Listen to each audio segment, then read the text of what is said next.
So hello and welcome back to the Kings of Tallinn 10th anniversary edition. Yesterday we brought you coverage from the Royal Showdown and the heads up in the 555 Euro tournament taken down by the Dane. And today we're going to be getting on with the 5K. Yeah, it's rather exciting, this 5K. People weren't sure, is it going to be the same as last time, or are we going to have two tables?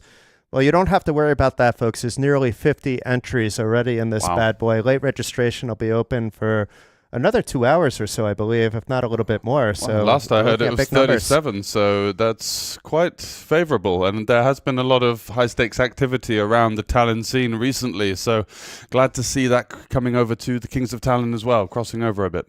And our defending champion, Juha Helpi, who we saw on the stream yesterday, he's alive and well. He's in action.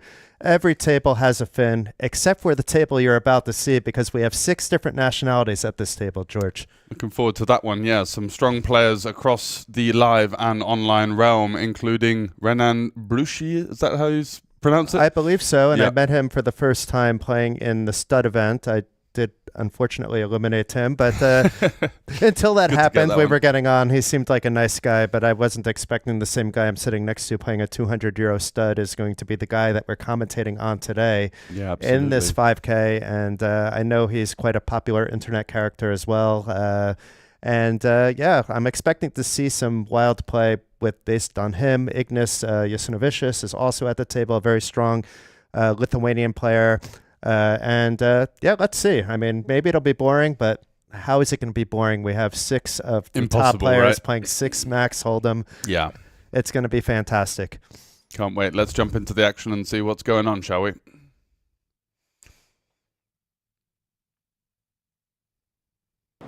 Welcome back to Kings of Tallinn 10-year anniversary edition. We're just getting started with the TV table for the Highrollers 5K, and I'm joined by Ignas, who's going to be on this TV table. Hi. And you've been playing with these guys now a couple of hours, moving to the TV table. Yeah. What's the feeling of the table so far? It's pretty active table, like some good players that I recognized, like didn't play a lot before, but yeah, they come to here to play, you know, it's Highroller. It's not like, I mean, we're not like waiting for good cards, like for sure we can do some moves, so absolutely. Yeah, it's for fun the to TV play. audience as well then. yeah, maybe it's gonna bring another dynamics now, so let's see how it goes. Yeah, and we're celebrating 10 years here now with Kings of Tallinn. Do you have any special memories or anything you can think back of during these years?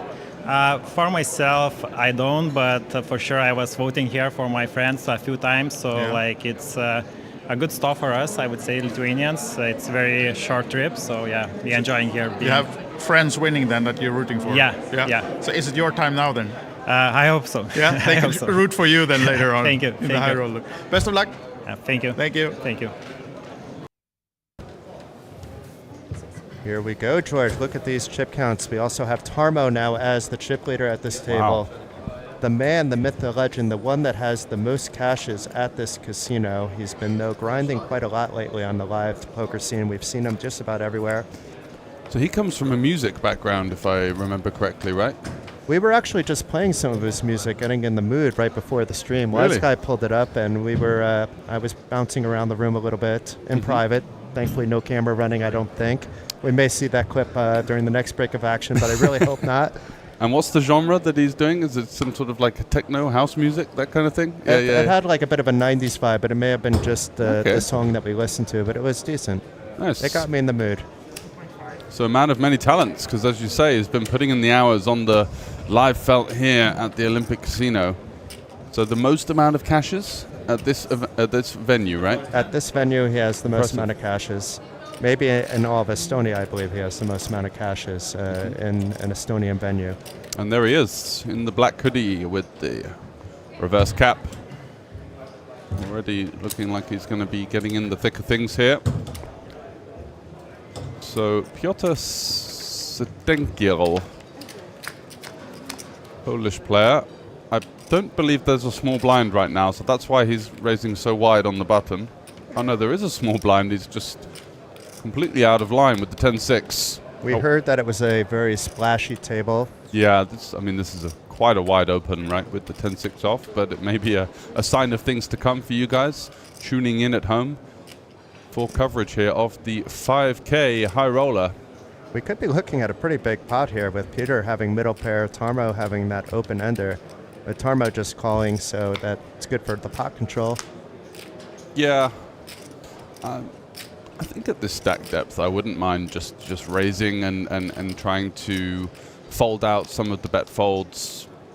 Our opponent can have lots of hands that just can't really continue, like King 10, Queen Jack, Queen 10, Queen 9, Ace Highs, that would probably bet this flop a little too often. So I think 8-5, the guy had 25k behind that just piled it in.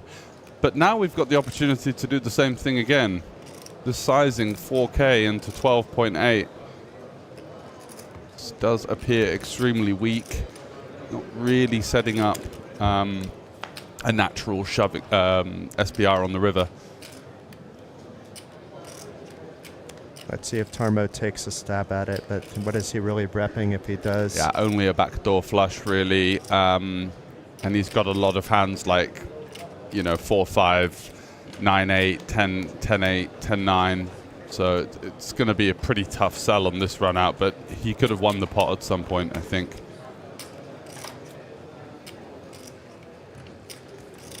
10-6 taking it down. Have you seen Peter before? Because that's the one player at the table that I've never seen before this festival. Yeah, I mean, usually when you see the Polish name and the young-looking kind of guy, you just assume live online reg. Sorry, but well, let's see. It's a pretty spicy open with the 10-6 there, and he doesn't have much of a stack, unfortunately. He's just got just come back to about 60% starting. So we'll keep an eye on him. And the old school legend, Paul Newey. Oh, yeah. He's on the table as well. He's now been coming to Tallinn for a few festivals. The first time he came, he just really liked the vibe. Really just liked to be, sitting at the tables doing his thing and nobody making, a big deal about him being here and having a good time and playing some good poker. He loves the structures and staff. I can't speak about this festival, but I'm assuming that's the case too. But I did have a nice chat with him at the last festival. Yeah, and I think we're just so stripped of good live poker options in the UK that many players, especially those that want to play bigger buy-ins than that, above the 1K level, have to look elsewhere. And to be honest, Tallinn does really come top of the list in terms of ease of access and standard of play, standard of service, standard of the casino staff, so no surprise to see him here. So Ignas Yasinovicius. Any close on that one? Or? That was pretty good, actually. That was really close. And I can definitely tell we have an interesting table. We have a 3-bet with the ace-3 and a callback with the king-10. So there's definitely some history between these two. Yeah, and he's going to be all in by the river here with the ace-3. It's just one of those boards where you're going to see a lot of firing.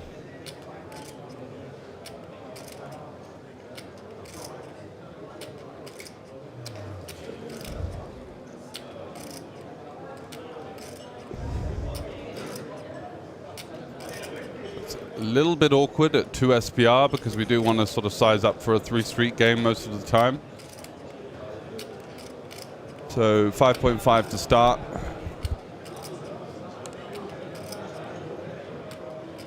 Piotr here, obviously not going anywhere with the open ender.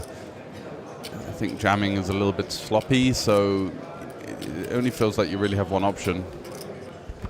Not sure what raising achieves.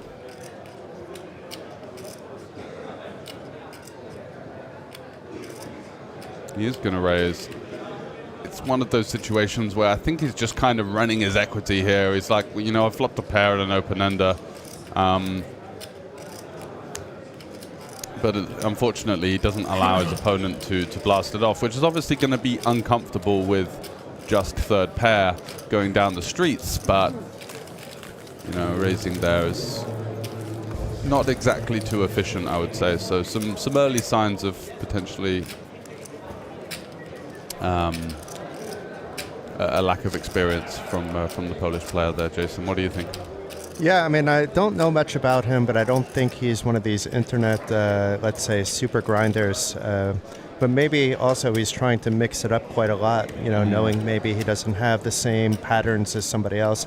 I really can't make sense of what he is doing until I think we see a few more hands with him playing. We don't get the best sample size so far. Don't want to be too quick to make assumptions. That's something that has definitely hurt me in the past as a player, when you're too quick to label someone as either a really good player or, you know, a bit of a creative and kind of splashy player. And they did play quite many hours already together as well. And very often that can dictate how you're going to play. But this is a bit too wide off, let's say, making adjustments for players, I feel. The 10-6 being the best example. Yeah, that was pretty spicy. So a 3-bet here by Tarmo. Yeah, I like the hand selection, the 7-6 suited.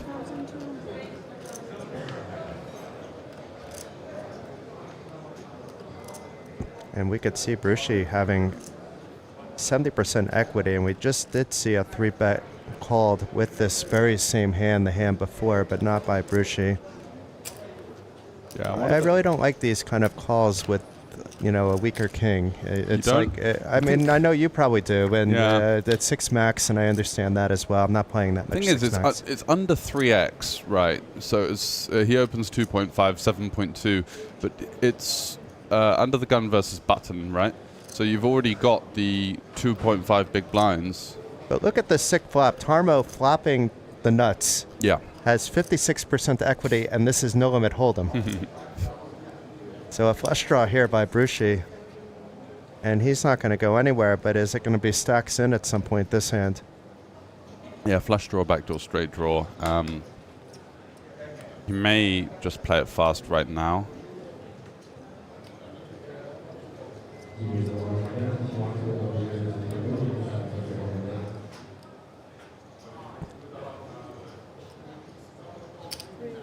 That does look like a raise. Yeah. Maybe it's a 15? The 15,000. This is quite nice because it keeps another street in play. I think a lot of players just kind of jam here and kind of panic. And the benefit of this is that you might get called by a hand like ace queen of spades, ace jack of spades, ace 10 of spades, ace 7, ace 6, that you will get to fold on the turn. So it's kind of like bluff value, as it were. And yeah. Vegas and the Mirage for Tarmo here in a 3-bet pot with the nuts straight. He's thinking this is just absolute gin as he turns the flush draw as well. But now a backdoor straight draw also for Bruschi, so it's like, once again, an action card for both players. Yeah, all of a sudden the jack could rear its ugly head, but if it's a jack of spades, it's it's so dirty. Tarmo's got that one covered, so it's just... Yeah, so an all-in now. And a snap call. Tarmo looking like he was in pain when he was putting those chips in. I think he's just like, what the hell has this guy got, right? Is it diamonds? And yeah, most of the time it is. Maybe sets quite a lot of the time. Oh! Wow. Oh, that's a grueler. The Brazilian visitor, Renan Bruschi, getting there, but I don't think, as George said, he played any spot of that wrong. Sometimes the cards dictate how it's going to happen, and Tarmo, that was an awful, awful beat. Yeah, gets a pretty good price pre. Nice small check raise on the flop to set up quite a natural turn SPR, and shoves it into, obviously, the flop nut straight that turns a flush draw, and there you go. Gets there twice, not just the jack, but the diamond as well.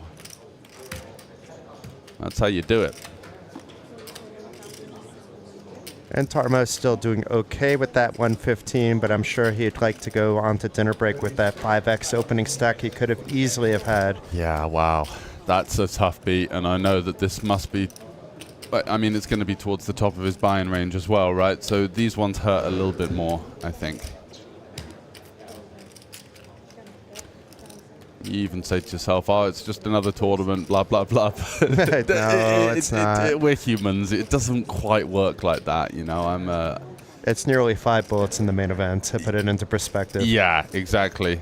I'm all for the woo-woo stuff, but, you know, you've got to give yourself a bit of slack sometimes. It's okay to feel pretty hard done by in this kind of situation.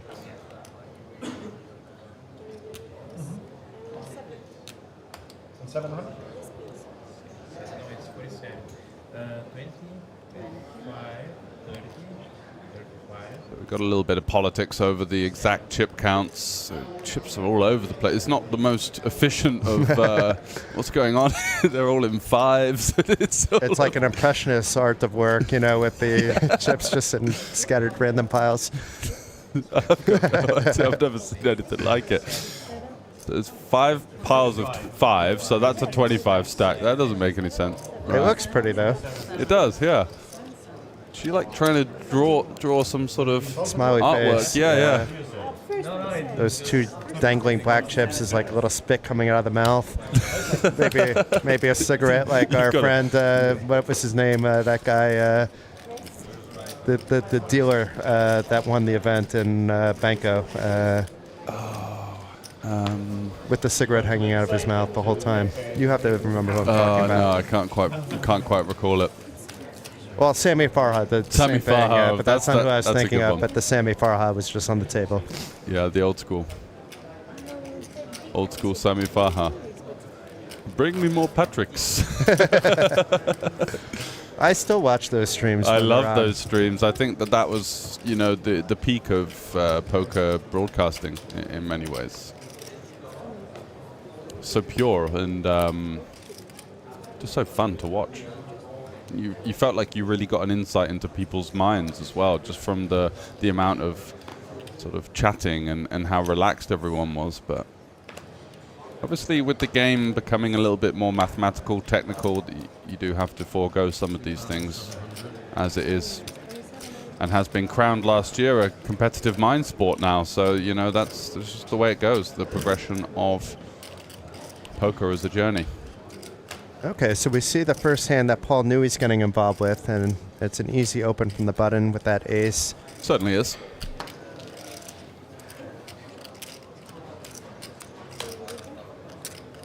Freiberg, not with a bad hand to peel from the small blind, an easy call by Renan as well. Absolutely. Freiberg was the WSOP main event final tableist in 2008, I believe we heard. 2006. I've seen him around from time to time, but Andreas was saying that he's basically not the same grinder that he used to be. He was one of these guys that can do these marathon sessions online, and then wake up and do the same thing the next day, you know, on a few hours sleep. 19 years is a long time, I guess, isn't it? Was that after the Moneymaker? It was after Moneymaker. After. Moneymaker was, I think, 04 or 05. Yep. Maybe 03 even, actually. We have Andreas on the scene looking up the exact information, but I think it was 03.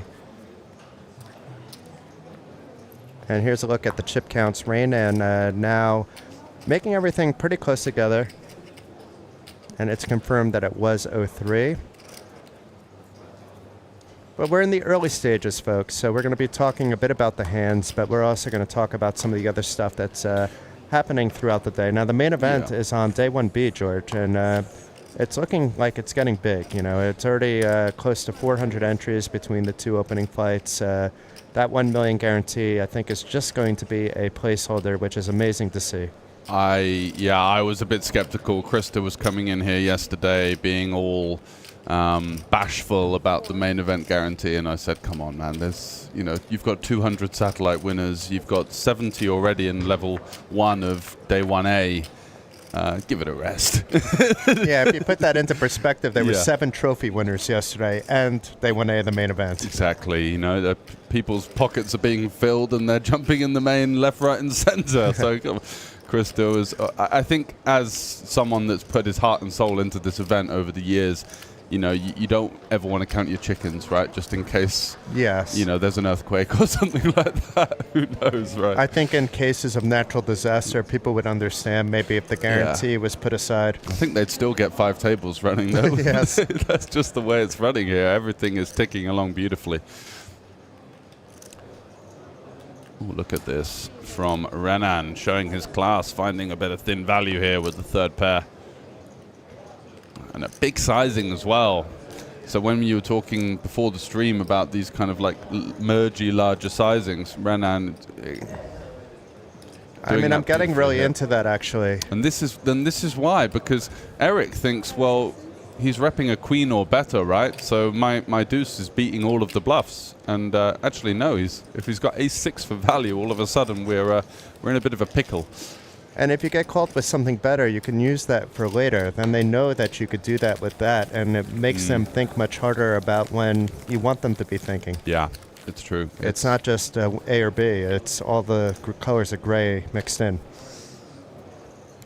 Yeah, and then the level above that is that people think, wow, this guy's betting big, way too thin, so I'm just going to start shoving or raising large because he's just got so many mediocre hands in this range. So it is a good strategy versus players that are slightly less capable of doing anything about it. If you've got a guy that is only going to call or fold, it's a great strategy. If you're playing against a lunatic or a really, really strong aggressive player, I think it pales a little bit in inefficiency.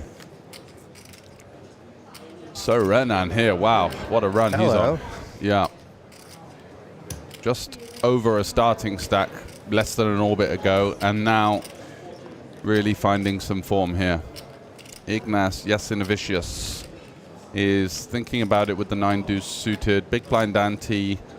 Yeah, it's marginal, but we are suited, I think, just about okay.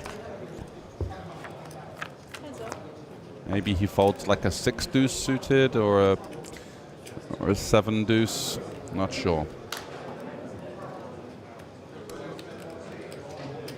And although Renan does see that ace, those 3 clubs don't hurt him just with a big blind call.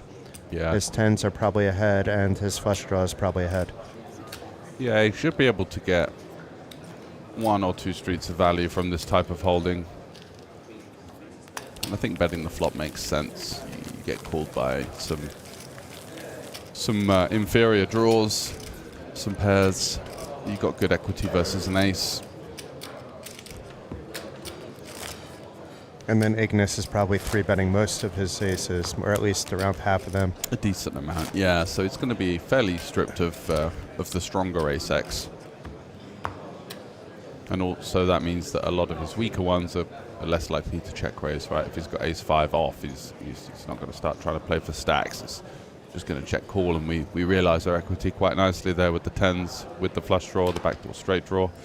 Lots of good things can happen. Not as good as the 10s, but another pretty hand to open up from the cutoff. Yeah. It's a little bit of a... These king 8s are always quite sneaky. Certainly are. This Piotr guy is quite an interesting player already. We've only seen, what, like less than 20 hands, and it really feels like this guy's here to mix it up. It's such a light 3-bet over a 2.5x open, actually. Yeah. Calling suited kings is pretty standard here, button versus cutoff.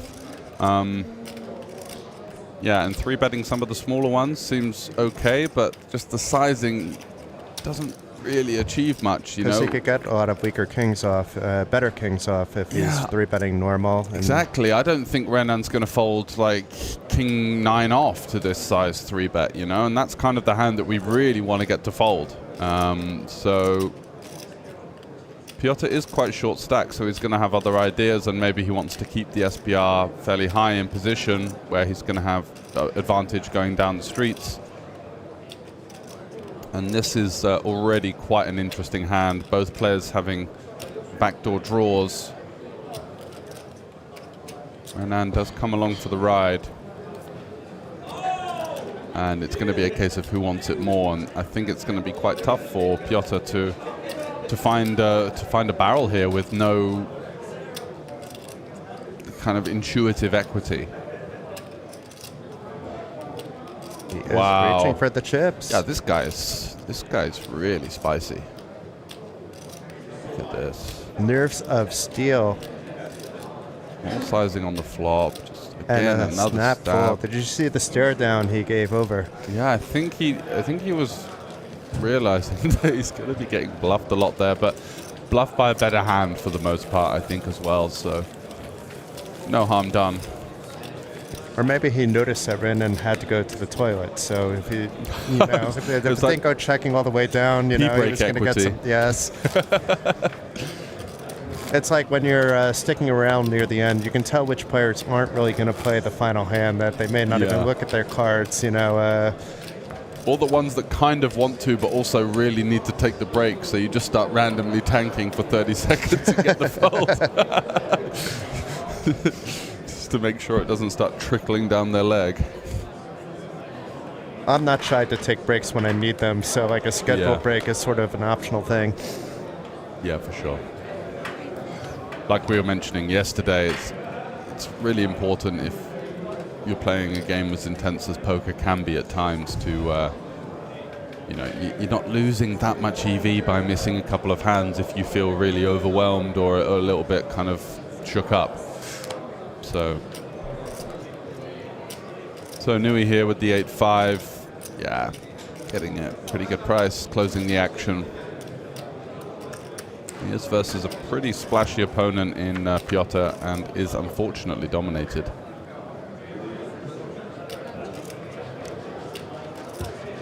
Interesting. Check. Yeah. I mean, I like it actually, but in a way, I'm surprised by it is the only thing. And now it could get interesting. Yeah, with the hand, it makes sense. With our range, I think we do want to bet this board quite often.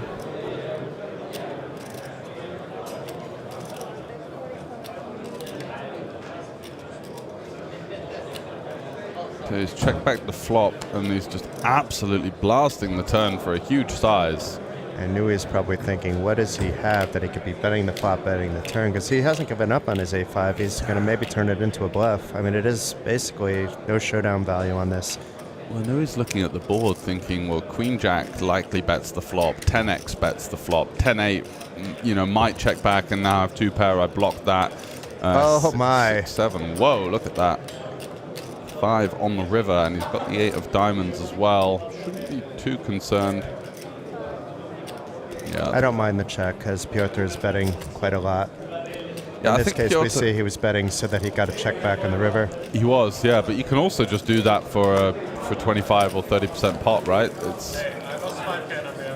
It's not like Paul Nui is the kind of guy that's just going to start relentlessly check raising you if you use the smaller size. He does end up sort of backdooring into quite a nice scenario where Paul calls the large size with a worse 8, but yeah, interesting hand. Also, does Paul get to lead the river? It's obviously out of flow, and it's not against any other player. I would say he can. Yeah, but your opponent has checked back the flop. We've seen how splashy and bet happy he is. Is he really going to check back a flush draw on the flop? I don't think so. Like,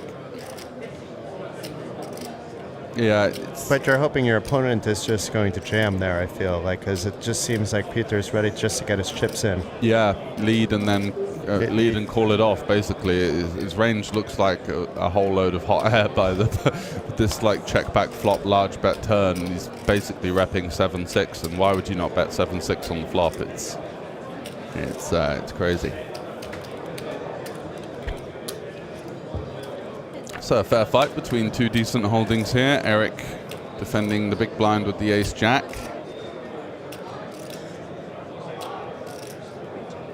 Right now with the quick check with the king-queen. With the flush draw now. Yeah.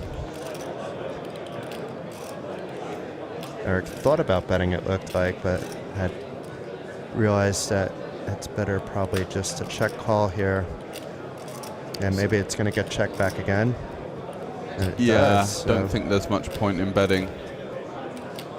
8 on the river, probably just going to go check again. It's going to be a bit thin for Eric here to target king high. He does go for it. That's 5K. Wow. And Renan may be thinking that his king is good. Like, why would you be betting 5K with an ace, right? Yeah, it makes no sense whatsoever. It's a complete mindfuck of a bet here. Yeah. I know it's very few combinations of hands, but it kind of looks like pocket 3s or 2s, you know, or that now get counterfeit or something like that, some kind of panic bluff. mean, what's he really representing? How much Atex is it? Yeah. Yeah, Wow, look at that. He got him thinking the same thing. Yeah, and he's having a little chuckle to himself because he's like... And Eric being stoic. I think Renan was thinking the worst hand... the worst value that his opponent's going to have is like a 7 there. So getting shown ace-jack, no heart is just pretty disrespectful, right? It goes back to the merge ranges once again, though. Now, you're going to get credit for not being A or B. Like, if you're playing some other tournaments against a lot of other players, you're either going to put them on the 8 or you're going to put them on something else that we just described that is not going to win if it goes check-check. Do you think Eric was trying to bluff him off the chop? I don't think so. No. Okay. I think he was targeting exactly this hand because if you think about it, he was in the big blind. He just called. Yeah, So he has a very disguised ace-jack there. Yeah, but a very small part of the under-the-gun opening range is going to be like king, queen, king, jack. And then hands that are lower than that, like queen, jack, jack 10, they're likely to bet the flop, It's I think. 6x, though, so under the gun is the low jack. Yeah. I think and we've seen them play a lot wider than that, too. But maybe not Renan, I don't know. He's not going to open 10-9 off, though, is he? So it's going to be like still... No, but he's going to open 10-9 suited.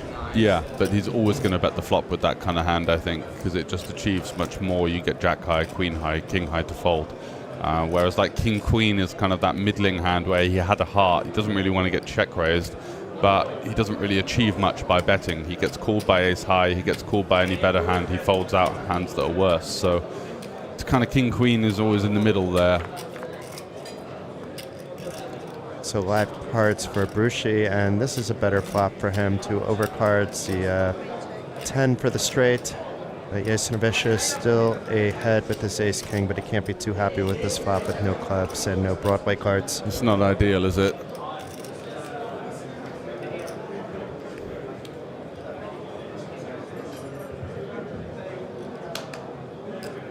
Hoping for a fold here. This isn't for value, even though it sort of is.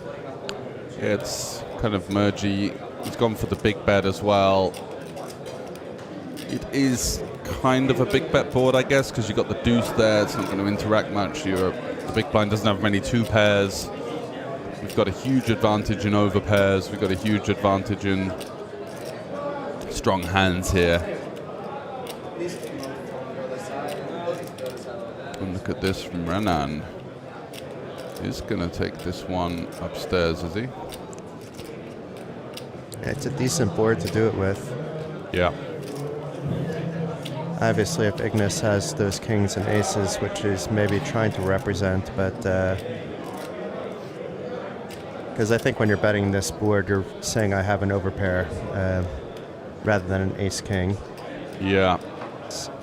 Yeah, exactly. You're not repping ace-king. Ace-king is just something that he's putting into the large bet. But he hasn't snap folded, so let's see. I just don't see, he would have to think it's just too much of a story that you need to tell at this stage. Even if you think you're good. Well, the thing is that what Ignas is thinking is that this range that he's representing for value is extremely thin, right? Would he just start raising an 8 versus a large bet on this board when I can have all of the overpairs, right? So it does look like a lot of draws. It looks like a lot of bluffs. The value ranges 8-7s, deuces, 8-7, maybe 8 deuce and 7 deuce suited, but like there's just not many hands of value there, and just so many straight draws, flush draws, backdoor flush draws. But that's the reason why you would also be raising it with those hands that you described, so it all goes full circle anyway. Exactly. You can really get yourself into an endless mind loop there, because it seems like they're just watching them in an endless mind loop, so it seems like they're constantly trying to change their images on the table. Yeah. And you saw Ignas there. He took a good 25-30 seconds to fold, even though ace-king was kind of in he was going to say that he's just going to range bet big on that board. He was aware of the fact that, it's going to be quite sticky versus that check raise, I guess. It looks like blinds have gone up, so it's 1K, 1.5K, 4K in the pot every hand before the cards are dealt.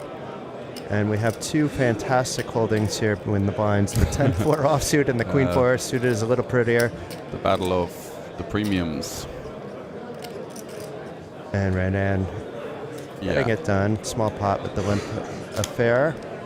Yeah, interesting there, Piotr. I think he's got a little bit too much to fold there with the Queen-4 suited versus the small blind limp. I think we want to be seeing a turn for short just versus the 1BB.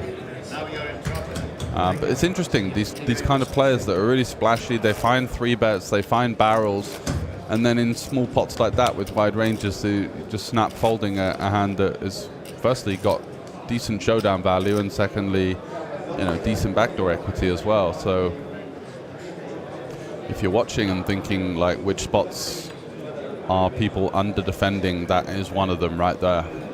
It's very tough to deal with someone blind versus blind that's just putting you in the absolute coffin every time, because you've just got so many bad hands in every spot, in every configuration. And you just watch people, the cream rise to the top in those types of situations. They really just get a lot of red line activity going. So here we go. 40 big blinds, small blind versus button. Gonna go for the 3-bet. And because of the way he's playing, he's not going to necessarily, this is where it all comes into play. Yeah. But he gets the respect only because Renan has King-4 off. But if he has something like King-4 suited, it's probably getting played. Yeah. If he got clicked back, I think he's probably just going to rifle it in. He seems like that kind of guy.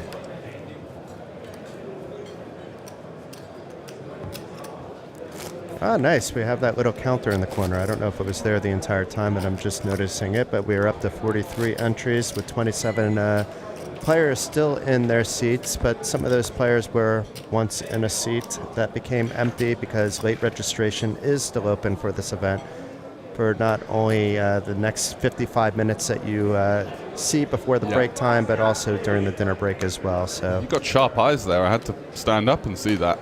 That was good. now, before I was having trouble too, so I think it just depends on the angle. But we have Paul Newey now with a premium. And Piotr, this is suited connectors, even though he probably puts Paul on a pretty tight range, being that Paul wasn't very active. Yeah, it's such a nice hand to play in position, and now things are getting interesting for Tarmo versus under the gun, versus Paul Newey under the gun here. I'm never squeezing the nines here. I'm just going to be calling. 3-bet folding seems like a disaster, especially if we just allow ace-king or the odd bluff to get us off of our equity. We can overcall here. Sick flop, though. This hits everybody in some different way. It hits Paul with the flush draw. Tarmo has the overpair. And Peter, 7 to the straight. The 9 and 8, in theory, would be live if Tarmo didn't have those pocket nines. Yeah. It's a bit of a lazy bet from Newey, I think, here with the 6-6-5 texture. It's not really one that we want to be betting multi-way that often versus especially the button, who's pretty wide, and the big blind, who's particularly active as well, and he's just going to have a lot of 6x and a lot of the stronger hands. Holy crap, what just happened here? It's Piotr raising. He may actually do Newey's job for him because he may force Tarmo to fold. This is really, really good, I think. If we're going to find some bluffs, it's because like this hand can raise and then just fold to a jam and doesn't really mind too much. But if Newey is just like betting ace-jack here, no diamonds, or like ace-jack 1 diamond, or just random hands like king-queen, ace-10 too much, then this is just so saucy. If you hear anything from the big blind, you know that they're going to have a 6. Yeah, that's great. Tarmo looked in pain and then folding because he knows Paul Newey's still to act. Otherwise, he's getting it in, I'm pretty sure. You're like, what is Paul betting here multi-way? You don't know that he's going to be maybe overdoing it. So he's probably thinking, well, Paul's still got all of the overpairs. Piotr's representing a 6 or 5's full, right? So Paul does call. Just calling. I thought it would be a raise or a fold. Yeah. Because now Paul's equity has gone down a lot, and he could be facing a jam because it's less than 1 SPR in the pot. I mean, and that would Peter's take hand, some serious balls with the 9-8. we've seen him play. Checks it back. Yep, does check it back. Oh no, this could be trouble for Peter. That's an interesting river. Flush for Nui and Paul checking again. It was checked on the turn. yeah, good check. Good check. There's really check by there's Peter. no hand that you can get value from here with the 9-8. Paul could have bet his flush after it was checked back on the turn. He was hoping that Peter was going to bet. I assume. The thing is, if Piotr had a flush draw himself that had given up turn, he's going to bet it. He's going to bet or call anyway, right? So I think actually kind of a small size from Nui would have been quite nice there, just to target some of those like 5x and pocket 7s type holdings that were kind of going for the merge you raise on the flop. And leaving the door open to some potential bluffs as well.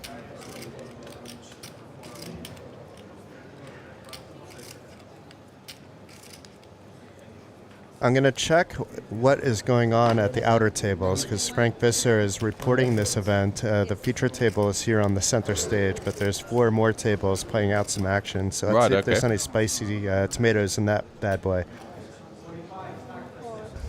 We could at least see some of the other players in action. Yeah, a couple of guys I'm rooting for.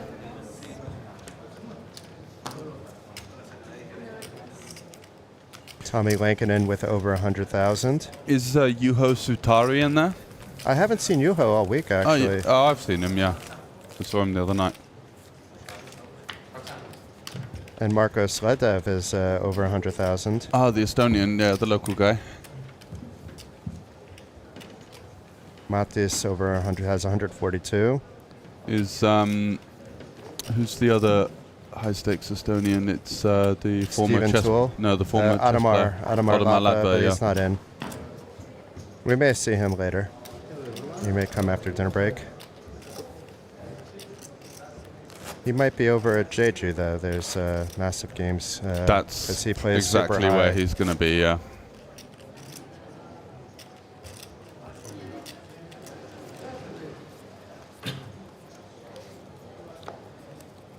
And Juha Helpy, our defending champion, we'll probably see him on a feature table later, but the name that you may not realize is in the 5K is Harry Lodge.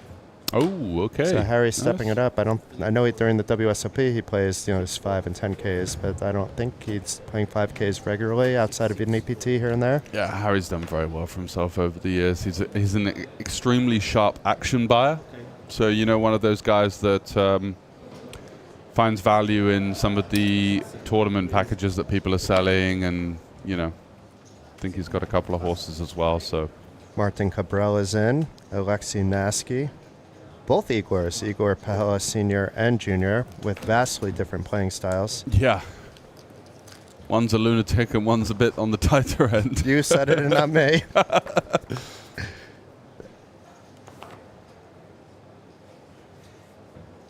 Actually, Igor Sr., at least as of half an hour ago, had more than 100,000, but that might mean he's on another bullet now.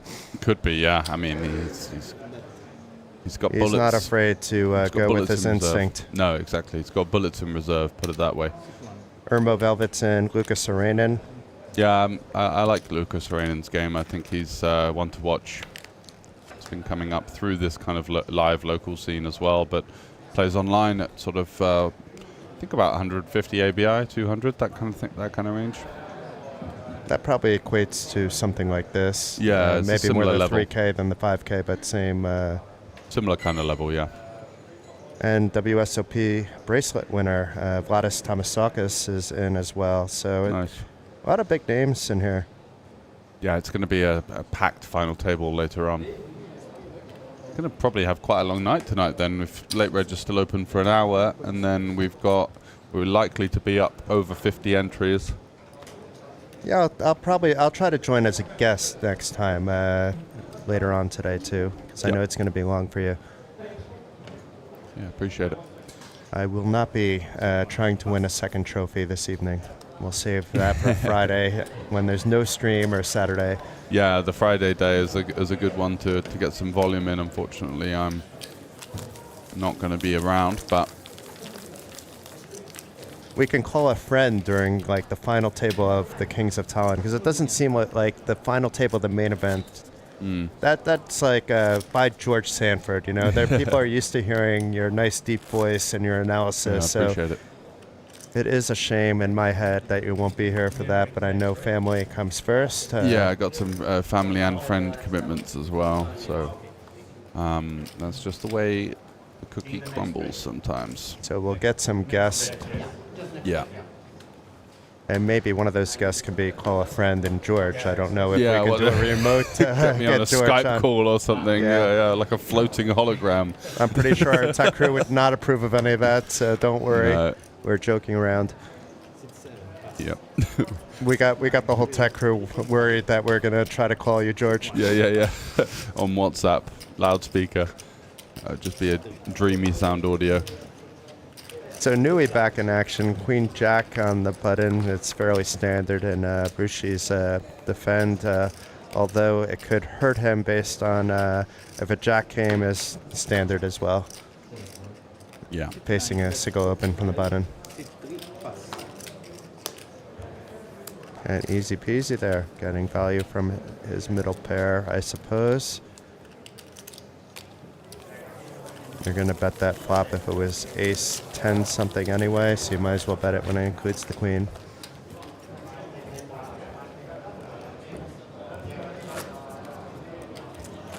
I like watching Paul like in these massive open events because he just kind of blends into his chair. I remember one event he was in table 1, seat 1 the entire day. And one of the guys was, he was there the entire day, and one of the guys I'm working with, is that Paul Nui? I'm like, yeah, he's been there all day. Yeah. And they're like, really? And I'm like, yeah, but it's very easy because, he's not, he's not an going out of his imposing way presence to make himself known. He's a very friendly guy, actually. Yeah. And he's done extremely well for himself in the finance world as well. 6-7, raise 3.5. 6-9, pass. 1, pass. 6-3, pass.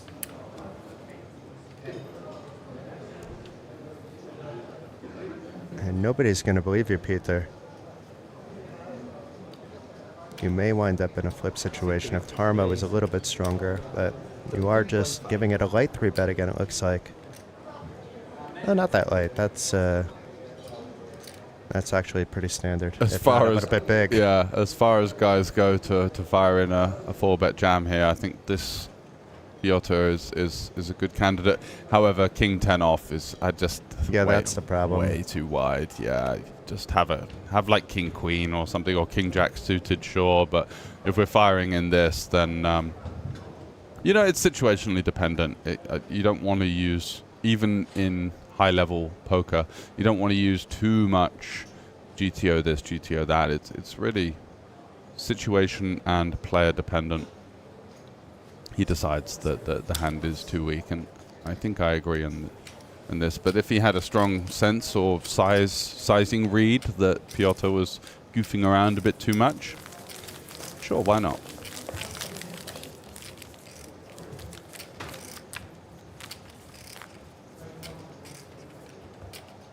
So on the dinner break, they roll out the red carpet for these guys. They have the Able Butcher, the really tasty steakhouse here at the Hilton. They have it reserved for every high roller player. And the staff, right? Oh, yeah, of course. Why not? Not everybody goes, so you may get a call. George, why don't you come on up? Yeah, I wouldn't be able to eat a steak with my tooth problem, I guess. Be a little bit too risky. And I feel also it should be like, I did go once, like about 10 years ago when I was just here covering the main event as a reporter, and I was invited. And yeah, it's nice, but it should be, about the players Should be anyway. about the players, yeah. And it gives them a chance to talk hands, and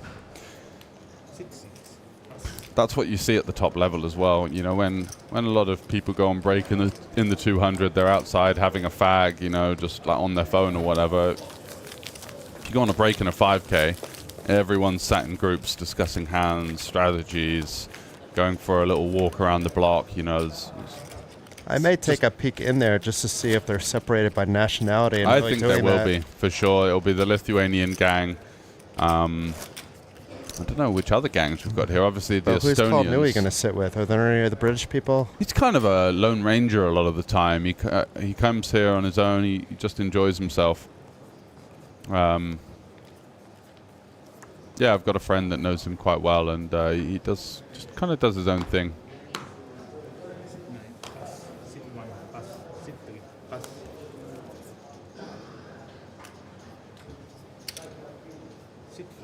And there is a Brazilian crew here, so Renan is covered as well. Oh, who's he with? I don't know who the other people are, but he's with the... I remember during the Raz, he had a couple of guys he was chatting with as he was leaving. A couple of the many sort of faceless online regs that you see these days. Exactly. Yeah, I didn't recognize Renan, to be fair. You know, I know the name from online poker. He plays under real name on the same network that Alibet does, I believe. Or and Internet 930 on Stars, right? Yeah, so I recognize that from reporting during pandemic times when the only thing we could report was online poker. Yeah.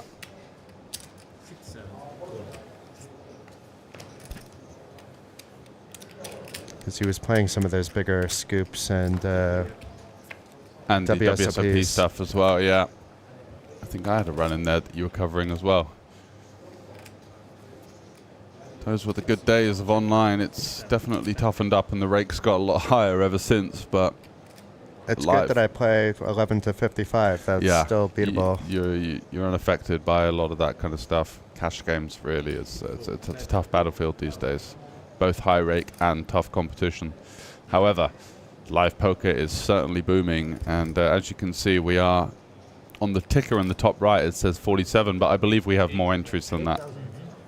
We're also 30 minutes behind, so that's true. I can cheat and look, but I'm not going to. Yeah, do you want to take an under-over on total entries?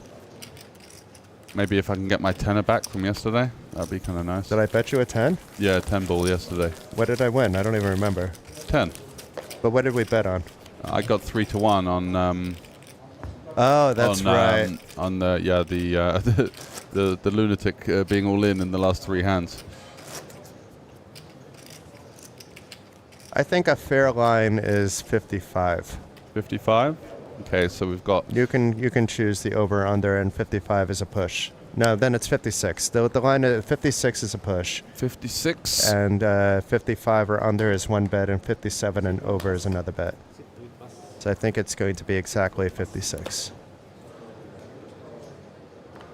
Because I can see the future. And you can see the future. I mean, you're on a hot streak this week, so you're a tough man to argue with. No, there was somebody that wanted to bet me a lot of money that they couldn't find that they could find another Jason by Friday. In the casino? Yeah. Yeah, good luck with that, right? I took that bet, but I told him that he doesn't have to pay me, and I lowered the stakes to €10. I said, just bring me another Jason so I could say hi to him, and you have €10. Yeah. And you're not expecting to see him for the rest of the week, I guess. No, he's a Poker Bros friend, so he's a nice kid. I wouldn't want to take advantage of him. Oh, what's going on here? Nui popping it up with the 7 deuce, going for a huge sizing as well.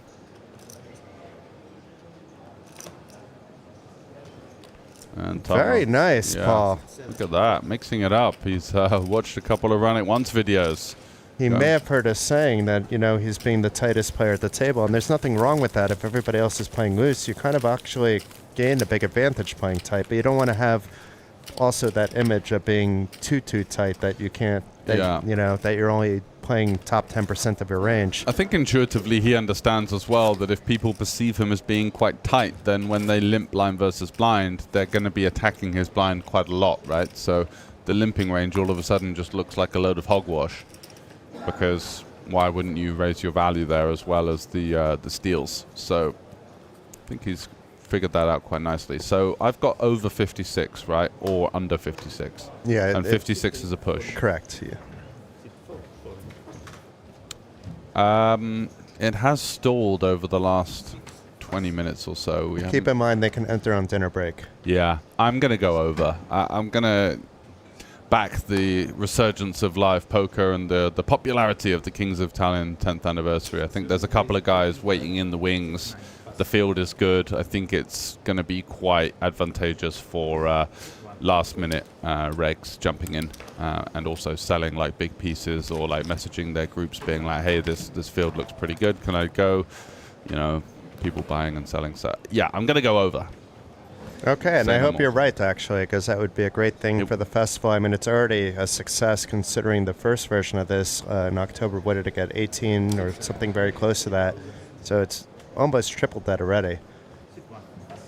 Absolutely.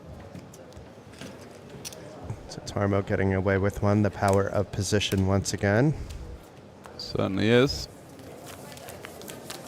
Quite like the way that Tarmo goes about business. I wouldn't say he's like loose, but I wouldn't say he's particularly tight either. He's got quite of a solid style. He's very capable of bluffing at any time. Exactly. Now, I've seen him make the most ridiculous bluffs and getting people to lay down stuff, you know, just selling the story so well. Yeah. I remember he did once against Benislavas last year, and he showed the bluff, and I happened to be at the table watching, and Benislavas just had to get up from the table, you know. He was just that tilted. Yeah, it wasn't like tilt, it was more like out of just respect, wow. you know, but just like, how did he do that? Yeah. You know, it's one of those hands where you showed like your good fold with confidence.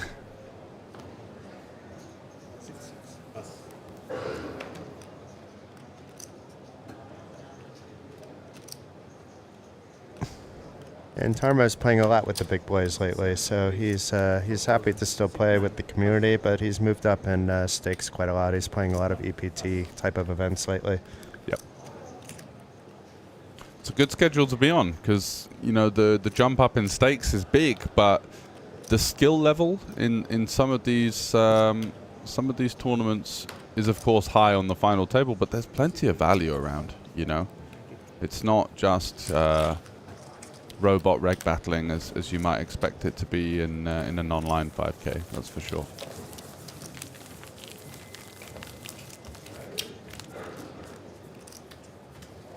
Although to be fair, some of those early online 5Ks that were running on the GGID network just looked like they were a bonkers. $10 rebuy. Yeah, they were bonkers. Yeah, when they got, I mean, they were operating in so many grey markets, right? That there's just people with cash from God knows where firing.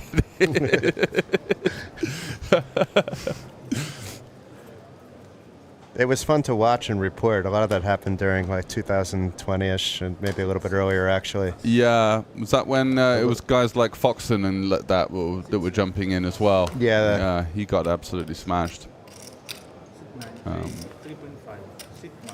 Yeah, a lot of good games in that realm. So Paul with the ace jack this time. Yeah, ran out with the king jack. I would just default to calling here. And I would just default to folding, actually. Really? I don't like to get myself in trouble from the small blind. I'd rather take a small loss, maybe let the equity, because I know I'm not going to make the right decisions post-flop with this kind of hand out of position from the small blind, knowing that if I'm just calling, the big blind's coming in too. Interesting. But it depends on the player. I'm just using Paul as an example on here. You know, I know that if Paul has a king, he's going to have a better king, and if he has a jack, it's going to be ace jack more than queen jack. I just quite like the option of playing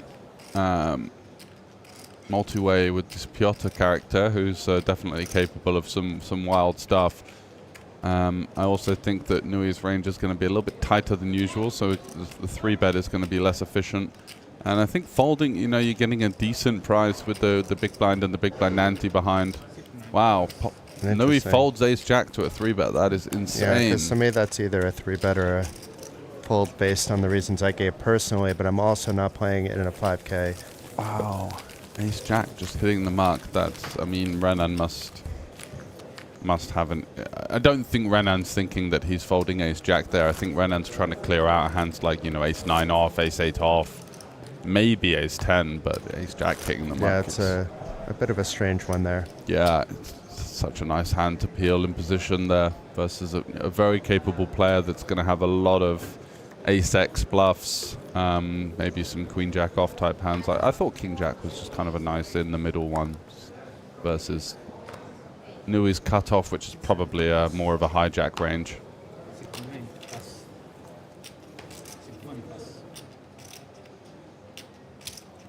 So Renan opening it up. And now it's Peter's turn with the King Jack and small. It's so many different ways to go. Yeah, calling, free betting. In this case, I like the call. I mean, the 3-bet would be fine too. A fold would be bad, but it's a different opponent, different position. Yeah.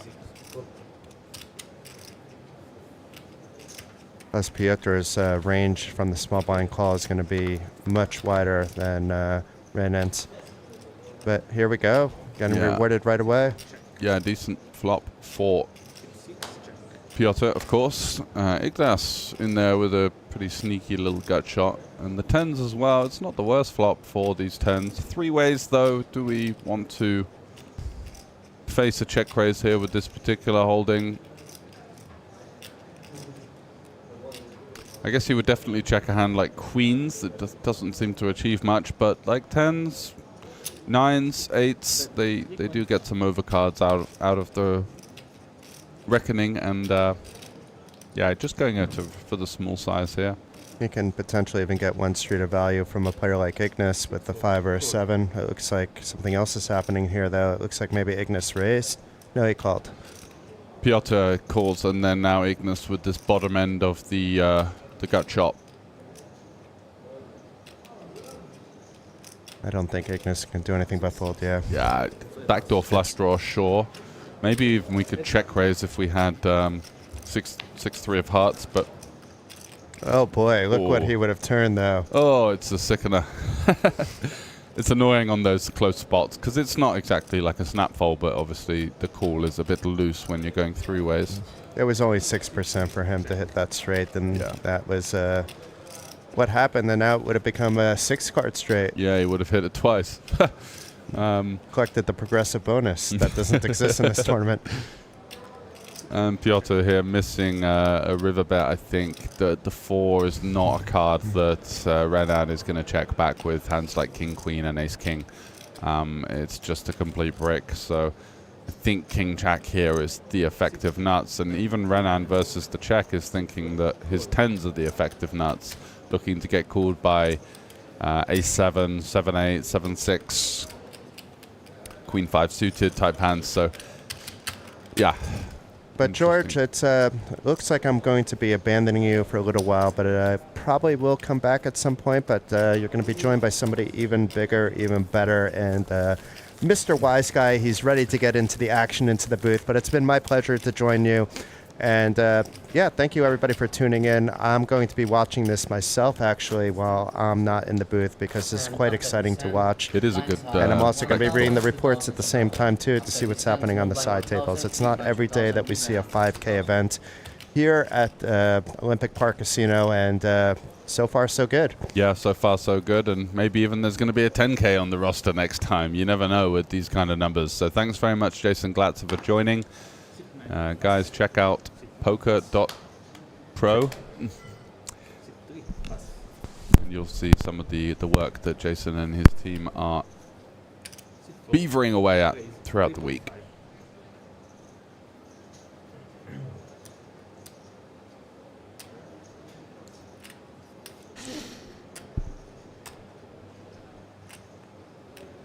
Hello, George. Hello, sir.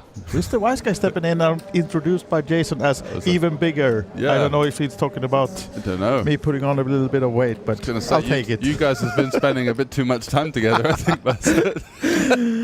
Will you not share room? Yeah.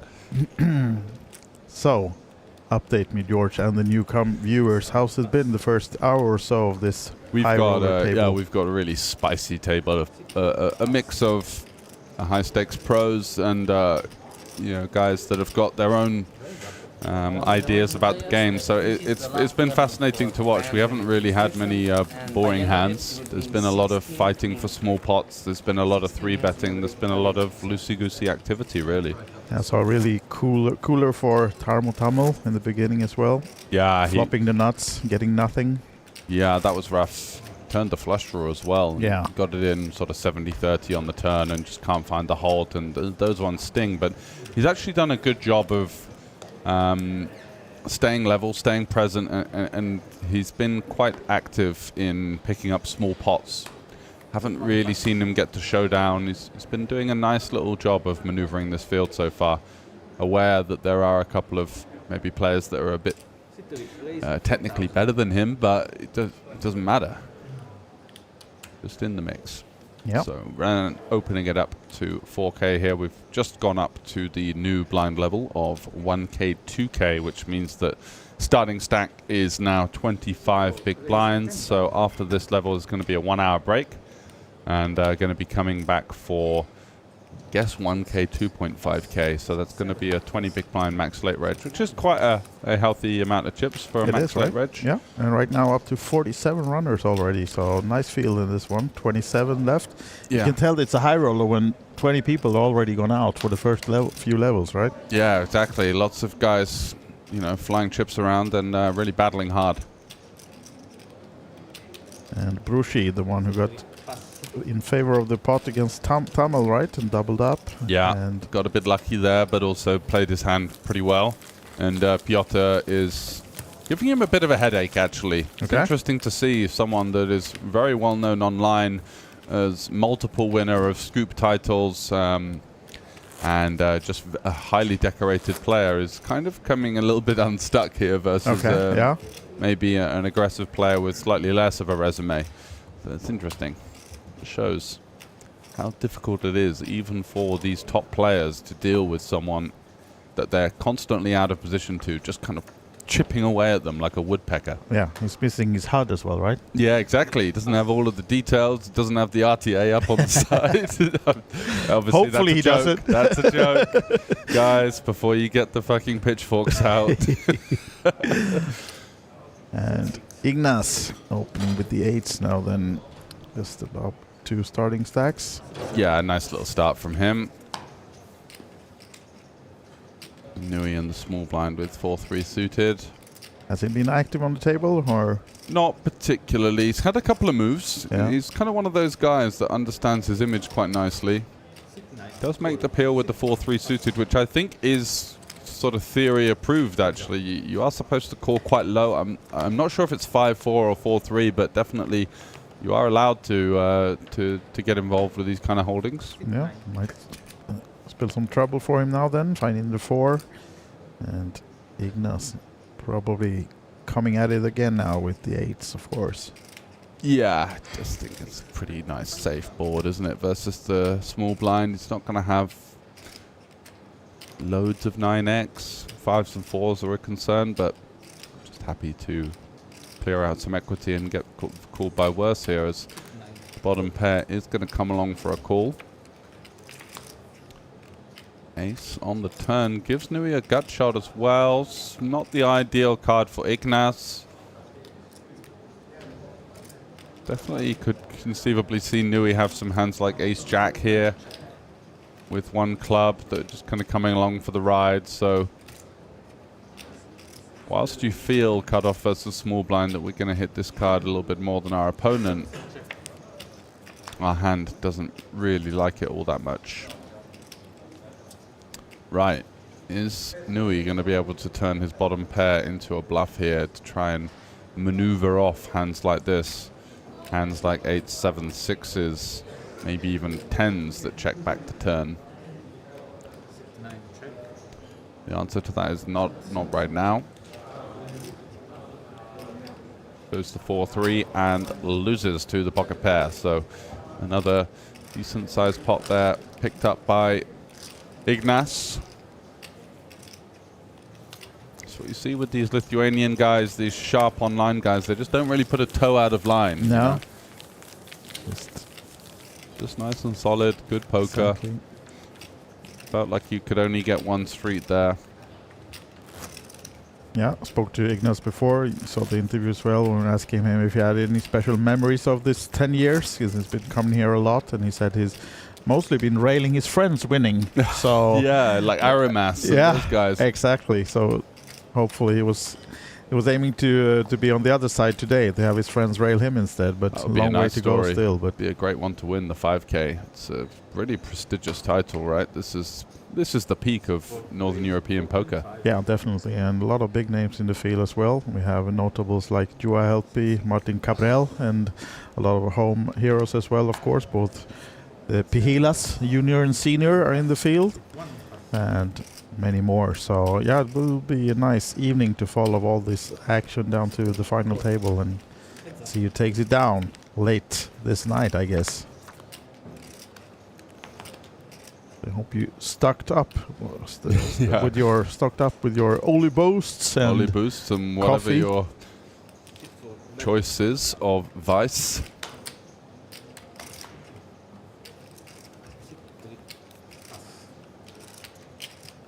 And now action for Piotr on the board there, so small pot for him. You can see already in the background here, prize pool 214,000 euros. Nice one. Pretty tasty. And late reg still open, so expecting a few more. At least we're gonna cross the 50 number, right? You'd hope so, wouldn't you? I think there's, with the 20 big blind late reg, my synopsis, because this happens a lot online, is that people will be waiting in the wings. Yeah. Guys that have busted once, instead of, potentially firing a second bullet and busting before late reg, they get to realize more of the EV of the re-entry by waiting until the last possible second, basically, because other people are busting, so the chips go up in value, essentially. So I think there's probably going to be 10 or 15 people buying in on the lunch hour break. So we haven't lost anyone from this table during the stream, right? No. No, we have not. It's been rather stubborn so far.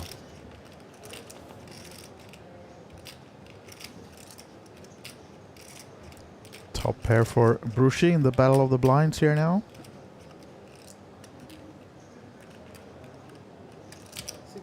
Bet 3.5.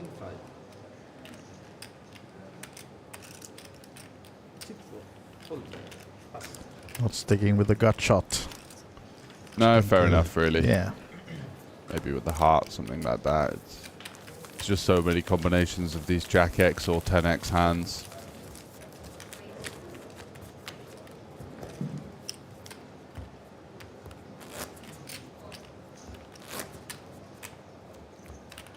Yeah, I've been walking around the premises before coming in here, and there's a lot of people playing right now. We have a 200 euro tournament going on as well, and I think we crossed the 400 entrants in that one. And of course, the day 1B of the main event with well over 100 runners. I mean, it's just ridiculous, yeah. isn't it? What's happening?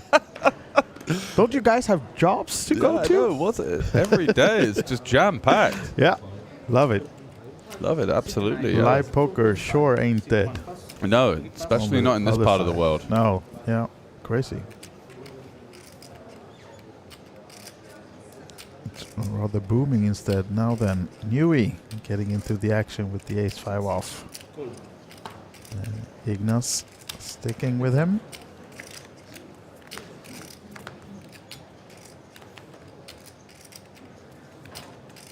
Gets no help though from the board, and likely the continuation. No, not to be.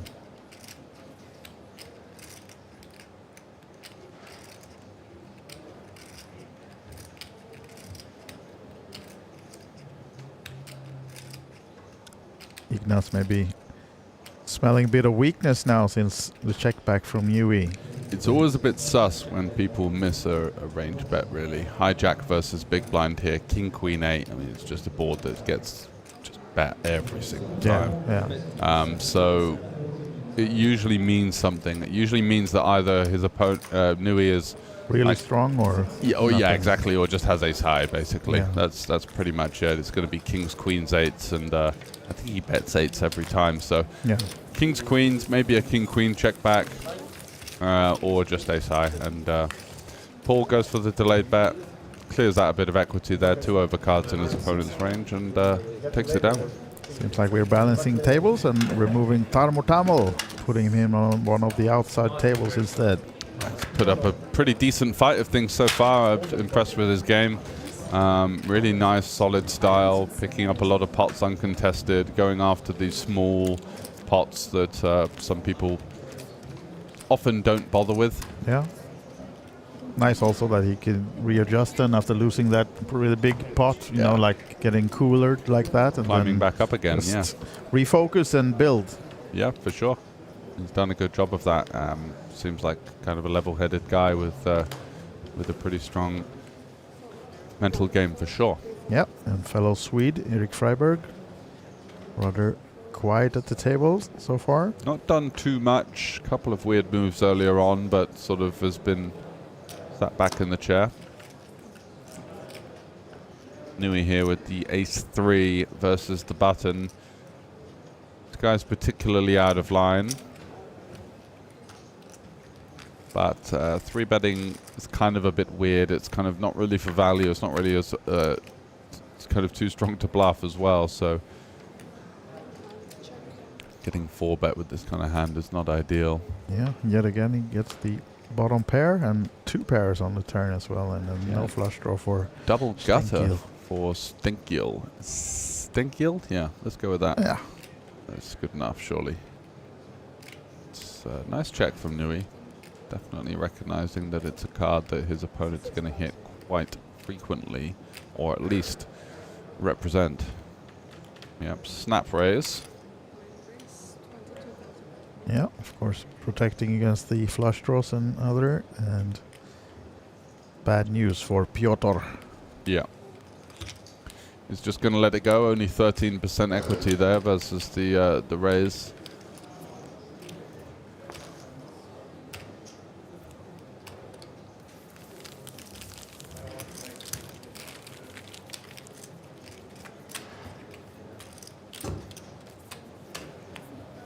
Here we go with the current chip count on this feature table. Brushi with the biggest stack, 56 bigs, but Piotr on the other side still 39 bigs, so yeah, not deep stack table. Yeah, kind of level stack table as well, Yeah. right? It's anyone's ball game. Gonna have what, a couple of hands before the break now. See if we can see anyone take the bull by the horns here. It's Renan trying to do his utmost. Yeah, they're often pretty early dinner break, joining the nice Abel Butcher upstairs restaurant. Have you been there this week? I haven't actually. No, I went for a lovely steak with Max the other night. That was good. Yeah, really good. Not actually that outrageously pricey either, I would say. I think it's well within the reason. Sure.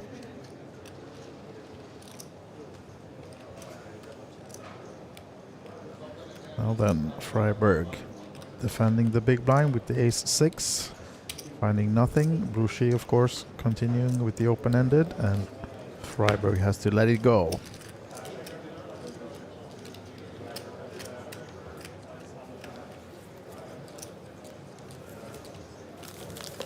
Okay, just to let you know, in 14 minutes, when we hit 0 on the clock, we're going to do the 3 last re-entry hands. Okay, so we're actually going to have probably 20 to 23 minutes left, I would say. Yeah. Hands are pretty quick at this table. We're short-handed. It's. We just take the elevator to 2. I really like this extra 3 re-entry hands rule, but when there's a 1 hour dinner break, I don't think it makes that much sense personally, because people are just going to rebuy anyway, right? It's not going to incentivize more rebuys, which is kind of the what it achieves in some of the smaller buy-in larger fields. No, I think maybe you want to have like one hand just to avoid any stalling if you're short and stuff like that. But I mean, 3 re-entry hands maybe not needed, as you said, when you have this long break. But yeah, just in a €5,000 tournament, you know, it's kind of it looks a bit sneaky. I don't know. Squeeze that. Come on, one more buy-in. Yeah.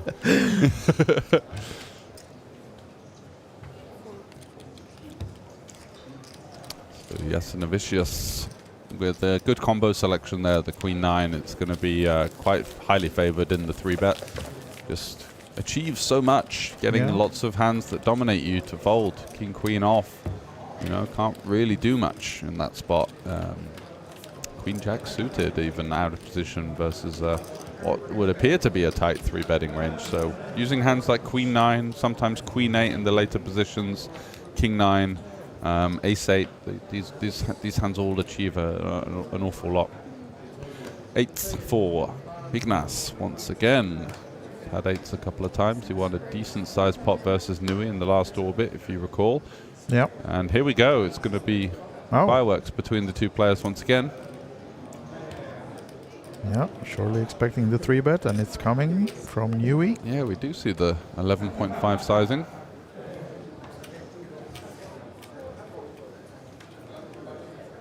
Slightly under 3x. Yeah. Don't think we have any avenue but call at this stack depth.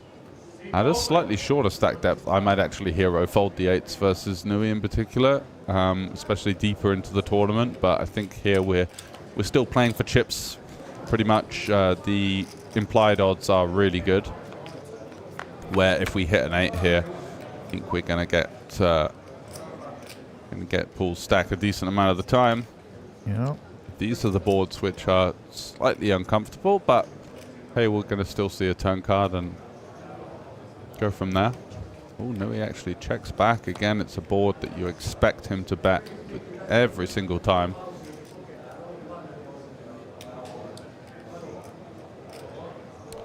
And now Ignas is probably not a huge fan of this king of clubs.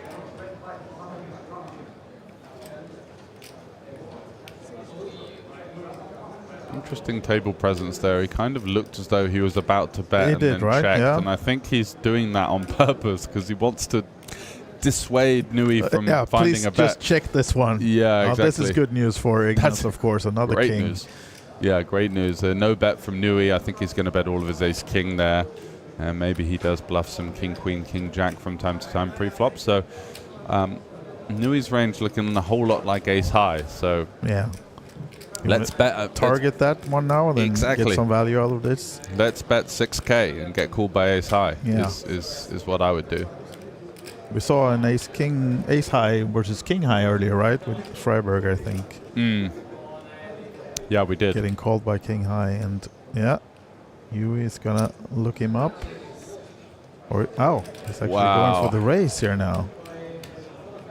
Yeah, that was a grey, which is a 25k chip, right? Yeah. This is really spicy. I didn't see this coming. No, me neither. I mean, what do we put Nui on here now? Was he checking the turn with a king? Yeah, ace king with no club. That's kind of what he's representing. You know? Playing it slow. I mean, Ignas will think that he checked the flop as well. I mean, normally you would, if you have ace king, you would bet the flop as well. Kind of a value bet on the flop, you know.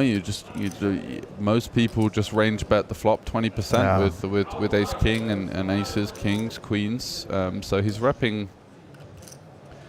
quads. He's repping ace king, no club maybe, and he's also repping. That's it, right? I don't think he's going to raise aces like this, or actually, wow! I thought he was going to call this one, sniff it up, but no. He looked suspicious because the value range is thin, but also the 3-betting range is quite narrow. Well played from Mr. Nui there, understanding that his opponent was value betting a bit too wide, taking the piss against him. Yeah. In some senses of the word, and he just found a way to win the pot.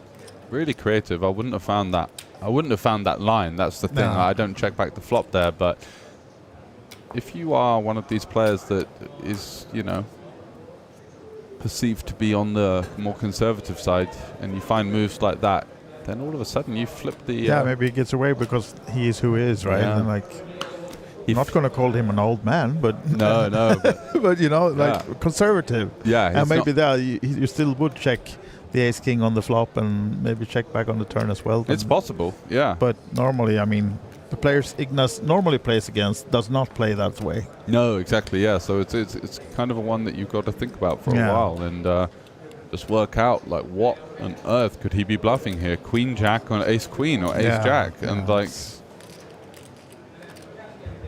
Now then,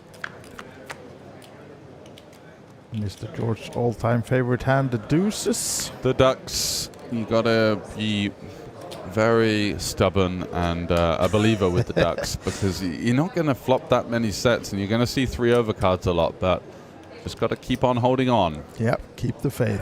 This is it's a great board for the deuces to go a bit crazy here. To be honest, it's like it's a decent board. Button versus big blind, just looking to clear out some hands like this. 2 overs, backdoor flush draw, backdoor straight draw, hitting the muck.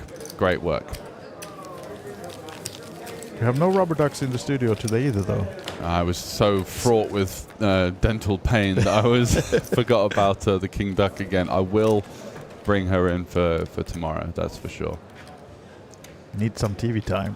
Yeah, well, it's the PLO 1K tomorrow. That's like my main event. Yeah, the Ducks likes the PLO, the 4 cards. Yeah, they do. Yeah, they feel at home. Up to 49 now, as you can see. So let's hit that 50. At least, we got the dinner break as well, so surely. I took the over 56 with Jason. 56? I took over, yeah. So maybe you have to I think that there's jump in then. Well, no. Do you have a 5K bet? I think I've got about 50 euros left after the cash session the other night. Getting kicked out the hotel. Can't pay the minibar off. But no, it's. I think that there's going to be some sharp Lithuanians and Finns kind of lurking in They're still lurking in the lobby. Yeah, lurking in the lobby and seeing who's left in. Sneaking in for the free dinner. Oh, they have to buy in to get the dinner. They have to buy in. So they're going to buy in literally in like 3 minutes' time, and then jump into the dinner and be like, what's your stack? 50K. Yeah. Easy. Yeah, here's my receipt. I bought in 2 minutes ago. Yeah. And just keep topping up that wine glass right there. Yeah, got to find that EV. Oh, yeah. Tough to get rake back in live poker, to be fair. So if you get a free dinner, it's I know. I remember John Kite posting last year when he this is the best 5K dinner I ever had. Because he already busted, but he went up for the dinner. Okay, of course. Bet he had 2 plates. Yeah. Although he's on a bit of a health and fitness kick. I messaged him the other day. I said, mate, you're looking really good. He's kind of got his new girlfriend, and they're out and hitting the gym and getting up early. Yeah. So upswing for John, Big John. Yeah. Coming maybe next year, Medium John. Who knows? Yeah, exactly. And currently 2 buy-ins deep in another event, I know. Oh, in the 15K? Yeah. Oh, wow. Okay. But there's now a lot of players in that, isn't there? It's like everyone's there. It's insane. And we're still getting over 50 runners here in the 5K in lovely Estonia. To see. It's the net is spread and cast nice and wide these days. There's action everywhere. Definitely. Freiburg has to give it up with the nice 6-4 suited. Yeah, but not so nice on King, King, King. It's always nice. I love those. You could almost just... If you have the ducks, I have a 6-4 suited. Yeah? That's okay. I think I fancy your chances, to be fair. Blasting me off post-flop. Yeah. But yeah, it's one of those boards where you could literally just muck out of position, really. You know the bet's coming. Definitely. You can't do anything.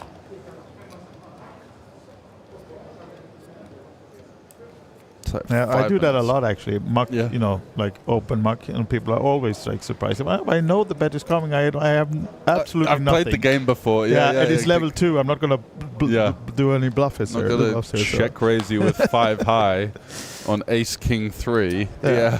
But people act like he didn't fold. Like I think I won the hand or something, but no. Now then, Freiburg still in the mix in the next hand. Blind versus blind. Limping. Brucey taking his time. Well, internet 9-3 off. Is he going to find live 10-3 off? That's the question. And it looks like that's exactly what he's going to do. Apply some pressure to Eric here, who's been a bit snug and not really that snug. He's not had too much to work with, but just a bit of a passenger, let's say, in the game. Yeah. And I think it's fair to say that Jason mentioned that he's not playing as actively as he was once before in the days where he was final tabling the main event and really in the thick of things in the 2000s, maybe taking a back seat from poker these days. Yeah. And it's certainly a different battleground.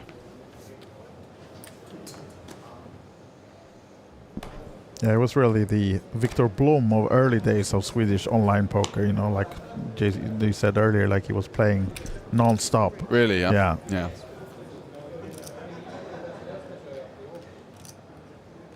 Wouldn't be surprised if there's a 48-hour session to be found, or many. Wow, really? Nosebleed has... Just on the coffees, was he? Yeah. Yeah. Absolutely. I assume nothing else. You know, he's a Swede. We don't do snooze anything. and coffee, right? Yeah, snooze. Yeah, that must be it. Yeah. Yeah, that I think so. yeah, it's a kind of a long session hack, the snooze. I'm a big fan. You're not, or you are? I am, yeah. You are, I am, okay. yeah. But do you do the strong Swedish ones then, No, or do you do these white? The white ones. I'm not going to say girly ones, but they are a bit camp, aren't they? But no, I'm not putting a tea bag in my mouth. Well, you should even do this, you know, the strong Swedish ones without the bag. Even you need What you just? you God. yourself. Yeah. What do their teeth look like? Just black. Well, yeah. I don't think they're the favorites of the dentists. No, absolutely. Or maybe not. they are, because more they business. pay the mortgages for the dentists. Yeah. Probably. Now then, runner flush for Newey. But Bruce, you got absolutely nothing, so it's not going to get any more out of him. But at least a small pot to put him up to almost 3 starting stacks, Newey. Yeah, been a nice little resurgence. Like this, playing in the branded hoodie from Cyprus as well. Yeah, he's just a bit of a poker tourist. He plays everywhere. Yeah. He likes to play the big events, big cash games. He plays his style. He doesn't really give a shit what anyone says about him. I don't think he's the sort of guy that tunes into these streams and watches himself back. He just enjoys the game. But if you are, hi Paul. Yeah, hi Paul. Yeah. So just a little bit in a minute to the break, but also, as we heard Teresa said, 3 more extra hands when the clock ticks down to just finish the re-entries. But of course, if you're in the building, you want to play this one, you still have an hour to register within the dinner break as well. So Yeah. to help George get over those 56. Oof. Ducks again. I might have to buy a couple of pieces of a couple of guys jumping in. Yeah. That might help. Hey, I'll get 10% of you, 10% of you. Exactly. Where am I going to get the other 90%? I don't know. Ask someone. Just do it. Just do it. Ignace in the big blind here, Most so we're going to likely have... defending. Yeah, for sure. Versus the Ducks. Newey going for the limp. Oh, he He's just gone limped. for the Okay. limp. Yeah, Yeah, actually, sorry. that caught me out as well. It kind of... And an open ender for Ignace. Not too bad. Yeah, still not going to be a board that we want to lead on, though, even versus under the gun limp. You've got to give credit for Newey for having some strong hands in there occasionally. It's going to be a lot of hands like this, low pairs, maybe some hands like... Yeah, but I mean, don't you Jack. like, play your cards open a bit when you limp in the 5-handed game? It's like, it's ducks or threes. It's like nothing else. Yeah. Low pair, ace high. And Ignace does go for the check Oh, raise he and did, yeah. gets it through there. Nicely done. yeah, Versus the one big blind. now So we reach 3 those more hands. 3 more hands, yeah. We're gonna put the Highroller in this area with 5 tables. Discussing something with the floor. Maybe you want to see the wine list. Yeah, exactly. Am I actually going to rebuy into this thing or not? Do you have any Bordeaux from 82, or do I just have to? God, Shiraz, is that it? It's a change from the hot dogs. The hot dogs are good, but not for every single day. Yeah. Talking about hot dogs now. Yeah, there's the €5 hot dogs on the Olibets stands. Is it inflation? Yeah, 5K just gets you a hot dog nowadays. yeah, hot dog and an ice cream. Last year we got staked. Yeah, but guys, come on. Man, it's Have time you to seen the tough. inflation Yeah. numbers? Maybe in the 10K you get a... Yeah, maybe. Stake or I think two. there's going to be I think they might try a 10K next year. If Yeah. you're getting these numbers for a Yeah, 5, for sure, yeah. why not? 5% rake. The biggest buy-in in Northern Europe.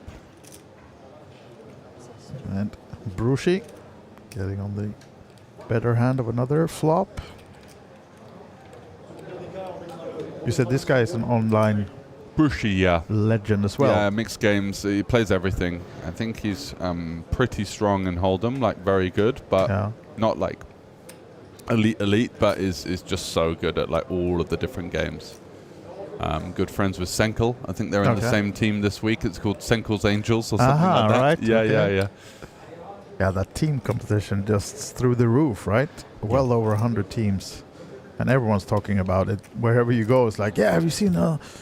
And also the top 20 team getting in that draw on Saturday, also getting people even more excited about it. Because still, if you're not in the top, you still want to make those top 20 to be eligible for the draw.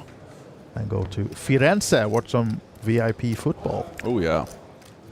Which we got to send Johan Karlsson yesterday from the Royal Johan Showdown. Karlsson, he might be awake by now.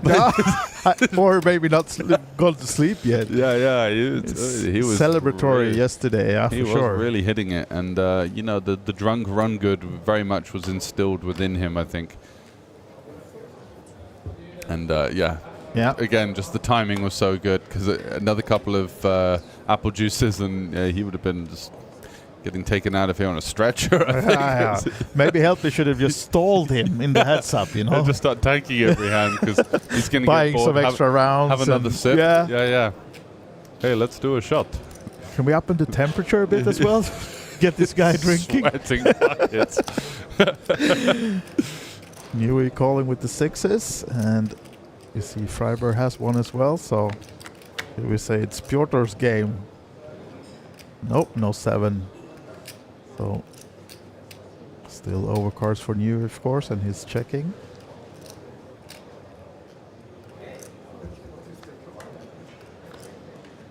There it is. I knew 7 was coming. All is coming, yeah. Open-ended though for the other guys. Freiburg's going to come for a pretty outlandish stab at Yes. it here. I mean, he's got a 6 blocker, so he's got an open ender. Block 6-5, 10-6. It's not absolutely No, it's going to work for him because I doubt New is going to stick with it, or is he going to peel one with the open-ended? Looking at the stack size of Freiburg, has 48 behind. Yeah, I don't think he's going to fold here. Could be wrong.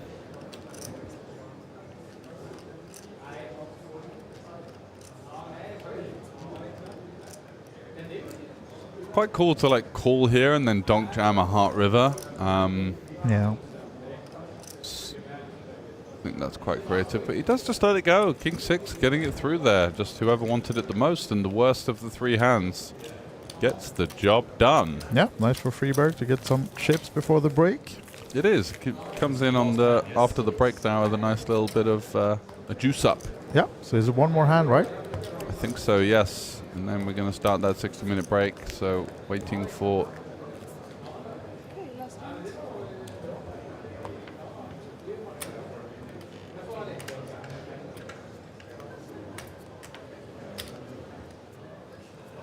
So cards in the air for the last time of the late registration period. See if we are zoning in on that 50 mark. I imagine we will be. And it's a nice hand for Ignace. That's Novicius. Yeah. Putting it up here with the ace-queen.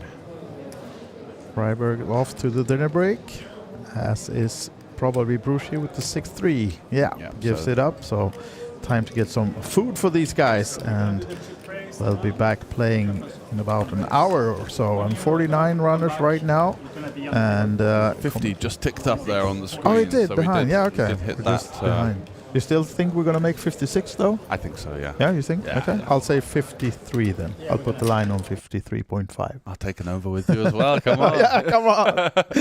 All right, guys. We're not going to be away for a full hour because we're going to take a short break now for like 5 minutes, and then we'll be back with Poker Bros. Scott Kenyon is coming in here to talk a little bit about the mixed games, and so you two mixed game lovers are going to chat away a bit, I think, about that one. Is that right? Yeah, and then we're going to break, and then we'll be back before we start the next level with some more information and probably a guest or two as well. But short break now, and then we'll be back with Poker Bros. See you then. See you soon.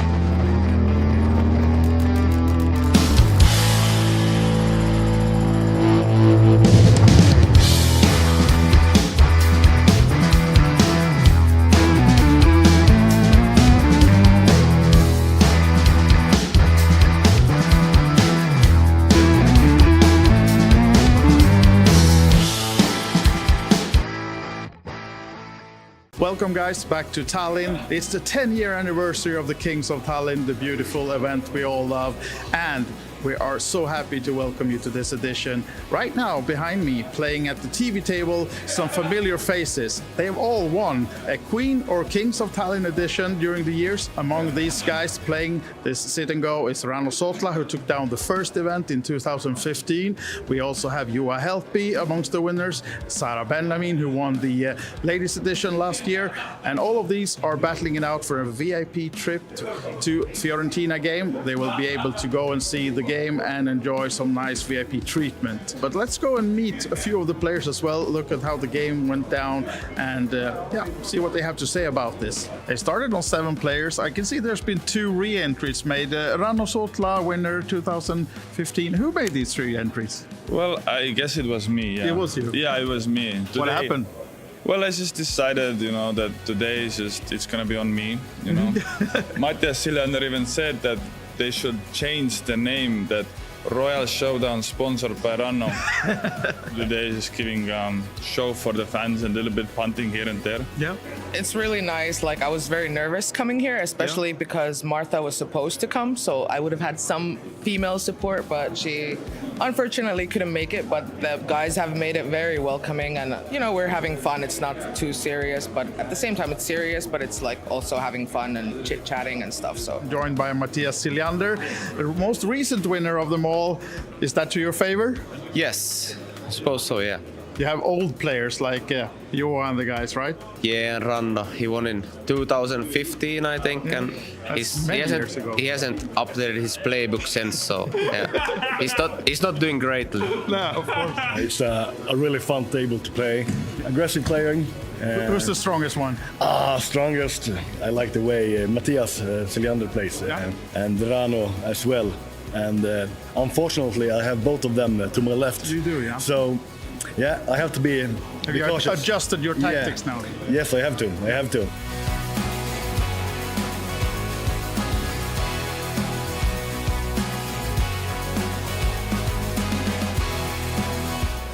I think Deuces is just going to jam.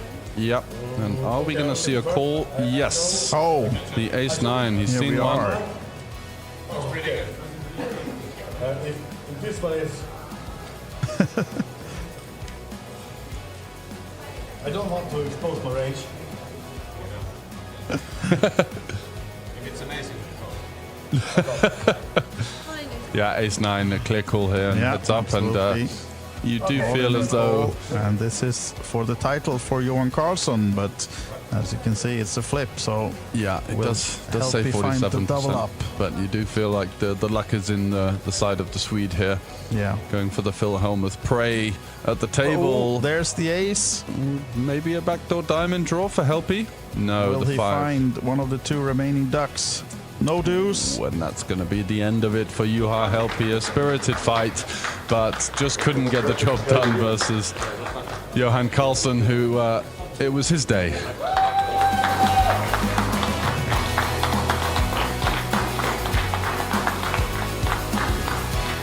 Helpi, one of my idols from when I started playing. Even though I started playing it's close to 20 years ago. Like Juha Helpi was already around and a famous name around the poker community. I told him a couple of times, it's a pleasure to be here playing with you. Yeah. Heads up. Then eventually I got out of it with a win. I can't feel more happy than I do right now. And part of this winning this tournament is having the possibility to bring a friend, going on a VIP trip. If my girlfriend would like to, I would love to bring her with me on this event. Of course you should. She's supporting me, and I love what she do for me, being here, supporting me all the time. Huge congratulations, Johan Karlsson. Enjoy the victory. Thank you very much. Yes! That's it for the coverage of the Royal Showdown. I hope you enjoyed, but of course a lot of more events to come during the week.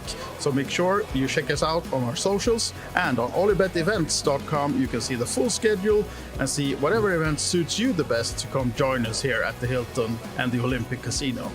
Bye for now and see you soon.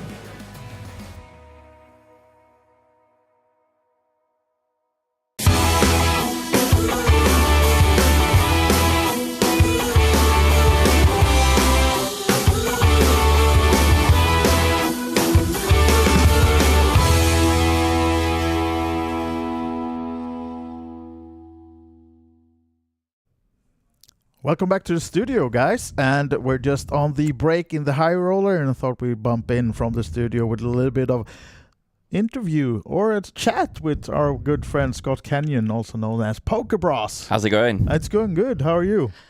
Pretty good. The poker could be better. I've only had one min cash so far, so unfortunately the series not so good for me, but we're just halfway through. Yeah. Long way to go, still 5 full days of action, so I'm hoping to turn it around. And talking about the series, last series, you had the team, you were really hunting those points. So you're still in the mix for that one as well? We're in the mix this time. Last time we got third in the team competition, so that was good for like 1,700 euros each. This time around, there's a lot of teams, actually. It's almost 100 teams. I mean, I've never seen the numbers booming so much as they are in the 10th edition of the Kings of Tallinn. But we're 15th at the moment. We're in contention. Considering we've not had so many runs, so many final tables at the moment, we're in striking distance. Yeah, it's the competition that's been quite interesting for me, considering that last time it felt like if you had 4 good players, you're just automatically going to be in the reckoning, whereas now that's not really enough. You've got to have 4 good players that are going to put in the volume, that are going to get results as well.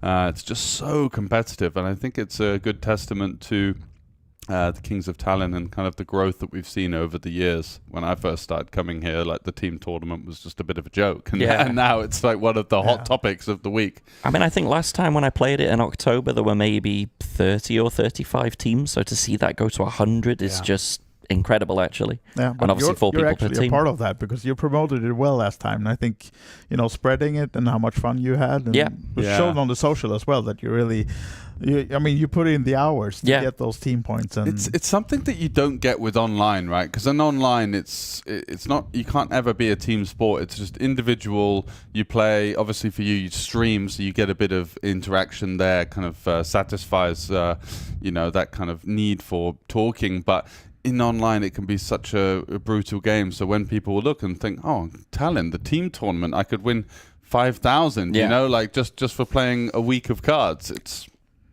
just sells itself. And I think actually for this time, so because we have the 1 million main event, it's 2% of every prize pool, but the fields have been booming. Every single field, even the mixed games fields. Yesterday we had a 350 euro Chinese event. How many players do you think we would get for that? 350 euro Chinese. 50 usually. Yeah. I mean, I think 106 runners. Wow. Ladies and gentlemen, for that's a 350. And that's Chinese. A game that had kind of peaked about 5 to 10 years ago in terms of popularity. You had some sites that were literally just running open face Chinese, and then it kind of died, like short deck. It did a bit because right? I think it got a little bit solved, and obviously a lot of the apps died. A lot of the sites don't do it anymore as well. It used to be that like 2 or 3 of the major sites had it. I don't think they have open face Chinese anymore. Yeah. So, but with that many runners, did you feel that everyone that was in there really knew what they were doing? No, there was still Really, there was, yeah. there was Value. So I know of a very good Finnish guy who you're familiar with. I know he's been on your team previously. Juho Sutari was actually asking for the rules at the table, and then said, "Well, it's fine if I bust this. I'll just go and play the Raz," which I don't think he knew how to play as well. But he got third in the Raz, so fair play to him. Just the opposite of stud, and just try and look for low cards. Exactly. How hard Whereas can it be? in OFC, it's a little bit more difficult to pick it up as a complete beginner. Yeah, a little bit more technical. Yeah. But yeah, the fields are just insane for all of the events. I've been blown away. Even for the pot limit Raz yesterday, 62 players. Horse and 8game both got close to 100 runners in that as well. So what do you think sets the Kings of Tallinn apart from other festivals that are trying to integrate mixed games, that are trying to, fly the flag? There is the mixed game movement, right? With some of the stars ambassadors. I'm sure we can talk about that. But, what is it that is the real selling point for you? I think it's the fact that you have generally 2 or 3 mixed games events every day. I think some events they try and integrate mixed games, but they're not really fully behind it. They'll maybe put one event here, 1 8-game, 1 horse, but they're Bad not structure, high rate. It can be a bit of a rake trap sometimes with those. I have to say the structures have been fantastic with these as well. Most of these, the Chinese event, for example, yesterday started at 1 p.m. I think it was still running until 3 in the morning, so the structure was excellent. But I think also because you got so many extra players, it just means there's a lot of chips in play. Definitely very good run tournaments, good structures. I've been really pleased with all of the offerings. And then you get some unusual games like, I've never played Sukko, this Finnish stud, 5-card stud, they're playing it as Sokkolo. I've never played that before, so I'm going to have to learn the rules for that one. You will be the one asking by the table then. Oh, I will, the Finns will be, Yeah. The Finns will be rubbing their hands at this English fish. That's 10 euros of EV right there. Yeah. And we got 2 different Sokko ones, right? So I think this time they only have Sokko Low, but they've previously done Sokko High Low. This time they had a dealer's choice event for the first time as well. I've never seen that before. So that was Hold'em, PLO 456, Sveten, and Stud, all as a sort of blinds pot limit structure. That was very interesting. Franco was doing very well in that. I'm not surprised. Franco got 4th in that. He's good at all the games. Yeah. Absolutely. Well. If he wants to be. He is a World Series ring winner in 8 games, so we have to respect that away from him. Yeah, we have to respect. No one can hear the end of it either. Yeah. Well, I believe he's lost the ring. No, he found it again actually. Oh, in fact, maybe again. he lost it again. No, he lost it again. Yeah. He lost it again. Yeah, but getting you into this booth, I was searching for you, and you found you downstairs in the lobby teaching another game to a few of your friends, right? So I've got a couple of friends over. One of them's a fellow streamer, one of my teammates. He's never played Deuce 7 triple draw, so I thought we'll try and encourage him, see if he wants to learn the game, maybe play it himself. So I'm actually streaming that at the moment, a little Deuce 7 tutorial. One of the guys I think is going to play it, an Estonian local called Sim, who's pretty good at Chinese as well. He's probably going to play the Deuce 7. Connor, I think, is going to wait for the PLO mix that they have tomorrow with the progressive bounties. Yep. Yeah, he felt like he was understanding the game, but didn't really want to fire the Deuce 7. But Seam is confident and is going to jump in. So why not, right? Yeah. You only live once, so exactly. give it a shot. And what's the worst that can happen? Whatever I found when I was playing mixed games is that they're a lot less intimidating than other formats. Very much so. And you notice the difference the second you walk into a mixed games room. Everyone's chatting. The atmosphere is super friendly. They're often quite happy to help you. I mean, they are. You will get a couple of sniggers and been like, "Oh, this guy's never played the game before." Well, hey, there you go again with this. Yeah. I'll help you, mate. Yeah. Exactly. Yeah, but I think that you can tell when the help is genuine and when the help is actually through gritted teeth, like it could be in Hold'em, where like someone's forgetting to put their big blind ante in, or someone doesn't know. In Hold'em, it can be that people get a bit snickery and snide or whatever. You never get that in the mixed games arenas. Very warm, very friendly. Like I can't encourage enough if you've never played mixed games tournaments. The whole atmosphere is just different compared to Hold'em, where obviously a bit more serious, bit more stuffy headphones, sunglasses, but you never mixed games. They're just there chatting at the table, friendly. You can hear laughter constantly in the room. Yeah, people are having fun. People are there having fun. So the average age is always a bit higher as well. Yes. So what do you think that you could do to combat that? If you were to think from an organizational standpoint, now we're getting some big numbers. How do we How do we get the young stars joining in? That's a great question. I mean, again, the chaps that I'm teaching in the lobby, they're quite young. They're sort of 20s, 30s. Maybe it just needs some of the older guys to sort of show the youngsters about the games. Yeah. Because both of them that I'm teaching now, they're like, oh, this looks really interesting. It looks really fun. I think just, So teach them the games. Maybe we series would start with a Poker Bros 101 on That's the what I'm saying. We do like a group masterclass, and we give a raffle for a free ticket to whatever. Absolutely. I mean, I would be happy. Let's say we run these events every day. I could happily do it where like you come at the start of the day, we do like a basic tutorial. Yeah. I talk you through the game. Come and join. And if you pass the test, then you get the rake free or something. Exactly. It's like the driving test, the theory. Come 6 hours later, he's busting them from the same tournament he taught them the rules for. So he started a 5-5 cash game with them. Just sat there with mountains downstairs. Yeah. So what are you looking forward to for the rest of the week? So there's a PLO 456 tomorrow with progressive bounties, 350. That should be pretty nice. Really nice. I'm looking forward to trying this Succo because I've never played it before. I've heard sort of roughly how it works. So that should be. It's always fun to try a new game. I'm trying to think what else is still to come. Are you playing anything Hold'em this week? I played the Royal Challenge that they had yesterday, but no good in that, unfortunately. But yeah, I try to stay away from Hold'em as much as possible. I mean, if you have a main event ticket, I'll happily play that, you know. I'll max late reg it, though. Day 2, 10 big blinds. Actually, you might need him in the Highroller to get above your line. Exactly. George has betted that we get more than 56, right, in the Highroller. I'm like the prop betting whale right now. I've got the wrong side of the line every single time. But I have to say, impressive field for a 5K. Yeah, it is, yeah. Over 50 in players. terms of numbers. Over 50 players is very impressive. It's got a great pull as well. It's not just a load of boring nits from online.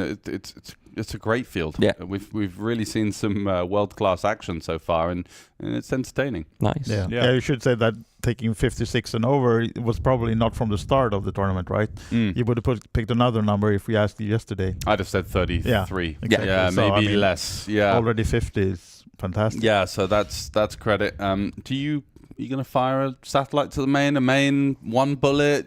Just for potentially. Because the problem is with mixed games, right? Don't get me wrong. So. It's nice, but the top prize is there's only so much you can win. 3 to 5K, right? Well, you've got to pay expenses. You say that, you've got to pay travel. All of these ones have been 8 to 9K. Wow. Okay. Like I say, the field numbers have just been exceptional. So the Chinese yesterday, 9K for the winner and a 350. Yeah. 350 horse, 358 game. I think both of those were 8K for the winner. It's been exceptional. Unfortunately, I've just not been running very well this week so far. But I say so far. I will be back. I will. I guess the PLO tomorrow will be a 5-figure first place as well, right? Oh, yeah. 350, PLO 456, that will be massive. Yeah. All of the other PLOs have had over 200 players. They go crazy for the bounty formats as well. And I think that's kind of a local taste preference, I would say. Yeah, no, that will be very nice. Yeah. And so do you want to clear the air on some of the ACR stuff as well? Well, what's your take on it? My take on it is we need a better marketing team, a better socials. Like if there's anyone out there who works in social media who would like to do the ACR socials, please straight in the door, no interview. Yeah. It's annoying as well because from my point of view, I try and do everything very business-like, very proper. So to see this stuff, it obviously just makes everyone look a bit silly. It does. It kind of tars the brush over you as well in some senses. People are going to come into your stream saying, what the hell's all this about? Are you a cheater as well? And you're like, look, man, I'm just the good thing is I mostly play Hold'em and I'm terrible at Hold'em. So look me up on GTO Wizard all day long. You'll realize I'm not RTA. I'm not in that. I'm definitely not in that. But speaking of your stream, then you say you're live streaming a bit from here. Yeah. Where so do people find you? I actually have to say to the lovely people of Kings of Tallinn who've organised Teresa and Krista, they actually let me stream the Open Face Chinese events. That's really cool. And then I went to Teresa after I busted the 350 Chinese yesterday. I was like, is there any chance I could stream the Raz with my sad puppy eyes? And she let me do the Raz as well. Nice. So I think it's getting to the point where, again, I've said to her, I'm not interested in streaming Hold'em. The atmosphere at the table is just different, so it's not going to make for good content. But if I could do the mixed games all the time, So how does it work then? You got a setup. So I now have a big tripod that's off the table, so that way there's nothing on the table because they don't allow phones even on the rail here. Yeah. No phones at the table. So I have a big tripod stand behind the table, and that way the angle's better as well. So it's just showing the cards up action, no whole cards. But that's why for Chinese it works so great. Like all of the cards are face up anyway, so there is no there's no cheating issue. Like it's always face up information anyway. Yeah, or card sharing or any kind of infringements possible. Yeah. What happens when you're in Fantasyland and you're trying to set your Fantasyland deck? I did it away from the table and I did not have the tripod there because otherwise it means moving the tripod, disturbing other people. You're on no delay, right? Yeah, so I just left it at the table, went to set my fantasy, came back, did the fantasy. Yeah, and there was a really weird situation with one of the fantasies. So someone brought his fantasy back and I always put a chip on top of each board to protect my cards. It's always your responsibility to protect your cards. But the thing is, when they're still doing their hands, you risk then maybe getting your hands confused with the discards. Yeah. So someone got his top 2 cards mucked. Oh wow. Mistaken for discards. Yeah. But they came up with a really nice ruling, which was that the back and middle board would still stand, and just that the high card would play on the top, which I thought was very fair. Yeah, I thought was very fair. That's fairly reasonable. It's all you rather can do. Than the whole hand getting exactly. Mucked, it's all you can do at that point. It's a huge point swing, right? Yeah. It's all you can do at that point because once the cards have touched the muck, they can't come out of the muck. But it's good that the other 2 hands still stood. So what do you think's the future for mixed games then? Because I hope it's bright because there's been a resurgence, right? Because as a PLO player myself, right?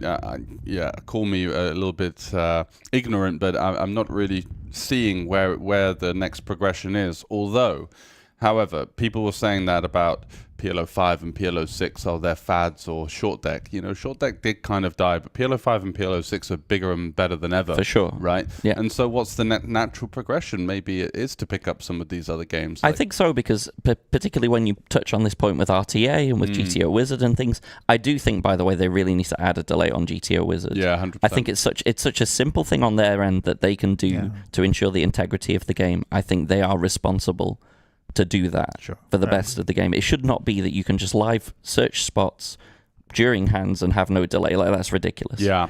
All you need to do is also you just need to have one more machine or someone operating it in all you real need time. is to put like a little 2-3 minute delay. Yeah. It's a small inconvenience, but ultimately if people are really looking at their hands after the hands, so what if they have to wait 2-3 extra minutes? Exactly. It makes no difference. Doesn't but like, make a difference, if you truly care about the integrity of the game, that's what you need to do. You need to add a delay to all these programs. Yeah. And then there's no issue. It's such a simple thing as well. And so which are the most unsolved mixed games in your opinion? Is it something like Stud High-Low or Raz? I think Raz is quite simple when you break it down, actually. What's the most complex game I can think of? I would have thought PLO 6, particularly because equities run so close pre-flop. Or Sveton, I think people overplay aces in 5-card and 6-card PLO. They overestimated their aces when equities just run insanely close. Yeah. So I think PLO 4 is more solvable, but 5-6 with so many combinations. Yeah. I think that should be less solvable, Are you doing the Sveton as well then? Yes, absolutely. The 5-5-5. So I'm not really much of a Sveton expert to say, but I actually enjoyed it. I've played it a few times. I think this would be like my 4th or 5th Sveton tournament. Yeah. It's really nice that they're running it as a more sort of prestige event, the 5-5-5 championship event, 2-day event. Yeah, I think that will get really good numbers. So it's standardly pot limit game.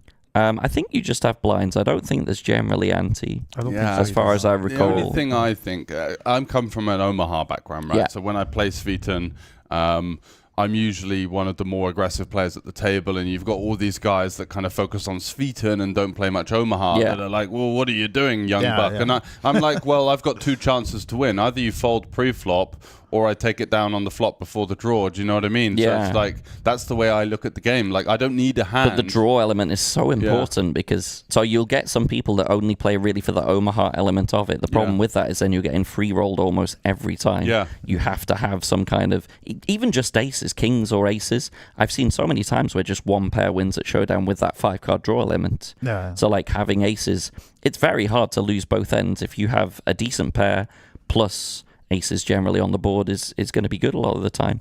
It's a good hand. It's a good starting hand.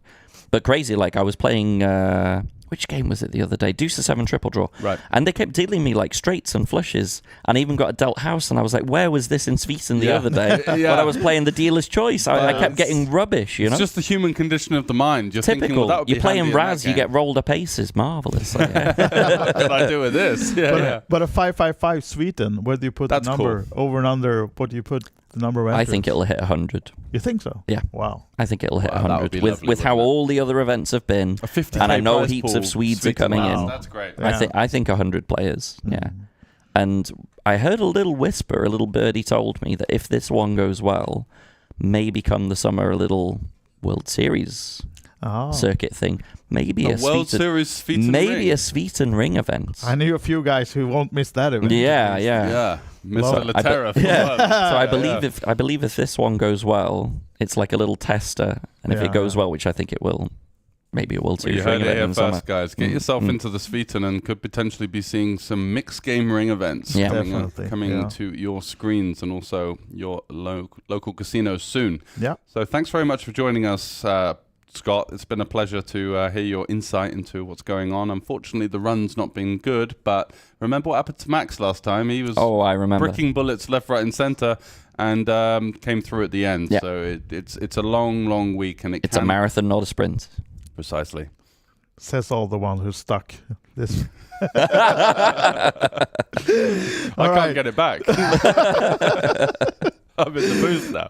All right, guys, we're going to take a break then. And we're going to cut the delay a little bit for the high roller as well. So I'm not sure entirely how long of a break we have until we're back. All right, I'm getting in my ear that it's a 20-minute break. So we'll leave you with that. And thank you again, Scott. And you're welcome back, of course, in the booth. In case you're not in the mix in anything, and have you on the commentator as well. Pleasure as always. Thank you. Thank you. See you soon.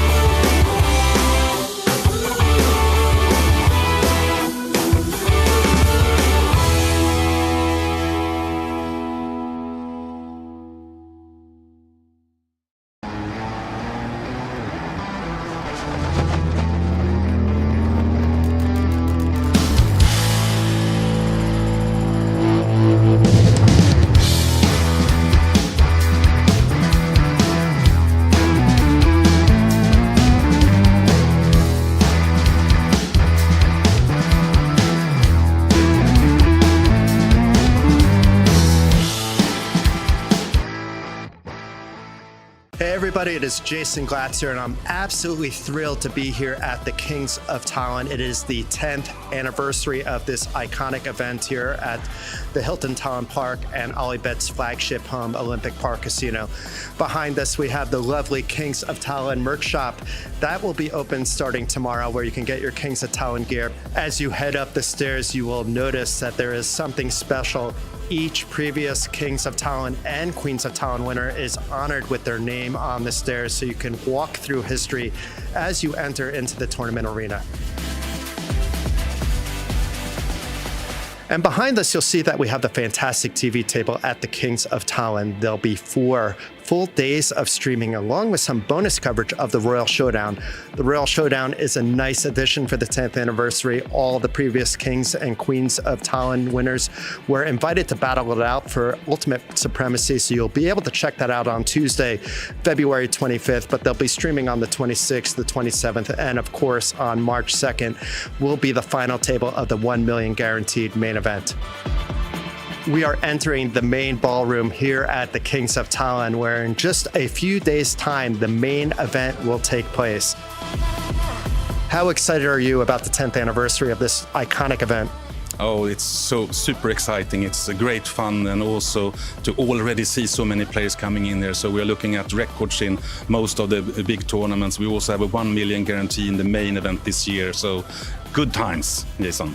I might not be a poker king, but you certainly can be at the Kings of Tallinn and earn your rightful seat into this throne with 64 numbered events for the 10th anniversary at the 2025 Kings of Tallinn. The main event, €1 million guaranteed prize pool, will be following that throughout the week.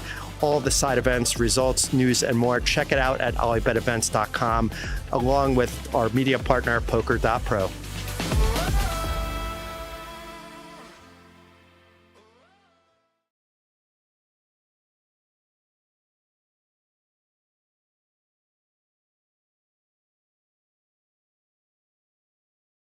Teresa, we have a new game this time in the festival, and it's called 5-card stud. And in Finnish, I also learned it. It's sökö or sökö nullo. Yeah. Getting good at Finnish with the new games. But can you tell us about the game? Yeah, so this is a 5-card stud game. It's a traditional Finnish game, but it's actually originated from Canada, I think, North America. So some people call it Canadian stud, yeah. but in Finland it's called sökö. And we've had the sökö before in the schedule, but now we have also introduced sökö nullo. And for the very first time, we have sökö nullo also in the Kings of Tallinn schedule included. And it's sökö low. So basically what we're doing is we have a tournament that has one round of each, sökö high and sökö low. Can you maybe show us how the game works, how it goes? Yeah, so first of all, people usually ask like, what's the nuts? What's the best hand? So the nuts in sökö nullo, which is the low version of sökö, that would be, there you go, 2, 3, 4, 6, 7. So it can't be a straight. Yeah. So in sökö, in the traditional sökö, you have also a 4-card straight and 4-card flush. In this low version, you got to watch out for any straights, any flushes, any pairs, or anything. So basically, you're looking for the lowest possible hand. Ace is considered a bad card, a high card. So you're looking for the lowest possible hand, but you can't make even a 4-card straight. So therefore, the nuts would be 2, 3, 4, 6, 7. Yeah. And because it's a 5-card stud game, the initial deal is 1 card down and 1 up. And eventually, the players would get this. So this is the final sökö. It's 1 card down and 4 up. And that goes for both high and low. Okay. And how many draws then? How many times? Or can you see that one as well? Yeah, I mean, the initial deal is would be yeah. So this would be the initial deal, and after that, the dealer would place 1 more. You got a betting round, 1 more betting round, and then 1 final betting round, and then that's it. And so it's a very straightforward game because you have quite a lot of information there, but still. It seems to be quite tricky with this low version. So it's going to be interesting to see how players do on this one. I have one question. You said it's a traditional Finnish game, but is it popular as well? It used to be back in the days before Texas Hold'em was introduced and came more into Europe overall. So like, let's say 70 to 100 years ago, sökö was the game that they played in Finland a lot. But nowadays, it's not so played anymore because Texas Hold'em is the most popular. Yeah, but we are bringing sökö back. We're bringing, yes. Yeah, we're bringing it back. Definitely bringing sökö back. Scott, I'm so happy that I met you the last time you were here in Tallinn as well, so I can make you teach me how to play open-faced Chinese pineapple now. And the good thing is, the last tournament I played live was an open-faced Chinese tournament, and I won it. So I'm in good so I'm in good shape to teach you today. Perfect. Yeah. So can you just show me how it goes? Okay. So first and foremost, you know the hand rankings for poker, yeah? So we're gonna make 13 cards. We're gonna have 5-card hand, 5-card hand, 3-card hand. The back hand has to be the strongest. The middle has to be the next strongest. The top has to be the weakest. That's all we're looking for. But it's normal hand rankings for poker. So we start with 5 cards. We have to use all 5 cards to start with. And we can do this face up just so that we can show everyone sort of how it works. Ooh, I like to see red. Yeah, so you have a lot of hearts there. So what are you thinking when you see this? Can I use all of them? You have to use all of them. So I would do like this to make it like flush. Exactly. You have a really strong start with 4 to a flush. Have a weak card in the middle, and then maybe we get some queens or aces up top. What about you? For mine, I have a lot of diamonds.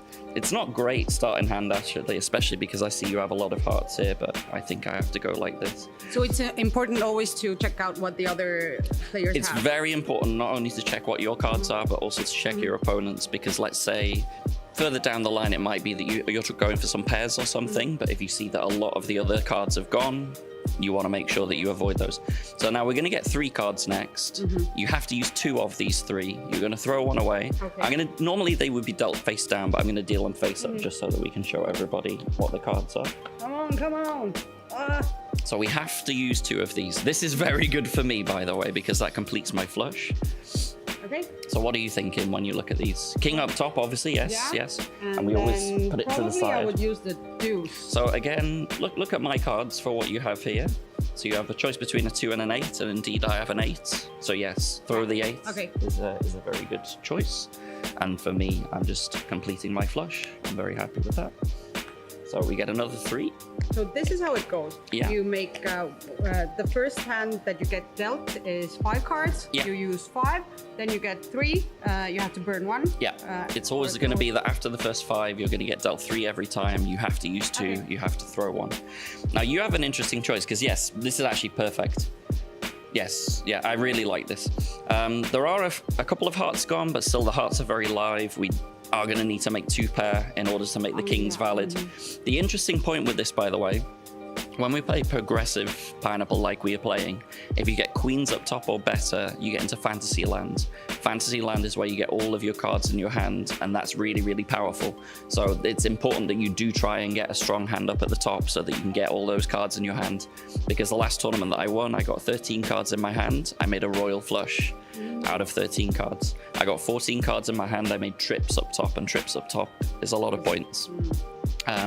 Worth noting, by the way, that the way the game works, it's based on royalties. You have points. So the stronger your hand is, the more points you're going to make. So kings up top is really good. If you can make this, this would be super nice. I can.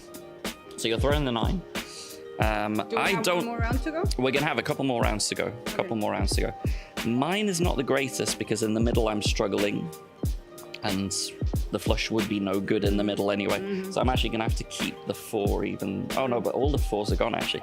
I think then I'm just gonna burn this up at the top, try and leave as much space in the middle.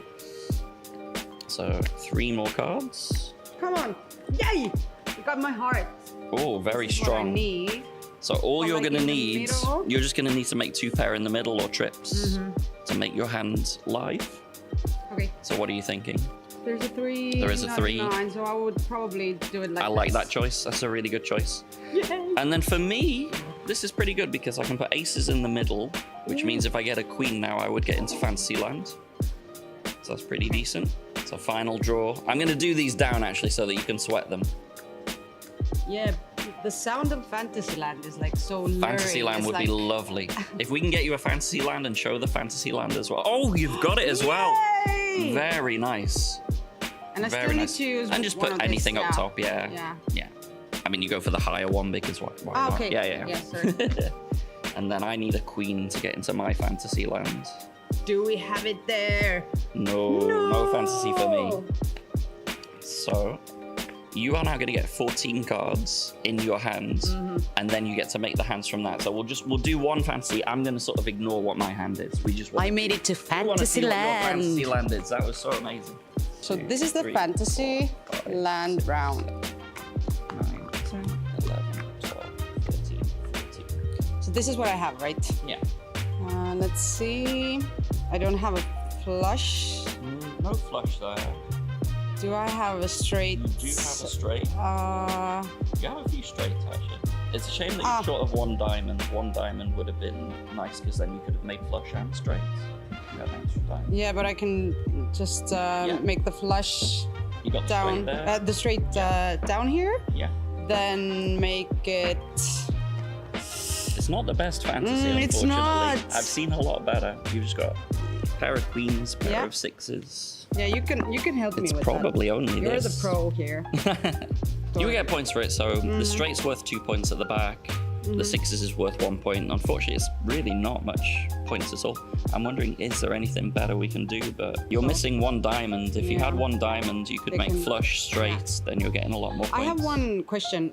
During the tournament, do I have to keep my own score or the dealer helps me? The dealer does it for you. I mean, as always, the dealer is there to help you out. So the dealer does everything for you. They'll calculate the scores. Obviously, it's good to check it just in case you're not sure. But yeah, the dealers are really helpful. And I have to say, so I played this in February here. Yeah. And the dealers are very, very good. They know what they're doing. And they so anyone that's not sure what they're doing, you can always trust in the dealer to look after you. And if you need help, then you can always call Scott. Yeah. Peter, I remember when I met you the last time, and I know you're the Sweden master in Sweden. And now I would like you to teach me how to play. Well, Sweden is a game where you play 5-card Omaha on the board and 5-card draw in the hand. So if you focus on the 5-card draw hand, you will be successful. That's it. Now we know how to play. Pretty much. But I said there are a lot of numbers to consider and a lot of cards to consider. And of course, you have to be Franke lucky. Oh, that's a good way to be lucky. Yeah. Can you show me like one example or something? We get 5 cards Yeah. each. 5 cards each, like this. And of course, when you have chips, you decide if you want to play this hand or not. And let's say everybody plays the hand. So we have a flop. Let's do it openly, right? Okay. So we can, because I don't know anything. Yeah. And I don't know what to do. Usually you want to have like pair, 2 pair, flush I draw, have one. straight draw. You have a pair and you're in the lead. I will still pot you here because I want you out of the hand. Yeah, surely. Okay, but you are going to be in. So now you see a pair and you have a straight draw. Could be okay, unless I have like a full, but I don't. So you want to change like the 10. You take it away. You just like burn it? Yeah. And I'm going to change 2 cards because So how many can I change? You can change from 0 to 5. Ah, okay. And if you change 1 card, you get 1 open. Do you like it? Does it fit your hand or does it fit the board? No. Nope. Away, and you get a new one.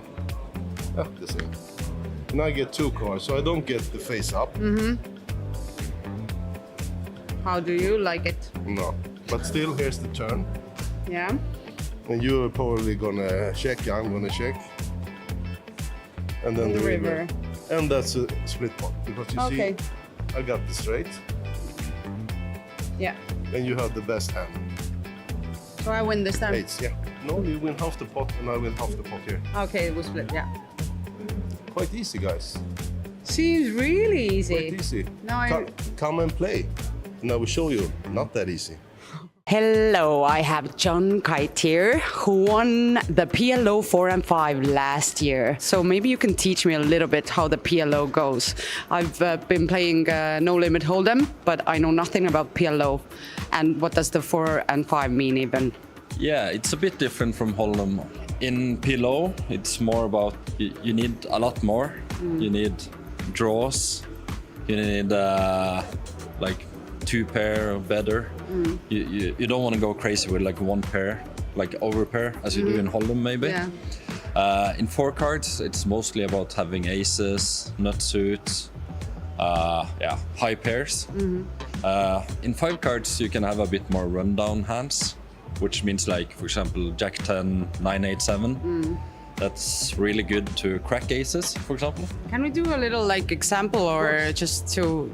And I really want to know, what does the 4 and 5 mean? Yeah, Is it like 1 round with 4 cards and then 5 or... Yeah, 1 round of each. So we're okay. 8-handed So first we have one round with 4 cards. This is a very good 4-card hand. This is for me? Yeah. Very good card. Oh yeah, maybe turn it around. Yeah. So, you like equity run very close in PLO compared to Hold'em. Let's say you have aces versus kings in Hold'em, it's like 80-20, right? Okay. But here it's more like 33-66. Even though, so if you have like aces with something, against kings with something. And here you see we have a double suited kings. We love the hand, but against aces we're always a dog, obviously. But when you have kings, you always want ace blocker. That always helps. Less chance for your opponent to have aces. But in the game you still have like the flop and turn and river the same way in that. You just get more cards. And a big difference is you have to use 2 cards from your hand. Yeah, right? These are the cards that play with the table, right? So normally if there's 4 5s in Hold'em, you both split, right? Yeah, pods. Because you both have an ace. But here you have to use your 2 best cards. So if you have a full house. Even though the board is this, no one have quads. Okay, so still 3 of the cards is playing from 5 cards altogether playing. So you have a house here and the ace is full, or 5's full of aces. Okay. So that's a small difference. Like if there's 4 to straight, having just a jack is no good. Like this is not a straight if this is the board. Okay. You see, normally in Hold'em, this would be a straight with a jack, right? Jack, yep. Oh, this is this. Yeah, that's fine. But here, we need to use 2 cards. So we need a king. Then we have a straight, right? So that's small differences. And it goes like 4 cards, 1 round, like each. Yeah. Every player gets 4 cards. The button moves like the whole, what do I say, circle, and then the other round is 5 cards. Yeah. Okay. So you tend to see more all-ins in 5 card. So normally a lot of people build stacks in 5 and 4 is a bit quicker. People just wait for aces. But in 5, you get so many more possibilities. Because 50% of the time you even get double suited when you have 5 card. So it's very easy to get double suited with 5 cards. Like here, ace king 9 8 4. Compared to 4 cards, it's harder to get double suited. People want double suited hands. But what is the usual mistake that people do, like that you see in the tables? So normally it's not respecting your opponent or the board. Like if you have aces on this board, it's never gonna be good. Like people overplay overpairs, you know. I was all in with aces once, overpair. Guy had top set, so I was crushed. Yeah. But I still found an ace on turn. So, oh wow! So you have that lucky charm. I'm lucky today. Even though I just doubled up a guy with aces. But is PLO your like top 1 game, like your favorite of them all? Yeah, at least in cash game. That's what I prefer to play. Okay. But on every flop, we want like big draws. If the flop come queen 10-6, even though the guy have aces with a queen, it's very strong, right? But let's see, you have this hand. You only have king high, right? Yeah. You have king high, but you have a full wrap. You can get straight with ace, a jack, a king, a 9, or even a 7. Yeah, and so that would be a nice. And an 8. Yeah. So this is monster flop. And we even have flush draw. So even against aces here, we have like over 60% equity. Yeah, it's so different from Hold'em. We have no pair. So it's about putting a lot of pressure. You know your opponent have aces, and like I have no showdown value. You can just go all in on this flop and he kind of have to fold. It depends. Someone calls, but yeah, you know. Anything else that I should know before I enter my first PLO 4 and 5 tournament? I don't know.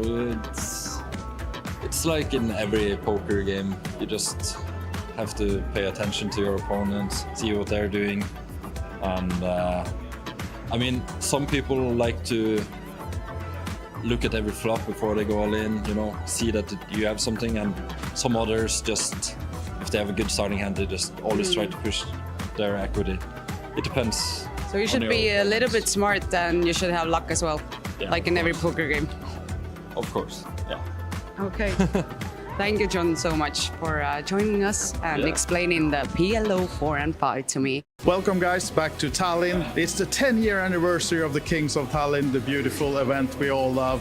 And we are so happy to welcome you to this edition. Right now, behind me, playing at the TV table, some familiar faces. They have all won a Queen or Kings of Tallinn edition during the years. Among these guys playing this sit and go is Rano Sotla, who took down the first event in 2015. We also have Juha Helppi amongst the winners, Sara Benjamin, who won the ladies edition last year. And all of these are battling it out for a VIP trip to Fiorentina game. They will be able to go and see the game and enjoy some nice VIP treatment. But let's go and meet a few of the players as well, look at how the game went down, and see what they have to say about this. They started on 7 players. I can see there's been 2 re-entries made. Rano Sotla, winner 2015. Who made these 3 entries? Well, I guess it was me. Yeah. It was you? Yeah, it was me. What happened? Well, I just decided, you know, that today is it's gonna be on me, you know.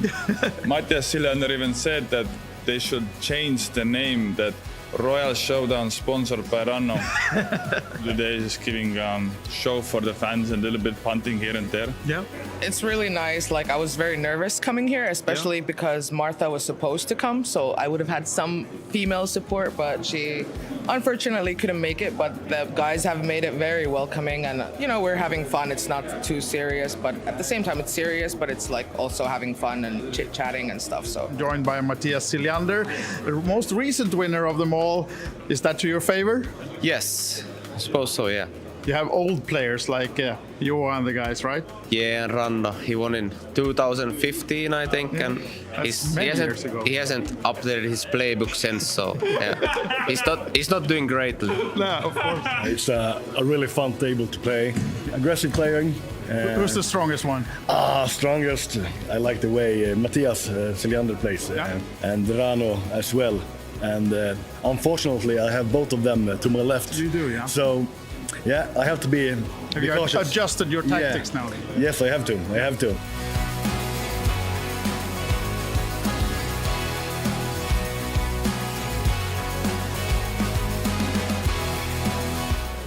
I think Deuces is just going to jam. Yep. And are we going to see a call? Yes. Oh, the ace-9. He's seen one. If this one is... I don't want to expose my range. It's amazing. Yeah, ace-9, a clear call here, and heads up, absolutely. and you do feel as though... And this is for the title for Johan Karlsson, but as you can see, it's a flip, so... Yeah, it does say 47%, but you do feel like the luck is in the side of the Swede here. Yeah. Going for the Phil Helmuth prey at the table. Oh, there's the ace. Maybe a backdoor diamond draw for Helpy? No, Will the he 5. find one of the 2 remaining ducks? No deuce. When that's going to be the end of it for Juha Helpy. A spirited fight, but just couldn't get the job done versus Johan Karlsson, who it was his day.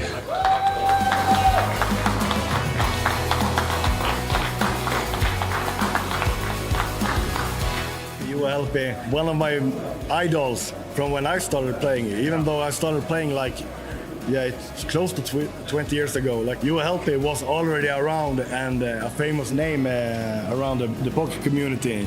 I told him a couple of times, it's a pleasure to be here playing with you. Yeah. Heads up. Then eventually I got out of it with a win. I can't feel more happy than I do right now. And part of this winning this tournament is having the possibility to bring a friend, going on a VIP trip. If my girlfriend would like to, I would love to bring her with me on this event. Of course you should. She's supporting me, and I love what she do for me, being here, supporting me all the time. Huge congratulations, Johan Karlsson. Enjoy the victory. Thank you very much. Yes! That's it for the coverage of the Royal Showdown. I hope you enjoyed, but of course a lot of more events to come during the week. So make sure you check us out on our socials, and on olibetevents.com you can see the full schedule and see whatever event suits you the best to come join us here at the Hilton and the Olympic Casino. Bye for now and see you soon.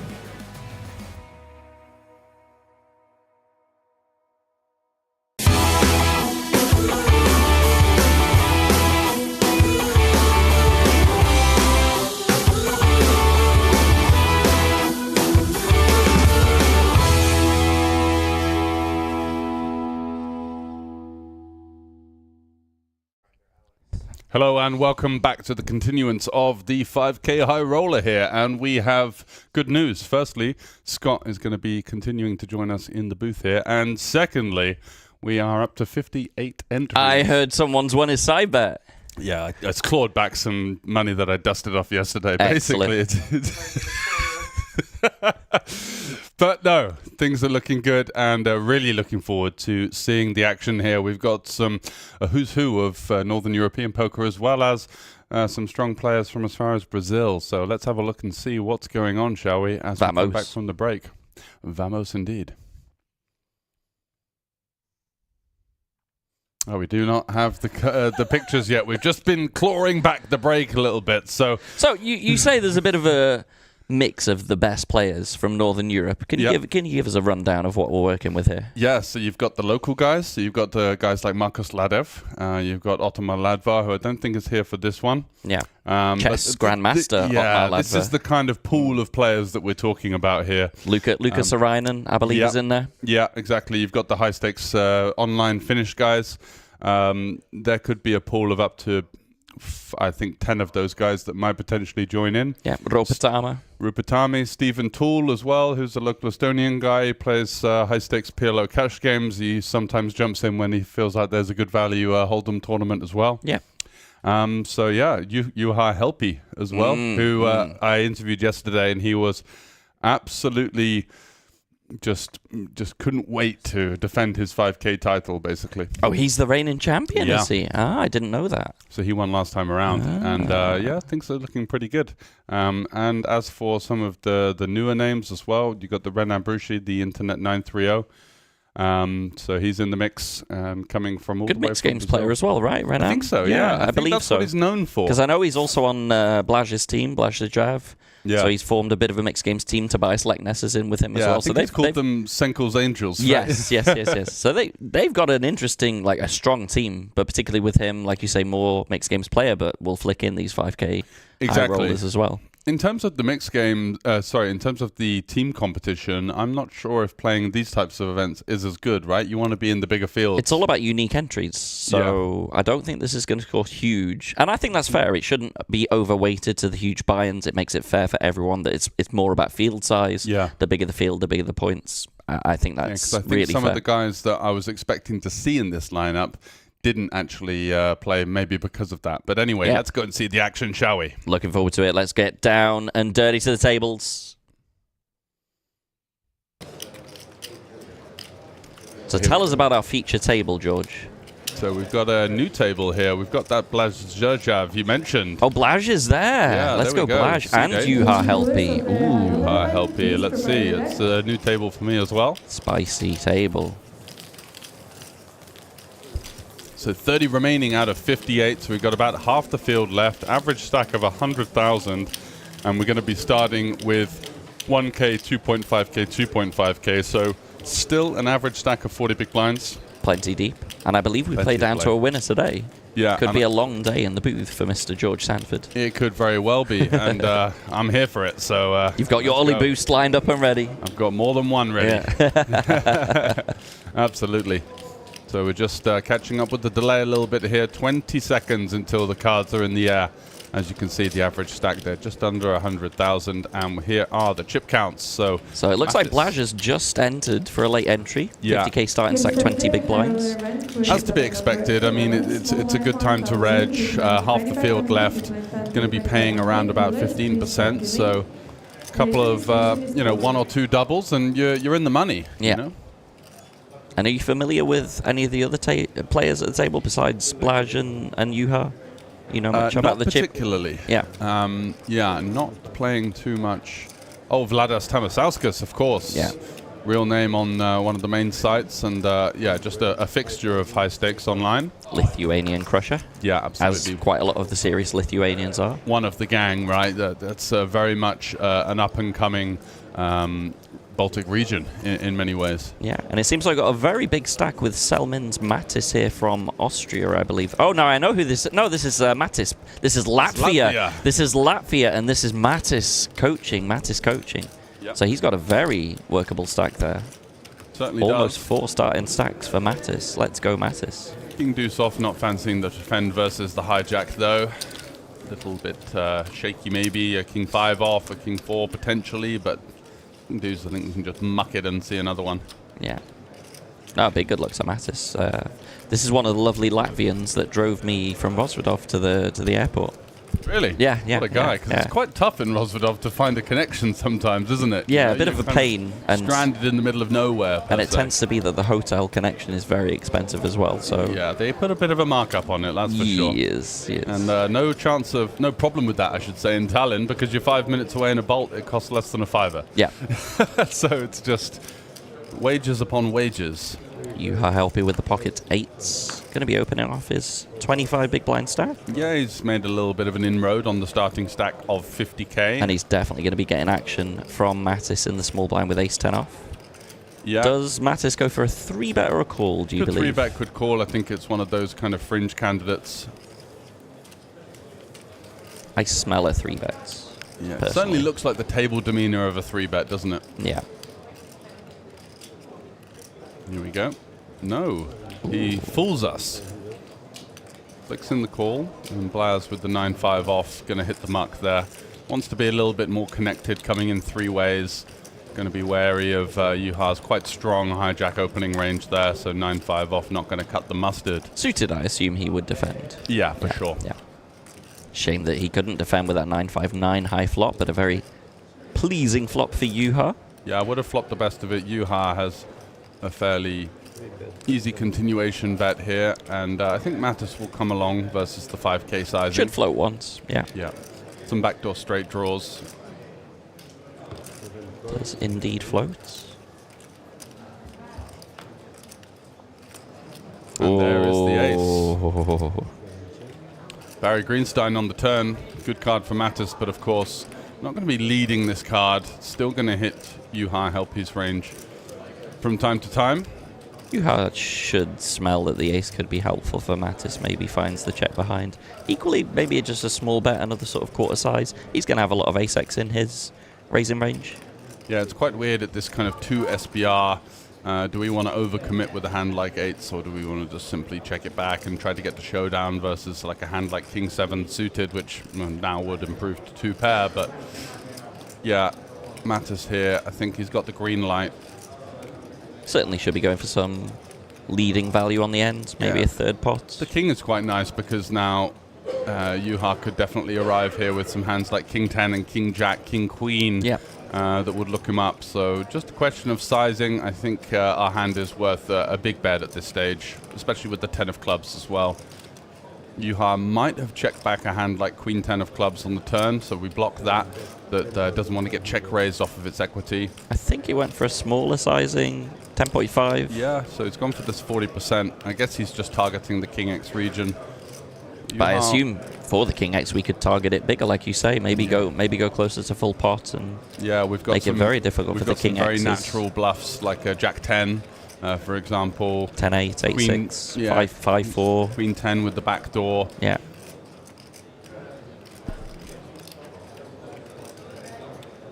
Yeah, as you say, 5-4 suited, 5-6, maybe finding its way into a check raise, check call, but tough spot here instantly for the Finn with just under 10 million in live earnings, and some of those cashes dating back to the early 2000s. So finds a very good fold there. Been his way around the block, and sniffs out the potential strong hand there, and reads the situation quite nicely. So good start for Mattis. Yeah.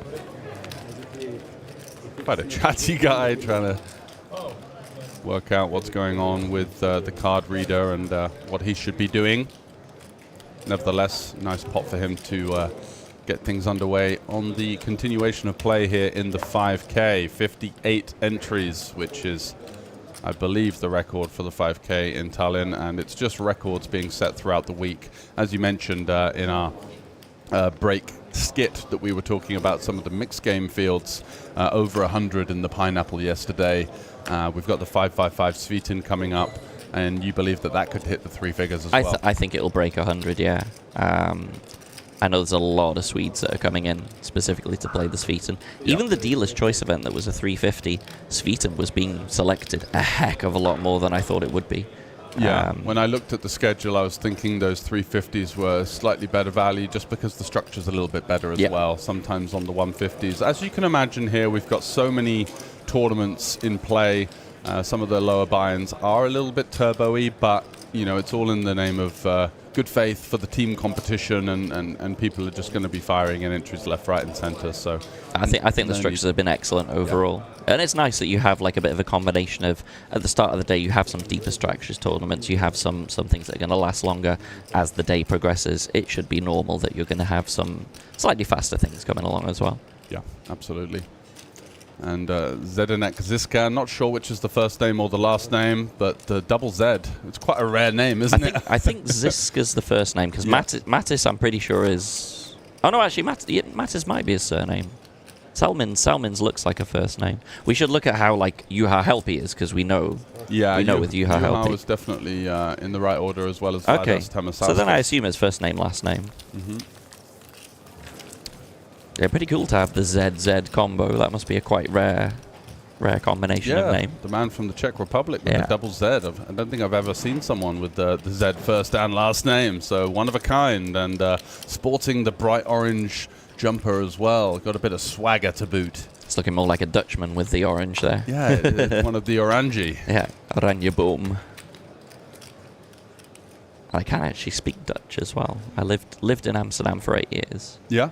So my Dutch is 95% fluent. What are your thoughts on the poker circuit in Amsterdam? It's very sad. I mean, I was forced to move basically because I knew the regulations that were coming in. I knew it was going to be very bad for online poker, but I couldn't have imagined how bad it is. It's actually illegal to be a gambling ambassador in the Netherlands, isn't it? Yeah. I didn't think it was going to be that bad. But I realized a lot of the sites were going to be unavailable.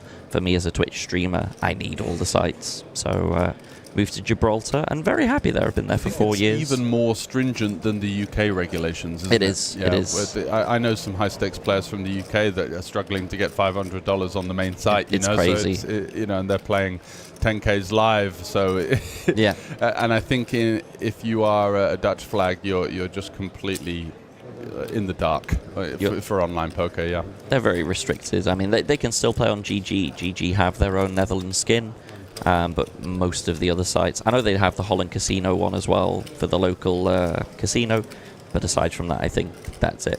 Mm-hmm. So they're very, very restricted.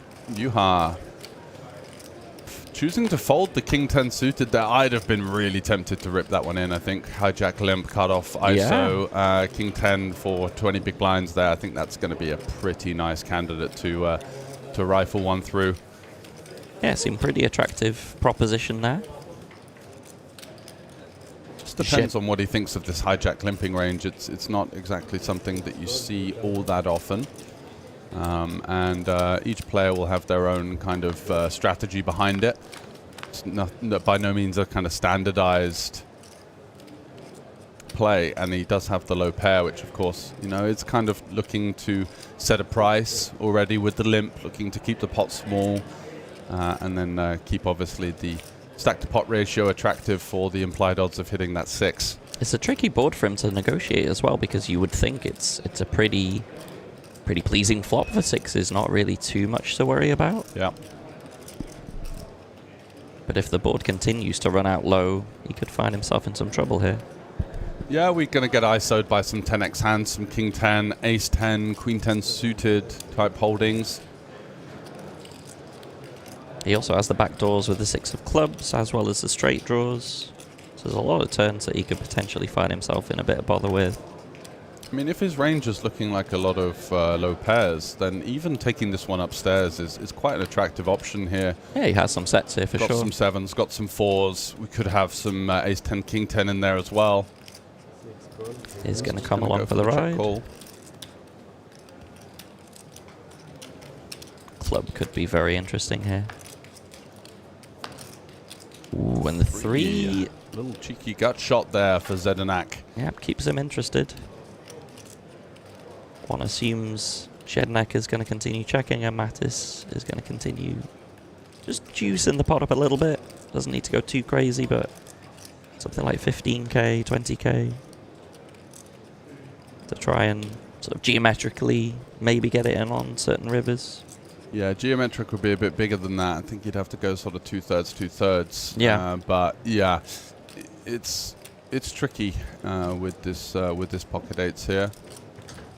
He does still want to keep the flush draws and the straight draws in there, so we can't price it too high where we're going to force them out on the check. Equally, just checking the turn and then going for the value on certain rivers. Now that's bad news for Mattis, because you just don't think he's going to have much 6x aside from pocket sixes. Yeah, exactly. And like eights is going to be kind of a decent combo to potentially find some heroes here. Your opponent is going to have hands like, I would imagine, hands like some king jack, queen jack, maybe jack 9 suited. And there's a lot of missed draws here. We do block some of those draws with the eights, of course. Yeah. But the clubs miss, the overcards miss. It's a tough spot for Mattis here, potentially, depending on what sizing Zdenek is going to go for.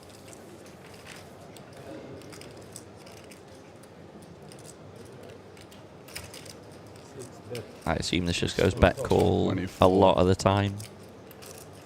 Yeah, not any instantaneous action from Mattis.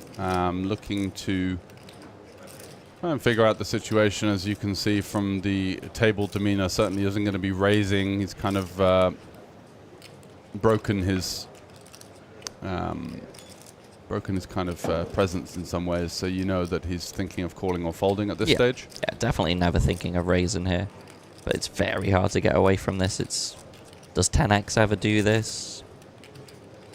Yeah, he's kind of repping a 6. Maybe some 2-pair combos. Yeah, he could potentially have a hand like pocket 3s with the club, pocket 5s with the club. Yeah. As well as 6s. So 3s, 5s, 6s. Maybe he check calls some hands like 7s with the club on the flop sometimes as well. So a lot of value there. But the fact that he has the 8s could save him a little bit, because he blocks what should be some of the bluffs. He blocks a lot of those straight draw combos that miss. And unblocks all the missed broadways with one club or some kind of, king 9 of diamonds that might have check called the small bet. Wow, great fold from Mattis. Good fold. Great fold from Mattis. Nice solid play there. Yeah. Sniffing out a lot of value in the range, and the bluffs were somewhat counterintuitive. Yeah. Betting when he was ahead, fine in the fold when he was behind. Yeah, very, very well played. Impressive. I thought that could be tricky on the end. Yeah, nasty river. It was, wasn't it? But a bit of a juicer for us in the booth to try and figure out what these high-level guys are up to. And as you can see, kind of a clear theme of the players here that are, of course, playing a lot online and very solid, just really doing a good job of maneuvering post-flop. So Zdenek with the 9-8 suited now from the under the gun seat, certainly going to be a decent candidate for an open. I think he might have just limped, though. He's limped again. Yeah. Interesting. So continuing with this limping strategy. I guess his theory might be like with hands that he wants to see a flop with, maybe he's not wanting to raise, get 3-bet off the action. He's just trying to sort of limp call and see board, see flops, but while controlling the pot at the same Whilst time. also having the odd strong hand in there as well for just to kind of balance it up a little bit, which is quite important, I think. So Blaz Zerjav here with the Queen 10-0 from the cutoff, seeing an under the gun limp, a hijack over limp. How's our hand really faring against these two ranges? It's not great, is it? And he does look to just get out the way. It's going to be dominated quite a lot by at least one of the range. I can give you information, by the way, that Blaj actually won a tournament yesterday. Oh, yeah? He is the Pot Limit Raz champion. Wow, really? Blaj is a very competent mixed games player, as well as a very good Hold'em player. Yeah, so we've seen him actually start to come to the festivals as well. Yeah. And even playing some of the smaller events. And Hugh-Ha Helpy having none of these limps with his 7s from the small blind. He's going to pick up very nicely as well. Dead money, dead money.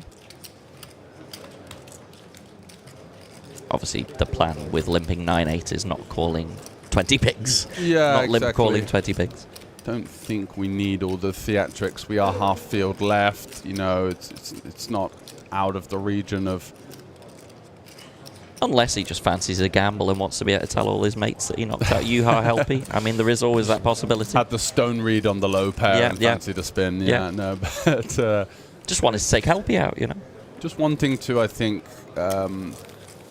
set some kind of psychological intention that, you know, his limping range isn't just full of limp folds to this kind of action, that he might have some strong hands in there. Yeah. Kind of an unspoken thing I think he's going for there.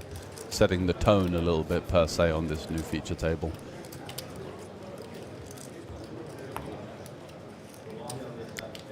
So a fairly slow start so far, but a couple of interesting plays from Zdenek there. The Orangi checkman with the bucket hat. Yeah. Coming in for some limps, beating to the sound of his own drum. It's not the kind of strategy we will see when we do commentary on the 200 euro, the 500 euro tournaments. All of a sudden in the 5Ks, starting to see guys with their own style.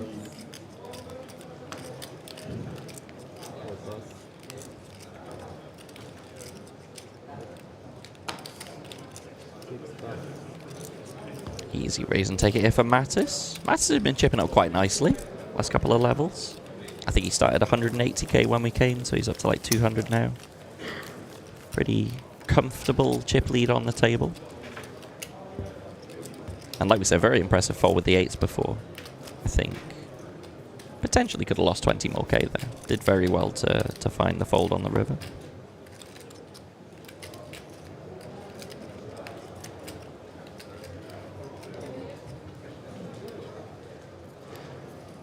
Do we know what they're playing for the champion yet? No, I don't think the payouts have been quite released as of yet. We should have those quite soon for you, because I believe late registration has closed. Congratulations once again, by the way, on your line. Get in the line, get in the side bet. Yeah, the reason for that was that I just know that when you're seeing a 20 big blind max late reg with half the field left, there are going to be a couple of players just waiting in the wings, basically. It's going to be quite an attractive part of the tournament to enter. You know, we are seeing a lot of late registering in things like the WSOP start to come in under fire a little bit for the, you know, maybe they're stealing a bit of EV, maybe they're kind of tanking their way in, you know, doubling up, and it's a little bit of a grey area. But you know, when you're playing for big money, if they feel like that they're going to be more profitable with that way of jumping in there. What do you think about Helmuth's thoughts that he's not going to play it this year, apparently, because it's becoming too much of a marathon and too much of an advantage for the young guns? Yeah, I mean, well, he's always got his own opinion on things, right? The way that the game has gone, you know, the edges are getting thinner for these guys. A lot of these guys around the table are playing for a living. They've got to find the way in which that they feel that they're going to be most profitable. So we've seen Zdenek, of course, with this open limp strategy. If he's studied that, if he's, you know, built ranges around that, that could give him an advantage. If it's in your comfort zone, and if it's also a play style that other people are just not familiar with, then sure. Yeah, absolutely. As the great English saying goes, there's many ways to skin a cat. But if it works for him, sure. Who cares what GTO Wizard says you're meant to do? He's found a way to implement these limps. Maybe it gets him to see more boards, more flops than other people would. Yeah. Could be an interesting spot here, though, with the ace-10. We haven't really seen much from Naski so far in position here.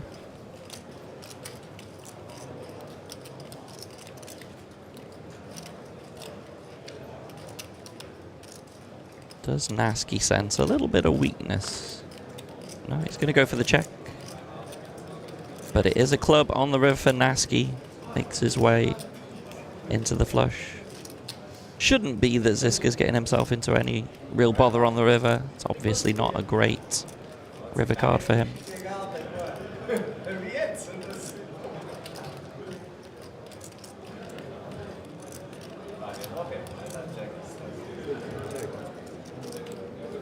Question is, what size does Nasky go for? There are going to be some worse clubs out there.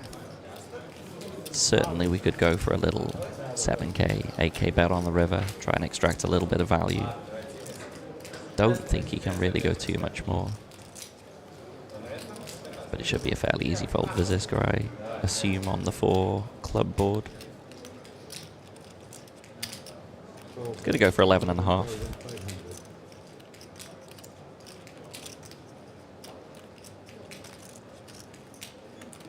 There are certainly some floats that miss here. Alexei can just have overcards without a club.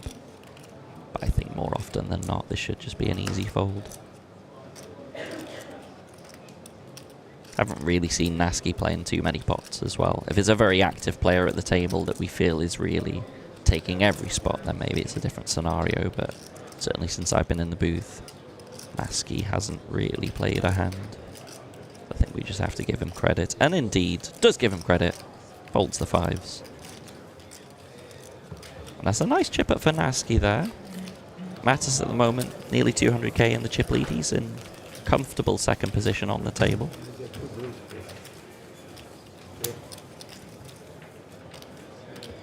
So chip counts for you here. We've got Blazajav on 17 big blinds.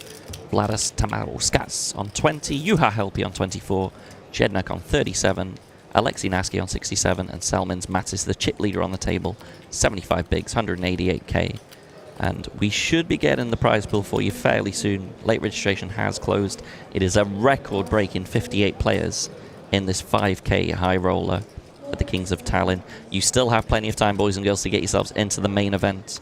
There are multiple day ones. It is a 1 million guaranteed record-breaking main event. I personally predict it'll probably hit 1.5 million. It will smash that guarantee. So if you would like to get yourself involved, get yourself into Tallinn. Plenty of day ones to get yourself involved in. Juha Helpi with the pocket rockets. Is he going to find a customer? It's only going to be Blaj in the big blinds.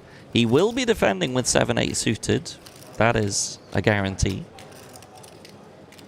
Definitely don't think he's going to consider just jamming for almost 14 bigs here. So we are going to go to a flop. Will Blaj find himself in some trouble against Juha? He certainly might. He's flopped middle pair here with 7-8. Quite textured board with 2 diamonds. Straight draw.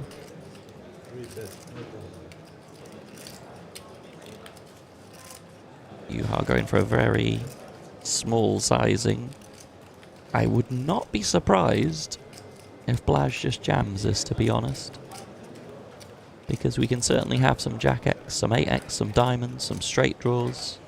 And Juha should have a lot of bet folds here. So I wouldn't be stunned to see Blaj just jam here. But he is just going to go for the call.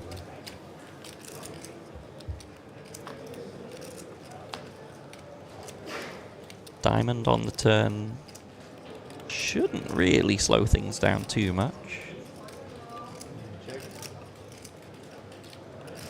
And given the stack to pot ratio is quite low, Juha could even have some checks on the turn here in order to just get it in on certain pleasing rivers.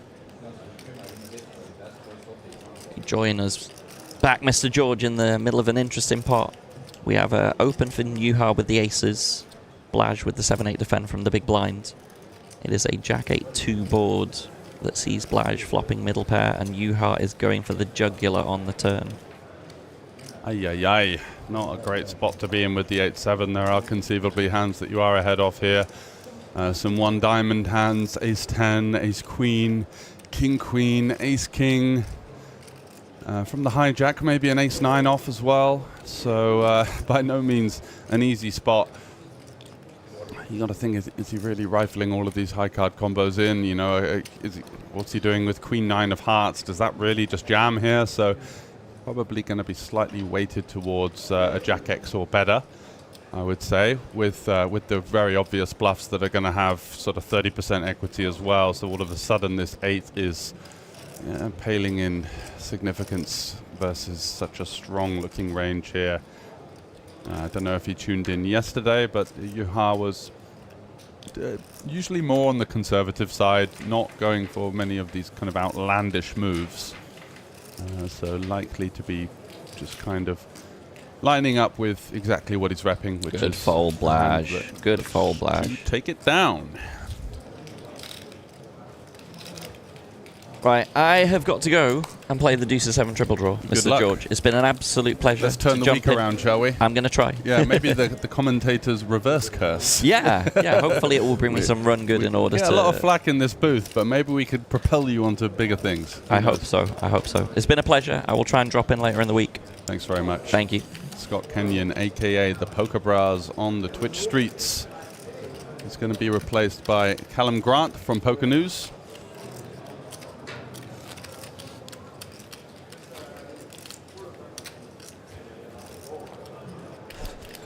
How's it going, George? How are we, sir? Very well. Thank you for that lovely introduction there. No problem.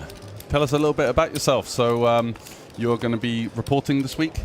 Yeah, so, well, my name's Callum. I'm one of the senior editors at Poker News. We're here covering the Kings of Tallinn. Not so much doing the live reporting and what you'll see Poker News usually do, but pretty much giving a feel for the festival. We want to speak to some qualifiers. I know Ollie Better's sent over 200, so there's going to be some great stories there. And Kings of Tallinn, it's the 10th anniversary. You slap a 1 million guarantee, it's going to get eyes on. Yeah, and we want to be here, to bring those stories to people who can't make it to Estonia. The kind of investigative journalism in some ways as well. I think maybe a bit too much credit in that regard, but we try our best for sure. And how's your poker background? Is that something that you've played a long time? So I got into poker very late. I say I'm 28 now. I think I started playing around 20, 21. Was a case of out for a few beers with some mates watching the football one time. There was, as you know, there's in the UK there's a few sort of like the bar and pub leagues. Yeah, the Red Tooth. Absolutely. Yep. And so there was these two tables set up, and while the football was on, looked at it. I said, "Oh, I've played this on Red Dead Redemption before. I'm really good at it." So I paid my £5, and I think I was instantly hooked from there on out. Yeah, me too. And yeah, so I was in university. I wanted to be a football writer, but as you can imagine, the competition for that is quite great. So I was like, "Oh, this poker thing. Let's see if there's an industry for that." And then fast forward 7 years, and here we are now. Awesome, man. Awesome. That's exactly a similar kind of story to myself. Yeah, I was into writing at uni and kind of went down the sports betting angle. It was a very competitive, also a little bit of a shady kind of part of online blogging, because people were kind of setting up under referral codes and basically milking their followers out of as much money as they could. So I didn't want to go down that kind of cold-blooded route. Instead, moved into poker, and I got into it also from live local pub games, where I was like, wow, surely it's not like this everywhere, is it? And then you get to the high levels and you realize that the game is quite tough, but much fun. Yeah, absolutely. I think from that moment in time, going home, typing in poker on YouTube, seeing all the old high stakes game, finding out about the World Series of Poker or what that was, it was something that was like, right, this is a bucket list item to go play a WSOP event. And thankfully, with Poker News and sort of doing the work that I've done, I've managed to get, I think, more out of poker than I've given poker so far. I am playing the main event tomorrow, so I think it'll be my turn to give some chips back to the community. So charitable mission. Absolutely. I think you're selling yourself short. What's the game plan going in? Is that going to be your first 1K? First 1K. I think beforehand, biggest buy-in was the $600 Poker News Deep Stack Championship at the World Series, which is returning for the 2025 schedule. So got some decent runners then. Absolutely, and alongside that as well, we'll have the Poker News Deep Stack Championship, which is running for the second year. So what that is people know the WSOP run the daily deep stacks there. Yeah. We've been lucky enough that the WSOP allow us to sponsor that event. And what we do from there, everyone who plays the deep stacks, they win points. And each week there's a leaderboard, and the top 10 from each week, I think this year has been extended an extra week now to 5 weeks. Okay. So all the details aren't ironed out just yet, but it should be sending around 50 qualifiers who play the WSOP deep stacks to then go play a $600 bracelet event. Beautiful. So we did that for the first time last summer, getting to know the players who are getting involved in this was great. I think one of the first winners of the deep stacks last year was a Canadian lady called Simi Mock. She sort of only ever plays the $200 to $300 buy-in limit. She won an event, and with that, usually if you can win one of the deep stacks, you get your seat sort of thing. Yeah. And so with that, then she got to play her first bracelet event from that, and I think that the crux of the story was that sort of poker was a saving grace for her. She was a very active person, got involved in a car accident that left her, so she had to quit work and then became immobilized basically. Pretty much, and then poker became her outlet. So it was something really special to be a part of last year. It's nice when you find these stories in poker because it can be quite a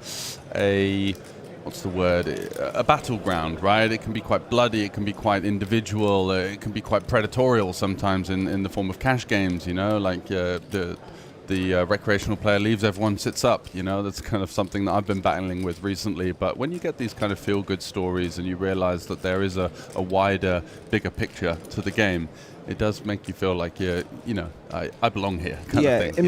It makes you fall in love with the game all over again, and that's sort of one thing that I think I've been thankful for is sort of over the last 7 years, sort of like that passion, that drive for the game hasn't sort of disappeared. It's only really got stronger. So yeah, really excited to get involved in the mix tomorrow for what it would be sort of like my WSOP main event for the year, so absolutely. to speak. And what an event to do it in, 1 million. So there is the lofty ambition of a potential 6-figure score, but I'm sure getting in the money is obviously the first goal. Making the final table the next one, and then see what happens from there. You never know. Yeah, I think a few friends have got some side bets back home about me being out before the dinner break. So so they're anti-railing you. That's a very English thing to do, isn't it? Unfortunately, George, I have to say, I'm from Cardiff. Oh, you're from Cardiff? Oh, you got a very soft accent, my friend. I went to uni in Cardiff. Oh, did you? Yeah, so did I. Yeah, absolutely. So I went to uni there. I played a lot of poker in the Cardiff Uni Society. That's how I kind of made a few friends. Some of them have gone on to big things in the game as well, and it was a fun one to be around. Did you go to the UK Student Poker Championships? Do you know what? It was when I was doing my masters. And I had no idea that Cardiff had a poker society. Like from sort of like 18 to that 2021 range, the game just wasn't on my radar at all. Yeah. Other than sort of like playing it on a Red Dead Redemption or a Zynga Facebook app. Oh, so it was just slightly before that, kind of poker awakening, let's say. Yeah. Did you also know Benjamin Sprague was a Cardiff University alumni? Was he really? Yeah. I did not know that. No, he must have been slightly before my time then, I guess. I'm not sure how old is Spraggy? In his early 30s? I think so, yeah. Yeah. Yeah, no, it was very, very much football and hockey in uni for me. Yeah. How about you? How did you find your time in Cardiff? I loved it. Yeah, I didn't really go to lectures, to be honest. I was just snow sports, golf, and poker. Basically, were my 3 uses of my time. So that kept me quite busy, and doing a kind of sports betting blog on the side as well. Yeah, it was one of the things that I often found was that I did a degree in hockey with a bit of uni in the mix there. Exactly. Yeah, sprinkle in a little bit of last minute cramming. Yeah, thankfully my parents won't be watching this, so you can be as honest as you like. So fairly standard stuff there. A little isolation raise from Alexei in position versus Juhas. Cheeky little limp there with the 10-4 suited, trying to get a free cheap flop, and not this time. It's still great seeing Juha in the mix. Such an illustrious career over the years. And of course, Kings of Tallinn royalty, right? Was it 2018 he won? Absolutely, 2018. So we can't quite see, but if we do see some coverage of the outer tables, they've got this excellent WSOP style kind of Hall of Fame mural with all of the pictures of the winners of the Kings and Queens of Tallinn's edition over the years. Yesterday, I don't know if you saw, we had the Royal Showdown, Yes. which was the, of course, the invitational event, and that was actually fought pretty hard. Lots of tough players around that one. Juha got second in the end, but put up a spirited fight, and it was a nice kind of addition to the week.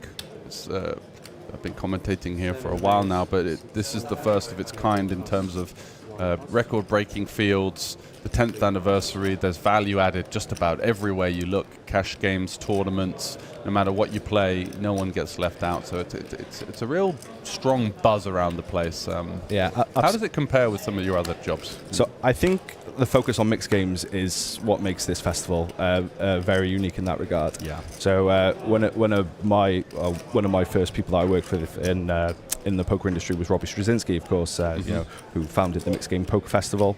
So yeah, he really ignited that passion for mixed games inside me. And looking at yesterday at the OFC Pineapple Championship, I've never wanted to jump into the mix so much in my entire life into an event. But yeah, I think so. What stands out for Kings of Tallinn, is that emphasis on the mixed games. The absolute, it was the 5-card stud low. I forget how it was pronounced in Estonian, but that was like an event that I've never seen before. And when you've done this now for a few years, you kind of think, right, been to one poker series or a few of them, you've seen it all. But no, the Kings of Tallinn, it's definitely something that I'd love to come back to next year as well. And obviously when you have the autumn series as well, right? Mm-hmm. Absolutely, yeah. So there's couple more editions, not just a yearly jaunt anymore, just due to the popularity and the fact that we do have the WSOP circuit here as well, which is usually in between the two editions. But yeah, just non-stop action here, and I think the thing that I really love about it is the professionalism and also the vibe in the room. Playing in the UK, sometimes it can get a little bit just a bit of a funeral type atmosphere sometimes in the lower stakes tournaments and stuff, and there's a lot of moaning, and it can leave a bit of a sour taste, and maybe it's a bit of a deterrent for new players coming through the game. I never really had that issue here. No, I definitely think the Kings of Tallinn as well would be something perfect for new players to come and try out. The buy-ins I think are very accessible, ample opportunities to satellite into bigger events if people want to play buy-ins that have a comma in between the figures. But also free buy satellites as well. So there's a couple of events that run throughout the week that even if you're just completely new to the game or don't quite have the bankroll to play a 300, a 400, a 500, you can get in for about 20 euros. And I think it's great as well that this festival exists because it gives easy access for players in Northern Europe. Obviously, a lot of poker in Europe is sort of more catered to the Western side of it. So, to give the people of say Lithuania, Finland, Estonia, the chance where they don't have to spend too much to travel to and give them a chance to play in world-class facilities. And that's what makes poker great, right? And that's how you grow the game and how you keep the lifeblood of the economy moving. Absolutely. So it could be seeing some action here between Alexei Naski and Selmins Mattis. Super deep here. So both over 3 starting stacks, and Ace-Queen versus Ace-King. Likely to be seeing some kind of 3-bet, 4-bet configuration, and then of course the onus will be on Mattis to make a tough decision. Yeah, what do you think the best move for Naski here is? To flat with the suited or to make the 4-bet? I would go with the 4-bet, yeah. I think we... just in these positions, I think even Ace-King off, you just want to be getting in. Don't think we want to be playing too snug. There is a little bit of in inverted commas, ICM, because it's 27 of the 58 field left. It's probably going to be somewhere around 10 in the money, I would imagine. Maybe 9. But I think this is just fist bump. With the modern meta as well, there's a lot of kind of late position click wars going on. which is kind of a resurgence from the old 2008 when I just before I first started playing, there was all these, you watch the WSOP and it's like just 6 bets going in with complete tosh, right? And you're like, what the hell is going on here? But now, especially in these spots, the big blind 3-bet has become a lot less strong than it used to be. There's a lot of people taking advantage of that and having a bit more of a slightly linear, a couple more hands getting in there for value rather than literally just 3-betting aces. Yeah, I think one of my favorite poker memes of all time is the bell curve, where you have like the newbie at the bottom, and it's like, oh, any 2 cards, blah blah blah. He gets really excited, goes to the top. You have there then the GTO wizard player, and then at the bottom then of the bell curve, then you have say your chance cornuths and all them. Yeah. Oh, any 2 cards. Yeah. Oh, here we go. All in. So the money flies in here. It was just over 50 big blinds effective. It is a cooler in these positions, and it's bad news for Mattis. But I suppose the great thing about poker is you can always suck out, right? Exactly. Still going to have around about 30% or so. 28 we can see on the ticker. Looking for a lady, and now looking for a jack, so he improves to 4 outs at least, so it's not the end of the world. That's a pretty cold 3 of spades on the turn there for Mattis, and he's going to be left with 42k unless he can find a jack on the river. It is the deuce of hearts. A nice clean run there for Alexei Nasky, and he's going to be one of the chip leaders in this field. Almost 7 stacks to his name in a 58-player field, and yeah, taking a little stand up and kind of just allowing some of that, excited energy to leave the body and then sit back down and get back in the battle. I think it's very natural. Oh, just 110 big blinds in the middle. Nice life. It's a great feeling, right? 3x average as well. Yeah. This is the sort of thing that when you're playing those pub games, like we said, that we come from, that you're kind of watching on TV and dreaming of, just being the guy with the ace-king in that spot and having that clean run out. Big stack coming in as well, and we're going to be playing for, I think, somewhere in the region of about 50k up top here, so it's going to be an eye-watering finale coming later on in the night. We're going to be playing down to a winner, of course. And I heard you say earlier as well, record-breaking field? Yeah, record-breaking field for the 5k. I think early estimations were around about 30 to 35 runners. Would have been decent. There has been some higher stakes activity in Tallinn outside of the Kings of Tallinn brand that has maybe pushed some high stakes players to come here and kind of we've got them on the back end of the other schedule, which is quite nice, which has definitely bolstered the fields. This is one stacked feature table here. We've got Juha, obviously needs no introduction. Yeah. Vladis, high stakes crusher, and one of my favorite players that I've watched over the last year is Blaz Zerjav. Yeah, absolutely had a breakout year last year. Really creative player. Yeah, just beasts everything. His mixed game record in Scoop and W Coop, as well as no limit hold'em. Yeah, he's going to be doing big things, I think, in 2025, and was so close to that first bracelet last year in the Bahamas. And still young. Yeah, big career ahead of him for sure. Vladas, also from the online realm, needs no introduction, and Juha, as you mentioned, just under 10 million in Hendon earnings. It's eye-watering, isn't it? Yeah, with I think it's like 7 or 8 EPT titles as well in that. Wow.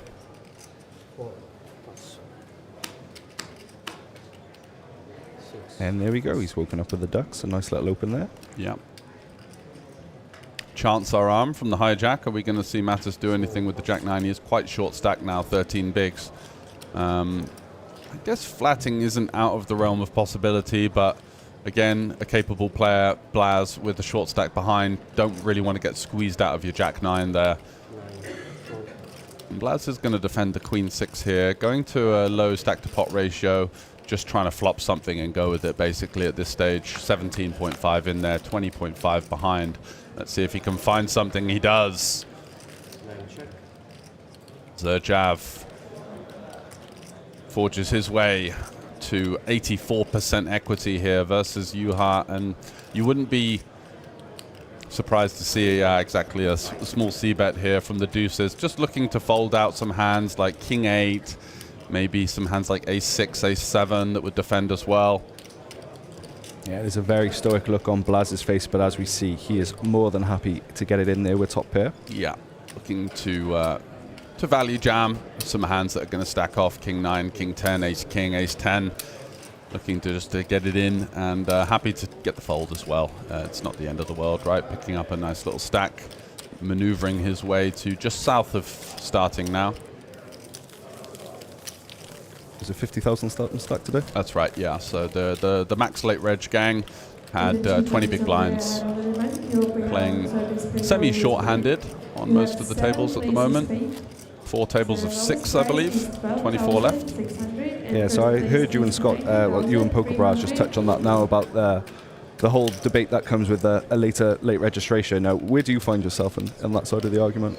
Yeah, so I play mostly Polymer Omaha, so I don't feel like it's a game that it benefits the max late reg too much, because bigger stacks have a massive advantage when you head towards the ICM stages of the tournament.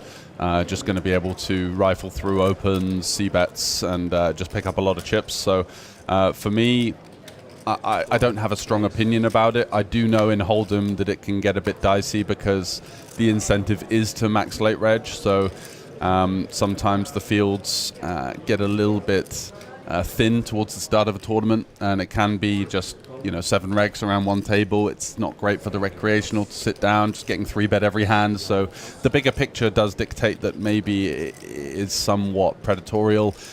It does kind of influence the action. There's a lot of guys that max late reg, get one double and just try and tank their way into the money, and these kind of factors certainly make the registration less attractive for the fun player or for the recreational. Where do you stand on it? I definitely agree with what you're saying, but I think it's one of those things where it's open to everyone. Everybody can use it. Oh, we've got a bit of a confrontation here. The flat with the aces, and then the queen 10 flops top pair. Flat with the aces off of just over 25 big blinds. A couple of short stacks behind, I believe, hoping for a squeeze jam there. And Alexei is checking out of position with his queen 10, flopping top pair, likely to be going for the check call route. But going back to the late registration debate, I think in terms of the more prestigious tournaments, sort of like your 5K main events and obviously the WSOP main event, the purist inside me does like the idea of only having late registration, like go maybe sort of 6 levels. Yeah, 6 levels, 8 levels, or whatever it is through the day, to the dinner break, for example. I don't think it takes any shine off of these events, but if I had my choice, I think that would be something to look to go back towards. Meet in the middle a little bit, where we don't have half the field left for the max late reg, which of course is a very attractive position to jump in. You've got half the field already eliminated. You kind of seize some expected value from those early bust outs. And if you have it at like level 6 or level 8 or something like that with a decent structure, it's only going to be 25% of the field out. So I think what people are you're starting to see online is some early bird chips for the players that are in from the start. Gives them a little bit more of an incentive to reg from the start. Yeah, I definitely think like the ideas like bubble protection are definitely good for the game for people who want to register from the start. Yeah, for sure. So we do go check on the turn, and the board just gets pretty dicey for these aces, no spade, but also Alexei there with the queen 10 is going to be concerned of hands like the odd trap, like aces, potentially kings you more see in the 3-bet line, but king queen, queen jack definitely could be out there. Some hands as well, like pocket 7s, pocket 9s he beats, so I think he's going to have enough showdown value here. It's just a question of whether he wants to go for a very tiny size to kind of freeze his opponent's options. Something like 10% pot, 3.5k here, could get some value from some of those pairs, and can also dissuade his opponent to put more chips in with a hand like this. I think if the cards go on their backs, I think Naskin is going to be very relieved and Super what happy. could have been a much bigger pot than what we're seeing right now. Yeah.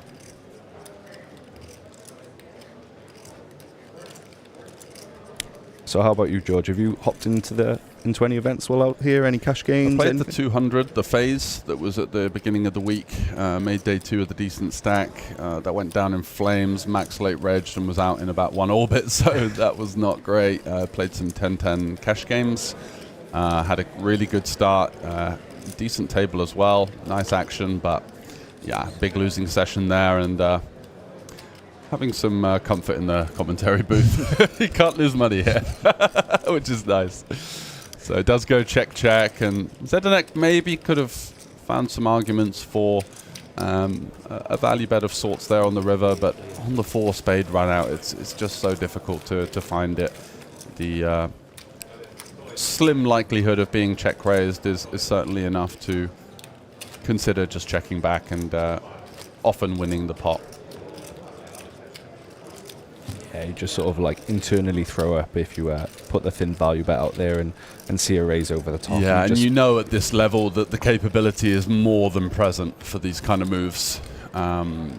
Whether or not we would have seen Queen 10 being turned into a bluff versus a small size in position remains to be seen, but yeah, definitely some hands that limit showdown value versus the small block sizing on the river could find their way into a check raise.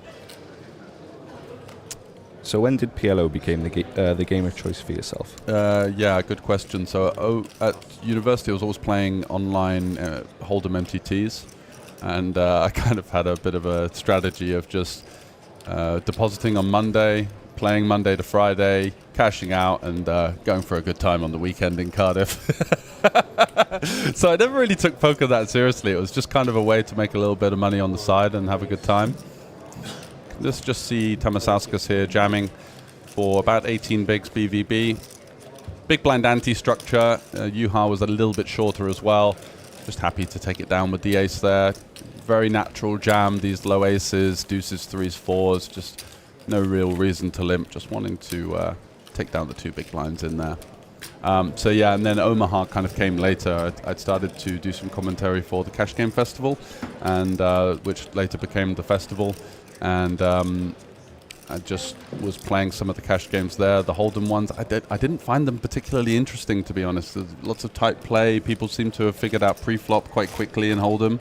And then, looked at some 2-2 PLO games and thought, there's some big action going on here, and I don't know much about this game, but I feel like there's a lot of mistakes being made. So it was kind of a natural progression in that sense. Well, if you're ever back in South Wales, you'll be pleased to know there's a lot of PLO action. Is there? Yeah. Are they playing 6 card though? Everything. So I think on a Tuesday, the only sort of card room left now in Cardiff is Le Croupier's over by the stadium.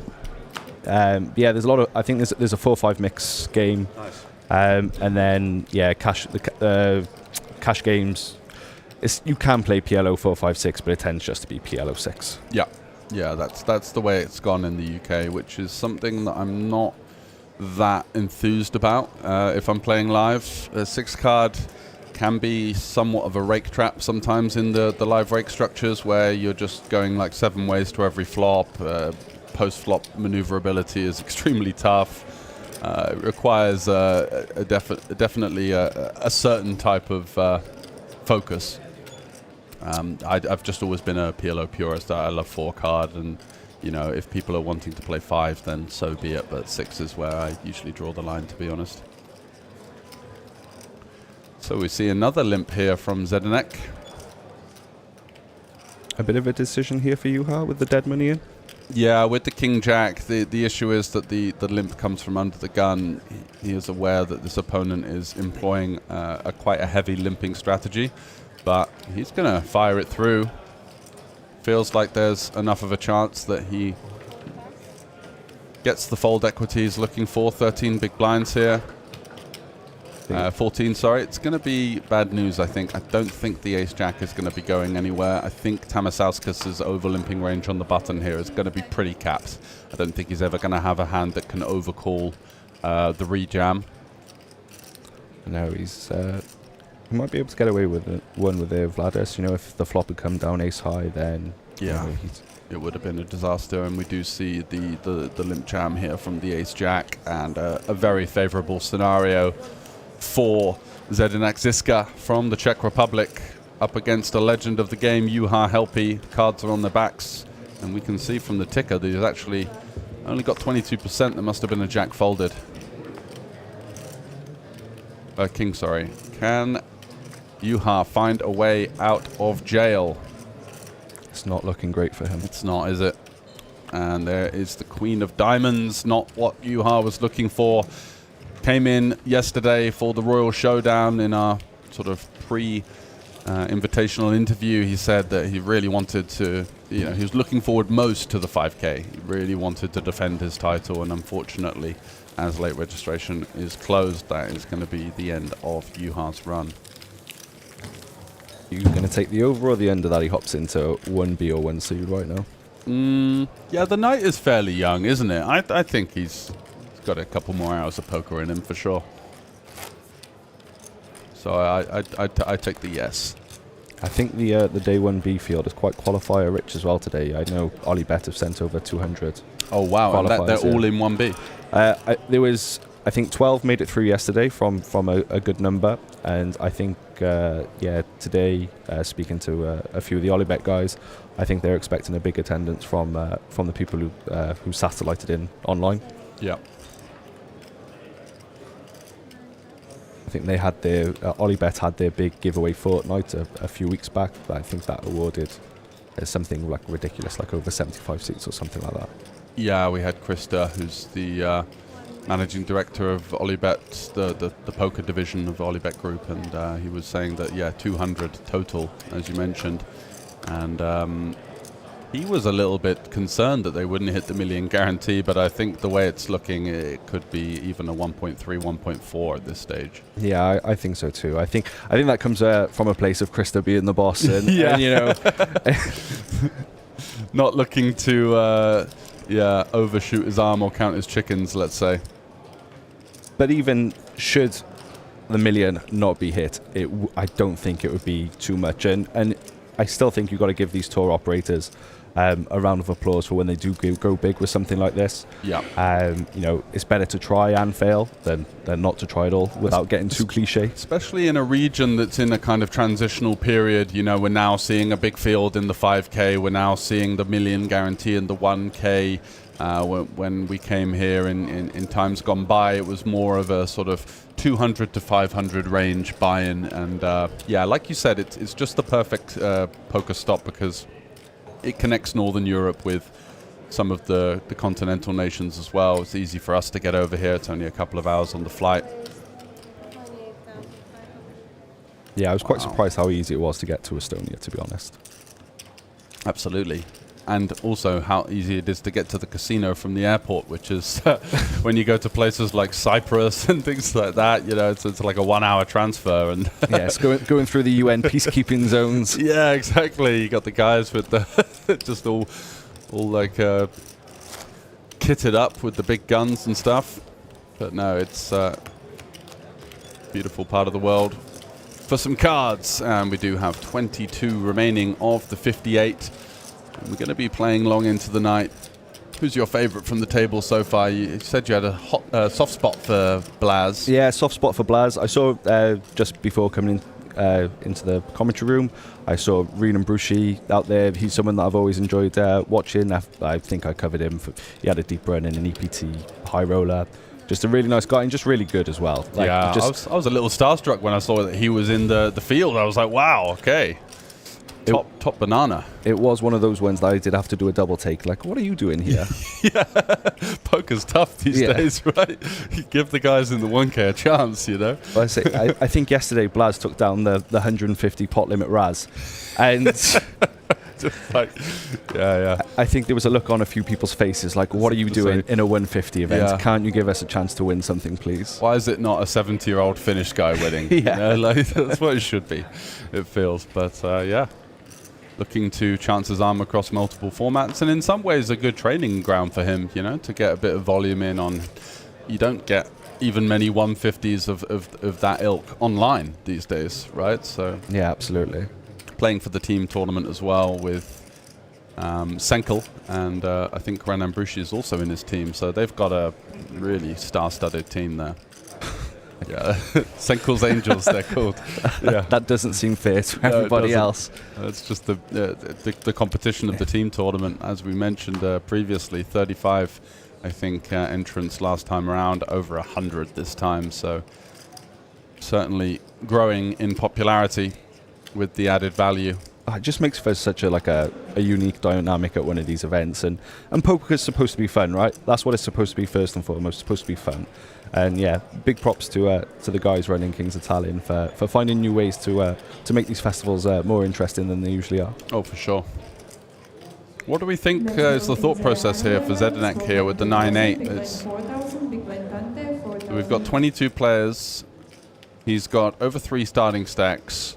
We are, somewhat approaching the money, but what's the reason for a tanking here with the 9-8? It's just clearly a snap fold, so it's a pretty hand. Yeah, it's like maybe he's a cash game player and he just can't find the fold. Yeah, there's that temptation there. It looks pretty, and you shouldn't. Yeah, but I think that's what makes it more alluring, is knowing you shouldn't. Yeah. So it looks like in the back of our screen we can see that it's going to be 7 paid here. So round about the kind of standard 12.5%. It seems we've lost 2 players as well from the outer tables. Yeah, that's right. And we are playing 5-handed. So it could be that he, looking to tank it down to 18, where they're going to remain with 6-handed play. But yeah, just one of those, like you said. Taking his time. No extra points for rushing any decision, I guess. So Tamasauskis, he did try and sneak one through with the King 8 from the cutoff, and that was met by a non-all-in 3-bet from Ace-4 off a couple of hands ago. Alex to fold this time, but Alexei with the 6-5 suited. Another very fun hand from the cutoff. Yeah, exactly. Just getting a feel for the stacks behind. The hand is very playable at sort of 30 big blinds and over effective, but if you're opening into a lot of 10 big blind stacks, then yeah, the allure of the hand certainly goes down somewhat, and as you can see, there are at least one short stack in the blind. I think that might be a good piece of advice for me to follow tomorrow. Yeah. Well, you're going to be quite deep at that stage if people are sat with 10, 20 bigs, so that would be a nice thing, right? Absolutely. But yeah, just thinking about the high card value at the lower stack depths, much better to raise a hand like King 10 off there than 6-5 suited, despite 6-5 suited having, more playability. Just wanting to interact a little bit more with the rejamming ranges behind. And jab out the way, so Zdenek sneaks one through with a cheeky little Queen 8 off open there. But again, a good characteristic there where he had the queen, so he blocks hands like Queen Jack suited, Ace Queen, Queens, King Queen, Queen 10 suited that might find their way into the middle. Yeah, that was one thing I saw yesterday. I was doing a bit of solver work on a break yesterday, and I saw from like a 17 big blind depth that Queen 9 suited was an open under the gun, which blew my mind. Yeah, absolutely. Whereas 7-8 suited was a fold, right? Yeah, there you go. I'm still probably folding the Queen 9 and playing the 7-8 suited, though. It looks better. It looks prettier. We can make more straight flushes. That's got to count for something.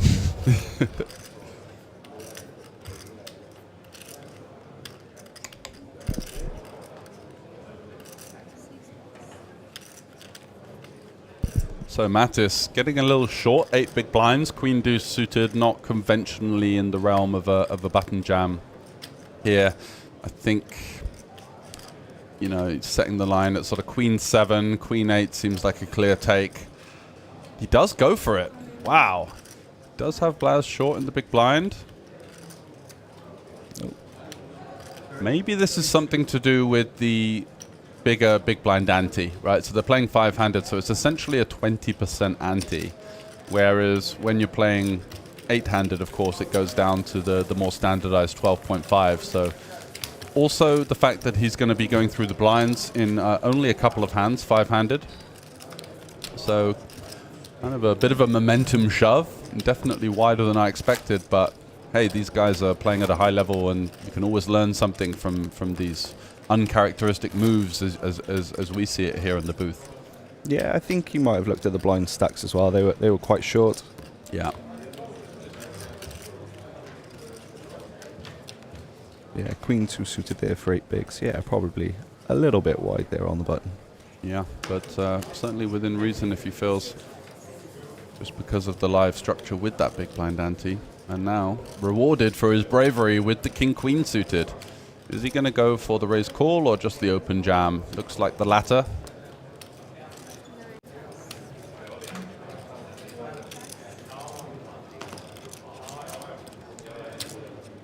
And Alexei here, king 8, not really too much of a decision. If he's got a hand like king 10, king jack off, it starts to get quite close. King jack probably favoring maybe a call. There we go, and almost a double up from the 2 hands there without seeing any cards. A go. Dream spot there for the shorty. Yeah, picking up 5 bigs. Happy days. Surging from 8 to 13. Very much in the thick of things here. But as you mentioned, it's a rather unbalanced stack distribution on this feature table. You've got Alexei there with, I think, 330k, and a lot of the other guys, except the Czech Republic man in the bright orange, double Z, let's call him. Just a great name. Are fighting it around on the short stacks, just trying to grapple with their position. So cut-off position here for Blaz Zerjav, 8-7 suited. So obviously opening and open shoving are a bit different, right? So you wouldn't want to open this hand off of like 15, but shoving is quite attractive, getting lots of higher card combos to fold, having good equity when called as well. Oh. Unless you run into the overpair. That's the only concern. If he runs into ace-king, he's still got a fighting chance against tens, which even blocks some of his straight opportunities. It's looking a bit dicey for the Slovenian here. Naski is just being rewarded with these dream spots time and time again, as we've seen over the last hour. That's how you do it in tournaments, man. It's a lot about, you know, preparation and practice, plus a bit of luck. That's how you do it. And you can't win every tournament, obviously, but if you get this kind of card distribution, it's going to be tough not to. And why would you just flat the tens there that Naski did when you have the player in the big blind? Maybe he hopes that the big blind could shove some hands like pocket nines or pocket eights that would snap fold if he rejammed. Maybe an ace-5 suited from time to time as well. So just keeping the options open. And yeah, Blaz almost out the door, needs a 7 and a 7 only to survive. And it's the 4 of clubs. GG's Blaz. Yeah, tough run for the Slovenian, not quite getting it done. Didn't really have much to work with there, was just kind of treading water for a while. Did pick up somewhat of a bottom of range shove and just runs into the blade. So it's just the way tournament poker goes sometimes. We're going to be down to 4-handed play momentarily, I believe. Should be 4 tables of 5 now with 20 left. Well, let's hope Blaz jumps into 1B or 1C and bags, so I don't have to see him across the table tomorrow. That would be ideal, wouldn't it? Swerve him on your left tomorrow. Are you going to be in from level 1? I think so. Yeah. Why not, right? Get the full experience. Absolutely. Yeah. I'm someone, I think it's just us as well. I hate being late for things. Yeah. Even if it's like to my advantage, I want to be there from the beginning, 300 big blinds deep. I like giving away half my stack and then fighting it back. It all makes for a better comeback story. Exactly. Back up against the wall, almost kind of giving away half the stack to make it harder on yourself, you know? It's more of a grind and more of a story. So Vladas Tamasauskas is not particularly enthused with this holding under the gun here. Going to have to pay about 25% of his stack in just the next hand. And you can see he's going for the tank because he's waiting for the tables to be rebalanced here. So this is a rather tactical, I was going to say sip, but it's actually more of a gulp of water that he's going for. Does respectfully fold, but it's really going to hurt his EV by being on a 4-handed table with 20 left here. Should be seeing one more player join this table when the tournament director evens up the seat draws. It's like when it comes to stalling, you know, we've all been in those situations where you're kind of forced to do it. You don't like doing it because you know it's maybe not the best thing to do in terms of etiquette. Yeah, it was respectful. It was sort of 15 seconds. I think that's permittable. You know, a snap fold is quite bad for him, just in case that he gets someone sat in between. Yeah, I can never moan about anyone stalling. I once did it in a $30 buying in Prague, and it was the best $50 that I'd ever won. It tastes sweeter, doesn't it? I did not make many friends that evening. And there you go. That is why he gets the stall out, as now Harry Lodge is straight into the big blind, and Vladas Tamasauskas gets himself another hand to potentially find a chance to fire in those 8 bigs and pick up the extra 2.5 instead of paying it over the next 2 hands. So another little tidbit there for you guys watching at home. Just be positionally aware, not just of ranges, but also of how things can change in these smaller field tournaments. There you go. You lose Blaz and pick up Harry Lodge. It's these 5Ks. Tough. You cannot mess around in these with these players about. That is absolutely for sure. You've got to be crystal clear on your intentions if you're going to enter a tournament of this ilk. Certainly a lot of the creme de la creme of live and online poker sat down joining you.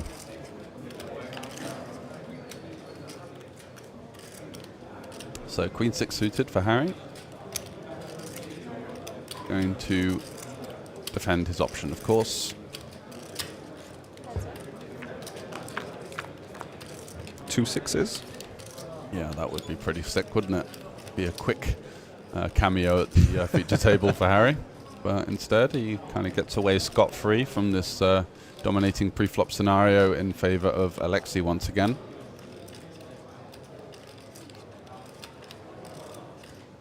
Can you ever float to a small bet here with the Queen 6 suited with the backdoors straight and flush draws? I think it's more of a check raise or fold type candidate, and I quite like this one actually with the over, with the backdoor straight draw. Let's see what sizing we get here. Likely to be kind of smallish. Does just snap fold.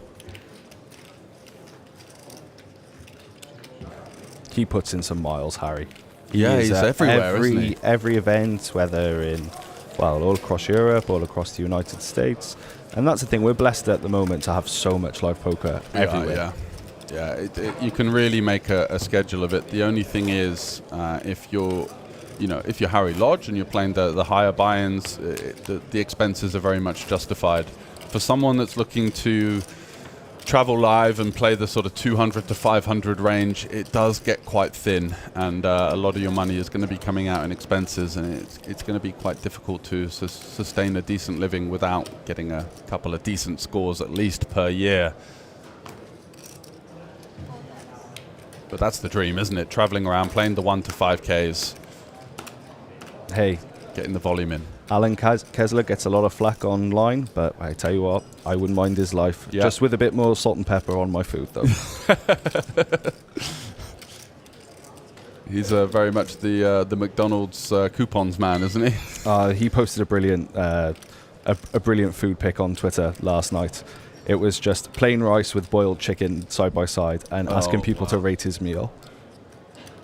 He's fantastic. What was the average rating? About -2 out of 10? I don't think it would be appropriate to say on commentary.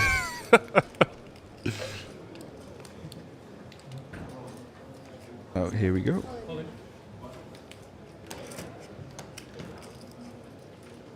Have we seen many effective all-ins today with anybody leaving chips behind at all yet? Not yet. Not yet. But yeah, certainly a strategy that starts to come into play with a bit more of a ICM kind of inclination. Still 20 left, 7 paid. Oh, 19 left, I should say. 7 paid. We're going to get a table redraw shortly, or just even it out, I should say.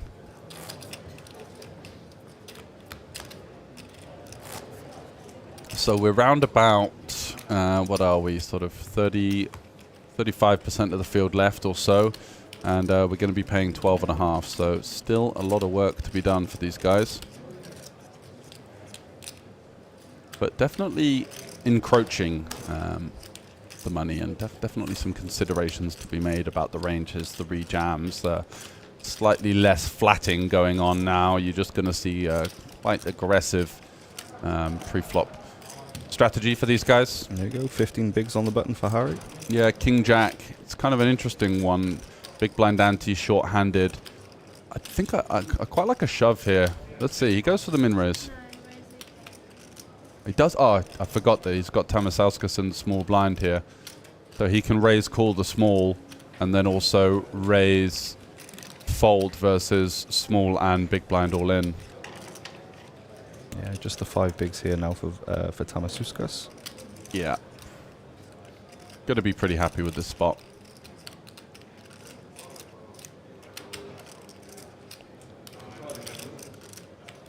I miss his vlogs. They were brilliant when he started doing them. Oh, I didn't see them, yeah, really. Really good, really good, yeah. All in English, I imagine, as well. Yeah. I think it was around the time, like post-COVID, or? Yeah, post-COVID. I think it was when he was like beasted a load of Poker Go Tour events. I think it might have been around that time. Oh, wow. See, I think he won a few back-to-back. Are they still on YouTube? Oh, it's been a while since I've checked, but I remember. I think one of my colleagues, Connor Richards, he did a really good interview with him. I think maybe 2-3 years ago. Mm-hmm. And here we go, trip jacks here, and a safe river, which marks the elimination, unfortunately, of Vladas. Certainly had his fill, but it's not going to be today. So that's going to be a bust out, and I think he's going to be our 19th place finisher, which leaves us with 3 tables of 6. You could just see one of the up-and-coming Finns in the back of the camera screen there. Lucas Reinen.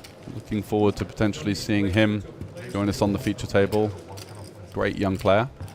There's quite the poker pedigree from people, from players from Finland. Obviously, you know, Antonius, one of the best of all time, one of the most entertaining players. We've also, like I say, there's a lot of online beasts coming from sort of like those Baltic countries. Absolutely, and Doug Polk famously had that theory where he said the colder the weather, the better the player. You know, because they've just got these longer winters, less sunlight, more time for running sims inside, I guess. Yeah, I know Tero Luria. I might be butchering that name. I know who you mean. Yeah, but I know he's hopped into the. I think he bagged the main event on day 1A. Mm-hmm. Of course, you know, he won Irish Open 2023. Yep. I think a year later, then goes and takes down an 888 main event. Wow. You know, not only they beasting online, they're crushing the live scene as well. Yeah, I think they've got back-to-back winners in the Masters Poker Classic in Amsterdam as well. I think one of them was Rupitami.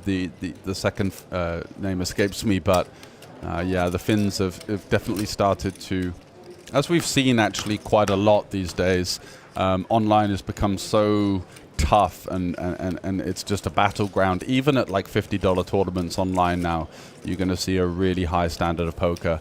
So I think that a lot of players have kind of, you know, understood that and kind of treat online as a way to, you know, make a little bit of pocket money, but as a training ground for the bigger events live, where the games are, I think, particularly fruitful for players of that ability.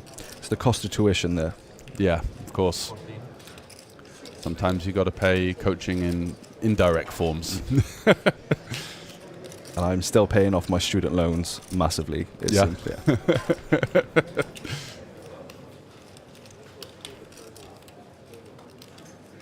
So interesting scenario developing here. Alexei going for the limp with the A7, and Zdenek ISOing one of these high-low combos. Got the Broadway card, which is going to block some of the potential traps in our opponent's range, but also a hand that plays so poorly post-flop that you do see it in the modern game being used aggressively. Are we going to see a limp 3-bet here from the A7? I don't think you can forget about the bucket hat equity as well. That seems to follow these players. There's been a lot of... the Chinese guy on the final table of the Bahamas, right? Yeah, a lot of innovation in headgear in poker. I'm a big fan of it. I'm a big fan of hats and caps. Absolutely. And being an avid Welsh football fan, the Welsh bucket hats. It's good. It's good to see on a big stage like today. Absolutely. And how can you forget Phil Ivey as well? Yeah, and Liam Gallagher, outside of poker as well. the true bastion of the bucket hat and the parka.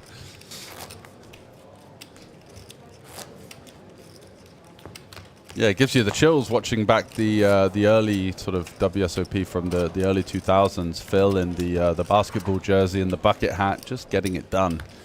Ultimately meeting his fate in the form of the accountant from God knows where in America, who goes on to win it and was the instigator in this massive boom and a big reason of why we're seeing these fields like 58 players in a 5K.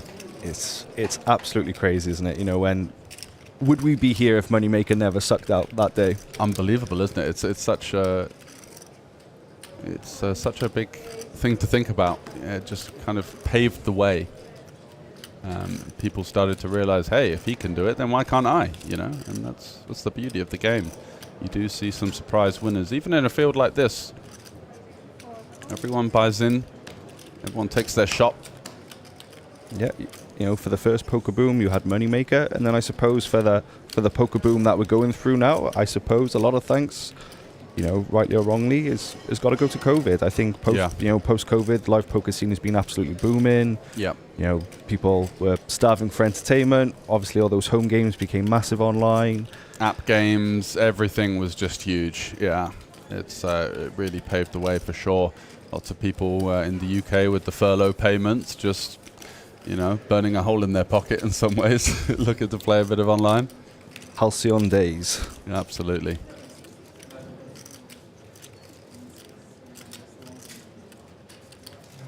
Yeah, so sixes are going to go in here.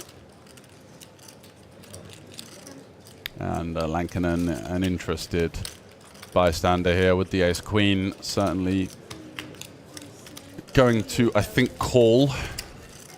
I don't think he's going to think that Naski is going to have an awful lot here with flatting the button, and that's mostly who he's focusing his attention on right now. Trying to get any kind of indicator as to the live presence of Naski. Is he kind of over the hand? He's seen the jam. He's like, okay, that's me out. But that's what we're seeing from Tommy here. Just kind of eyeing up his opponent. They will know each other quite well from similar background. Yeah, what's he got there? About 70, 72 bigs? Yeah. So I think it's call or click. I think jam is just out of the question here when you've got your opponent covering us. He does go for the call.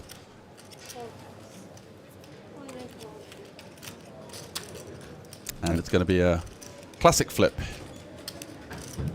for Salmons Mattis versus Tommy Lankinen. Another online finish reg. Will the sixes hold this time around? Ace. Oh, okay. I thought that was going to be the door for Mattis, and instead the six follows the ace in the window, and the double up is almost secured on the flop. Just a heart or a running ace board pair.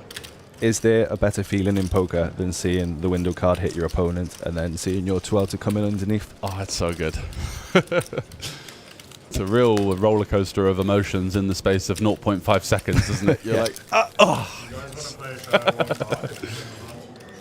So 17 left. We're really rifling through the field here, Callum.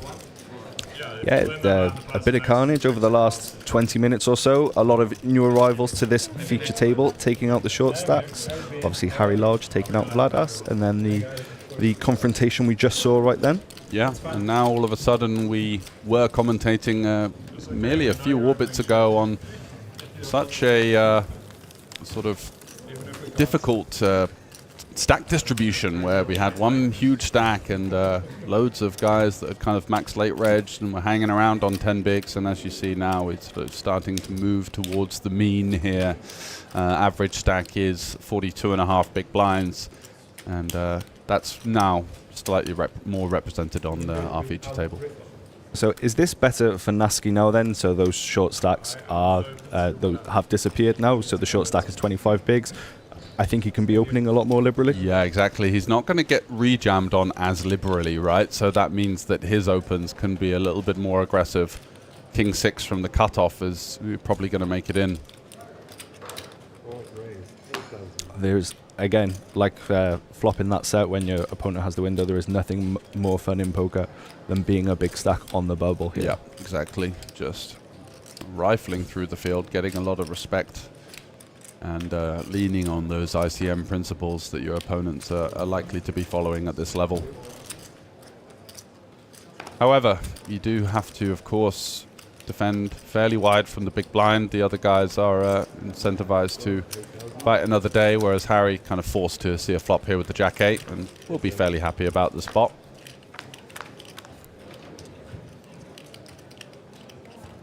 But look at this, Naski coming up trumps once again, top pair.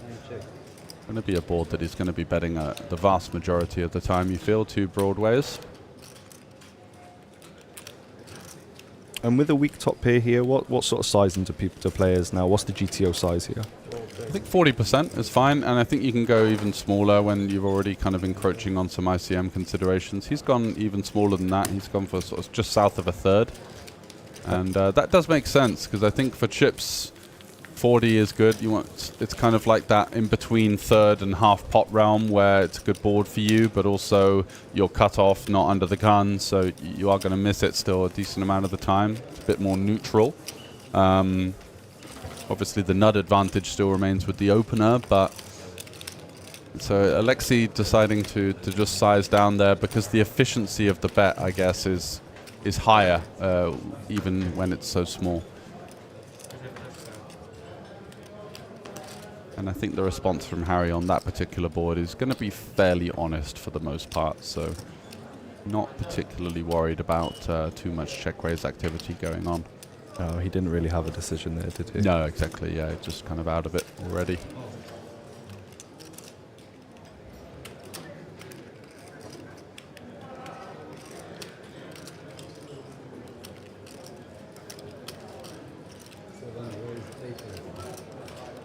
There we go, a nice open here from Matisse with the ace-9 off. Queen 6 for Lodge, hits the muck, and Lankinen with the 10 deuce suited here, covering his opponent. Suited hand versus the min raise. Again, that big effective ante in play. Do want to be defending our suited hands here.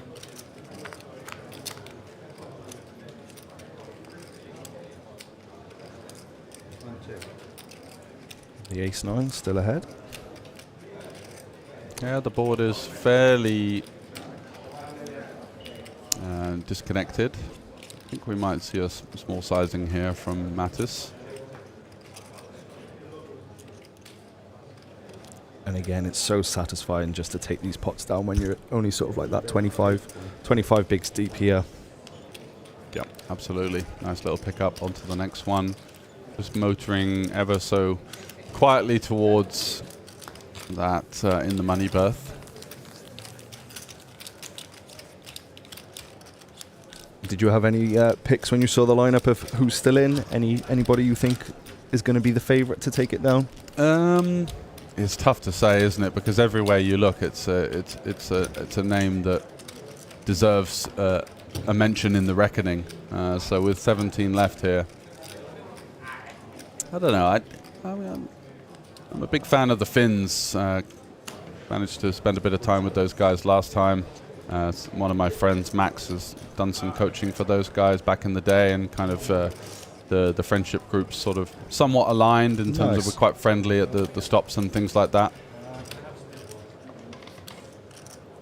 So yeah, if it's not Harry, the fellow countryman, then maybe one of the Finns. Nice.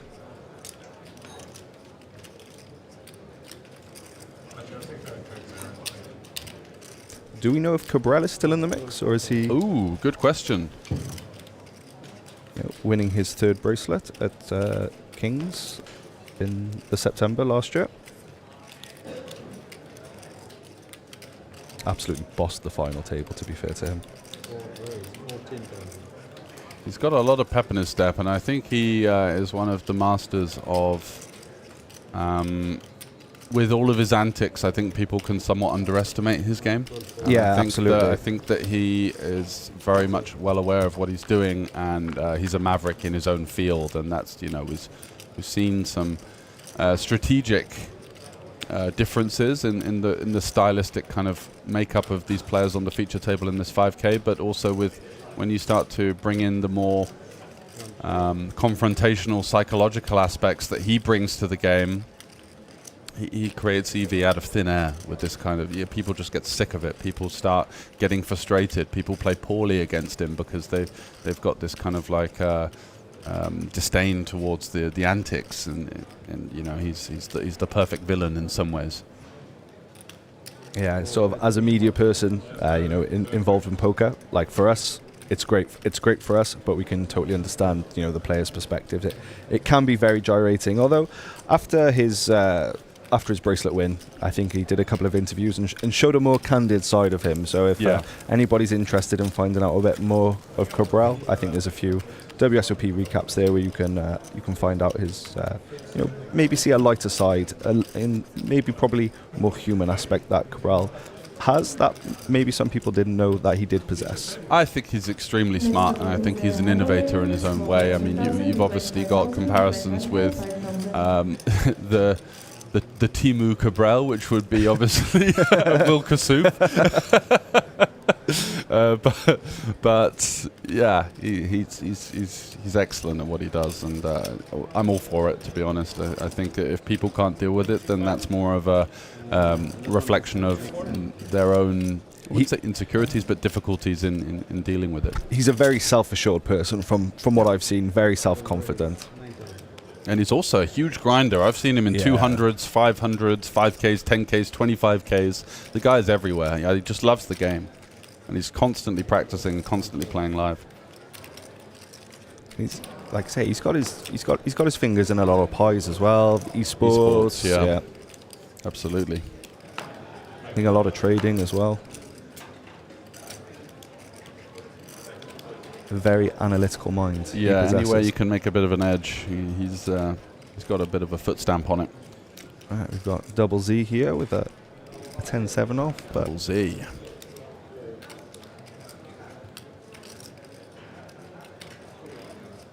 It's just going to muck it.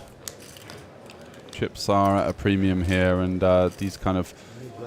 You're seeing a lot of suited defense for good reason. You can flop a flush, right? But with these kind of hands, like the 10-7s, the 9-7s, you're defending for chips, but now we're sort of slowly encroaching the money. These hands become a little bit more, drawn towards folding, just because you don't want to get dominated on certain boards.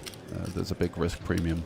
What a level Matisse has had as well. That 8 big blind jam with the queen deuce suited, and now he's cruising at 30 bigs. That was the catalyst for a bit of momentum for him, wasn't it? The brave shove for the positional play there. Two short stacks to go through.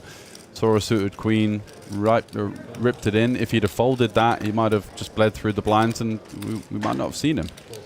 So interesting, the kind of butterfly effect there. There you go, a nice one in the small blind for double Z. I think that's how it's gonna be for me right now. Sticking with double Z for sure.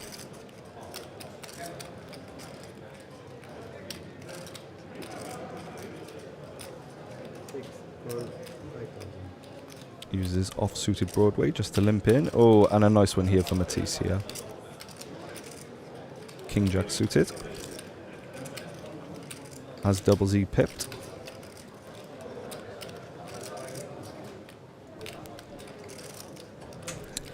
What will he do? Check or raise?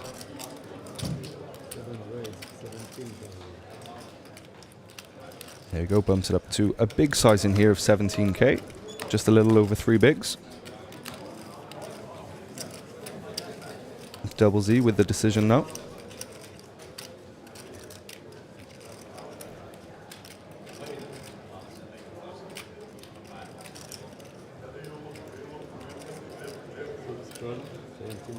And we're going to a flop. I just had a random thought that I'd forgotten when I said I'd never heard someone with 2 Zs for a first name. Zinedine Zidane.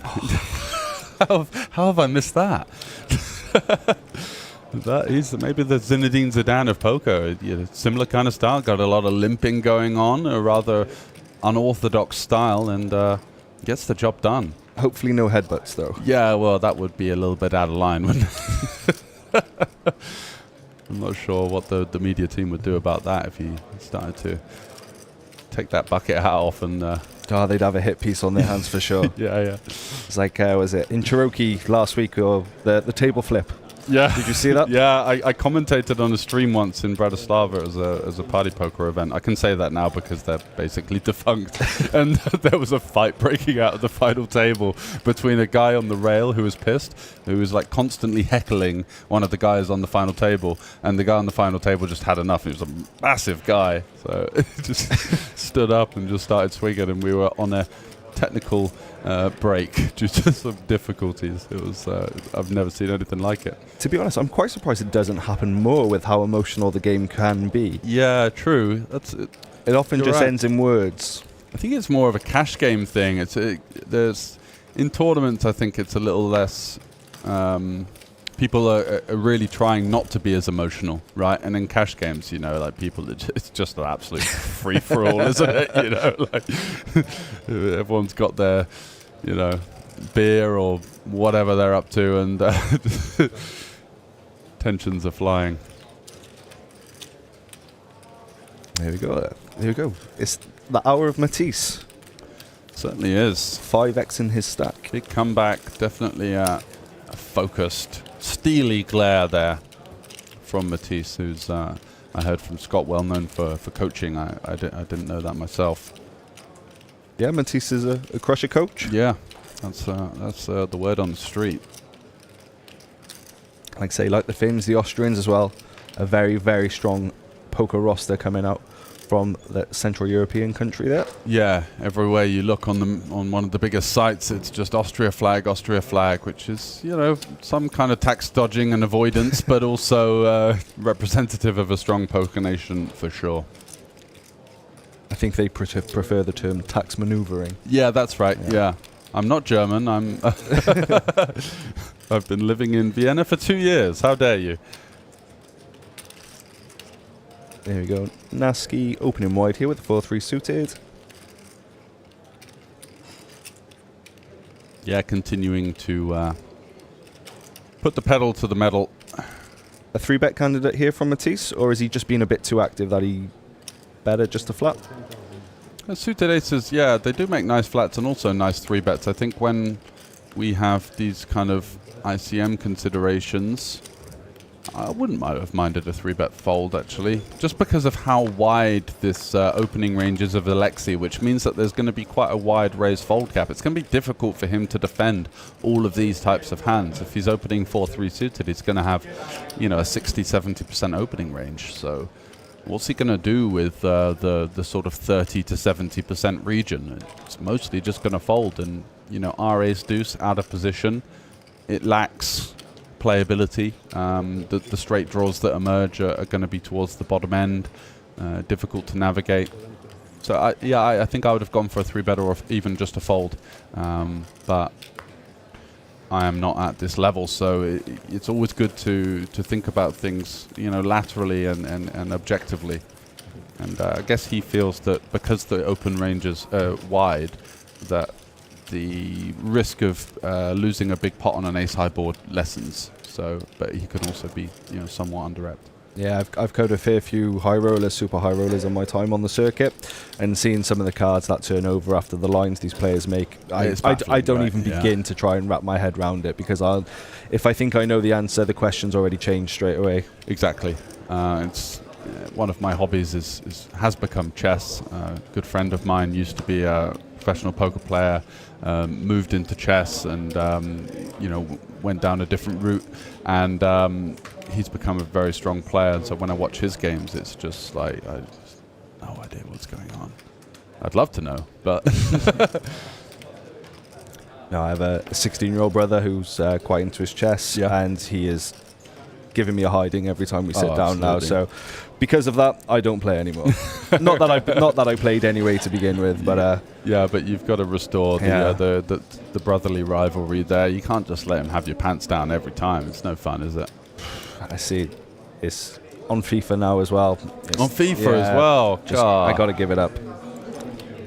So Harry is going to go for the ISO here, and we've seen Zdenek have a lot of those hands where we thought, is he just limping this sort of portion of his range? Well, no. He's got the kings here from the cutoff, so he's continuing to employ this strategy, and with clearly from some of the hand selections that we've seen, it is balanced, and he does show up with some of these hands. We saw the ace-jack, which was actually lulling in Juha Helppi out of the tournament. Whoa. Oh, okay. Raise call for 15 bigs there from the king 10. Does he just... And this is the thing, like, maybe Harry's just thinking, oh, he's got a low pair here. He's going to have some kind of, like, ace-x suited. I'm in great shape, but that's very surprising. Wow. So, actually, 4% backdoor clubs. This would be a sickener, wouldn't it? Yeah, the all-in star should be over with the king 10. Oh, queen of clubs on the turn. But the 5 of hearts does not find any kind of escape from Harry Lodge. Double Z's got a few tricks up his sleeve. He certainly does. This limping strategy pays off again. Yeah, I thought that Harry might be able to find a way out there, but not on this occasion. King 10 hitting the rail. Double Z continuing to use that unorthodox style and put it to good use. It's now the second time he's got in a really favorable pre-flop scenario from this limping strategy. Power of the bucket hat. Fascinating stuff. So 14 left now. Half the field are going to be in the money. 7 are going to make the cash positions. There you go. Another 20 minutes left at this level. Absolutely. A half hour blind high roller. Quite nice, I think. Decent enough. Yeah, if you've got the incremental structure with it, which this one does. I have played half an hour sort of high rollers in places like Slovakia, Austria, where I didn't feel like we were getting great value out of the tournament. They were starting a little bit later in the day, sort of 4 or 5 o'clock. It would be 6 by the time it finished, but also it would be 20 big blind, 15, 20 big blind average, where it turns into that show fest. Yeah, exactly. At the most important stage of the tournament. It always left a sour taste with me. I've had a lot of big runs online, and always on this one site, which I'm sure you know, it just always turns into this shove fest, and it's like, you know what, like we're playing for serious money here. And maybe I'm just salty because it didn't quite work out a lot of times, but it does feel like, playing for the big money does merit potentially a slightly better structure. As we see here, we're still well over 40 big blind average. And these guys have got plenty of play behind.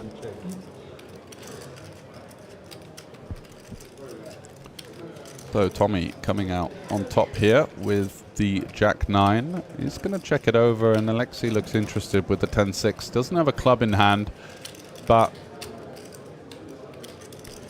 not sure what the 10 really achieves here, though he is going to go for a stab.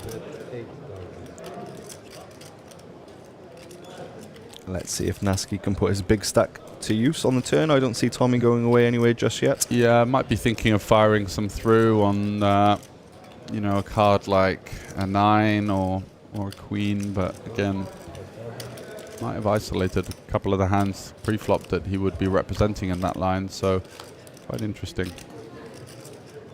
Ankonen with the check call, wanting very much incentivized to keep the pot small out of position versus the big table chip leader here. Who picks up the draw? The Broadway draw as well. Yeah. 4 queens.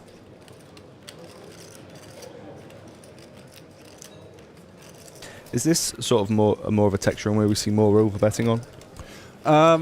Yeah, blind versus blind, wide ranges. I'm not sure personally. I think that the issue is here is that you've checked back, so all of these 2 pairs like ace jack, ace king, they're just not in your range whatsoever, so you're only really repping queen 10 with the large size, and it's wide range, so I don't know. It'd be interesting if he does find it after you've said that, but I can't see much merit to that. No, it looks around what? That's 30. It's going sort of like 2/3. Yeah. 38? 34?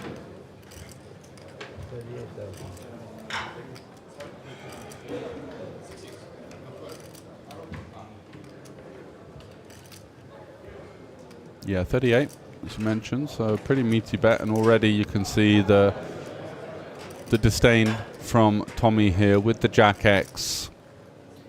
Very comfortable check call on the flop. We know that our opponent is somewhat stripped of Ace X and definitely stripped of a lot of the stronger sets and 2 pairs, but still, Queen 10 is there, Jack Deuce is there, King Deuce is there. Potentially a hand like Ace Deuce from time to time. Can Tommy work this one out? Does, just muck it, and that's a big win for Naski there. With the 10-6. Rifling one through his countrymate. And a little bit of bragging rights there potentially, as we are encroaching quite a pivotal position in this tournament. 14 left, 58 entrants in the 5K, and looks like we're going to be going for the table redraw with 12 left now. So 2 flying out. And like we said, we kind of went through the late registration. We had all these short stacks. It was a little bit of a short stack kind of bonanza at one point, where even the big stackers couldn't really do much because they're going to get shoved on quite a lot. And now all of a sudden evening out, but they're still flying. Yeah, it's been really entertaining. A really entertaining afternoon of poker so far, and we've got so much more to look forward to. Can't wait for it. Absolutely. We have coming up tomorrow the PLO 1K, the 4 and 5 card tournament, and of course, as we move into the weekend, the main event. Hoping to see you in the thick of it on day 2, day 3. Well, I say I've got a lot of work to do, so I think my bosses at Poker News will be hoping for maybe a day 2 exit, so we can focus on what's going on for the remainder of the event. But yeah, no, really looking forward to it. Super excited, like to say, to play my first 1K, and yeah, I've already spent the money in my head. How are the nerves? At the moment, is not really thinking about it, but I know come tomorrow, that sort of first hand, let's just maybe drag a few pots in. Yeah, we won't have the shakes so much. Yeah, and then exactly. And hopefully a plain sailing. Well, best of luck. Yeah, I think maybe was it the Alacoque beer? Maybe one of them for one of them, just a sweetener. Yeah, absolutely. and then we stop, and then we wait for the beer level. Then for hopefully at the end of the night when you're bagging up. Yeah, that sounds like a good plan. Are we going to be joining the table once again? Oh, we're going to be heading on the break. Sorry, I forgot about that. So we're going to be back after 20 minutes, guys, and we will be joining you with the final 12 remaining here in the 5K in Tallinn.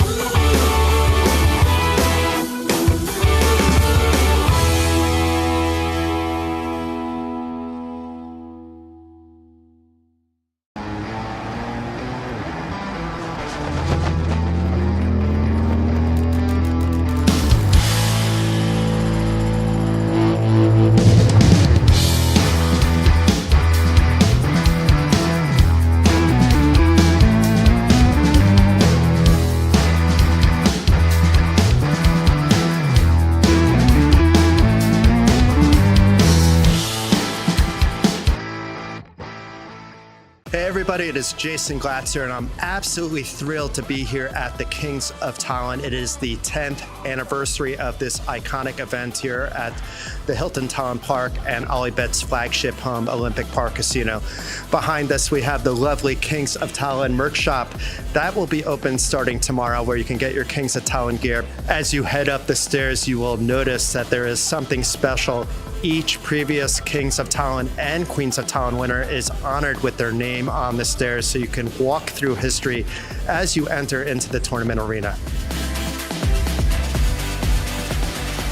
And behind us, you'll see that we have the fantastic TV table at the Kings of Tallinn. There'll be 4 full days of streaming along with some bonus coverage of the Royal Showdown. The Royal Showdown is a nice addition for the 10th anniversary. All the previous Kings and Queens of Tallinn winners were invited to battle it out for ultimate supremacy, so you'll be able to check that out on Tuesday, February 25th, but they'll be streaming on the 26th, the 27th, and of course on March 2nd will be the final table of the 1 million guaranteed main event. We are entering the main ballroom here at the Kings of Tallinn, where in just a few days' time, the main event will take place. How excited are you about the 10th anniversary of this iconic event?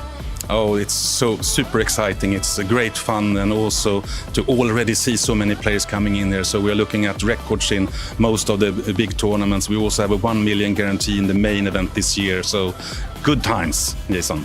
I might not be a poker king, but you certainly can be at the Kings of Tallinn and earn your rightful seat into this throne with 64 numbered events for the 10th anniversary at the 2025 Kings of Tallinn. The main event, €1 million guaranteed prize pool, will be following that throughout the week. All the side events, results, news, and more. Check it out at olibetevents.com, along with our media partner, poker.pro.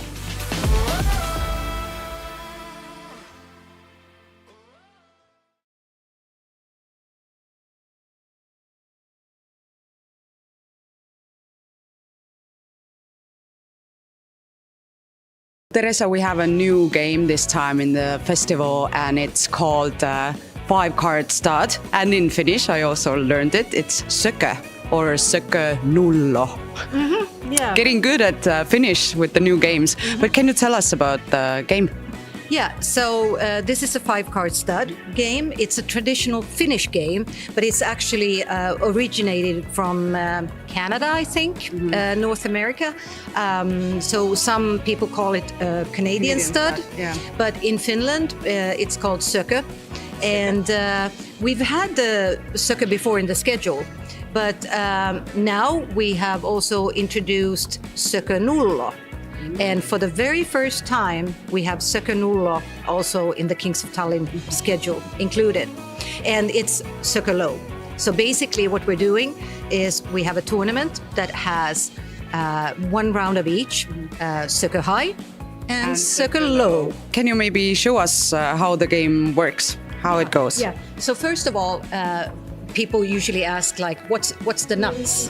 What's the best hand? So the nuts in sökö nullo, which is the low version of sökö, that would be, there you go, 2, 3, 4, 6, 7. So it can't be a straight. Yeah. So in sökö, in the traditional sökö, you have also a 4-card straight and 4-card flush. In this low version, you got to watch out for any straights, any flushes, any pairs, or anything. So basically, you're looking for the lowest possible hand. Ace is considered a bad card, a high card. So you're looking for the lowest possible hand, but you can't make even a 4-card straight. So therefore, the nuts would be 2, 3, 4, 6, 7. Yeah. And because it's a 5-card stud game, the initial deal is 1 card down and 1 up. And eventually, the players would get this. So this is the final sökö. It's 1 card down and 4 up. And that goes for both high and low. Okay.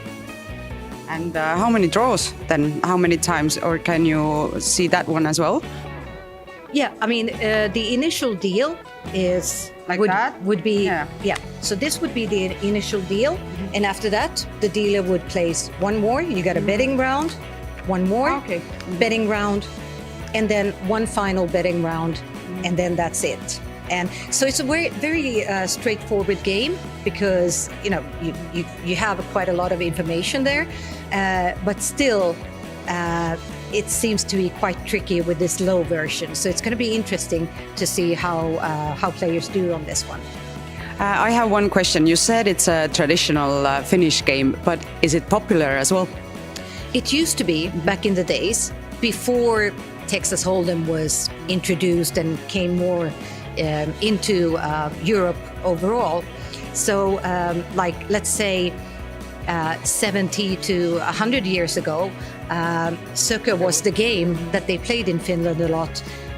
But nowadays, it's not so played anymore because Texas Hold'em is the most popular. Yeah, but we are bringing Sökö back. We're bringing, yes. Yeah, we're bringing it back. Definitely bringing Sökö back. Scott, I'm so happy that I met you the last time you were here in Tallinn as well, so I can make you teach me how to play open face Chinese pineapple now. And the good thing is, the last tournament I played live was an open face Chinese tournament, and I won it. So I'm in good so I'm in good shape to teach you today. Perfect. Yeah. So can you just show me how it goes? Okay. So first and foremost, you know the hand rankings for poker, yeah? Mm-hmm. So we're gonna make 13 cards. We're gonna have 5-card hand, 5-card hand, 3-card hand. Mm-hmm. The back hand has to be the strongest. The middle has to be the next strongest. The top has to be the weakest. That's all we're looking for. But it's normal hand rankings for poker. Mm-hmm. So we start with 5 cards. We have to use all 5 cards to start with. And we can do this face up just so that we can show everyone sort of how it works. Ooh, I like to see red. Yeah, so you have a lot of hearts there. So what are you thinking when you see this? Can I use all of them? You have to use all of them. So I would do like this to make it like flush. Exactly. You have a really strong start with 4 to a flush. Have a weak card in the middle, and then maybe we get some queens or aces up top. What about you? For mine, I have a lot of diamonds. It's not great starting hand, actually, especially because I see you have a lot of hearts here, but I think I have to go like this. So it's important always to check out what the other players have. It's very important not only to check what your cards are, but also to check your opponents, because let's say further down the line, it might be that you're going for some pairs or something, but if you see that a lot of the other cards have gone, you want to make sure that you avoid those. So now we're going to get 3 cards next. You have to use 2 of these 3. You're going to throw one away. Okay. Normally they would be dealt face down, but I'm going to deal them face up just so that we can show everybody what the cards are. Come on. So we have to use 2 of these. This is very good for me, by the way, because that completes my flush. Okay. So what are you thinking when you look at these? King up top, obviously, yes. And we always put it to the side. I would use the deuce. So again, look at my cards for what you have here. So you have a choice between a 2 and an 8, and indeed I have an 8. So yes, throw the 8 is a very good choice. And for me, I'm just completing my flush. I'm very happy with that. So we get another 3. So this is how it goes. Yeah. You make the first hand that you get dealt is 5 cards. Yeah. You use 5, then you get 3. You have to burn 1. Yeah. It's always going to be that after the first 5, you're going to get dealt 3 every time. You have to use 2. You have to throw 1. Now you have an interesting choice because yes, this is actually perfect. Yes, yeah, I really like this. There are a couple of hearts gone, but still the hearts are very live. We are going to need to make 2 pair in order to make the kings valid. The interesting point with this, by the way, when we play progressive pineapple like we are playing, if you get queens up top or better, you get into fantasy land. Fantasy land is where you get all of your cards in your hand, and that's really, really powerful. So it's important that you do try and get a strong hand up at the top so that you can get all those cards in your hand. Because the last tournament that I won, I got 13 cards in my hand. I made a royal flush out of 13 cards. I got 14 cards in my hand. I made trips up top, and trips up top is a lot of points. Worth noting, by the way, that the way the game works, it's based on royalties. You have points. So the stronger your hand is, the more points you're going to make. So kings up top is really good. If you can make this, this would be super nice. I can. So you're throwing the 9. Do we have one more round to go? We're going to have a couple more rounds to go. Mine is not the greatest because in the middle I'm struggling. And the flush would be no good in the middle anyway. So I'm actually gonna have to keep the 4 even. Oh no, but all the 4s are gone actually. I think then I'm just gonna burn this up at the top, try and leave as much space in the middle. So 3 more cards. Come on, yay! You got my heart. Oh, very strong. What I need. So all you're gonna need, you're just gonna need to make 2 pair in the middle or trips to make your hand live. Okay. So what are you thinking? There's a 3. There is a 3. 9, so I would probably do it like I like that choice. That's a really good choice. Yay. And then for me, this is pretty good because I can put aces in the middle, which means if I get a queen now, I would get into fantasy land. So that's pretty decent. So final draw. I'm going to do these down actually so that you can sweat them. Yeah, the sound of Fantasyland is like so luring. Fantasyland would be lovely. If we can get you a Fantasyland and show the Fantasyland as well. Oh, you've got it as well. Yay! Very nice. And I Very still nice. need to use And just one put of anything this, up yeah. top, yeah. I mean, you go for the higher one because why not? Okay. Yeah. Yes, sir. And then I need a queen to get into my fantasy land. Do we have it there? No fantasy for me. So, you are now going to get 14 cards in your hands, and then you get to make the hands from that. So we'll do one fantasy. I'm going to sort of ignore what my hand is. I made it to fantasy Your land. fantasy land is. That was so amazing. So this is the fantasy land round. 9, 10, 11, 12, 13, 14. So this is what I have, right? Yeah. Let's see. I don't have a flush. No flush there. Do I have a straight? You do have a straight. You have a few straights, actually. It's a shame that you're short of one diamond. One diamond would have been nice because then you could have made flush and straights. You have an extra diamond. Yeah, but I can just make the flush You got the down. straight there. The straight down here. Yeah. Then make it. It's not the best fantasy, unfortunately. It's not. I've seen a lot better. You've just got a pair of queens, pair of sixes. Yeah, you can help me with that. It's probably only You're this. the pro here. You get points for it, so the straight's worth 2 points at the back. The sixes is worth 1 point. Unfortunately, it's really not much points at all. I'm wondering, is there anything better we can do? But you're missing one diamond. If you had one diamond, you could make flush straight, then you're getting a lot more points. I have one question. During the tournament, do I have to keep my own score, or the dealer helps me? The dealer does it for you. I mean, as always, the dealer is there to help you out. So the dealer does everything for you. They'll calculate the scores. Obviously, it's good to check it, just in case you're not sure. But yeah, the dealers are really helpful. And I have to say, so I played this in February here. Yeah. And the dealers are very, very good. They know what they're doing. And they so support you. anyone that's not sure what they're doing, you can always trust in the dealer to look after you. And if you need help, then you can always call Scott. Yeah. Peter, I remember when I met you the last time, and I know you're the Sweden master in Sweden. And now I would like you to teach me how to play. Well, Sweden is a game where you play 5-card Omaha on the board and 5-card draw in the hand. So if you focus on the 5-card draw hand, you will be successful. That's it. Now I know how to play. Pretty much. But I said there are a lot of numbers to consider and a lot of cards to consider. And of course, you have to be Franke lucky. Oh, that's a good way to be lucky. Yeah. Can you show me like one example or something? We get 5 cards Yeah. each. 5 cards each, like this. And of course, when you have chips, you decide if you want to play this hand or not. And let's say everybody plays the hand. So we have a flop. Let's do it openly, right? Okay. So we can, because I don't know anything. Yeah. And I don't know what and to do. Usually you want to have like pair, 2 pair, flush draw, I have one. straight draw. You have a pair and you're in the lead. I will still pot you here because I want you out of the hand. Yeah, surely. Okay, but you are going to be in. So now you see a pair and you have a straight draw. Could be okay, unless I have like a full, but I don't. So you want to change like the 10. You take it away. You just like burn it? Yeah. And I'm gonna change 2 cards because So how many can I change? you can change from 0 to 5. Ah, okay. And if you change 1 card, you get 1 open. Do you like it? Does it fit your hand or does it fit the board? No. No. Away, and you get a new one. Yeah, the same. And I get 2 cards, so I don't get the face up. How do you like it? No. But still, here's the turn. Yeah. And you're probably gonna check. I'm gonna check. And then the river. And that's a split pot because you Okay. see, I got the straight, Yeah. and you have the best hand. So I win this time. Eights, yeah. No, you win half the pot, and I win half the pot here. Okay, it was split. Yeah. Quite easy, guys. Seems really easy. Quite easy. No, I- Come and play, and I will show you. Not that easy.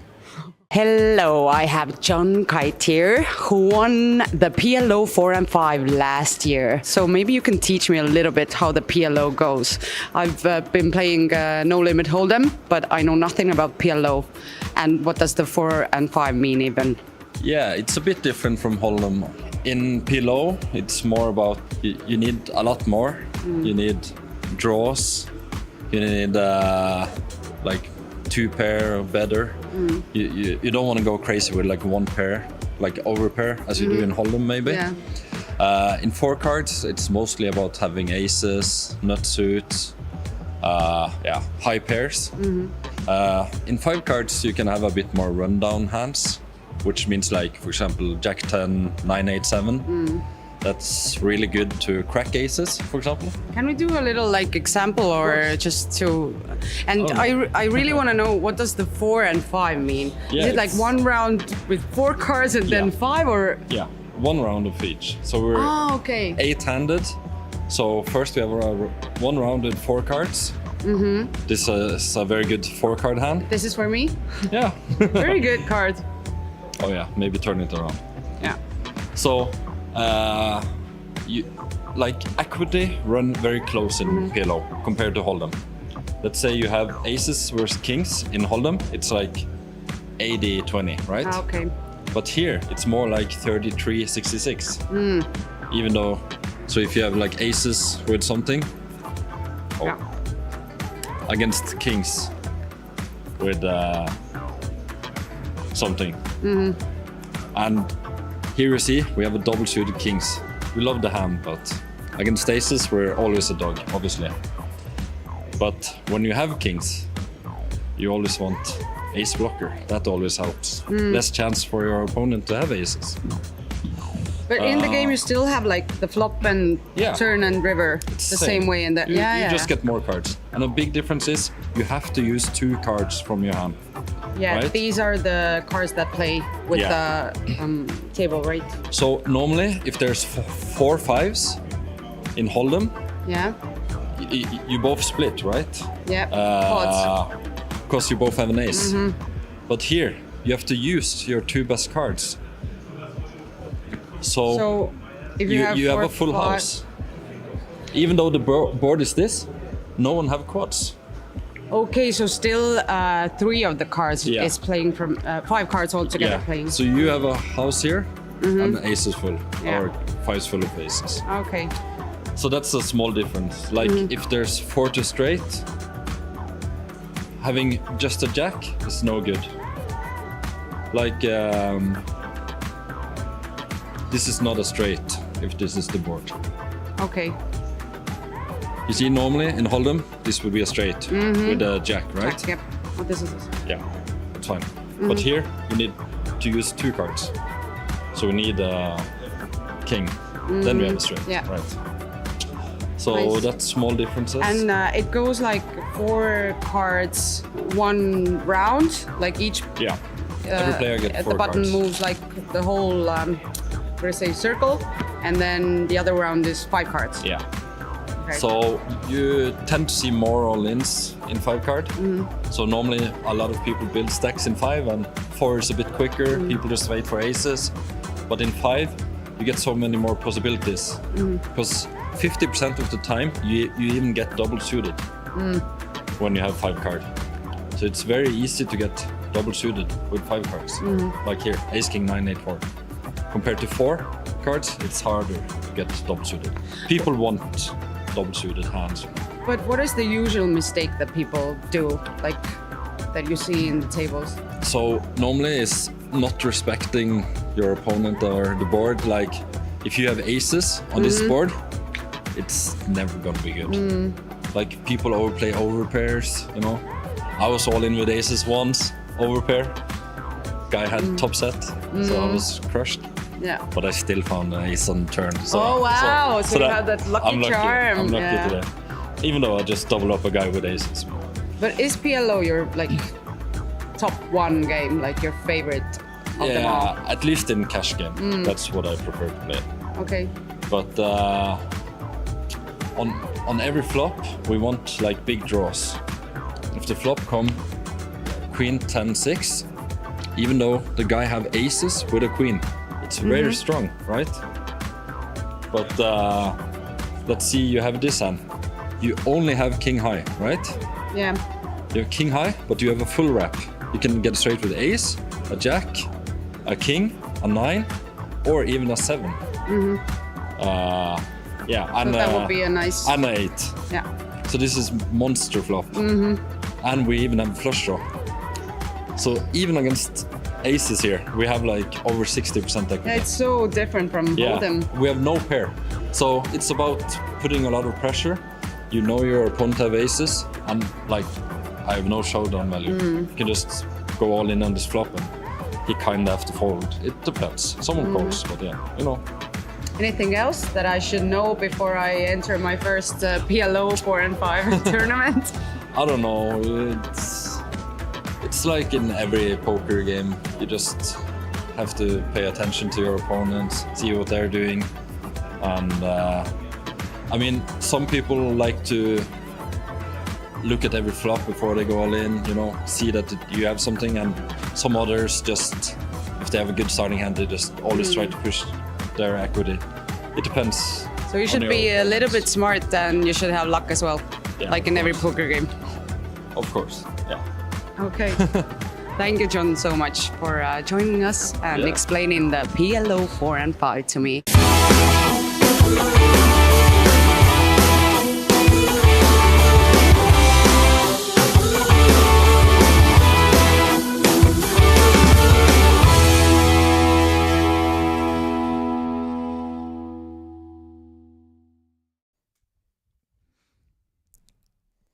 Welcome back.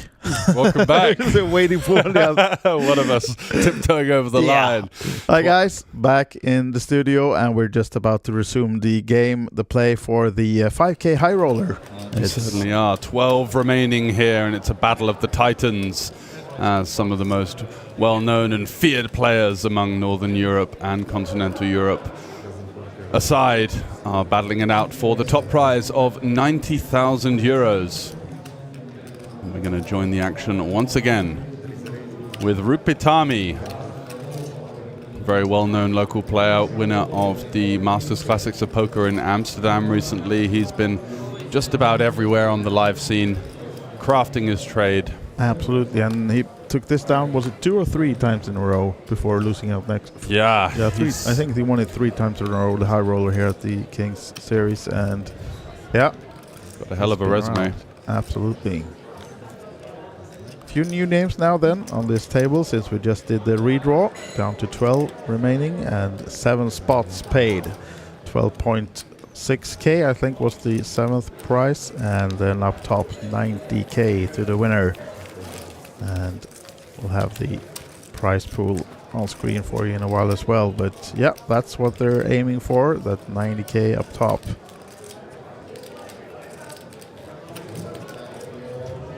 And 58 runners in the 5K.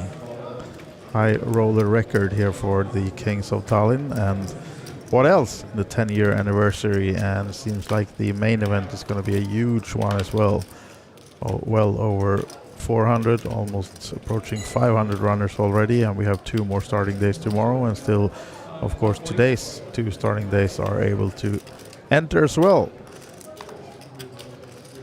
Jonas Helina, Finland, 169k. One of the many customary Finnish regs in the field. Got himself a beautiful position here with the queens on the button, coming in from late position. Goes for the min raise. Mattis here, 6-5 suited. Certainly a hand that loses a bit of value in the later stages, and Rupitami with the 8-5 likely to surrender his big blind as well. Not looking to play too many of these weaker offsuit, gappy combinations at this pivotal stage of the tournament. We are 5 remaining from the in the money berths.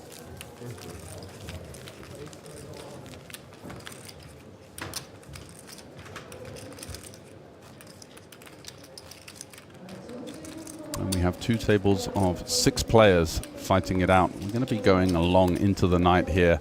As the structure is pretty much caught up, we did have that sort of hectic period after the end of late registration where a lot of the guys were jumping in for 20 big blinds, utilizing the max late registration strategy. Yeah, I think we had like 9 entrants during the dinner break. That was right before the late registration closed, and yeah, 58 runners. Absolutely. And Jonas once again electing to open it up here with the ace-10 from the cutoff. The 3s, again, a hand that certainly loses value at this late stage. Jamming 24 big blinds there, running into a potential monster would be a bit of a cataclysmic error, so he just folds it, and it's over to Michael Dwyer in the big blind. Hailing from Ireland with the Queen 6, not looking to get involved either, so a nice little bit of momentum there for Jonas. Although he would have wanted a bit more action from the ladies. The ace-10, he doesn't mind just taking down the blinds, bolstering his stack, and improving his chance, of course, of making the top 7, where we're going to be playing for some eye-watering stacks of high society. 90,000 euros up top, wise guy, and 58 players. It's an okay payday. It's not bad, is it? Marcos Ladev, very well-known local player, high stakes, playing in buy-ins well north of the 5k region. He's got a decent stack, 4.5 starting. And Mattis, we saw claw his way back from the doldrums, only 8 big blinds before we took the break. He's managed to get himself up to 25 big blinds, and every chance opening it up with the ace-5 off. Michael Dwyer here in the small blind, pocket 8s. Is he going to go all in or peel? 3-bet non-all in seems a little bit dicey, inducing the 8s with the ICM considerations. But I think versus late position, short-handed, yeah, justifiable to send the troops into battle with the 2 8s. And of course, we're going to be seeing a fairly quick fold and a routine one from Mattis. Yep. Battle of the coaches, maybe. I'm not sure if Mr. Dwyer is coaching himself or just been coached by I think that's under Jaka. the Faraz Jaka. Yeah. They're one of the American guys who's built a coaching business alongside his documented success in live poker across the pond. Looks like Michael is a subscriber to him at the very least. Yeah, exactly. And commanding ship lead at this table now for Bruschi, the Brazilian. The feared Brazilian, known for his online exploits under the name of Internet 930, has won multiple Scoop and W-Coop titles in mixed game formats. And no stranger to the 2-card streets either. Certainly a feared opponent in just about any lineup.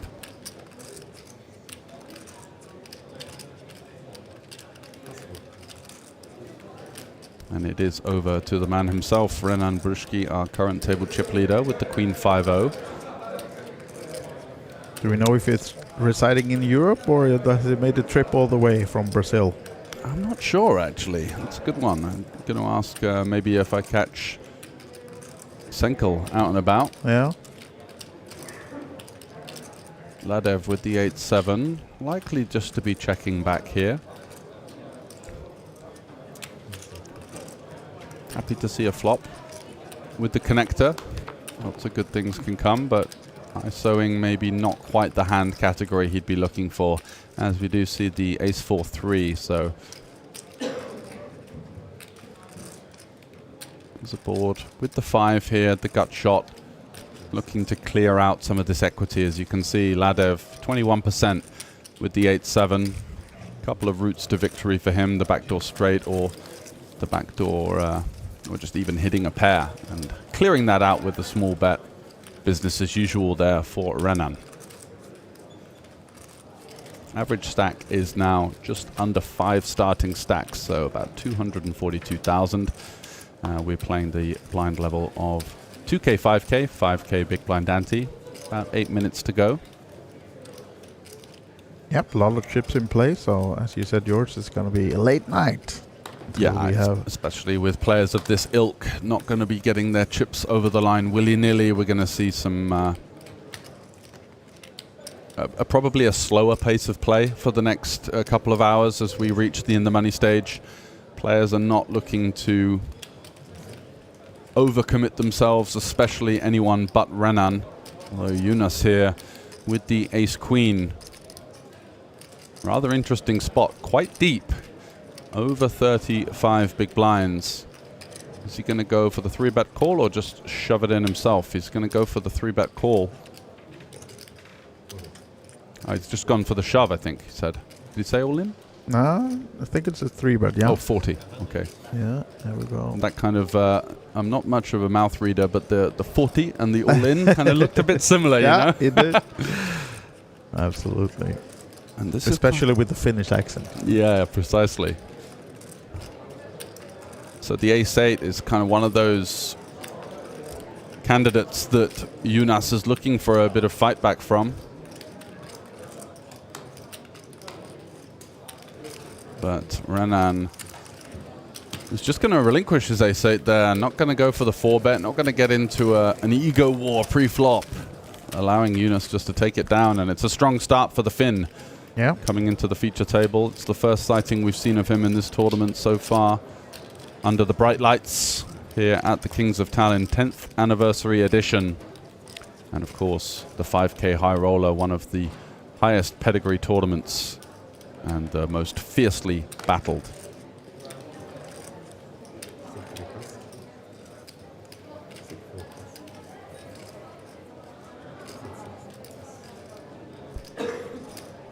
Ladev now then surely coming at it with the ace-10 in position, targeting the blinds.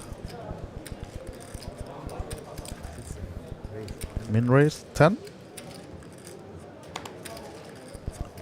Absolutely.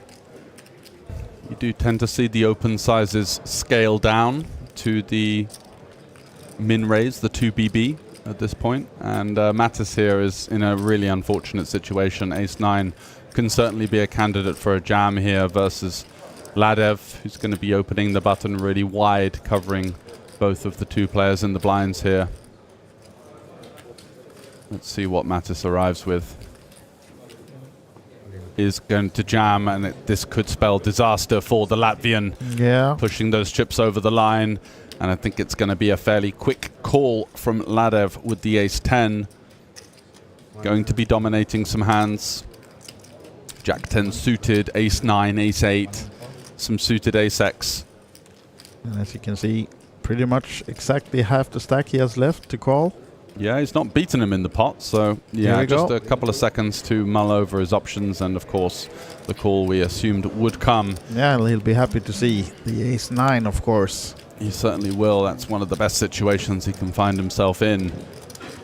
Going to be looking to fade the 9 here to seek that elimination, as the 9 rears its ugly head on the flop, and now left with the 10, and the 10 only on the river to stay alive. But it's another 9. All right, so double up for the Latvian then. Mattis coaching. Absolutely, we saw him battle his way back valiantly from the short stack, and now fortune favors the brave, taking that shove earlier with the queen deuce on the button off of 8 big blinds, and has since skyrocketed himself now into a stack of 230k chips, just under average right now, so a decent spot for the Latvian to maneuver his way into the money positions. Yeah, and the home player Ladev, unfortunately, among the short stacks, but still 20 bigs, so not any immediate stress for him. But of course, always tough to lose one of those when you get it in ace-10, ace-9, and it hurts. Yeah, it's a stinger. In exactly. the 5K. In the 5K, at the top of the buy-in range here for the week in the Kings of Tallinn. Maybe would have hoped that maybe in the 500 he could have taken that one and held clean, but not to be. Or in that €50 home game with your friends 2 weeks ago. Exactly. 6 bets going in. So Jonas. Yep. With the king blocker. Looks like he's going to utilize it on the button. With a little bit of extra juice on top. We're seeing a lot of min raising, but he goes for the 2.4x open sizing into Tami's big blind, who is a bit shorter. So the reason for the slight size up here, looking to disincentivize Tami from being able to take as juicy of a price pre-flop, but the queen 8 is going to find its way in there.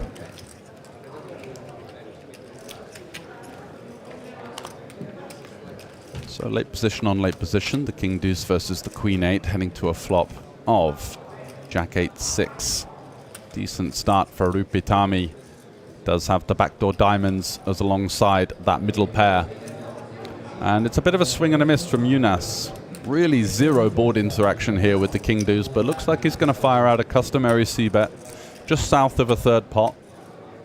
Looking to maneuver some hands out of the reckoning, maybe hands like king 5, king 7 that currently have him dominated with the small sizing. Interesting spot for Rupe now. Does he elect to go for the all-in? No, just the check call. Almost expecting him to push it in there, but yeah, just to kind of call run his and get equity. punished. What is going on, wise guy?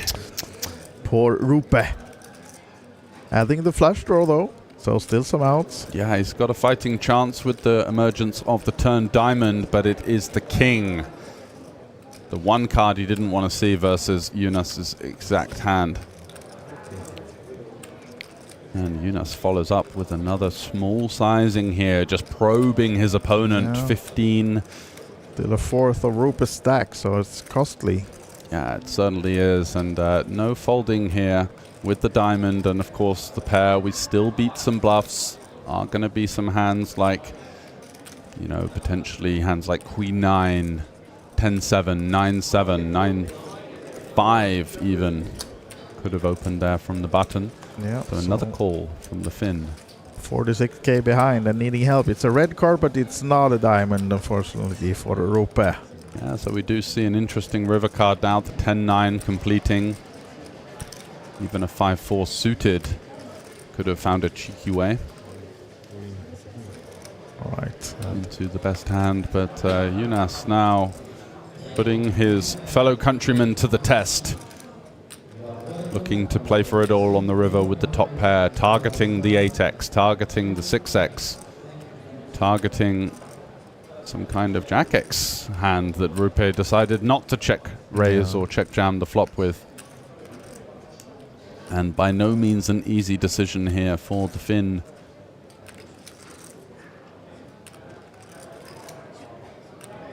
Yeah, just shy of 10 big blinds behind if he folds this one, and yeah, of course he'll still be in, but he must think that not often that he beats that much in this case. Yeah, right? And where are the bluffs coming from? Exactly. You've got to be quite creative here. You're going to have to be blasting off with a hand like ace 5, ace 4, ace 3, pocket 3s, pocket deuces. Yeah. Going to be tough to find those. It is a wide button opening range, but the 7 is by no means a brick. As I said, completing some of those straights, even completing some ropey 2 pairs as well. So it's a tough one here for Rupe. Yeah, taking his time. I think he's solid and calculated enough to be able to maneuver his way out of this situation. But the issue, of course, remains with him only having 9 big blinds behind. Sometimes it is a bit of a mental conundrum when you consider, you know, there are a couple of bluffs I can think of, but just so much value here. Flushes, straights, sets, even top pair. Even a hand like ace-jack might take this line for value, which obviously when we're holding third pair is quite annoying because there's just so many more combinations of value there.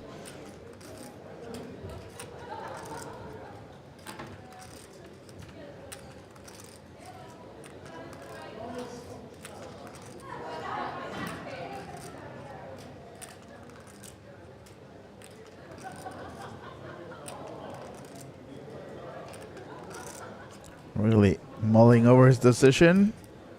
Ropetarmi.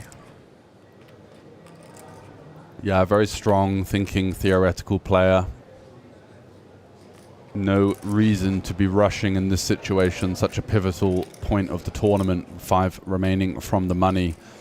Just wanting to make sure he makes the right decision here. I thought he was flipping the chip. That looked a bit ominous, didn't it? Just the way that chip is kind of, nestling in his cards right go hand. in instead, and it's the correct decision. Yeah, finds an annoying fold there.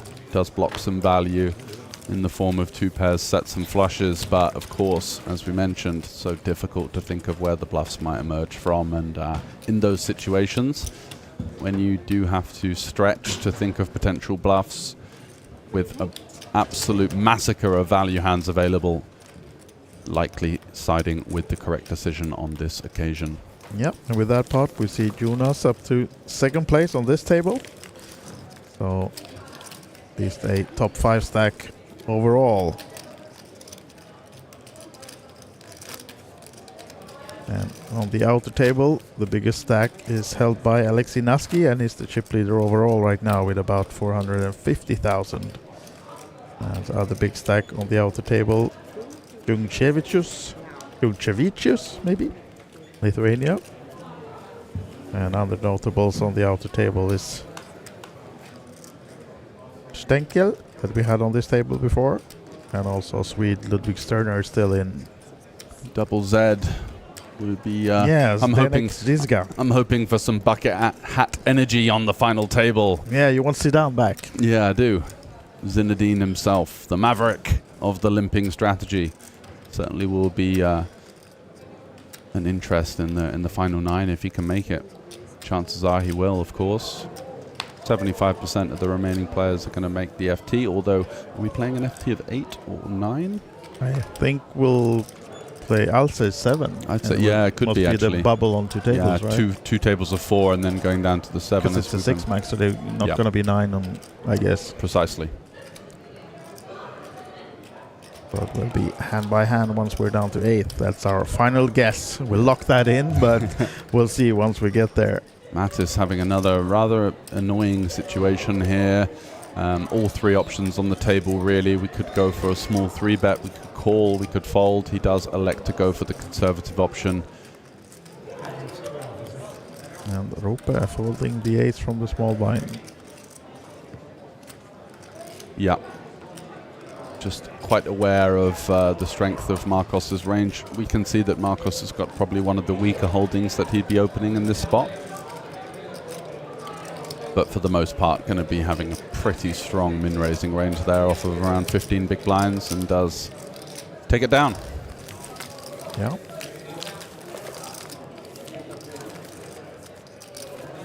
Yeah, so still 12. We haven't lost anyone from the outer table as well either since the break, so keep fighting all 12 remaining players out of the 58. Yeah, ready for war at this point. It's going to be tight, it's going to be slow, and it's going to be a grind, as there's really no weak spots on the table at this stages of a 5K, especially with the structure in play. We've got well over a 40 big blind average right now, so plenty of poker to be played. Yeah, and they're playing quick. There's no shot clock on this tournament or either tournaments here, but in this one it's at least now not needed because they're taking their time with the hard decisions, but otherwise it's a really fast pace at this table at least. Michael Dwyer with the King 10. Going to be V-pipping in some way, shape or form. I think conventionally likely to be seeing a limp here.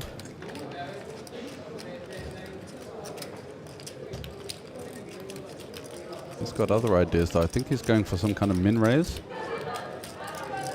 Yeah, makes it a little bit extra. Quite a bold strategy into a very strong big blind here who covers us. Just looking to fold out the real trash in our opponent's range, I guess, is the strategy from Michael here.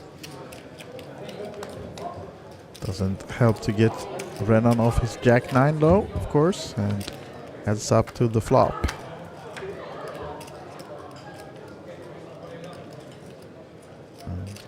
Good board for the pre-flop opener, although he's absolutely turbo checked it. Yeah. Surprising to see that. Can go for like a small value / protection kind of sizing here, I thought, with the King 10, but another one. You know, now he's going to have the best hand almost always. Does he want to allow Renan to realize these kind of live 2-card holdings, the Jack 9s, the 8-7s? And looks like he's decided with not. He's going to go for this. Actually quite a healthy sizing, half pot. Yeah. And does just take it down. I was about to say that if you check another street now, Farash is going to come strip that badge of you. Yeah, let's get some chips in the pot, shall we? Taking it down.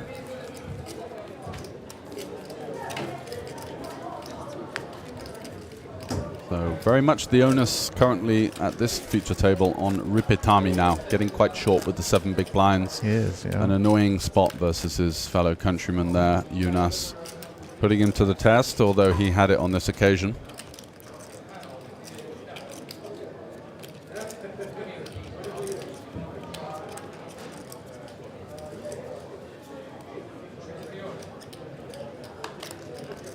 Nine-7 suited.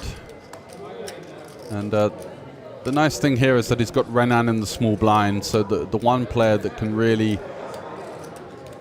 put a lot of pressure on his second in chip stack at this feature table is going to be in the position where he's going to probably not play back as much. However, Mattis with ace-king suited certainly has intentions of taking this one upstairs. You're going to be seeing a 3-bet here every time. Of course, yeah. Interested to see what sizing he goes. They are playing over 35 big blinds deep, so I think a 35k somewhere in that region seems natural.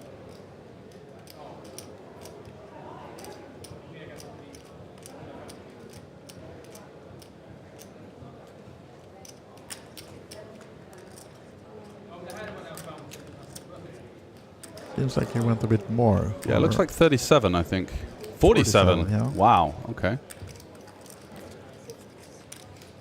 Big sizing here with the ace-king suited. And does just take it down, which is, I guess, the primary focus of the larger size. Putting his opponent into a spot of indifference, forcing kind of a 4-bet or fold strategy. Not going to see too much flatting out of position there.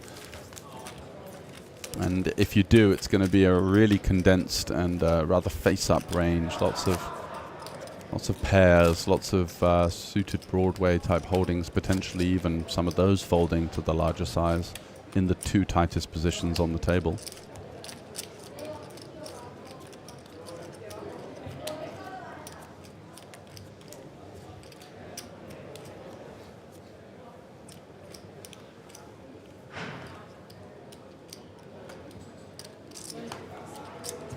Now then, Rope, can you find something? King 8, not the hand he wants to go with the 7 blinds he has in front of him. So wait another hand.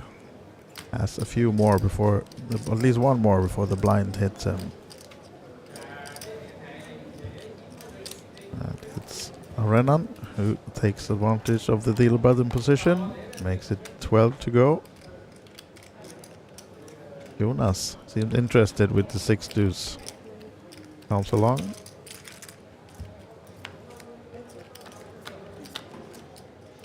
So diamond board would do something, but not to be. But Pruski hitting the 5 at least, and just absolute nothing for Mr. Helene.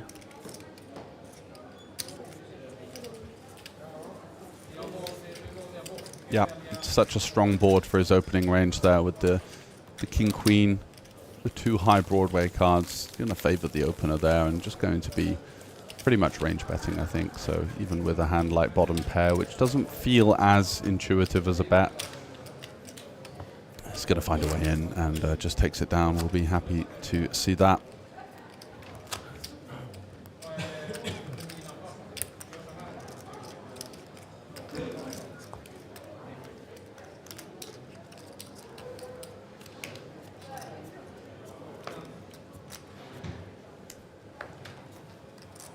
Ooh. Got an exposed card there for Rupe, which was the 6 of diamonds, I believe. So let's see if he gets an upgrade. Or did he now receive the 6? Yeah, or would he have had 6s? That would have been sick, wouldn't it? Yeah. I mean, he doesn't look exactly thrilled, but that is his kind of usual table presence. Absolutely, so it is. Hard to figure out the Finns sometimes. They don't give too much away.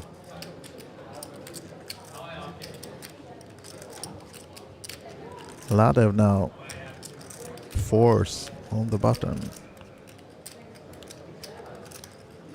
Yeah, I think we're just going to see an all-in here. Yeah, I was just about to say it's just 15 big blinds in front of him, so... Raising, getting shoved on by some sort of Broadway, and then having to fold a flip would be troublesome.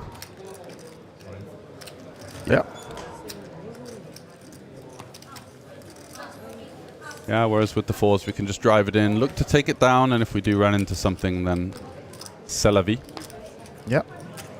Vladev is listening to the Geo Sands coaching. Yeah, I don't think so. I think he's rips it in. To he's certainly well accustomed to live MTTs as well as online. Big resume of results as well for Vladev, playing in some of the biggest tournaments in Europe. Yeah. And now I think it's time for Rupert Army to receive the big blind and big blind ante, right? Or did he have one more hand? If it is time for him, he'll be pretty committed, of course. Yep, he's in the big blind, so 12 out of his 47k are already in play starting this hand, but it will not be Michael Dwyer who will attack him. Will it be Bruschi? No, probably not. Of course, the players are aware that Tommy is pretty much committed, so but King Queen is good enough to target him. We're ecstatic with the King Queen here, and yeah, just going to be maneuvering now to, I think, a min-raising strategy.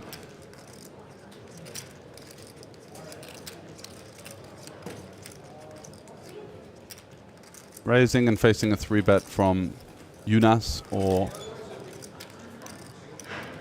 small blind will be somewhat annoying, but we face that bridge when we come to it.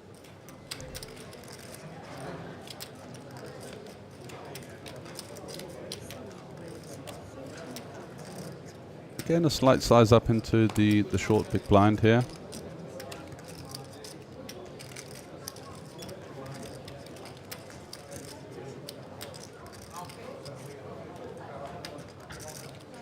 And Jonas, you can see his eyes zoning in on that big blind there that I think can just about reopen the action, right? So if he cold calls... If he cold calls and then Tommy shoves him. Yeah. Oh, whoa! Talk about timing. This is how you win high rollers and come back. It's not done yet, but it's surely almost 86% favorite since we saw one king folded as well. So you saw that little eye roll there. He was almost embarrassed to find a hand as strong as the Pocket Rockets. The American Airlines. Will he fly them all the way? Oops, is this going to be straight out? Okay. Oops, Not too bad. Just blocking the aces though, so 9s only. A 9 and a 9 only for Vladev, and it is Not the to be. 5. Absolutely. So I think the Jack 10 came first in that like little instantaneous pitch, right? And we're thinking, oh god, here we go. Yeah. But the 10 following it was a beautiful card there for Rupe. Yeah, and boy did he look happy. Of course, customary high fives with the rail. Winning lap around the table. We'll have to wait until the winning celebrations, maybe. At least still in with a chance and just doubling up. No longer the shortest stack on the table, I think. Mr. Rupetami. No, honest work, but that's, you know, time and time again we've commentated on his runs, and we have seen him get quite short at times, but we've seen him also come back to win, and just one of the best short stack players where he, obviously it's easy to say he gets dealt aces in this situation, but he really respects the stack depth that he's dealt, and he'll battle as hard as he can. You saw with the Queen 8 river decision there, not rushing, thinking it over, allowing him some time to, you know, break into the more psychological aspects of the game, looking at the opponent's comfort levels, just lasering in on every little piece of information that he can possibly get to arrive at the most profitable situation for him. And unfortunately, on that occasion it was folding, but getting dealt the ace is a different story, of course. So Michael Dwyer here with the Jack 8 suited, certainly going to be looking to see a flop from the big blind. We are going to be defending a little bit tighter than normal from the big blind, just due to the looming in the money situation. but Jack-8 suited. Plenty of hand.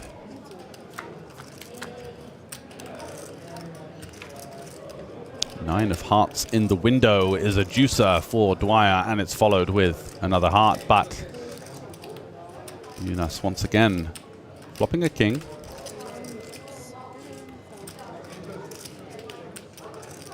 Let's go for the third pot sizing. Dwyer with his flush draw. Does he have any devilish intentions of taking this one upstairs? Or is he just going to check call, try and realize that equity?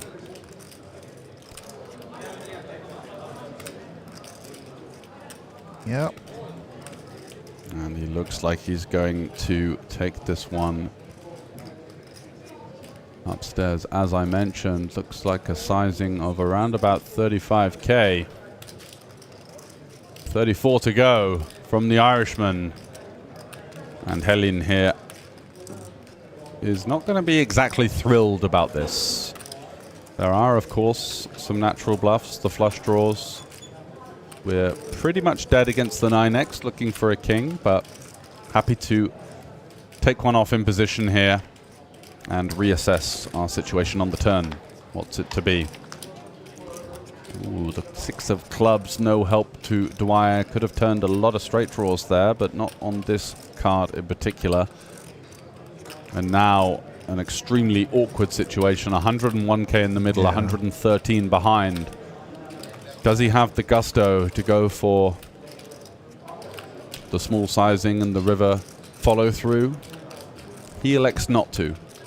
Gonna check it over.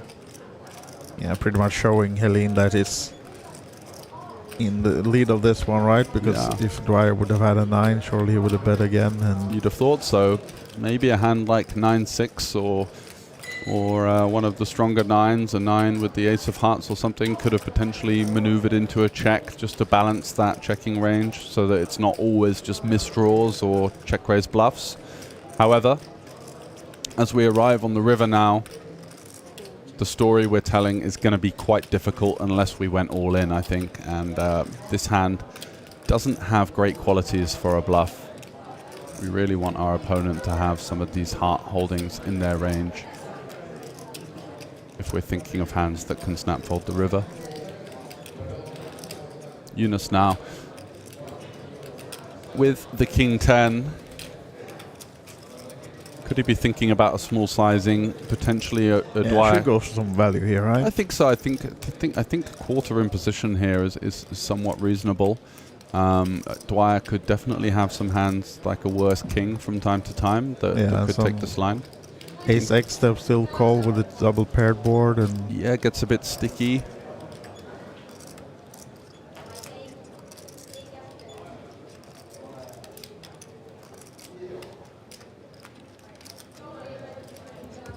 Does just check it back.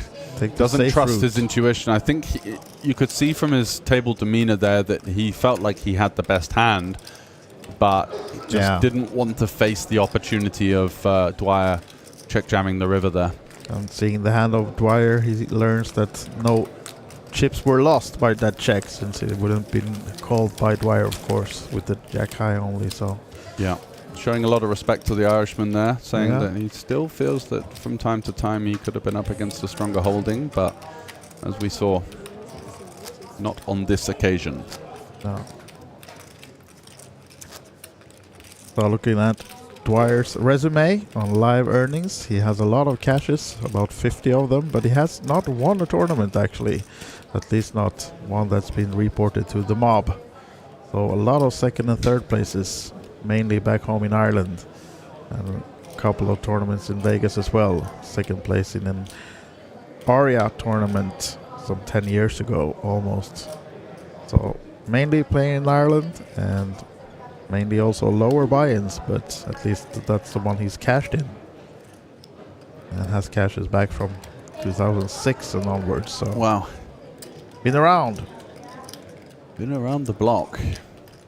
And biggest cash so far, 86,000 euros, 2024, a year ago. Okay, that's where the high roller money is coming from. There we go. That's what's propelling him. In the EPT second chance But you can see there he also played the 25k, the main event, and got a 2.5x cash there. So yeah, in the WSOP Paradise 2024. Rupatami here with the King Queen off. Asking how much his opponent is playing, and by no means an easy decision here. Just north of 13 big blinds. Facing Ladev, very much a capable player of, you know, this min-raising range off of the short stack often looks pretty strong. And Rupe is going to respect the fact that his opponent is coming from first in. I was just about to say that Dwyer looks like he has a decision, and nines. Yeah, I think sevens is going to be quite tricky here, but nines we're just going to fire it in. Yeah. And, there's going to be enough folds here from Ladev. He's going to have some hands like a king 8 suited or a king 10 off, a king jack off, the ace 5 suited as well, that just simply have to hit the muck. So a nice pickup there for the Irishman after a pretty squeaky one with the jack 8 of hearts. Yep, getting some chips back.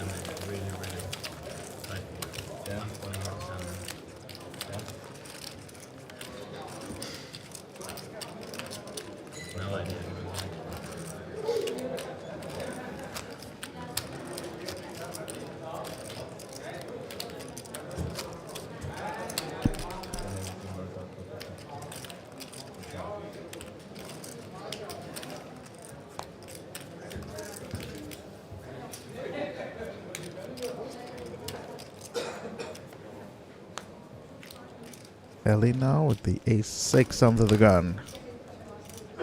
I'm being told my pronunciation of Jonas is incorrect, so can you help me? Well, if you pronounce it the Finnish way, I think it would be Jonas. Jonas. Okay.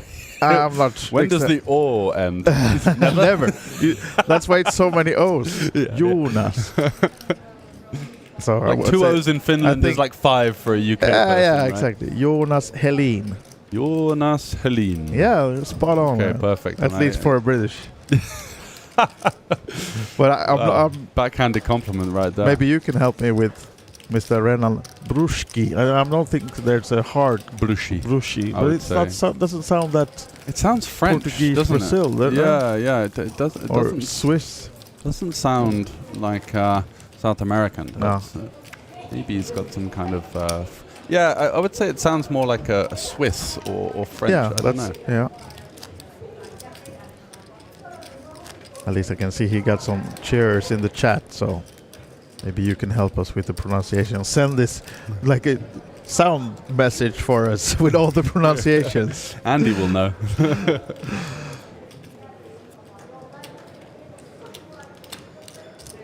Matis then not happy with the 5-4. Ropetarmi. You have the double O's again. Ropetarmi. Rope. Just got to sound it like I'm sort of coming into song, basically. Yeah, like exactly. Estonia and Finland. Use your I think. Yeah, the gusto. Like it's an opera. Puff going the on. chest out a little bit. Yeah. So Renan opening it up with the ace blocker on the button. Doesn't have to deal with any concerns from the small blind rejam, so it's over to Jonas. There we go. Yeah, there we go. Jack 7 off. I think it's going to find a way into the muck at this point, out of position.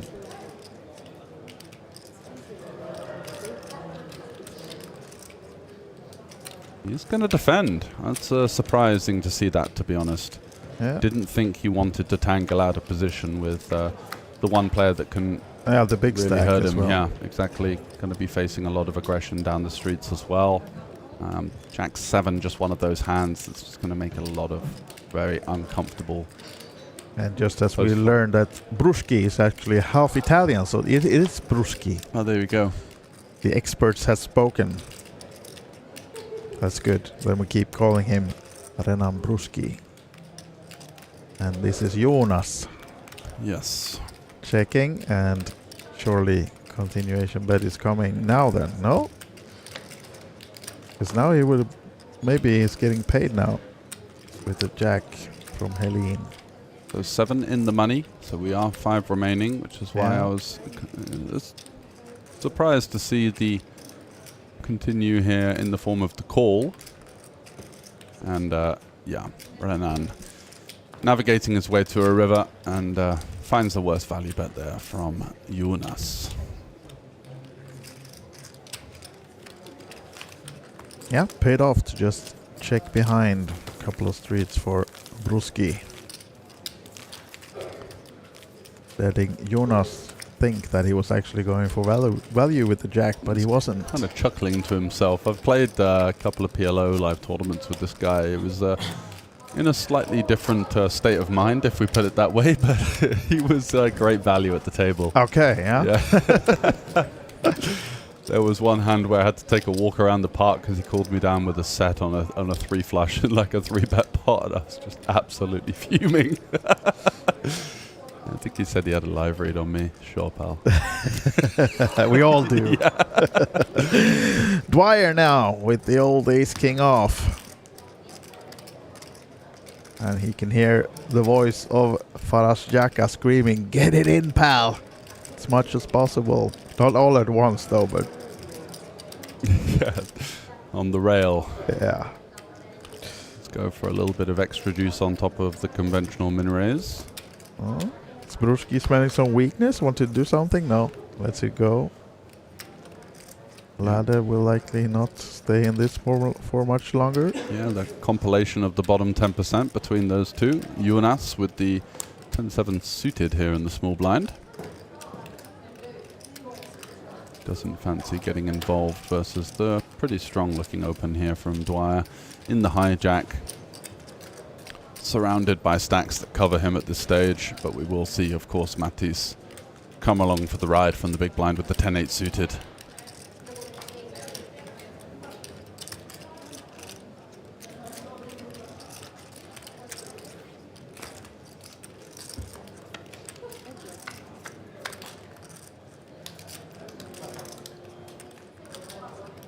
Open-ender for Mattis. Yeah, and I think a flop that we probably want to check back here with the ace-king. No spade in hand, no diamond even. Going to face a lot of aggression on this particular board, I think, from the big blind, who I think is going to continue with the check raise at quite a lot of the time here. With the 10-8, I'm not sure if he wants to kind of, you know, thinks about whether this opponent might just rip it in on him. It's likely just to see the call here.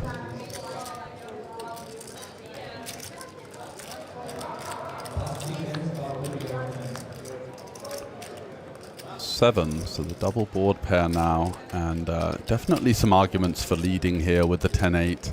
If we feel like our opponent is slightly towards over-c betting, 7, the 9x that we can still have as well is going to really favor our range.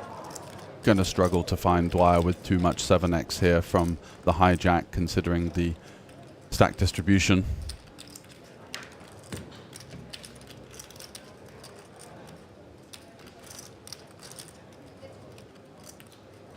Stack to pot ratio of just under 2. Could see something around sort of 25 to 35k here.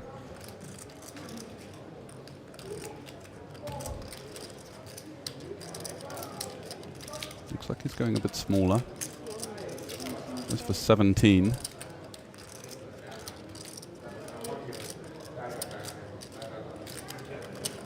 Yeah, still tough spot for Dwyer, of course, just 112k, and he knows. Of course, 9s and 7s are in the range of Mattis, but might be. Yeah, I just thought personally that the slightly larger lead sizing would leverage some of these ace-x holdings a little bit more effectively, but Mattis has other ideas.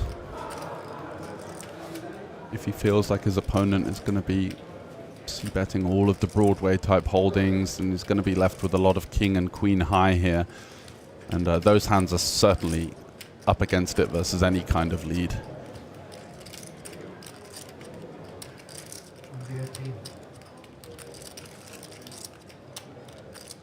Did you catch what he said there? No, I didn't actually.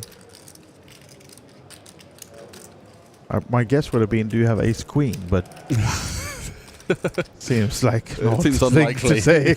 We could have been all in pre.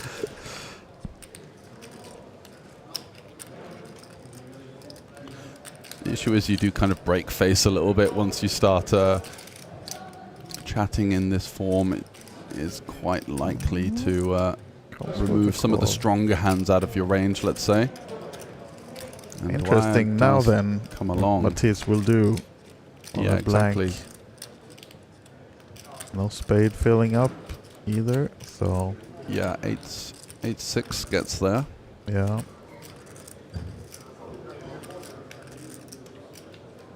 Back to pot ratio of just over 1. And as far as bluffs go... He knows, of course, he could put so much pressure on Dwyer here now if he just put him to the real test. Yeah, I think we've got just 2 options here. Give up or all in. I think he's going to, takes the latter.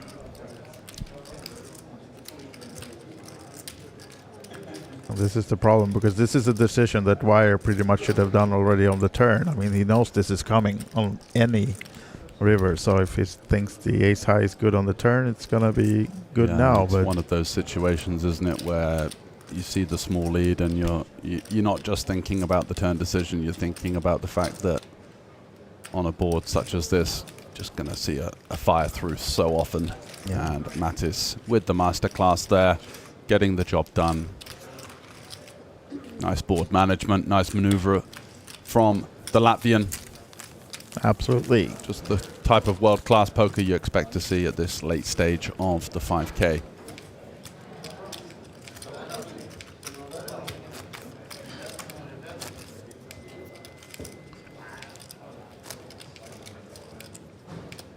Yep, so still 12 in this one, the Highroller 5K at the Kings of Tallinn 10-year anniversary. And we're on right on the halfway stage, right, of the series. A lot of more action to come in the weekend. And of course, still other tournaments going on today as well, the outer tables. But the true main event tomorrow, the PLO 451. Yeah. Are you going to sit out commentary and be in that one instead? No, in my dreams.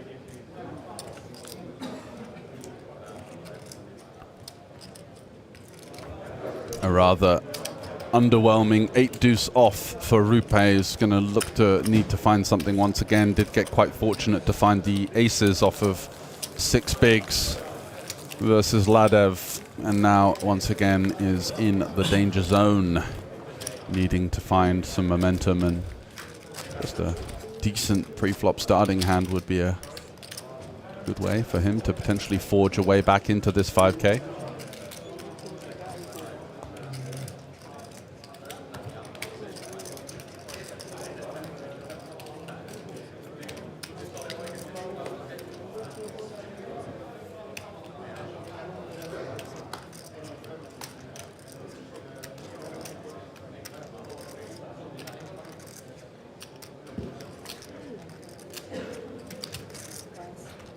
Rushi getting out the way with the burgers under the gun, 7-3 off.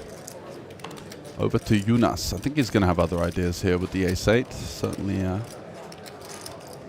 decent candidate for an open. Yeah.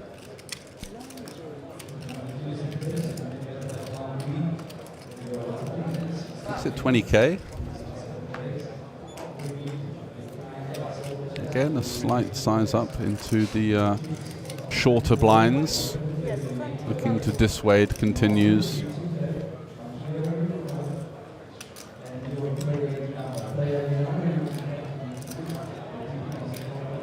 Dwyer's going to be in the bottom 2 or 3 stacks here, and no choice but to defend the King 9. Just 67 behind now, so any swing and a miss for him, and not going to be risking more chips probably in this one, but getting short now, less than 10 big blinds as we're up to the 4 and 8K level.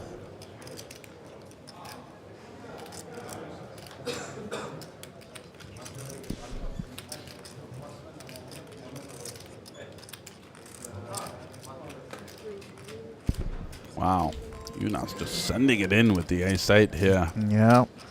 Looking to apply max pressure to a hand like, I don't know, 6-5 suited or... Does it say fish in my forehead? Or How do you know? How do you know I missed the flop? That's what he's saying there. Yeah.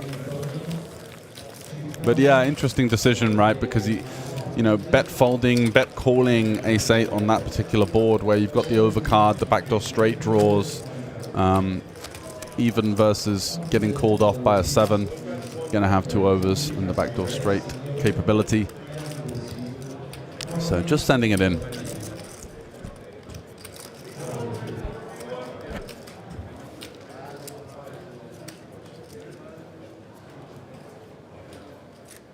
Ladev now forced to battle with the short stack, and bad news for him is going to be going through the blind and the big blind ante next hand. So he's going to be somewhat crippled here as we see 3 real short stacks with 12 left and 7 in the money.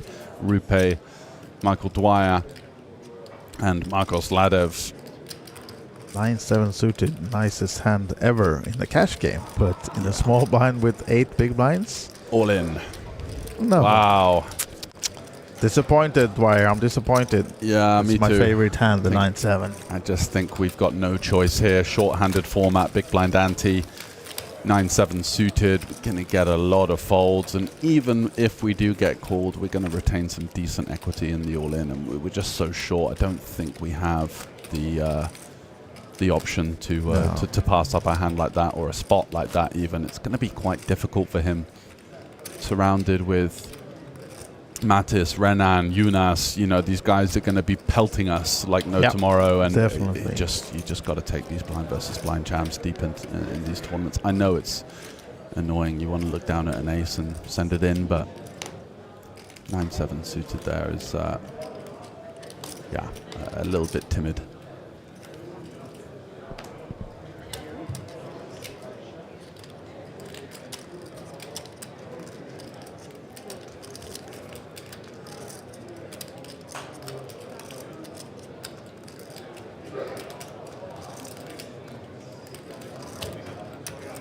Brushi with the 7-5. He's not going to miss the chance to fire one in. Oh, another one. Pocket 9s for Ladev. What a time to find. What a time to be alive. Yeah, exactly. For the Estonian. 83-17. Did get unlucky running the king-queen into Rupetami's short stack with the aces, and now look at this one. Fade a dicey open-ender here. The 8 or 3. 8 or 3 still. 8 or 3 for Renan. No, the Ducks pair up, and it's an elimination. No, sorry, it's a double up. Just a double up for the Estonian. Bruski has a lot of chips. Absolutely.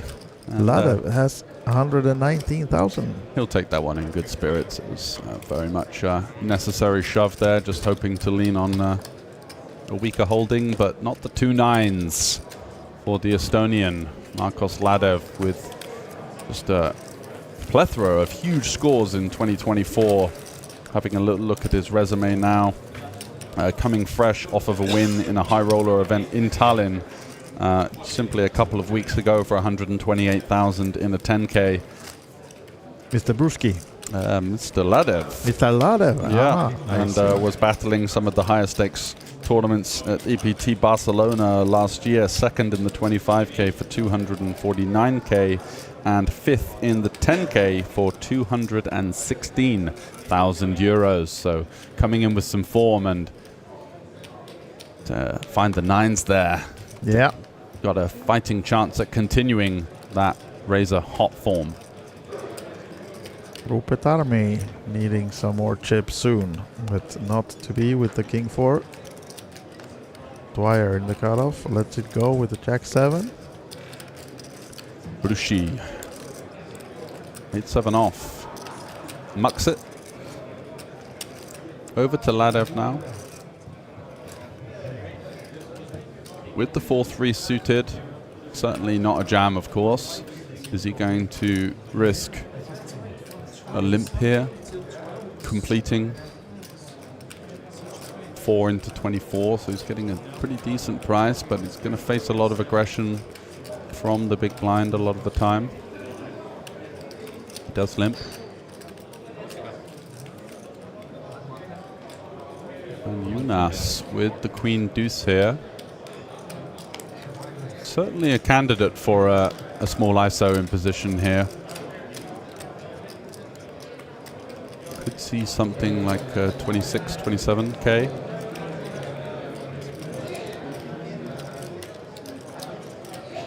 Goes for 25.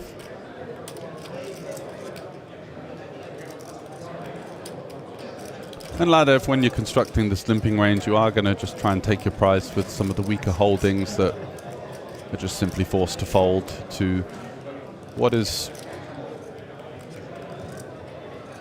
a fairly likely ISO from our opponent.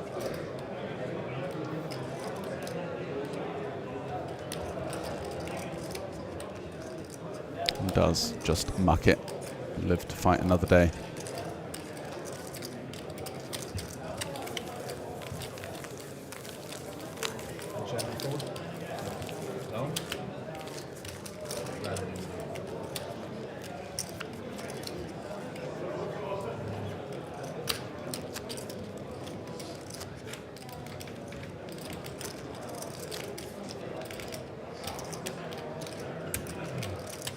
So we do remain 5 off the money, but you do feel like the looming pressure on the 3 short stacks at our feature table. Something has to give over the next couple of orbits for the likes of Tami, Dwyer, and Ladev. The structure simply will not allow them to wait too much longer as Bruschi finds kings in the cutoff. What a beautiful sight to look down at with this table chip lead, and of course all of the onus in opening wide and putting pressure on the shorter stacks here, hoping to find a bit of fight back. No luck so far, and I think Mattis here with the Jack 8 is likely to fold himself. Jack 10, Jack 9, of course, different conundrums, but I think the Jack 8 at this stage, with all of these short stacks kind of hanging around, treading water, maybe we do fold in. No, he's got other ideas. He's going to call.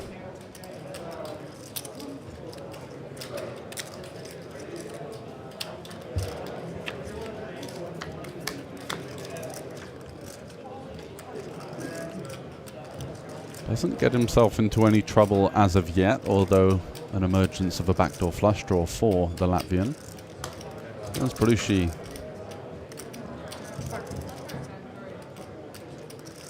Flops quite favorably with his kings. He's going to nudge his opponent here with the small size. And Mattis is forced to relinquish a little bit of equity there.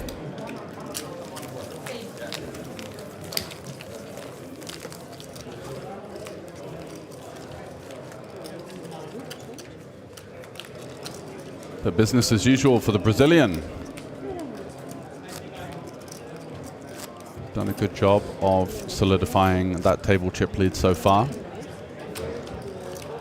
Getting a little bit unfortunate to run into the 9s, blind versus Ladev, just a few hands prior.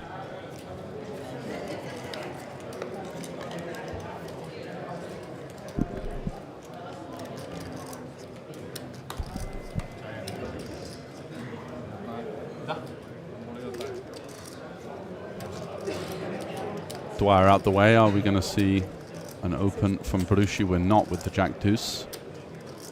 Maybe suited would be where he draws the line, although again, just having to contend with these short stacks behind is rather uncomfortable. And this one's right on the margin, right? Like 12 bigs and Jack 10 off. You do shove Chip EV here, and he is shoving into, I believe, Rupetami in the big blind, who's particularly short. I think suited is just going to be a customary go, but I wouldn't be surprised to see a fold here.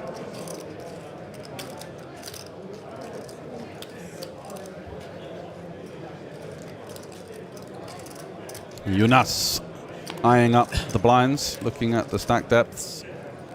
Looks like he's going to open again to the slightly larger open sizing of 20k, just to put pressure on that big blind of Rupetami. Poor Rupe. Yeah, but he's so short with the 9-6 versus a button opening range. I do think he might have to call here, and he does find a call with 32k behind, so 4 big blinds remaining. And we're going to a stack to pot ratio. 8-6 queen is my prediction. Nope. Nope. One out of 3. Finds himself a gutter. Is he going to go for the donk jam here? Yeah. Probably does, right? Yeah. But it's Jonas, basically any equity at this point, and the ace-8 just has to call. Maybe a hand like king-5 he could get to fold, but not ace-high, and not for this amount of chips. And we're going to need to see a 9, a 6, or an 8 for Rupe to stay alive. Can the Finn do it? No. 4 of hearts on the river. It's not going to be another high roller win. No, unfortunately not. Not in this one. Battled well. Again, did everything he could to regain some traction deep into this 5k, but he's going to hit the rail in 12th, and we do remain with 11 players here in the Kings of Tallinn 10th anniversary edition High Roller.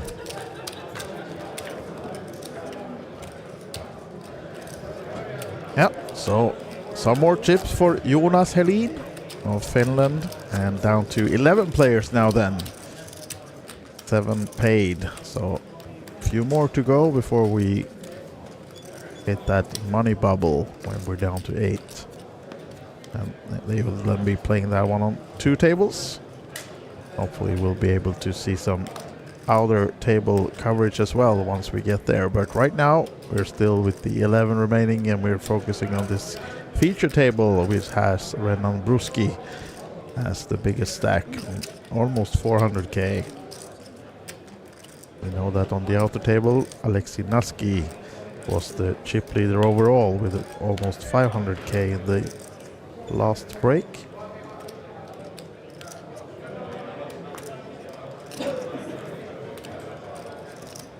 Dwyer, short stack, another one in the big blind, almost committed, but just finding a 5 high. Suited though, but big raise from Bruski as well, so it's going to cost him 16 more. Not much behind if he wants to see this flop. Trying to find something, or do we wait another hand? Looks like he wants to fold it, yeah. Does, and shows as well, so live to fight another hand, Michael Dwyer. I have 4 Ds, diamonds. Your hand. Your flop on my hand. See Matisse standing up, doing some stretching perhaps. All part of the coaching. Not get too worn out or passive in your seat.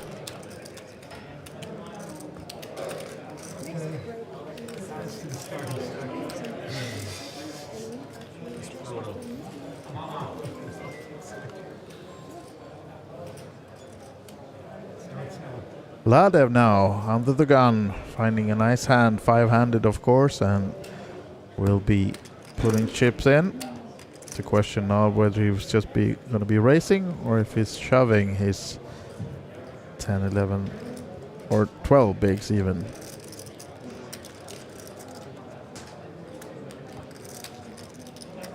Just deciding. And he rips it. All in for 111. Oh, look at this. Right behind to his left, Jonas Helin with the 7s. And a third of his stack is what Ladev just chipped in. And he calls. Wow. So hoping that I wasn't none of the expecting other to see a big call. stacks. No. And Dwyer might come along as well then. For the spin with the king 3. No, folding. And heads up, and Ladev is the one who's all in, risking his seat in this one. The home player against the Finn. Can Ladev find another double up though? You can see he's slightly behind in equity, but just by a few percent. Needs to hit, but no spade in his hand, and now it's down to the outs of aces and jacks. Not to be. Ouch. And we lose another player then, this time flying the Estonian flag, Markus Ladev.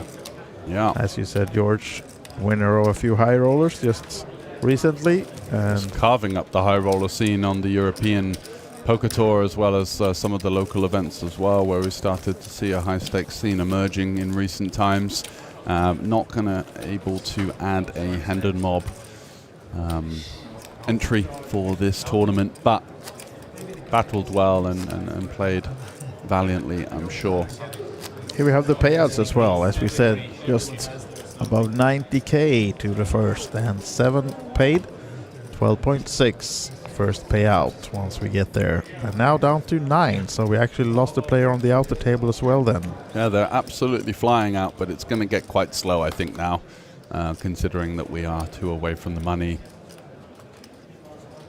Quite annoying for the short stacks when you've got this 9 left in a 6-max tournament, because you've got the 4-handed table and the 5-handed table, so short stacks at the 4-handed table are just completely punished by the slightly quicker round of the blinds and the antes, and it's going to be Dwyer that's really going to be the victim of that. However, did miss that 9-7 suited earlier that could have got him a couple of extra chips, which would have been really handy right now. So yeah, Jack 9. So Alexei Naski as well, eyeing over the shoulder of the dealer, checking out his opponents. As we said, he was the overall chip leader like an hour ago when we had the break, and maybe he still is, but no updated chip count right now from the outer table. But down to 9 players, and Jonas Helin and Mattis Chelmins. You see Cabral in the background there. Oh. And keeping an eye on what's going on. Yeah, I think he had some sweat. He was talking to some of the players before, so maybe. Who do you reckon he's rooting for then? Who do you reckon his sweat is? Is it I'm not Mattis? sure, but he was sort of coaching one of the players that was still in this one like 2 hours ago, but I can't remember who he was. Double Z, probably, the Czech Republic guy. Oh, yeah. Most likely, yeah. Zidane. Zinedine Czech himself. Zidane. Absolutely. The limp extraordinaire. Yeah. And now it's really time for Michael Dwyer with 43k, I believe, to his name. He's going to have to pay probably half his stack in penalties if he can't find a hand to go with here. 4-handed with the outer table of 5.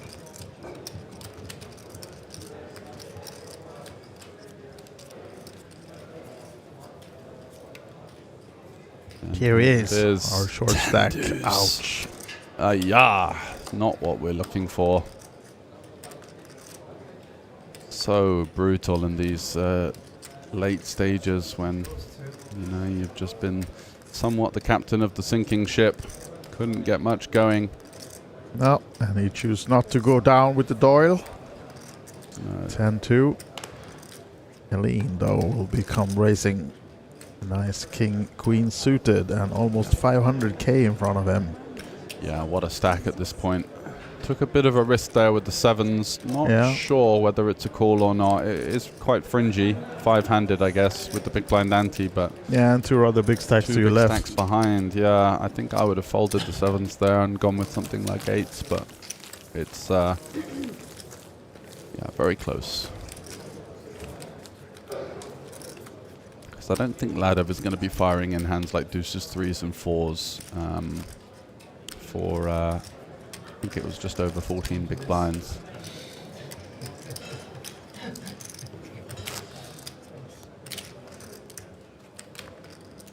And in some ways it's nicer to call a hand like ace-jack suited, even though you of course just got a high card. It's going to be dominating a bit more of the shoving range and also blocking some of the stronger hands behind. Jack 8 suited for Bruschi. Likely to open. Not going to be concerned about Dwyer in the big blind, who's got less than 4 big blinds at this point. It's mostly Jonas whose attention is going to be centered in on here, but 7-5 off on the button.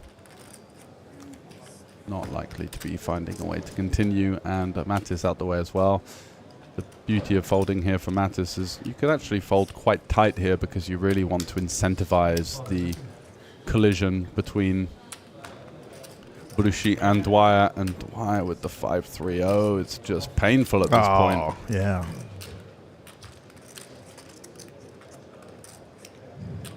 What do we do here with 5-3 off? God, it's horrible, isn't it? Yeah, it is, but still, you know, he's invested 16. Yeah. Has to go with it. He knows he has about 30% anytime with sex. You just peel the 8 and try and flop something and go from there, I guess. But maybe we fold and then we can potentially win the big blind and the ante back if we shove. But also patience pays off, as we saw. I'm trying to. Is he getting coaching now? Trying to talk him into appeal. I mean, anything that Michael does that continues in the hand is good for Mattis. So I'm not sure though. You're supposed to ask someone who's not in the hand to tell him that patience might pay off. You saw what happened. He got aces when he's not even involved in the hand. He does. I'm not sure. Does flick it in, and yeah, Bruschi here with the Jack 8 versus the 5-3 of Dwyer. Yeah. He really wasn't sure. I've got no idea, to be honest. These spots, they could be like any two. They could be a little bit tighter because of the ICM. This is bad news though for Dwyer.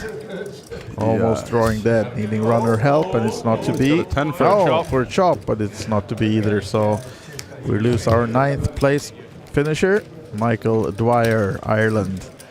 Unfortunately, no payouts for him today, which means that we are now down to this final 8 players, and we are on the official money bubble.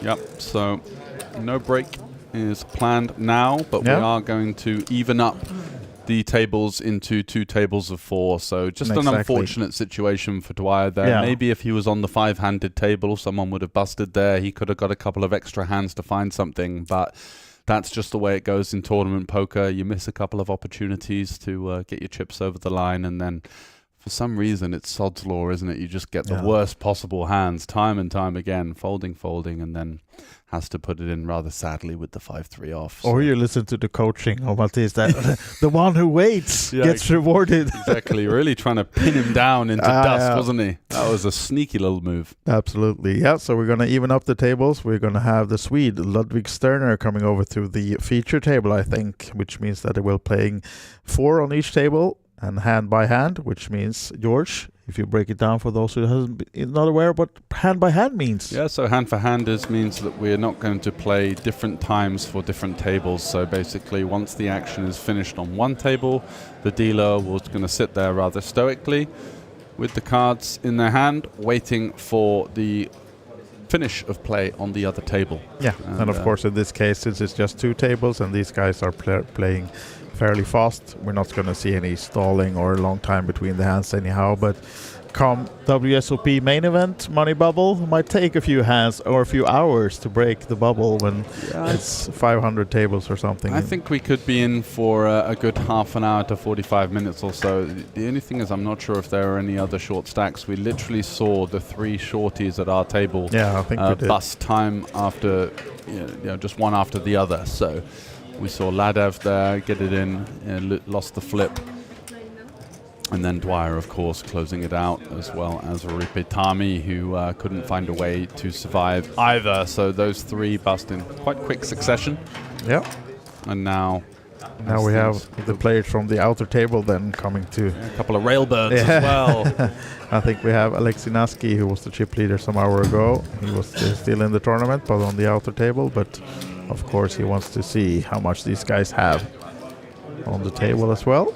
Yeah, that's a very important thing, actually. If you're on the outer table here, you do have to kind of come up the stand to the showcase of the final table, which is on the big stage, just to check the stack distribution, just to see what's ahead of you. Yeah.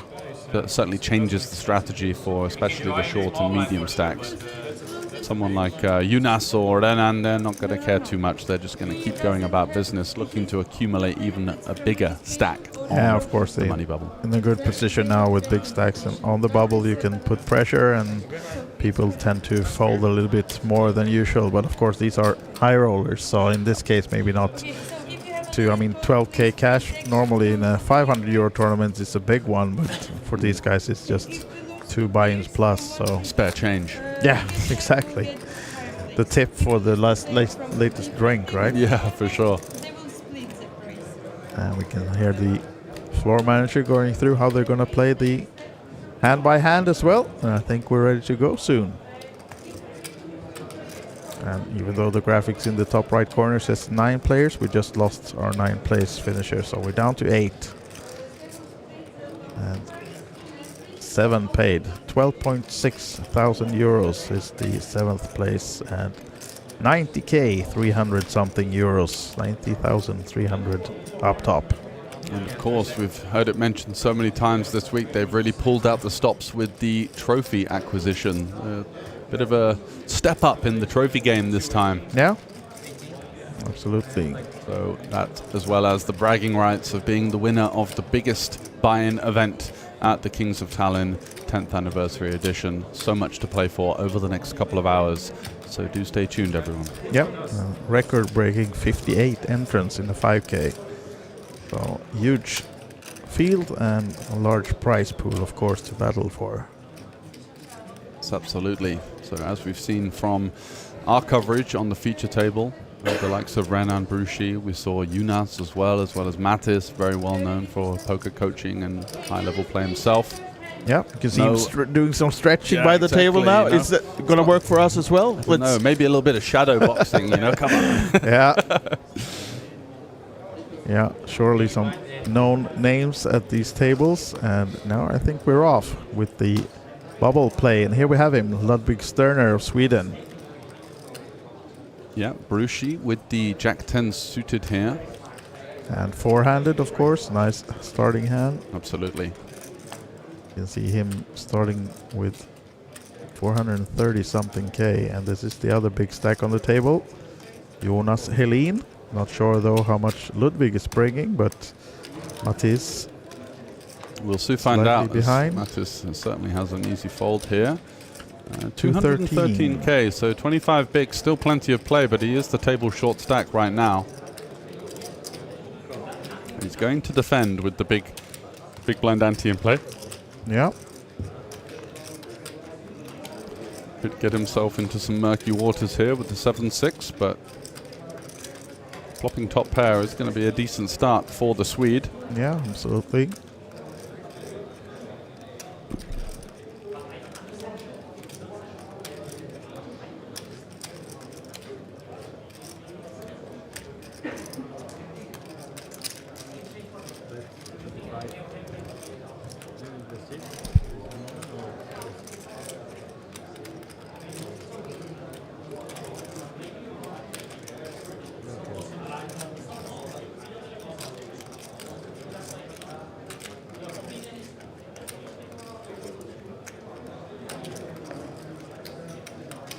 $25K comes with the call, as expected, and Bruski needing help with the Jack-10. Board pairing, of course, good for Ludwig. Makes him maybe more confident that the 7 is good. Let's see if Bruski tries to attack once more, if he gives this one up, hoping for Jack or 10. He does. Will he get there? Nope. Queen though, a little bit of a scare card of course for Ludwig, but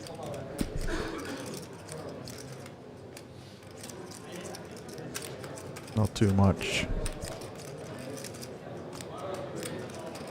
Maybe taking the safe route though, going for the check and the eventual call. Yeah, it's either that or a very small sizing, I guess. Let's go for the check. And Pruski, does he give it up completely or does he try to win this pot? Knowing of course that the only way to win most likely is by another bet. And it's 90k in the middle, so decent pot.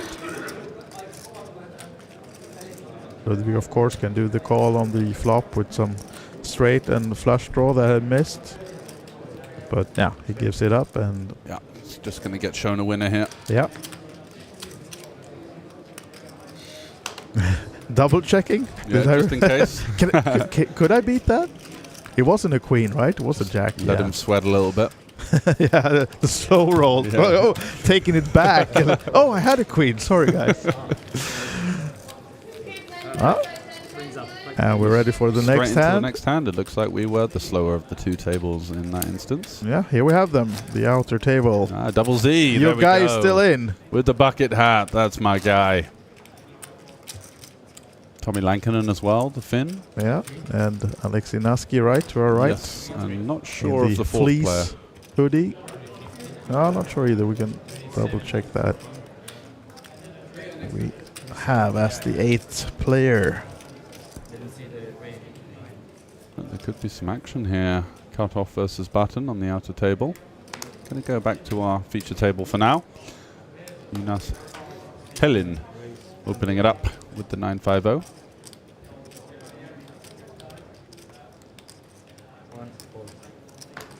Yeah, we also have one Lithuanian player still in. Ketutis Jungchevicius. Ooh. Pardon my pronunciation, but...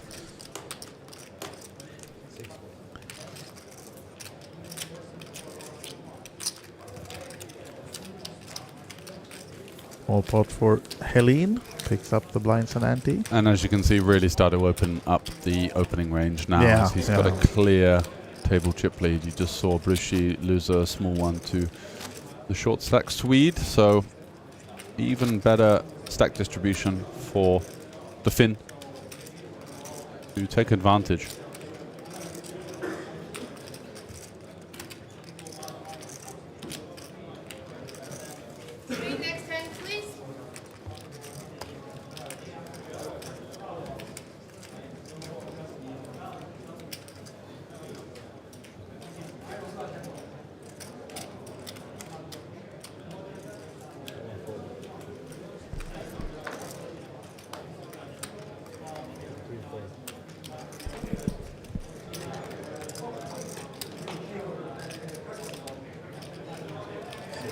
As for Ludwig Sterner that just joined, the Swede, so I played a lot with him, or at least a few hands, or like some 10, 12 years ago, he came up like, you know, one of these young guns. Yeah, who was barely legal to get into the casino. And not that young anymore, but he plays a lot. I think mostly he's a cash game player though. Yep. Put in a lot of hours. And has some bigger scores though. When you look at it as his hand on mob, he's good for some live earnings of 250,000 euros. Yeah, not a bad haul. No. What's his biggest score there? So we got a always 16th place in a 10k Highroller at the EPT Barcelona is the biggest one money-wise. He has a second place from a 1,500 euro in Sweden. Good for some 16,000 euros as well. That was 10 years ago though. The Barcelona score was last year. Yeah, looks like Double Z is opening it up on the outer table here, facing some resistance. Is a player you know of, or just fond of the hat? Just a big fan of the whole shebang. You know, the orange and the hat. The pizzazz, the playing style. It's all looking good to me.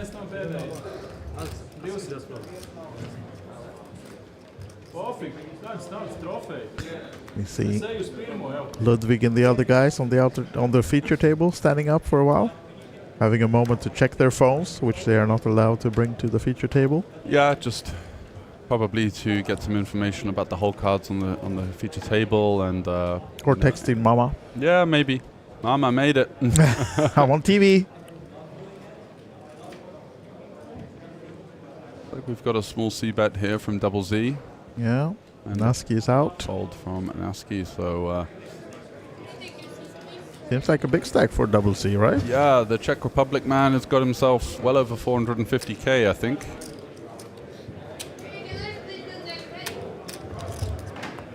Which is above average. You can see to the right of the screen now, average stack of just over 350k here at the 5k, 10k level, so 36 big blind average. And I believe on our future table it's just Sterner who is south of that, so going to be slightly more weighted to a few more chips on this table than the outer table. Bruschi opening it up here with the king-queen suited on the button. Jonas looks interested. Yeah, he does. Wow. For no reason. Yeah, not sure why. The old Phil Ivey 5 yeah. off. He folds over to Mattis in the big blind. And he's not exactly... I thought he was a bit more healthily stacked than that, but he's not played too much over the last few orbits, just kind of whittled down a little bit to 20 big blinds. And interesting spot here versus Bruschi. Does just elect to call. I think if he was a bit shorter, he might have jammed there, but really not wanting to bubble when he's got a short stack on the outer table, I believe. And does flop the goods, but look at this. This could be fireworks. Trouble. Wow. Top pair, top kicker, and 37% equity. Ouch. Yeah, ouch. Got the best hand right now, but the equity advantage with the Brazilian in position here. 2 overs, a gut shot, and a flush draw. What dreams are made of when you open the button with the king-queen of spades. Does Mattis elect to check raise the flop? Yeah, this could be trouble for him. Yeah. Let's see what the Mattis coaching school says about this. Yeah, very interested to see how he's going to continue here. Call, raise. I mean, even shoving isn't out of the question, but it seems a little lazy.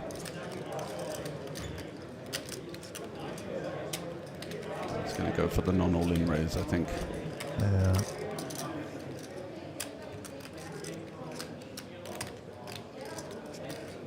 Very interesting board. So many hands from your opponent that can continue versus the raise. He's just going to call. Yeah. Call from MC. Might save him. Oh, the deuce is a great card for Mattis now. Absolutely. With the equity advantage shifting in his favor, 60-40. Bruschi now with this somewhat awkward, although the deuce is never going to really hit your opponent too much. Even the suited deuces are likely to be folding at this stage. Ace deuce of hearts potentially. So looks like he's going to fire in another bet here. Looking to put pressure on hands like a 9. So it goes for north of half pot. And again, options on the table for the ace-10 here. Our opponent is obviously representing hands like over pairs, a strong 10x. We do still beat a lot at the value range. King 10, queen 10, jack 10. Yeah, exactly. Look over. That's the Might someone be focus. all in on the other table? No. All right, I have to take the decision myself. Yeah, tough spot, of course, because he knows that he's good in so many spots here, the ace-10, but... Yeah, and then you've got all of these hands like jack 8, 7-6, 7-8, queen jack, queen 8. And it's like we had Dwyer earlier taking the decision on turn, and same thing here, that if he calls this one, you know, facing an all-in on any river. Check call and really praying to fade the overcards, and of course the jack and the spades, as we can see for Bruschi here. Big river card, and it's the 4 of diamonds. Yeah. Check mark for Mattis.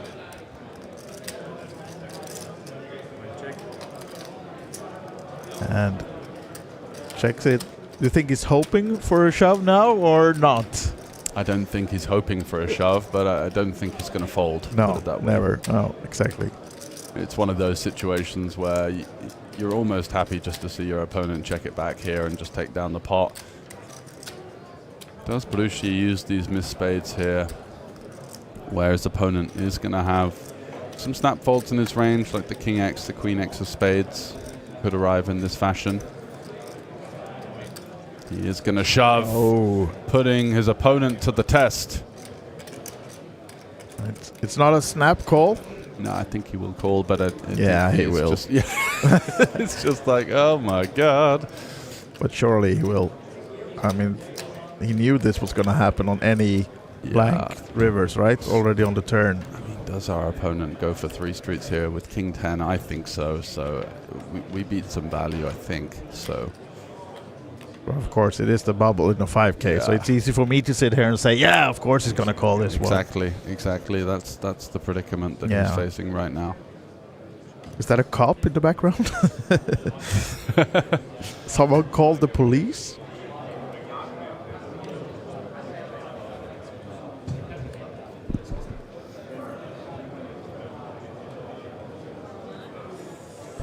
Yeah, and just with ace-10 as well, just unblocking all of these missed straight draws. Yeah, no exactly. spade in hand as well. As far as what our range looks like, we're really right at the top. Don't really have much deuce X. Would have folded pocket 4s at some stage. 9s goes in pre-flop. We just don't really have a better hand than ace-10 here. And when you're playing at this level, it's going to be uncomfortable. We are on the pure bubble. We are going to get shown jacks plus from time to time. And Bruschi, of course, now knowing that it's a 10 or a 9 that he's up against. Yeah, for sure. So I think he's trying to get a hand like 10-8, 10-7 suited. Yeah. These like weaker 10s to fold. I don't think he thinks he can get ace-10 to fold.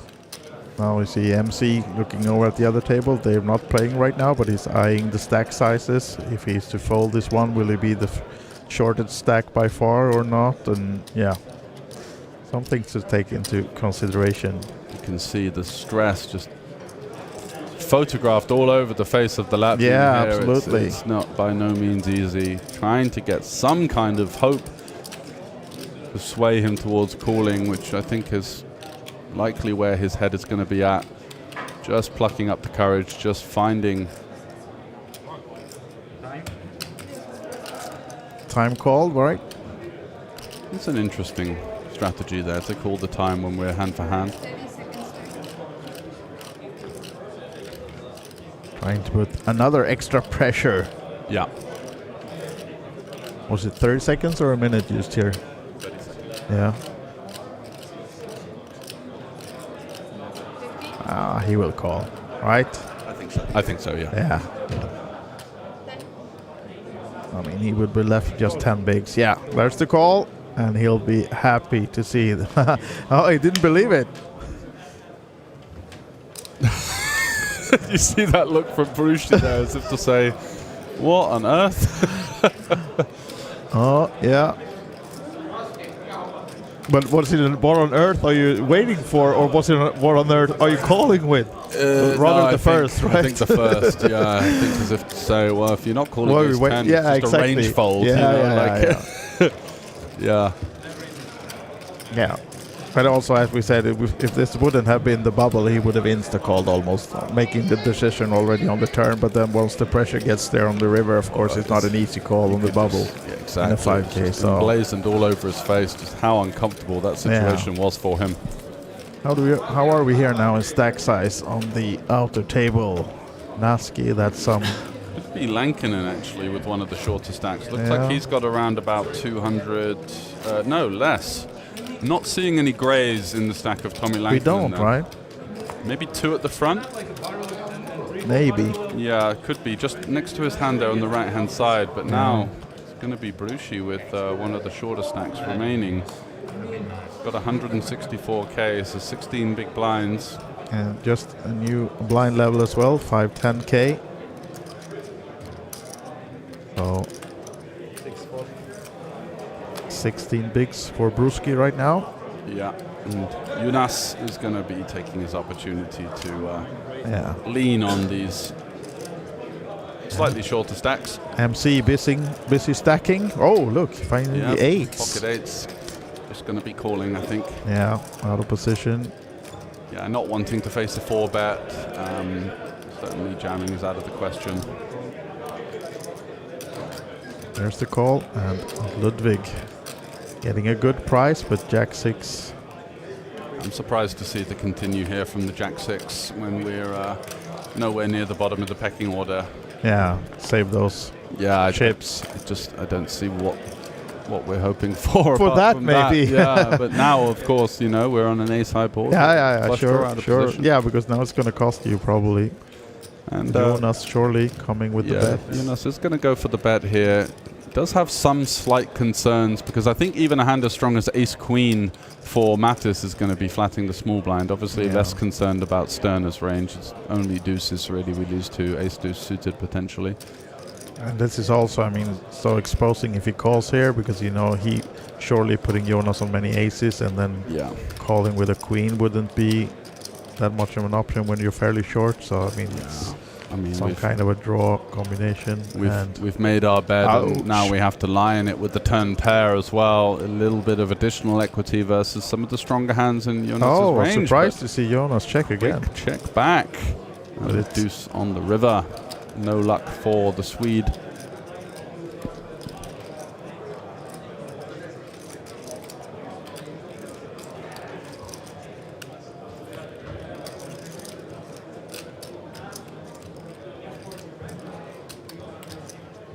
Yeah, check from Ludwig, and now at least we can expect try to expect some value from Jonas. Yeah, I can't think of a hand that beats us. We do chop with some hands like ace-8, but yeah, definitely a good chance to try to really put a queen into a tough spot now. Yeah, goes for the 80k into 106. Yeah. And will be fairly quick fold from Ludwig, I think. Maybe. He might be thinking about some heroics here. Yeah, but it's almost half his stack, so I'll be surprised. But I would too, but not. But he's a cash game player. He's used to wide ranges, and that's for sure. Of course, yeah, sure. Jonas will be betting a lot of hands with the big stack in position, so might be good with a 6 in more cases than we think, but still tough call. Lose that many chips if we're wrong.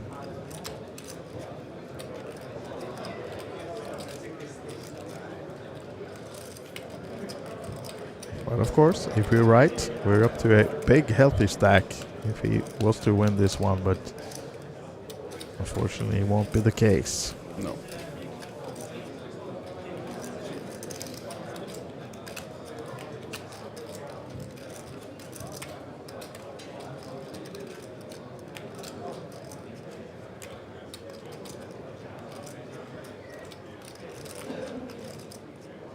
Ludwig also looking at the outer table. Maybe some action going on.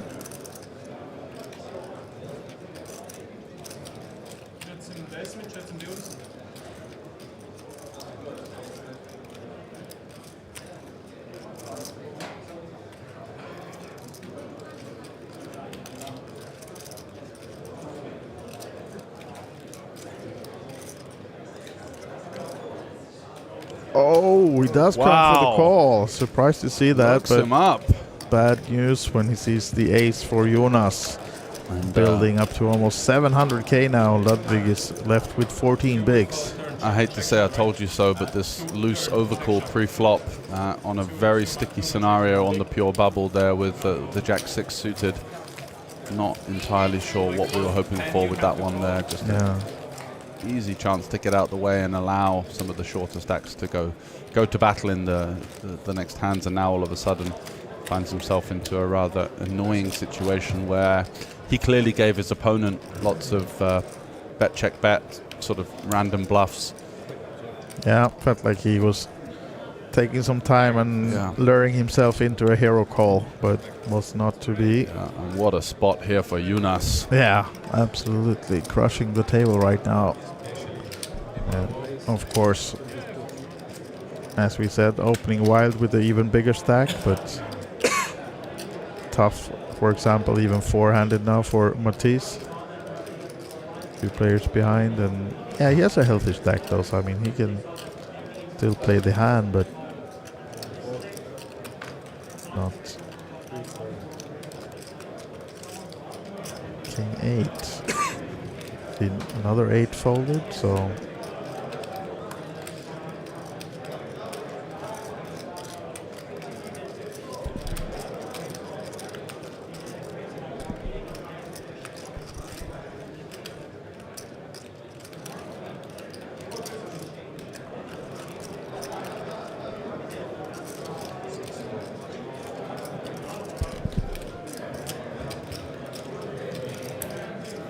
For the peel, so heads up then Bruski and Jonas Helin. As you can see, only 13 bigs behind for Bruski, and now he misses completely. Yeah. Jonas checking behind with the gut shot. Yeah, surprised to see that with a hand like 8-6. I thought that would be one of the prime candidates to go for a bet here. You just get so many better hands to fold. Yeah, it's annoying if you get check shoved on or check raised, but you know it's. Yeah, but so often you just take it down versus a small. Versus hands like 10-9 and Jack-9 and King-9.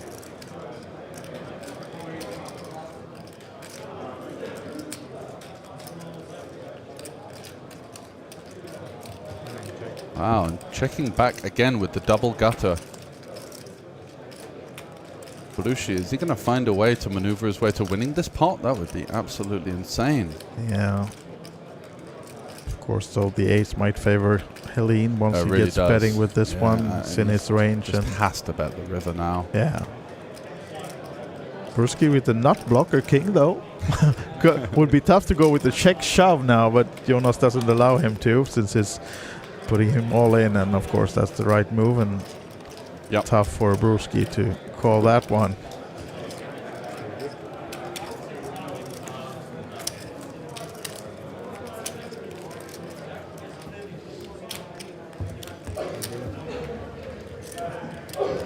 Bird view of the table as we get a dealer change. Yeah. Then we'll have the next hand coming shortly. It's all coming up. Helene right now, as we've got now 2 clear short stacks. Brushi with the King Queen of Spades couldn't find a way to get there with the combo draw, the overcards, the gut shot, the flush draw. Versus Matisse puts him to the test over 3 streets. Gets the full-time bank call. Yeah. Was a bit shocked to see ace 10.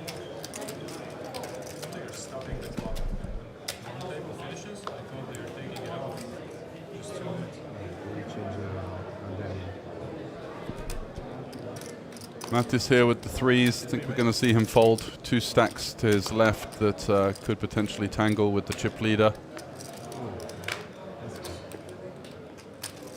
Yeah, and it's Sterner on the button with the 9-8. He's going to get out the way. Belushi here, Queen 4 off. Not ideal, is it?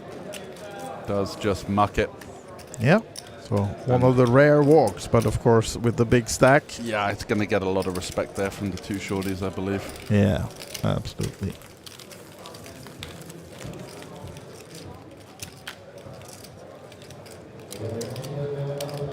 Doesn't seem to be too much of action on the outer table either, so we have a camera out there as well in case something's happening.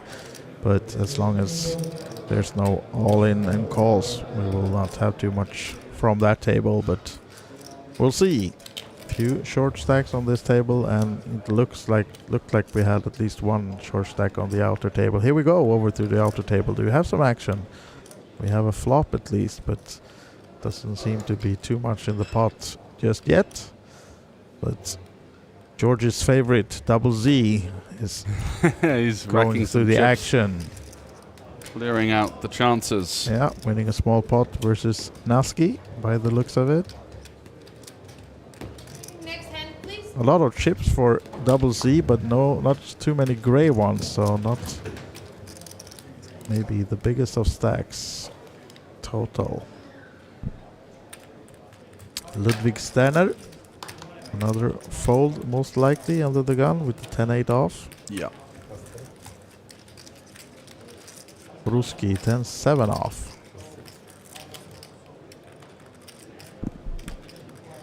And big stack. Putting it to use again, maybe. Yeah, here we go. 30. They're just going to keep applying pressure to these shorter stacks, and Mattis doesn't necessarily have a tiny stack here with the 400k in play, 40 big blinds. Could go for a 3-bet here with the ace-5. Yeah, normally you would, but just this, again, bubble, short stacks. The thing is, reasonable 40 big blind stack already. So yeah, it's just a question of if you think your opponent is going to be overdoing it. And I think Jonas has certainly showed the tempo so far that he's going to be really wide and attacking this big blind.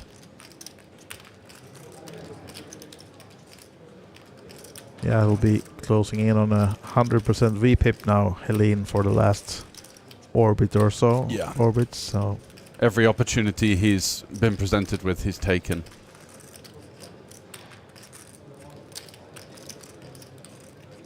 And that is going through the calculations. Yeah, he's somewhere in the... He's deep in there in the web. The chart.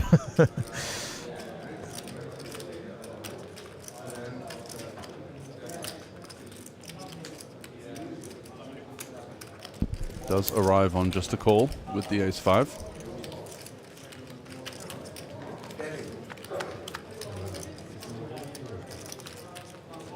And does come out on top on ace-king-queen, but of course, still danger awaits on this type of board. Is it a board where Jonas is going to start firing?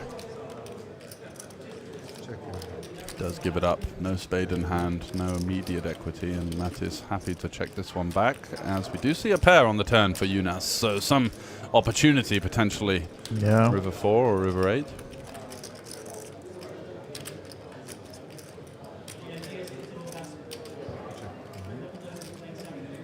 Let's check again though, as does MC. And the 5 for Matisse. Good news, as he pairs again. Has a whistle. So now he's beating every ace. It's not double paired for Helene as well, so it's got a quick check. Seems like Helene has given this one up. Yeah, we've got pretty much the nuts here. It's just a question of what we think we're going to be targeting here. Maybe a hand like Queen 10, Queen Jack, Queen 9, Queen 6, Queen 5. Queen 5 likely we would have heard from, but let's go for 55 into 80 and gets a quick fold from Jonas there. Very much aware of the fact that his opponent is disincentivized to continue pre-flop, so it's going to be tough for him to find bluffs in that line.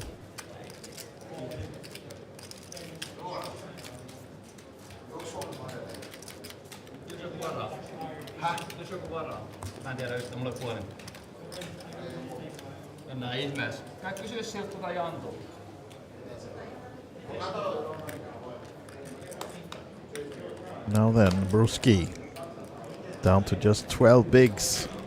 Needs something to happen, but maybe not ready to push with King 7 just yet. Helene now with a nice starting hand, surely getting in there again, 9-8 suited.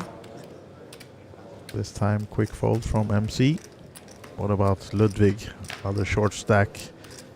11 bigs left once he gets folding the Queen 4 off. Absolute mop-up job for the Finn right now. Yeah, this is tough for Sterner and Bruski, of course. It's just a matter of who will take a stab at it first and stand up against... Yeah, against this relentless aggression from the Finnish chip leader here. Dream position, of course. Be able to pick down. Absolutely. Some 35k almost every pot uncontested.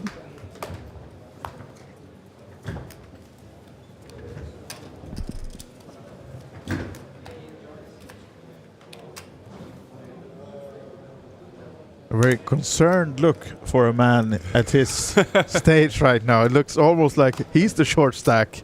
Yeah, it's just really concerned and maybe just struggling to believe how well this is going for him. I mean, it's well, yeah, it's tough to bet every hand. You know, it's just absolute walk in the park. And look at this for Belushi here with the pocket fives versus the super wide opening range. Yeah, but and we are the still knowing that you're going to be up most likely against 2 overcards, of course. Yeah, I think he's going to jam. Yeah.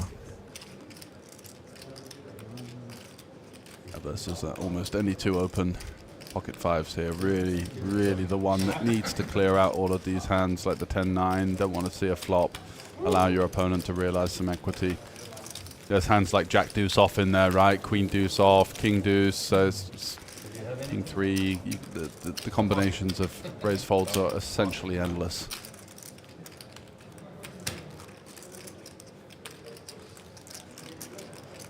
Outer table. Yeah, so we see an open. Pre-flop action. And a peel from Double Z. So is it just him or Nusky, or yeah? Yeah, him versus Alexei Nusky. Do you see a flop? Looks like there's one Broadway card on there.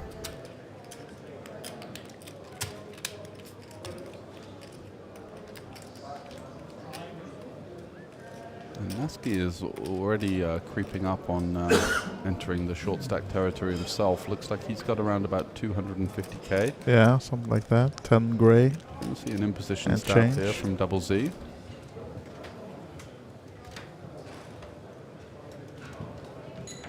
That's the full entire table. Someone bust, please. Go wild, guys. Oh, and Nusky comes along for the turn. Can't quite see the cards, but it seems like it's a lot of high ones. Jacks, queens, kings on that board.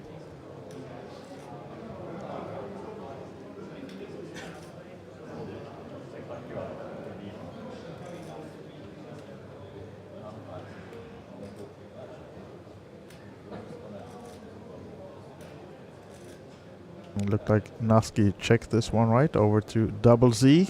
Comes with another bet of about 82k, I think. 3 gray, 1 red 5, and 2 yellow 1Ks. Putting his opponent to the test. Pretty much pot size bet, I think. And you see in the background as well all the previous champions on the wall that played yesterday in the Royal Showdown. Yeah, I didn't see Marta Porter, but we certainly saw Sarah Benjamin there. Who, got a good start in the Royal Showdown Invitational event, but couldn't quite manage to pick up on some of the added juice. Oh, Nusky comes along. Check call here. And it was 82, 3 gray ones. So building a large pot now, as you can see, not much left behind for Nusky. No, and it looks like a bit of a brick on the river from what I can tell. Yeah. And less than 200 behind now. Will he be put to the test by Double Z? Double Z eyeing the stack of his opponent. Nusky's been check calling 2 streets now. Just saw a flicker of nervous energy from Double Z on the turn there as he kind of had that rather subconscious kind of scratch of the side of his face. Yeah. But certainly the table demeanor has changed somewhat. Looks like he's going to be eyeing up an all-in here from the table demeanor.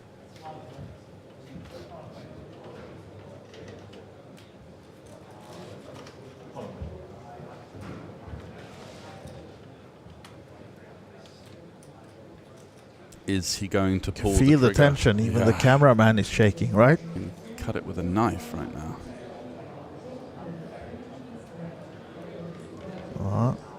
Ooh, my guess is that if he checks, he's definitely losing this one. Yeah. It feels like I have to bet to win the hand. That's the vibe I'm getting. It does check, so let's see them. Yeah, there's some. Yeah, that looks cards like it that connects. Yeah, I think so. There we go. Some celebrations from Alexei Nusky, as it's almost a double up, I think. Big pot for him. Huge one. As Lankinen gets back to his seat, he's got some work to do by the looks of things. Yeah. Not an awful lot of chips over there for the young Finn. Couple of grey ones and then just some 20 red ones. So he should be. He's going to have about 15 to 20 big blinds, I think. Mattis is in a nice situation.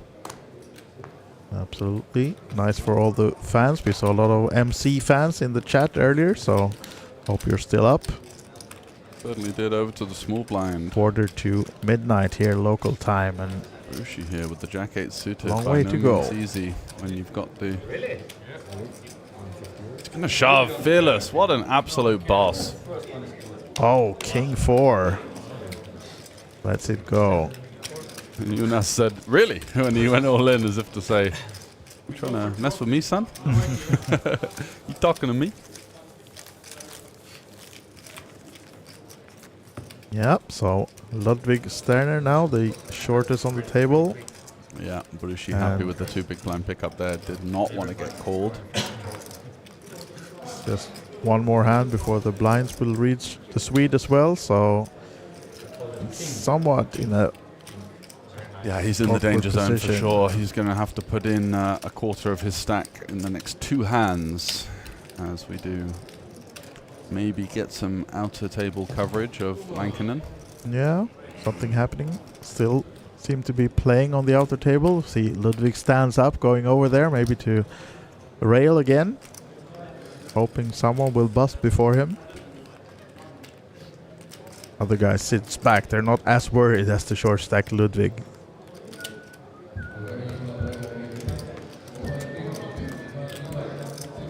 See the logos of Kings of Tallinn and Queens of Tallinn on the table, and Kings of Tallinn is happening 2 times a year here in Tallinn, and then in November, at least it's been the last few years, is the Queens of Tallinn full festival for ladies only. I think they'll have 1 open event, but all the other events during that weekend, long weekend, is for female players only. Ready to play another hand, so we did not lose any player on the outer table. Nope. Ludwig will have to do it on his own, maybe. Under the gun now with the Queen 9 off. Normally decent starting hand, 4-handed, but of course he's not committing your entire stack. Yeah, can't take his chances there. Maybe raise folding the suited variety, but... Yeah. Bruski is out. Jonas with the rockets. Trying to look weak. Yeah, goes for the what is doesn't help him though. 3.5 and gets the quick fold from Mattis. So just to pick up there for the Finn. Back up to around about 700k, which should be the chip lead at present. We saw some of these stacks on the outer table. I don't think anyone had Here we are. 500.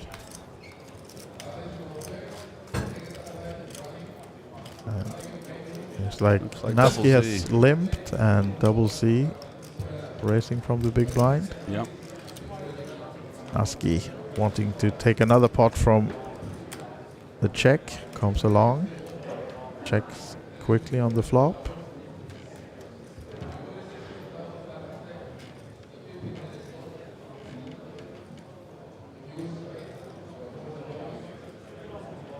How many chips do we think seat 2 has? That doesn't look like much either, does it? I mean, they could be greys behind that left hand of his. Could be. Yeah, I think it is.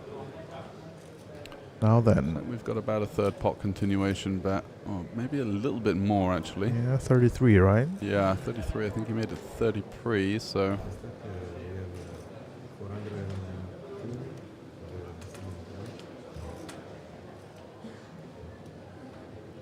You can see they have a nice rail again in the background. The 4 musketeers. Yeah. And they're not rooting. Yeah, they're rooting for someone, for both of them to just get in and someone win. And Naski comes along again. Double C just can't get rid of him. No, again, Double Z. You saw him. Little twitch there, rechecking the cards. Light facial movement as well. And now he's either thinking, nice, or he's thinking, I can't get this guy to fold the hand. Yeah. Oh, there you have a lot of grace for seat number 2, actually. So he's got about 300. Another bet, was it 40? No, more, 60. But now this time, Naski will be folding, so some chips 1 back for Double Z. And that means we're ready to play another hand, and we'll have Lankinen now in the big blind, and as we said, he doesn't have too much chips. So Not fully committed, but still investing big parts of his stack. Yeah, a fairly big portion, and as has Ludwig now in this hand in the big blind.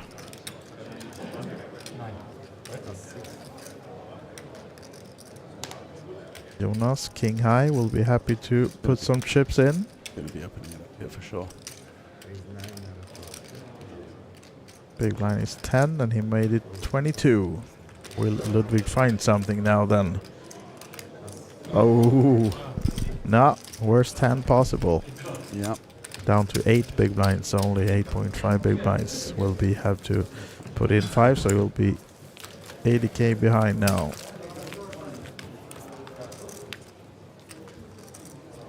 And they're out of their chairs again, so some more action on the outer table perhaps.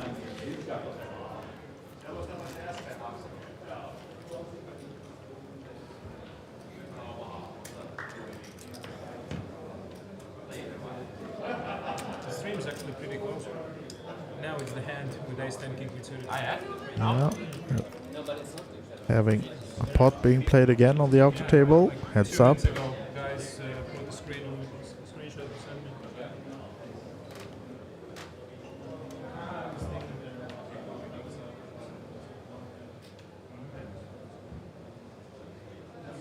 Seems like we had an opening from the Lithuanian under the gun and call from double C in the small blind. Yep. And now continuation from E2 on the flop.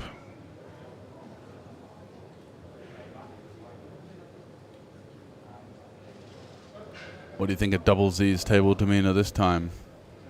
This time he seems more... Yeah, it looks like a raise could be Yeah, coming. exactly. More confident. And Yeah, here we there it go. is. Big race. Yeah, from the man from the Czech Republic. Putting his opponent to the test here, 102k. We had a good read, both of us, on Mr. Double Z. Oh. And a quick call. Wow. This is building. This pot is getting out of line. From 0 to big one. Yeah, absolutely. Will it be 0 to hero for Looks someone like a of those 10 or a guys? 9 on the turn. We've got... it's so hard to tell, isn't it? Yeah. Something like Queen Jack 7-10, something like that. Something in that range, yes. So it might have been an interesting turn actually, because yeah, it could it's either filling up a straight or it's pairing the board. Yeah, very tough to tell. We're going to have to do our best, and unfortunately for you guys watching at home, you've just got two idiots guessing. Maybe if we go even closer, let's... Yeah.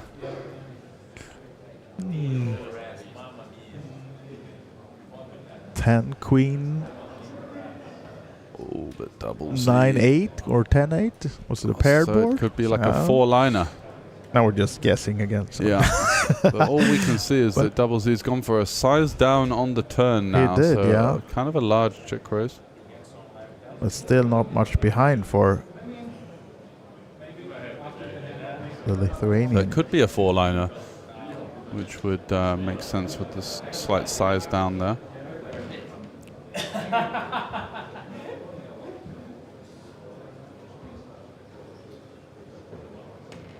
Oh, comes with another call, and now it's not much behind. This is a sizable pot now. I still think Double C looks comfortable. And another medium card, right? Or a bit lower this time? A bit lower. Looks like a 4 or a 5 Yeah. or something like that. Imagine if we did all commentary like this. Yeah.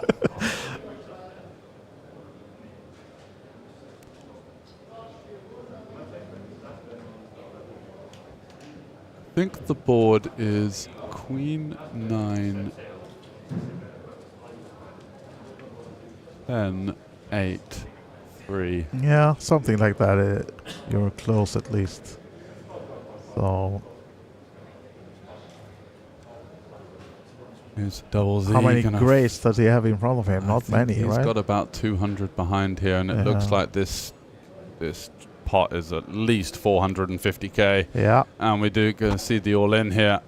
I still think C looks really comfortable in this spot. Yeah, me too. I would be surprised if he's bluffing now.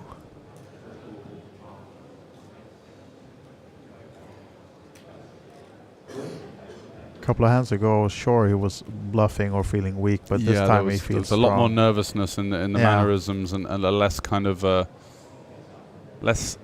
more tension in the body. This time it looks to be a little more loose. From the hand movements as well there, just riffling the chips. Doesn't seem to be any resistance.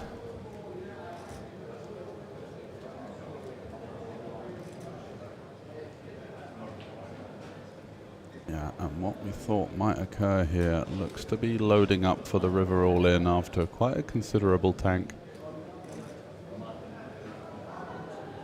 And I know a couple of guys in the background who's rooting for an all-in and a call here. Absolutely. Right on the money bubble. If you just joined us, this is the 5K. We're 8 players left and 7 spots paid. Yeah, so after a 2-minute tank, he's asking how much his opponent has behind. That is also rather interesting.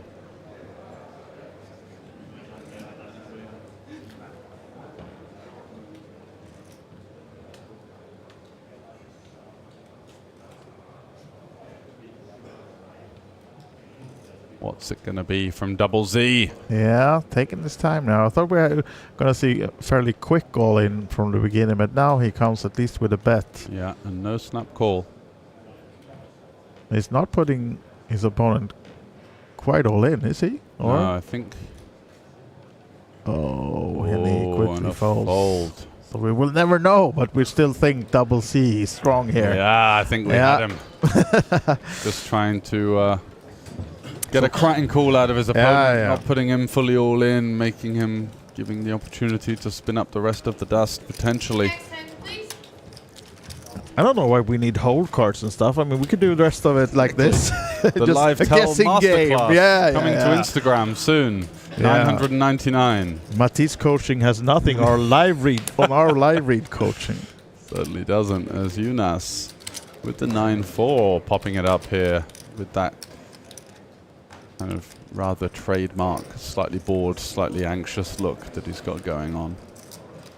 Ludwig now. Yeah, this is a shove from the small blind, surely. It could be, yes. Yeah, he Here does we go. go. For it. He's very much well aware of the Will fact he that risk some? No, nothing. But his opponent is going to be opening silly wide. And it's another 63. 6 big blinds. Getting just the price as well, 30%.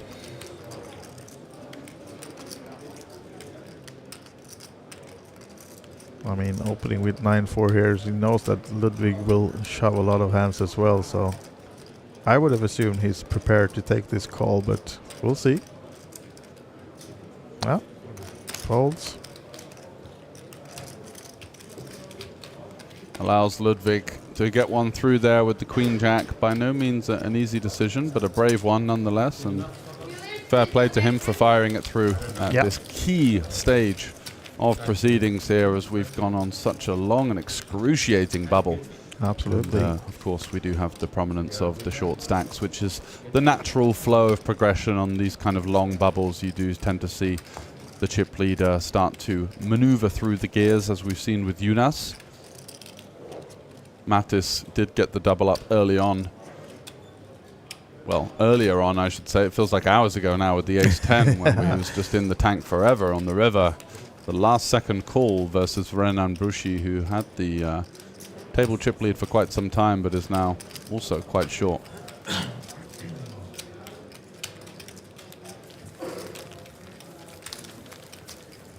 Yeah, Jonas looking at the outer table, but they're also done with their hand, so we're ready for a new one. And this is the feature table chip count. 70 big blinds for Helene and Ludwig 12 now. Bruski 14 bigs. And these are the payouts. They're all fighting to get in the money. The top 7. Needing to lose one more player. Will it be Ludwig? Well, Surely he'll not be folding this one. No, I think we just want to jam in this situation. Yeah. Ooh. Oh! Wow, tough spot for Brewski now. This is brutal. You can't really fold in this position, right? You have 14 bigs. Yeah. Bubble is the bubble, but still, I mean... Four-handed. I don't think there's a super short stack on the other table as well. Yeah, no. He's going to be ahead of hands like 5, 6, 7s, Ace 5 suited, Ace 4 suited. Yeah, because these are our 2 short stacks, I think. Shortest stacks. Maybe the Lithuanian on the other table has around the same, but a bit more. Yeah, it's not a dream spot. It's not an with insta-call, ICM of course. as well. But of course, yeah. these pairs, the obviously 10s we're going to be going with. 9s you feel pretty confident about, but then the line starts to be drawn at 8s because I don't think Ludwig is going to be jamming deuces, 3s, 4s, probably 5s plus. So this is more about if you're a believer of the ICM is for poor people or not. Well, exactly. Easy for us to say in the booth, right? Yeah.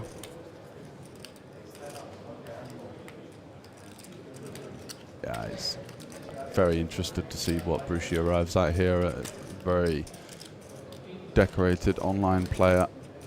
So Al rooting for, I think he will call, and you're from the other side, right? You have the No, I think it's close. I think calling is certainly an option. Yeah, thus shove, so not likely to be a double elimination, at least not from Helene. And there's an 8 oh, as well. there's an 8 folded as well, so trouble for Brewski. Just covering Sterner, so he'll not be going out if he loses this one, but just be left with a blind or 2. I guess the one thing I can say is that Ludwig may min-raise hands like aces, kings, queens, potentially jacks. So yeah, you're not going to see the super top end of the range in Ludwig's range as an open shove for 12.5 bigs.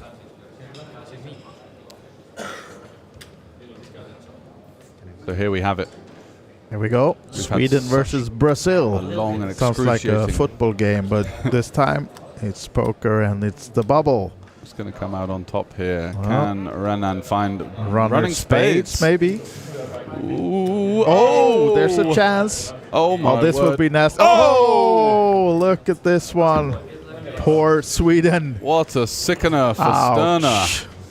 Tough one. Just grabs the bag and the jacket and runs away. That is absolutely Doesn't want to puke in front of cameras, right? No. Oh, that's a bad one for Ludwig Sterner. Sweden, unfortunately, out in 8th place then, which means that we are down to our final table. I wouldn't like to be his hotel security deposit right now. That's going. Let's go. 150 euros down the drain as he misses out on the 12.5k payday. Yeah. Ooh la la. That is a sickener. Tough one. Yeah, that's a beat, right? Yeah. Well, beat of all beats. It's just about midnight here in Tallinn local time, and we just have our final tables. I expect this one to be quite late in the night, and so go brew your coffee, get ready. I think we'll be going on a 30-minute break now, actually, because these guys will have a short snack and be ready back to take the final table in about 30 minutes. But it will be a fun one. Yeah, certainly after that long and excruciating bubble, something had to give, and it certainly gave all right in the sickest of circumstances there. The backdoor spades to eliminate Sterner, who've put up a valiant fight, but not to be on this occasion for the youngster. We sure will be seeing him in the future. But today, we're going to be down to the final table of 7 after the break in 30 minutes. See you soon.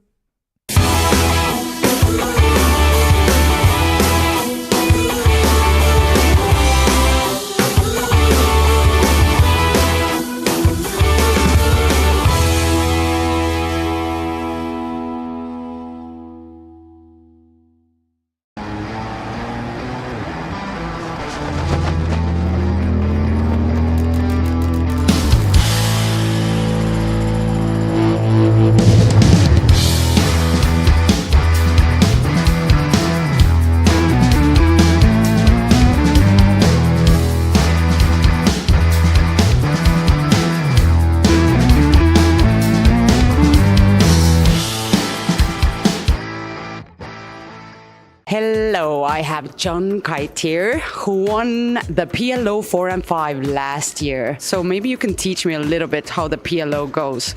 I've been playing No Limit Hold'em, but I know nothing about PLO. And what does the 4 and 5 mean even? Yeah, it's a bit different from Hold'em. In PLO, it's more about you need a lot more. You need draws. You need like 2 pair or better. You don't want to go crazy with like 1 pair, like over pair, as you do in Hold'em maybe. Yeah. In 4 cards, it's mostly about having aces, nut suits, high pairs. In 5 cards, you can have a bit more rundown hands, which means like, for example, Jack 10, 9, 8, 7. That's really good to crack aces, for example. Can we do a little like example or just to... And I really want to know, what does the 4 and 5 mean? Yeah, Is it like 1 round with 4 cards and then 5 or... Yeah, 1 round of each. So we're okay. 8-handed. So first we have 1 round with 4 cards. This is a very good 4-card hand. This is for me? Yeah. Very good card. Oh yeah, maybe turn it around. Yeah. So, you like equity run very close in PLO compared to Hold'em. Let's say you have aces versus kings in Hold'em, it's like 80-20, right? Okay. But here it's more like 33-66. Even though, so if you have like aces with something, against kings with something. And here you see we have a double suited kings. We love the hand, but against aces we're always a dog, obviously. But when you have kings, you always want ace blocker. That always helps. Less chance for your opponent to have aces. But in the game you still have like the flop and turn and river the same way in that. You just get more cards. And a big difference is you have to use 2 cards from your hand. Yeah, right? These are the cards that play with the table, right? So normally, if there's 4 5s in Hold'em, you both split, right? Yeah. Odds. Because you both have an ace. But here, you have to use your 2 best cards. So if you have have a full house. Even though the board is this, no one have quads. Okay, so still 3 of the cards is playing from 5 cards altogether playing. So you have a house here and aces full, or 5s full of aces. Okay. So that's a small difference. Like if there's 4 to straight, having just a jack is no good. Like this is not a straight if this is the board. Okay. You see, normally in Hold'em, this would be a straight with a jack, right? Jack, yep. Oh, this is this. Yeah, that's fine. But here, we need to use 2 cards. So we need a king. Then we have a straight, right? So that's small differences. And it goes like 4 cards, 1 round, like each. Yeah. Every player gets 4 the button cards. moves like the whole, circle, and then the other round is 5 cards. Yeah. Okay. So you tend to see more all-ins in 5 card. So normally a lot of people build stacks in 5 and 4 is a bit quicker. People just wait for aces. But in 5, you get so many more possibilities. Because 50% of the time you even get double suited when you have 5 card. So it's very easy to get double suited with 5 cards. Like here, ace, king, 9, 8, 4. Compared to 4 cards, it's harder to get double suited. People want double suited hands. But what is the usual mistake that people do, like that you see in the tables? So normally it's not respecting your opponent or the board. Like if you have aces on this board, it's never gonna be good. Like people overplay over pairs, you know. I was all in with aces once, over pair. Guy had top set, so I was crushed. Yeah. But I still found an ace on turn. So, oh wow! So you that, have that lucky I'm charm. I'm lucky today. Even though I just double up a guy with aces. But is PLO your like top 1 game, like your favorite of them all? Yeah, at least in cash game. That's what I prefer to play. Okay. But on every flop, we want like big draws. If the flop come Queen 10-6, even though the guy have aces with a queen. It's very strong, right? But let's see, you have this hand. You only have king high, right? Yeah.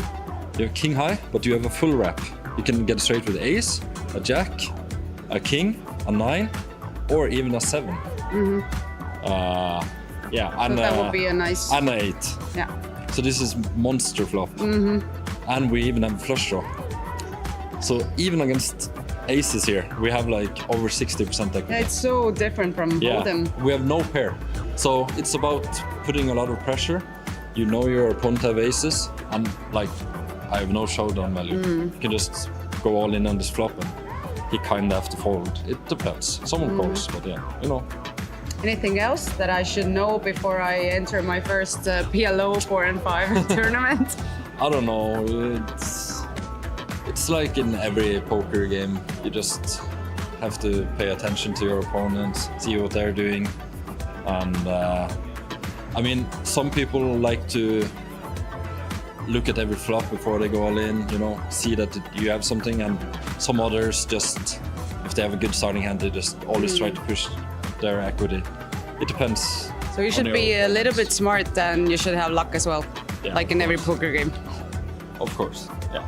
Okay. Thank you, John, so much for joining us and explaining the PLO 4 and 5 to me. Hey everybody, it is Jason Glatzer, and I'm absolutely thrilled to be here at the Kings of Tallinn. It is the 10th anniversary of this iconic event here at the Hilton Tallinn Park and Alibet's flagship home, Olympic Park Casino. Behind us, we have the lovely Kings of Tallinn merch shop. That will be open starting tomorrow, where you can get your Kings of Tallinn gear. As you head up the stairs, you will notice that there is something special. Each previous Kings of Tallinn and Queens of Tallinn winner is honored with their name on the stairs, so you can walk through history as you enter into the tournament arena. And behind us, you'll see that we have the fantastic TV table at the Kings of Tallinn. There'll be 4 full days of streaming, along with some bonus coverage of the Royal Showdown. The Royal Showdown is a nice addition for the 10th anniversary. All the previous Kings and Queens of Tallinn winners were invited to battle it out for ultimate supremacy, so you'll be able to check that out on Tuesday, February 25th, but they'll be streaming on the 26th, the 27th, and of course on March 2nd will be the final table of the 1 million guaranteed main event. We are entering the main ballroom here at the Kings of Tallinn, where in just a few days' time, the main event will take place. How excited are you about the 10th anniversary of this iconic event? Oh, it's so super exciting. It's great fun, and also to already see so many players coming in there. So we're looking at records in most of the big tournaments. We also have a 1 million guarantee in the main event this year. So good times, Jason. I might not be a poker king, but you certainly can be at the Kings of Tallinn and earn your rightful seat into this throne with 64 numbered events for the 10th anniversary at the 2025 Kings of Tallinn. The main event, €1 million guaranteed prize pool, will be following that throughout the week. All the side events, results, news, and more. Check it out at alibetevents.com, along with our media partner, poker.pro.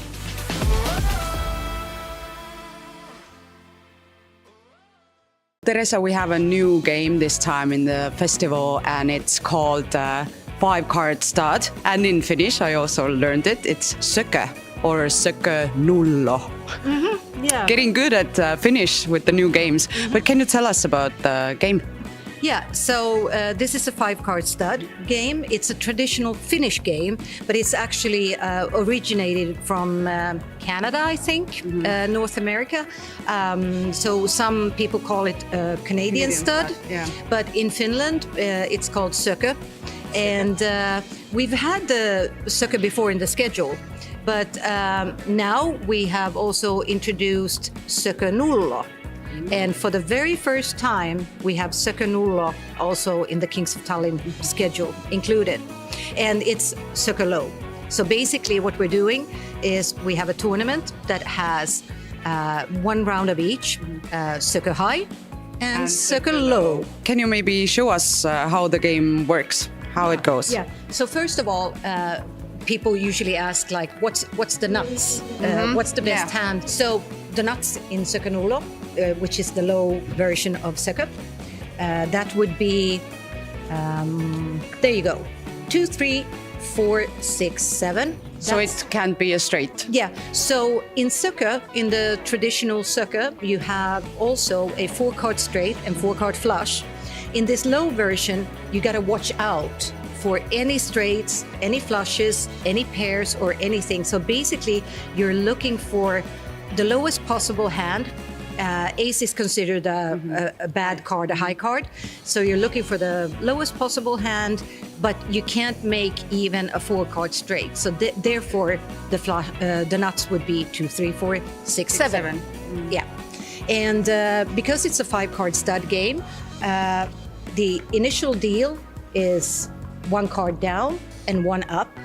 And eventually, the players would get this. So this is the final Sukkah. It's 1 card down and 4 up. And that goes for both high and low. Okay.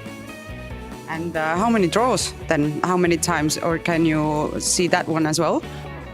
Yeah, I mean, the initial deal is would be yeah. So this would be the initial deal, and after that, the dealer would place 1 more. You got a betting round, 1 more betting round, and then 1 final betting round, and then that's it. And so it's a very, very straightforward game because you have quite a lot of information there, but still. It seems to be quite tricky with this low version. So it's going to be interesting to see how players do on this one. I have one question. You said it's a traditional Finnish game, but is it popular as well? It used to be back in the days before Texas Hold'em was introduced and came more into Europe overall. So like, let's say 70 to 100 years ago, Sukkah was the game that they played in Finland a lot. But nowadays, it's not so played anymore because Texas Hold'em is the most popular. Yeah, but we are bringing Sukkah back. We're bringing, yes. Yeah, we're bringing it back. Definitely bringing Sukkah back.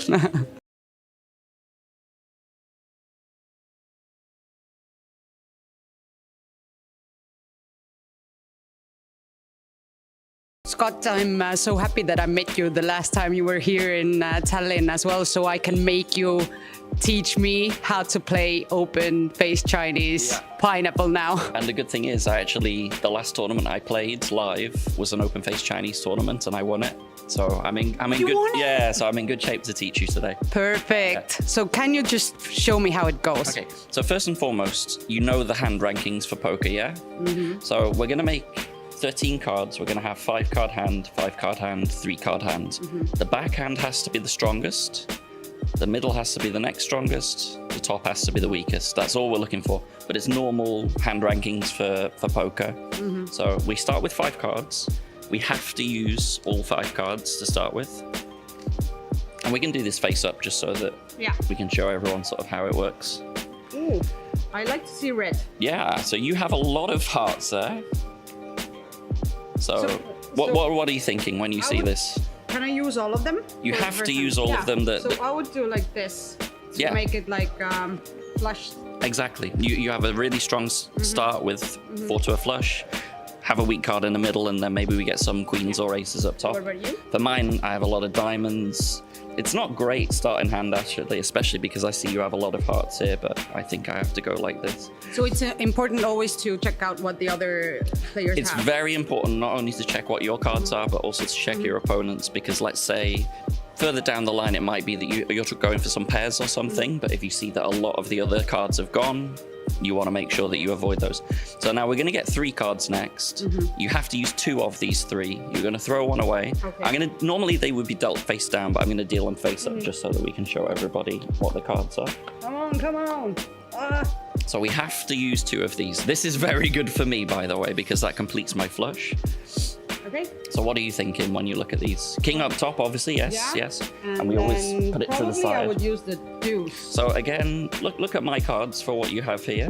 So you have a choice between a 2 and an 8, and indeed I have an 8. So yes, throw the 8 is a very good choice. And for me, I'm just completing my flush. I'm very happy with that. So we get another 3. So this is how it goes. Yeah. You make the first hand that you get dealt is 5 cards. Yeah. You use 5, then you get 3. You have to burn 1. Yeah, it's always going to be that after the first 5, you're going to get dealt 3 every time. You have to use 2, Okay. you have to throw 1. Now, you have an interesting choice, because yes, this is actually perfect. Yes, yeah, I really like this. There are a couple of hearts gone, but still the hearts are very live. We are going to need to make 2 pair in order to make the kings valid. The interesting point with this, by the way, when we play progressive Pineapple like we are playing, if you get queens up top or better, you get into Fantasyland. Fantasyland is where you get all of your cards in your hand, and that's really, really powerful. So it's important that you do try and get a strong hand up at the top so that you can get all those cards in your hand. Because the last tournament that I won, I got 13 cards in my hand. I made a royal flush out of 13 cards. I got 14 cards in my hand. I made trips up top, and trips up top is a lot of points. Worth noting, by the way, that the way the game works, it's based on royalties. You have points. So the stronger your hand is, the more points you're going to make. So kings up top is really good. If you can make this, this would be super nice. I can. So you're throwing the 9. Do we have one more round to go? We're going to have a couple more rounds to go. Mine is not the greatest because in the middle I'm struggling. And the flush would be no good in the middle anyway. So I'm actually going to have to keep the 4 even. Oh no, but all the 4s are gone actually. I think then I'm just going to burn this up at the top, try and leave as much space in the middle.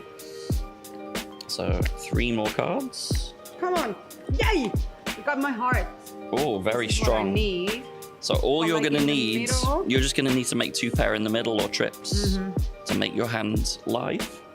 Okay. So what are you thinking?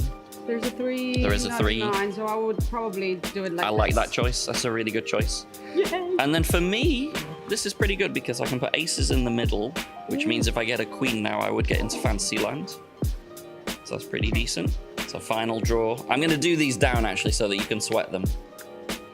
Yeah, the sound of Fantasyland is like so luring. Fantasyland It's would like... be lovely. If we can get you a Fantasyland and show the Fantasyland as well. Oh, you've got it as well. Yay! Very nice. And I Very still nice. need to use And just one put of anything this, up top, yeah. Yeah.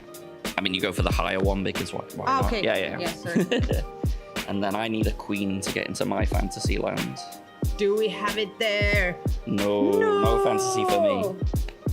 So you are now going to get 14 cards in your hand, and then you get to make the hands from that. So we'll do one fantasy. I'm going to sort of ignore what my hand is.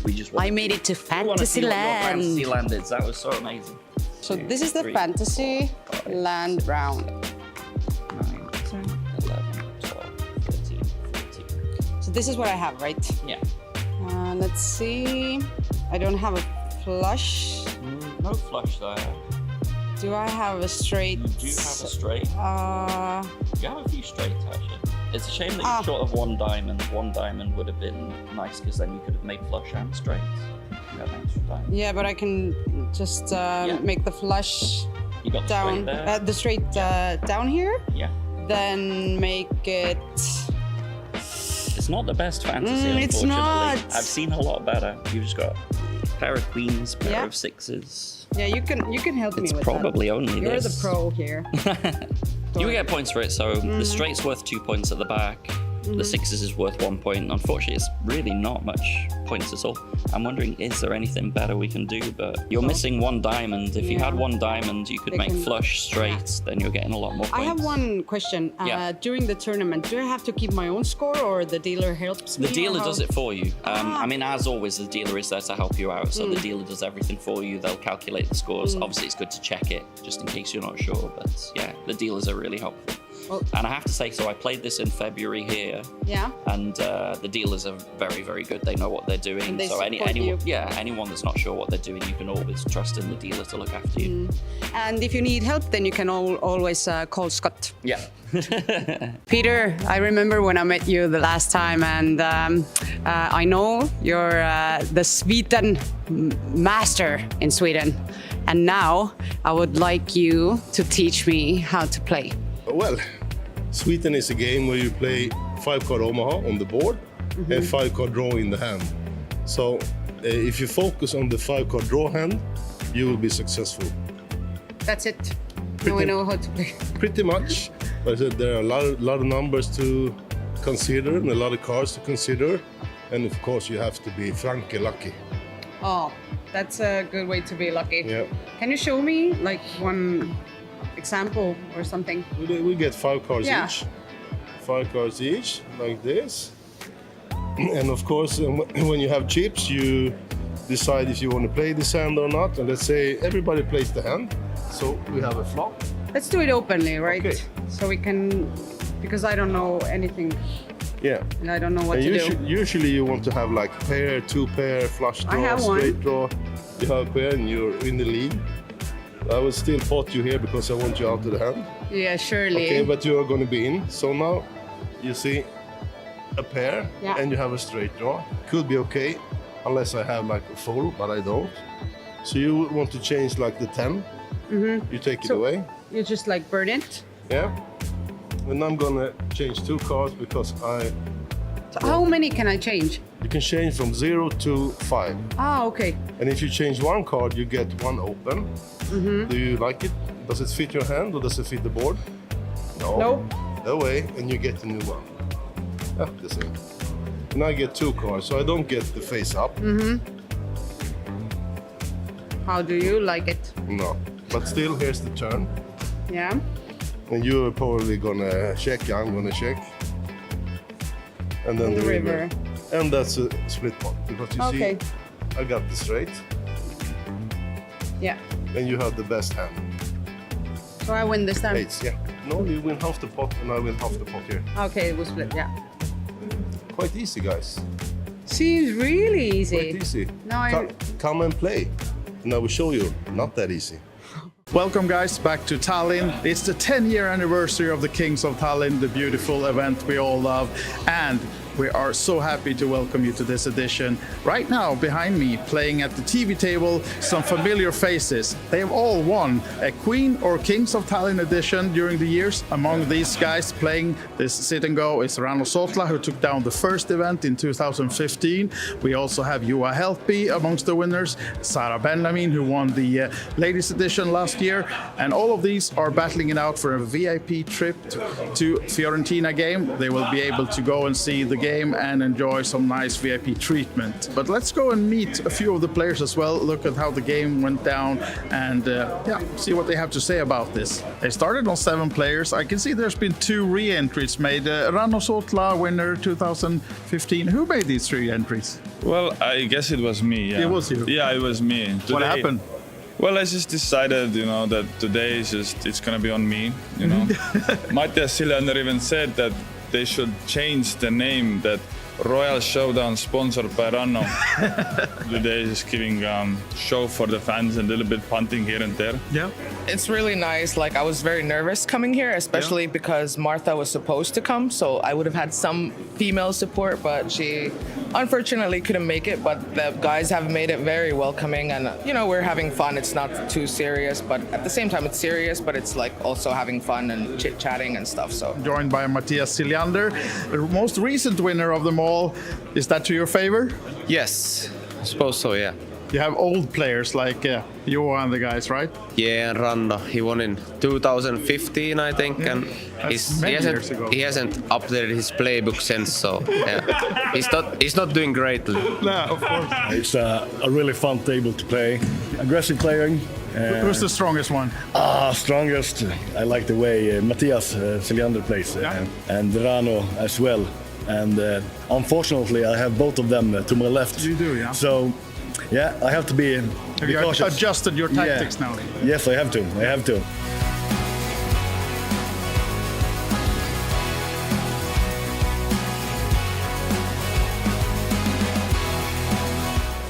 I think Deuces is just going to jam. Yep. And are we going to see a call? Yes. Oh. The ace-9. He's seen one. That's pretty good. If this one is... I don't want to expose my range. If it's amazing. Yeah, ace-9, a clear call here. Yeah, Heads up, absolutely. and you do feel as though... And this is for the title for Johan Karlsson, but As you can see, it's a flip, so yeah, it does say help me find the double 47%, up. but you do feel like the luck is in the side of the Swede here. Yeah. Going for the Phil Helmuth prey at the table. Oh, there's the ace. Maybe a backdoor diamond draw for Helpy? No, Will the he 5. find one of the 2 remaining ducks? No deuce. When that's going to be the end of it for Juha Helpy. A spirited fight, but just couldn't get the job done versus Johan Karlsson, who it was his day.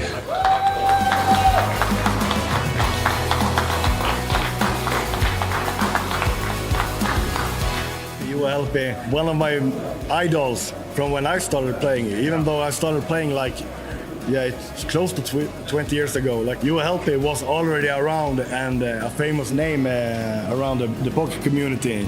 I told him a couple of times, it's a pleasure to be here playing with you. Yeah. Heads up. Then eventually I got out of it with a win. I can't feel more happy than I do right now. And part of this winning this tournament is having the possibility to bring a friend, going on a VIP trip. If my girlfriend would like to, I would love to bring her with me on this event. Of course you should. She's supporting me, and I love what she do for me, being here, supporting me all the time. Huge congratulations, Johan Karlsson. Enjoy the victory. Thank you very much. Yes! That's it for the coverage of the Royal Showdown. I hope you enjoyed, but of course a lot of more events to come during the week. So make sure you check us out on our socials, and on olibetevents.com you can see the full schedule and see whatever event suits you the best to come join us here at the Hilton and the Olympic Casino. Bye for now and see you soon.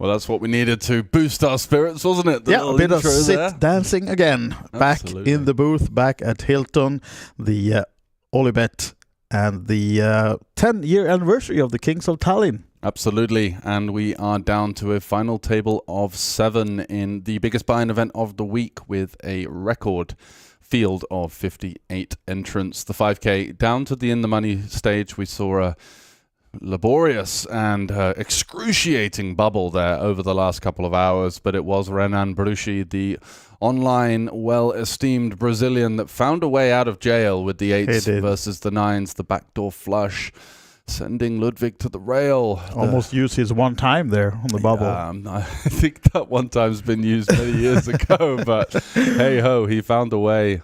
Sometimes the backdoor spades come to emerge themselves. Absolutely. As we're going to continue with the live action here when Teresa is going to call us in.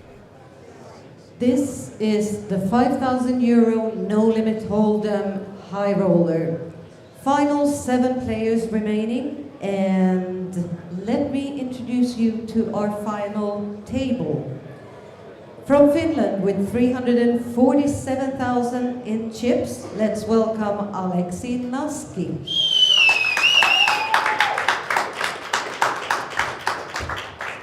C2, also from Finland with 185,000 in chips, Tommi Lankinen.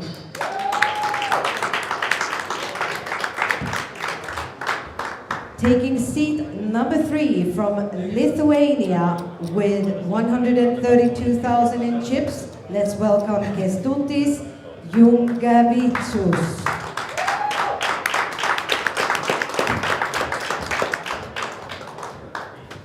From Brazil with 300,000 in chips, welcome Carlos Bruschi.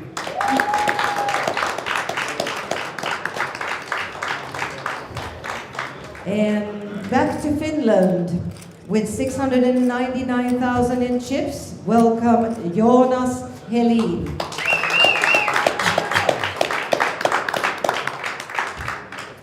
The chip leader of the table with 844,000 in chips, he's from the Czech Republic, welcome Zizka Derek.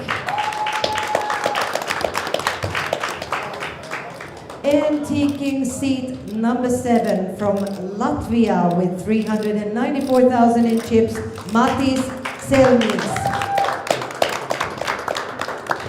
We got level 17, 6 minutes to go, 5,000, 10,000. And we're gonna make a draw for the button. So thank you very much, Teresa, for calling in the final tablists here of the landmark event in terms of the buy-in. €5,000 high roller, 58 entries down to the last 7, as you can see on the bird's eye view. A couple of short stacks there, a couple of guys that were weathering the storm of that long bubble. But Double Z and Jonas are And the very button much has in the been driving drawn on seat. seat number 1, so Alexei Naski starting on the button. The blinds are 5,000, 10,000, and we're ready to go. Shuffle up and deal. And the chat, YouTube, Olivet Poker going wild for MC. That's Matisse.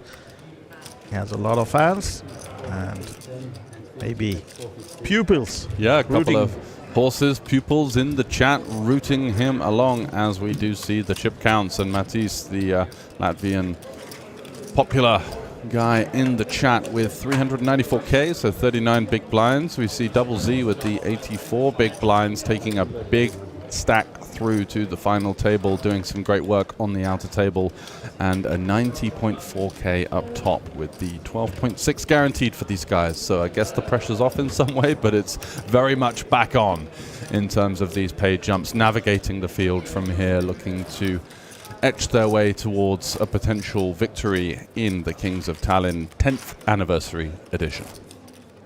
Yeah, really star-studded and big field, 58 runners. These final 7, and as you said, George, the Czech chip lead. Yeah. From the bucket hat man there in seat number 6. If he wins, will you do the rest of the commentary tomorrow in the bucket hat? I do have a bucket hat, but it's got a already? poker brand on it. I Oh. don't think is going to go down too well with Olibet. So I guess no. Maybe I could turn it inside out. Yeah, or put a patch on it. Take the label off, put the Faraz Jacka poker coaching on there. That's a nice neutral one. Commentator is sponsored by. Yeah. Raise your edge. So Brucey kicking things off here under the gun 7 with the King Queen offsuit. And fan favorite Matisse Chelnins folding. Yeah. Thought he might be interested in setting the tone there with the ace-5 suited, the old solver bait, but not to be on this occasion. And we can see that Bruski actually has a new first name. I think it was the middle name than earlier, and Carlos should be the right one then, I guess. And Tommy Lankinen wakes up with the ace-jack suited in the small blind with just 180k behind, so... Interesting spot here, 18 big blinds effective, of course, multiple ways to go.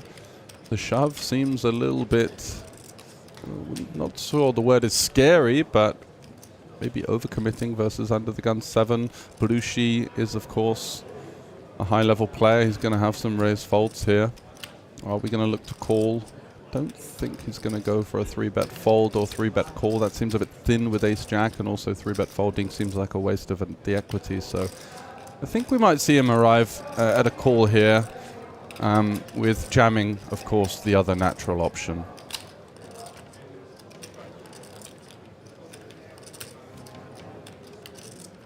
Taking a bit of time, think it over. Yeah, certainly. So got the short stack and the big blind as well. Yeah, and he's really staring him down. So maybe, I don't know if he's looked at his card or not, but he looks interested. If we're gonna go that live read school again. Absolutely. Let's see now. He does go for the shove. Yeah. Oh, that's why. Look, I had the read. I knew it. I There said we he looked go. interested. Let's Here we do go. this. I want a piece of this. Bad news. He says, and well, of course, Mr. Bruski will get out of the way and let these guys tangle for the 279k pot. Battle it out. We saw an ace-5 suited folded, and many big hands here. Ace-jack suited, ace-5 suited, queens, king-queen. And a couple queens of ways hold out. up, some backdoor flush outs, not just the to ace. be, so just the ace. Not to be, so a nice early double up for the Lithuanian as Tommy Lankinen has a disaster over start. Yeah, absolutely. Did pick his spot well versus the opener, was going to get that one through, but wasn't to know unless he was a man as well versed in the live game such as yourself that Kęstutis was lurking behind with the goods. Yeah, he should have went to the coaching of Geo and Weiss. Live read coach. Sign up. There will be in the bottom of your screens. You can sign up. Patreon, right? Yeah, with our referral code and a one-time offer of 999 euros. And don't worry, we'll take cash for that. Just meet us at the venue tomorrow. Yeah, you can cancel your subscription whenever there's a full moon and.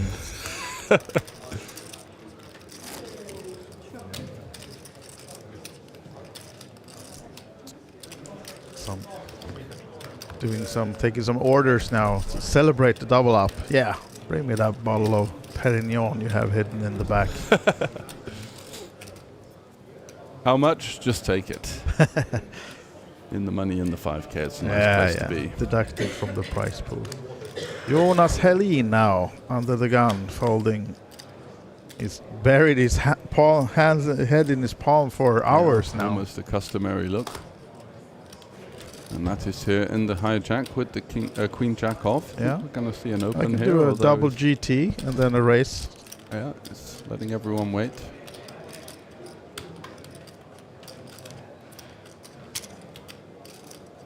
Goes to 22k. Is going to be raise calling versus Lankinen short stack if he picks something up. But Nexi with the king jack off. Really into the 3-bet or fold territory. A couple of shorter stacks there. And Lankinen, wow, another big hand. King Queen suited off of 6 big blinds, likely to be seeing its way into the middle here. Yeah, and he will be in good shape. Very good shape. We saw a King Jack folded as well, so just 2 immediate outs for Mattis. Lankinen is just thinking, am I just going to be able to play 2 hands on this final table? Yeah, it's a little bit of fear, but also a little bit of excitement when you look at a hand like this. You think, wow, this is going to be a short ride potentially, but got to keep things positive and think of the best. Goes for this kind of small 3-bet committal. Yeah. But also does have the opportunity of, if it goes jam from the blinds and then a call from Mattis, he can get out the way and potentially make a ladder. Blue sheet with the ace-6 is going to get out the way.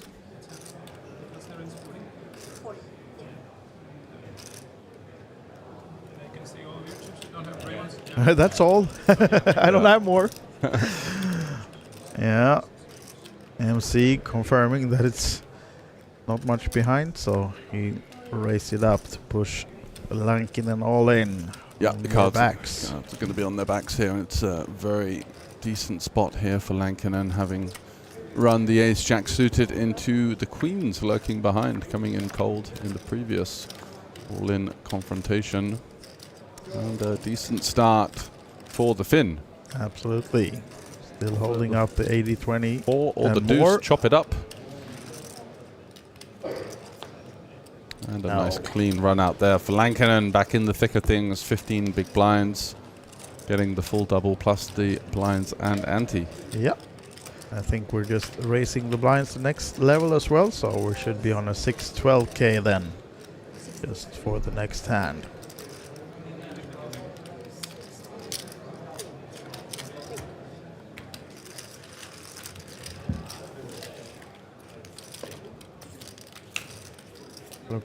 Lankinen looking slightly happier than when he lost. Doesn't give too much away. No, Tommy. He's very focused, very stoic. Don't see too much emotion from him usually at the table, and does have a plethora of strong online and I imagine live results as well. Although I'm not particularly aware of his Hendon Mob resume. We can have a little look now whilst we're in between hands. Why don't we? So Tommy Lankinen with 636,000 in live earnings, best live cash of 222k, which came in the Masters Classic of Poker. So he won in 2023, followed by Rupetami.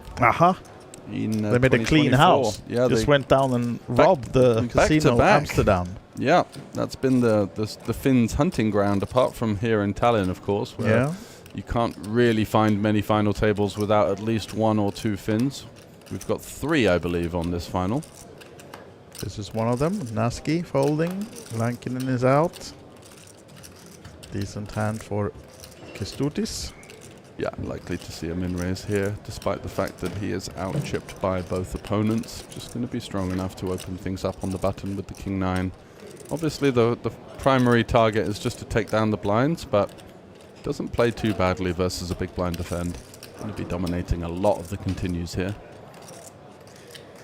Oh. Speaking of domination, we have Carlos Bruski with the ace-9. Yeah, interesting spot. I think you're going to see mostly a 3-bet non-all-in here. Although 20 big blinds effective, could just see a shove. Yeah, I think he's going to go with shove, actually, versus a button open. I thought we were still on the 5k, 10k, but yeah, 20 blinds, button open, ace-9. I think we're good to go. Yeah, I was about to say it seems like he agrees, but stopped collecting the chips for a little bit. But yeah, he does go for the 3-bet, yeah. 75. Big fold from Jonas in the big blind. And Kestutis, really no option but to muck these. Yeah. This King-9 off.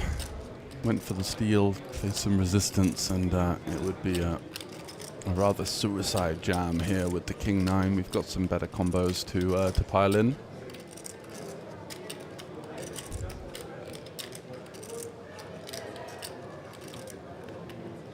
Wow, he's going to call. Wow. That was the lowest, that was the least likely option in my opinion. Yeah, agree. Wasn't expecting him to come along here at all. Interesting. And he gets no help except from the gut shot. The gut shot, but Brushi here is going to be... It's an interesting flop, because when you think of what a continuing range is going to look like, you're going to be thinking about suited Broadway type holdings, right? Hands like King, Queen, King Jack, King 10, Queen Jack. They're going to be a big part of this peeling range. Also some traps like aces. Could potentially be in there. We do block the ace, and yeah, with no suit interaction and no particular equity on this board versus a pretty narrow looking continuing range. Looks like he's just going to start with the check, and Kestutis happy to see a free card. And this is interesting now, because I think Brushi is going to not be able to help himself but to fire this one off here. My guess is that he's going to go something like 35 to 40k on the turn and shove the river. Let's see. And talked about live reads earlier, and a nice focused poker face from Kestutis. Did not react at all when the gut shot hit. So here's the bet from Bruski, 45. Yeah, what a spot here for Kestutis.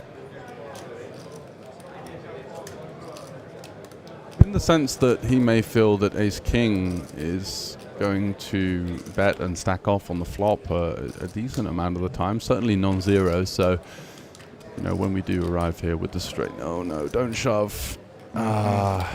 This is, I think it's 2 bad options here from the Lithuanian so far. Like the pre-flop a bit too loose, and then on the turn you just want to allow the ace-5, the ace-4, the ace-8, the ace-9 to blast off into you with essentially no equity. Yeah. That's what this 3-bet non-all-in is going to look like a lot of the time. Yeah, he could have some hands like queens and jacks that went for the trap on the flop, maybe even aces with the diamond, but a little haphazard there, and yeah, just won the stone minimum.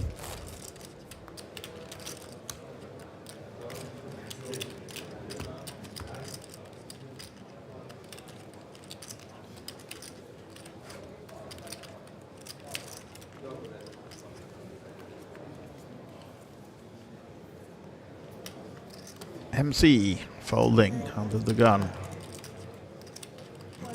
Alexei Naski is out. Tommy Lankinen folding. What about Kestutis? Ace-4 suited in the cutoff. Grabbing some chips. Certainly going to be opening here.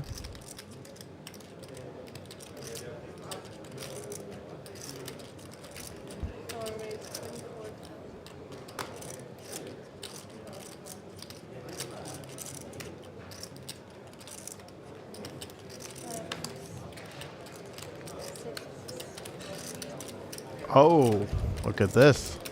Double Z, Zinedine Zidane. With the double J's. Yeah, absolutely. Big spot here for the man from the Czech Republic. He has a fisherman hat, right? So he can go fishing with the hooks. Chucking those hooks out into the river. Looking to catch some fish. In terms of Kestutis. Gone for the call here. Yeah, interesting. Interesting, yeah, exactly. With the jacks, thought we'd be happy to 3-bet and call a shove. There's one diamond and an ace. Wow, bad news for Zdenek Zizga.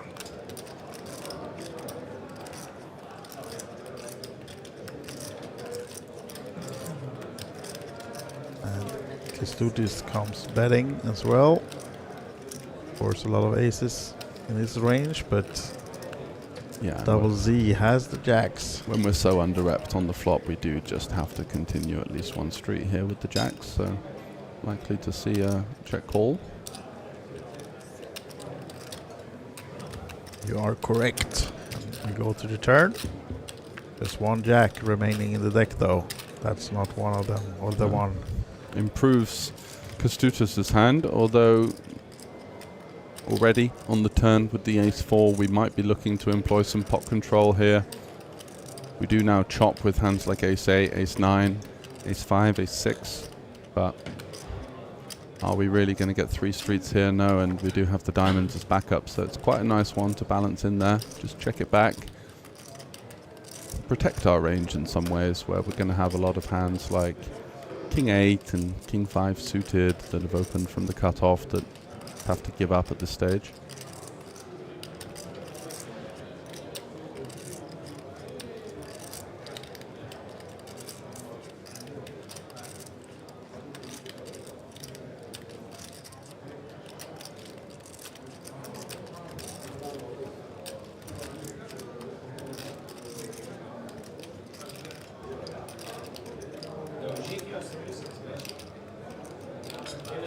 Now, this guy comes with the lead.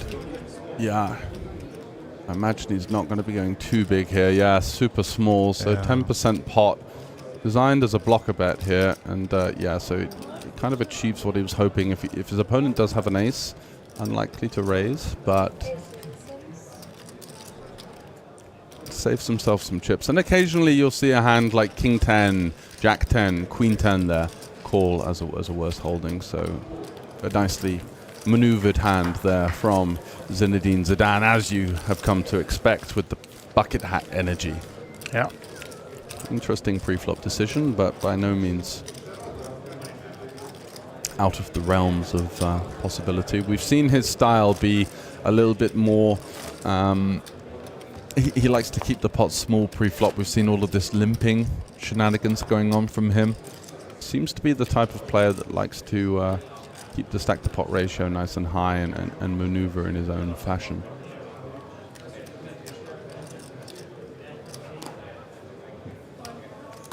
Yeah, and someone in the chat saying, why does the massive chip leader flat from the big blind there? Exactly, what is his big blind 3-betting range going to look like if he's flatting a hand like jacks, right? It's just going to be so many bluffs. Maybe he thinks that exploitatively that's a good way of doing it, but I think we want to be 3-bet calling the jacks there, or at least looking to seek some value from some of the continues that we've got in pretty rough shape. So Kestutis, just having a look at his resume, a winner of 2 ring events in Rosvadov. Oh. A 660 deep stack and a 770 lucky sevens. For the same series or a different year? Different series, to be fair.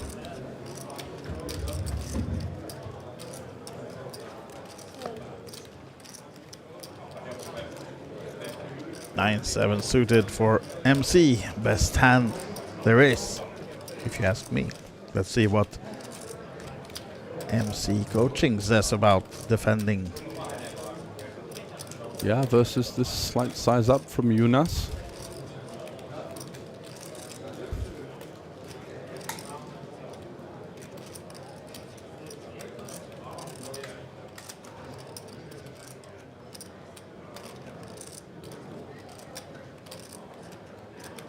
Not sure what all the tanking's going on here. It feels like we've got a fairly routine defend here with the 9-7 suited. I think there's arguments for folding the offsuit. But we did see Mattis deep in the tank with the ace-10 in a spot where we were sort of sat in the booth thinking, you know, if you've played this line, you just have to call it off. The board was 10-9 deuce-4 deuce with the missed flush draw versus Carlos Bruschi. Actually comes along, so heads up then, and does have a there's piece as 9, well but versus Jonas as well, just continuing to hit these flops, and we've been impressed with Jonas's game. I think he had a lot of tempo on the outer table when we were sort of maneuvering through the bubble, but he's definitely had his fair share of, you know, flopping a lot of top pairs, making a lot of strong hands.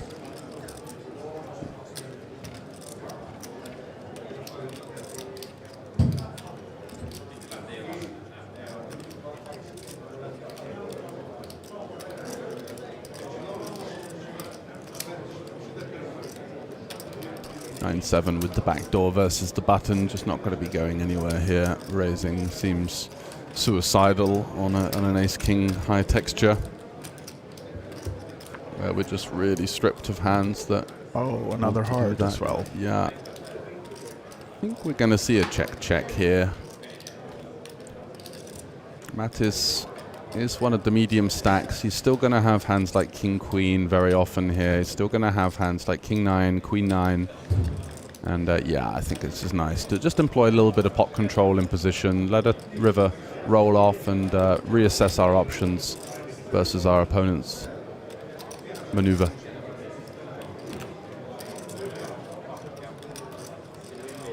And I think Mattis is going to look to take this one to showdown. He's still going to beat some hands like 8s, 7s, 6s, 5s, all of these lower pairs that certainly would have range bet the flop.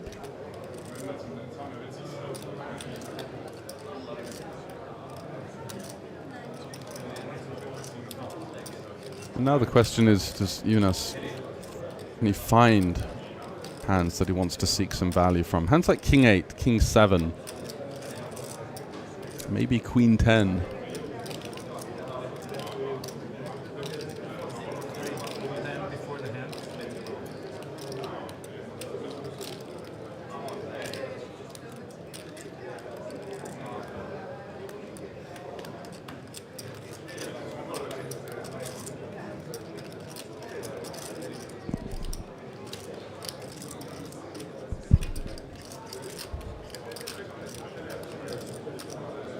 What do you think's coming? I think he might just check this one back. Yeah, I do. Yeah. Here we go. Check and small pot for Helene up to crossing the 800 mark then. Or is it 35 after that? Yeah. Sorry.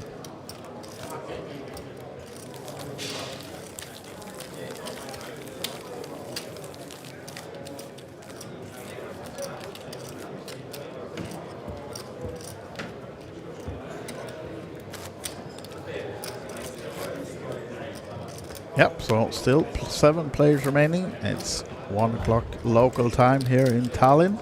So I guess we can go directly to breakfast after this one, right? Potentially, yeah. I think we're going to be looking at... Do you want to take a time bet? Yeah, sure. Yeah, Let's just for a little bit of fun on the side, keep us awake. Well, while we see Lankinen with the jacks now. You got an idea of where you'd set it?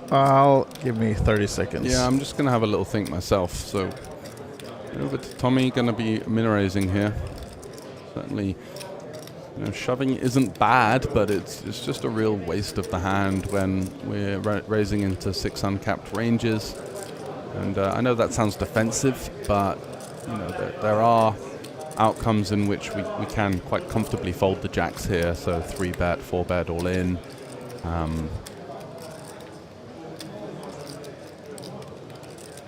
Could leave the option open to getting away, but also just min-raising, facing a small 3-bet, being able to shove. Pick up a lot more chips than simply shoving and just hoping you get called by 10s or some kind of flip.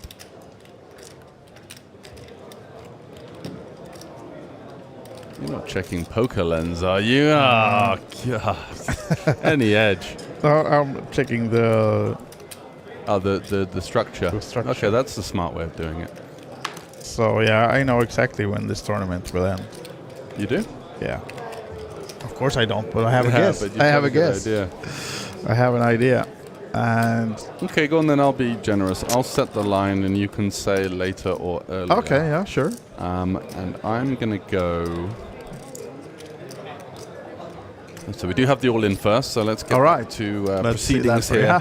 Classic flip. See if we're down to 6 or not. Well, this is going to slightly change the line, I think. But so Ace King versus Jacks, and it is Lankinen at risk, although Blushi has.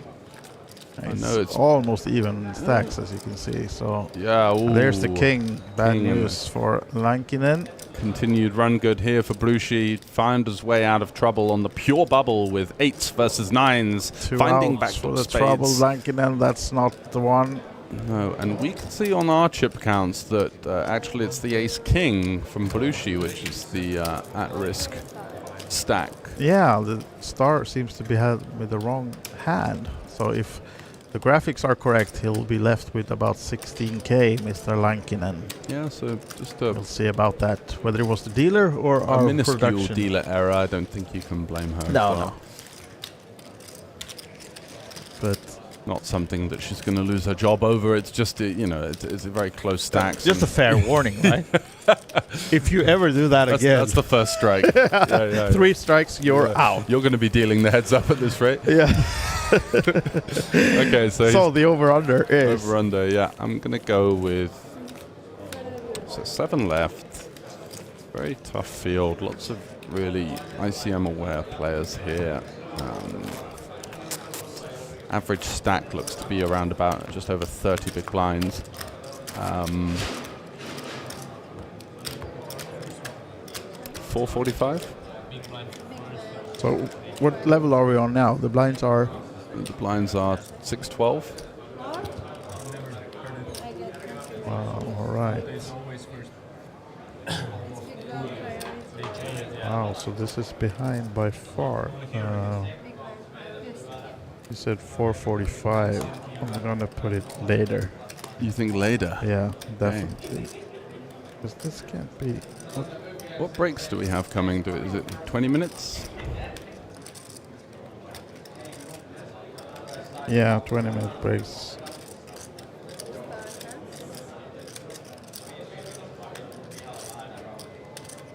Jonas looking to seek the elimination of his fellow countryman. Opening the Jack-9 from the hijack. Ooh, and Mattis here with Ace-King. And offsuit.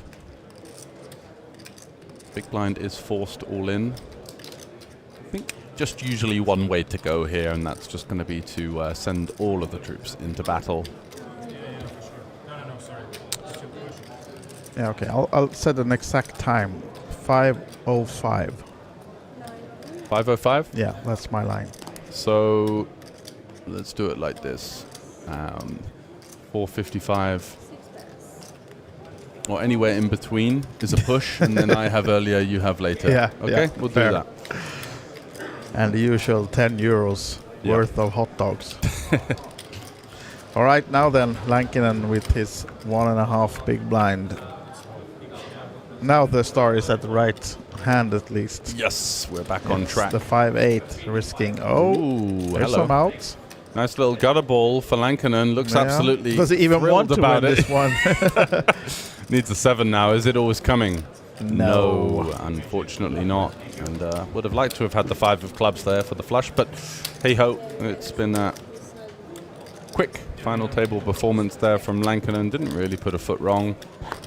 Went for it with the ace-jack suited versus Brushi's under the gun open. And got the bad news from Queens lurking behind in the big blind. So down to 6 players then, and Tommy Lankinen will pick up 12.6k for his efforts. There you have it confirmed as well. Yep. 7th place finisher. And Bruski, the shortest, although Matisse and Naski just about the same stack. Junkevicius, a bit more, 41 bigs. Helene, 59, and Ziska is up front still, just edging past Helene with a couple of big blinds, 63 bigs.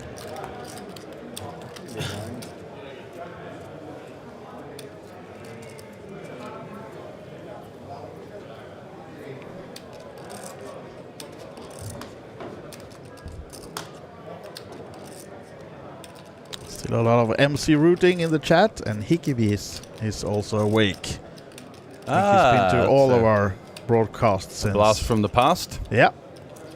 Welcome all. And I saw some question about whether we will follow this until the end, and yes, we are, as long as we can keep ourselves awake. Yeah, at least we've got some Ollie boost to keep us company. And at least Walt Delivery goes through the night as well. Yeah. With my tooth problem, I don't think I can hack a hot dog right now, so I'm going to have to get them to... Oh, we need some soup in the booth. Baby food.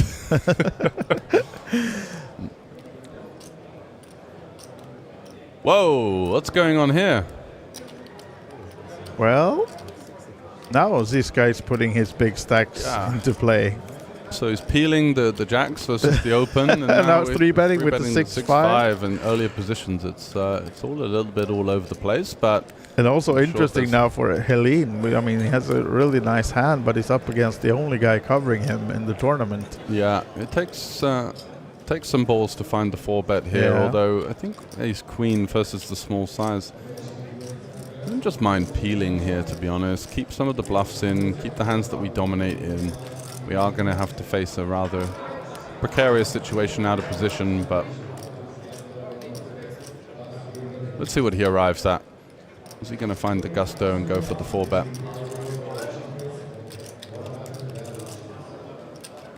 Does peel, and I think with the size that he's presented with, it makes a lot of sense. Had Ziska gone for the slightly larger sizing, maybe we do, well, we are, I should say, forced to take it upstairs. Not the worst of flops for Ziska, of course, finding the bottom pair and the gut shot. And Helene in a bit of trouble. Backdoor flushes and overcards. Yeah, absolutely. As Woozum is saying, that there's a real scene emerging here in kind of the portal to Northern Europe, I would say, Tallinn right now. Yeah, absolutely.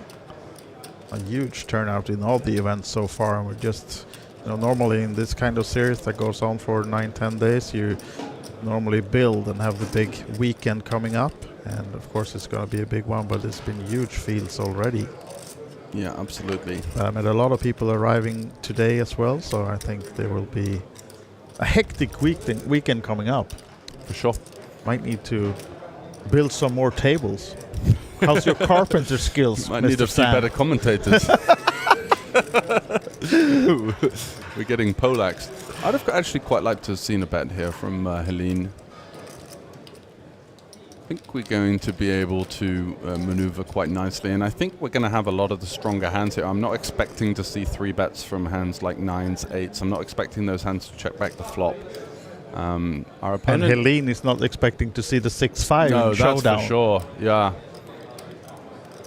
Just in the sense that I think that our range is looking pretty good on this board. I think we're going to have a lot of 9s, 8s, 10s, Queen, Jack, and facing the check back on the flop definitely can eradicate some of those out of our opponent's range. And we do see the delay from Ziska here. Now sizing up somewhat. Yeah. This guy's got a bit of pep in his step, hasn't he? I mean, we did see a couple of situations on the outer table where we were kind of guessing as to what he was up to, and he did seem to be the type of player that was quite happy to put chips over the line, and that's very much the trajectory of what we've seen early from this final table. Wow. Tallinn just mucks it with the 2 overs in the gutter there. Yeah. And also, of course, always interesting with that dynamics on the TV table. We are on a 30-minute delay, but maybe in 30-40 minutes from now, these guys will be told that when they're on a break that this guy was actually 3-betting you with 6 high. So... Yeah, so Hikami's actually good point. My friend, David Doherty, went on a big podcast recently, and he was asking in our group chat which places would be good for a potential EPT stop, and I was shouting from the rooftops about Tallinn. Yeah. It's got the capacity. It's like, you see some of the other spots, they just added Malta there, like Bratislava, for example, which has got a thriving scene but a bit lower stakes, and I think Tallinn now definitely has the ingredients for potentially that kind of event to be run. However, might be a bit of a clash with Olibet. Might be, yeah, but it's easy reachable city from Europe. And now then, let's see. Staying active, Double Z.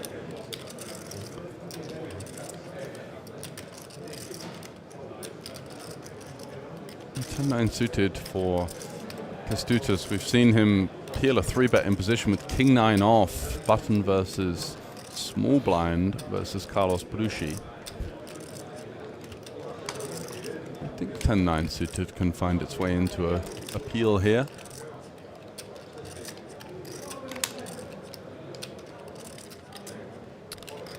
It's like he's listening to you, grabbing some chips to call this one. What about the big blind? Is the Brazilian coming along? Surely is. To set mine with the 4s, most likely. So, does seem to be Renan is going as his first name. Really? Yeah, on the Hendon mob as well, so maybe we could change that back. 18th on the all-time Brazil money list. Highest live cash of 312k. That was... I'll find that now. That was in the EPT London Highroller in 2022, coming second to Adam Miller.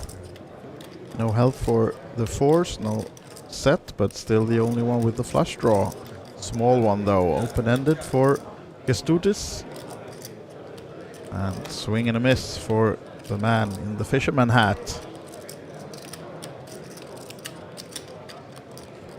Although, power of the big stack, maybe going for the continuation. He was the aggressor pre-flop. Yeah, not a fan of this with the 8-7 here. 3 ways on a monotone texture versus 2 suited heavy ranges. This is just getting a little bit out of line, I think, from Zinedine Zidane.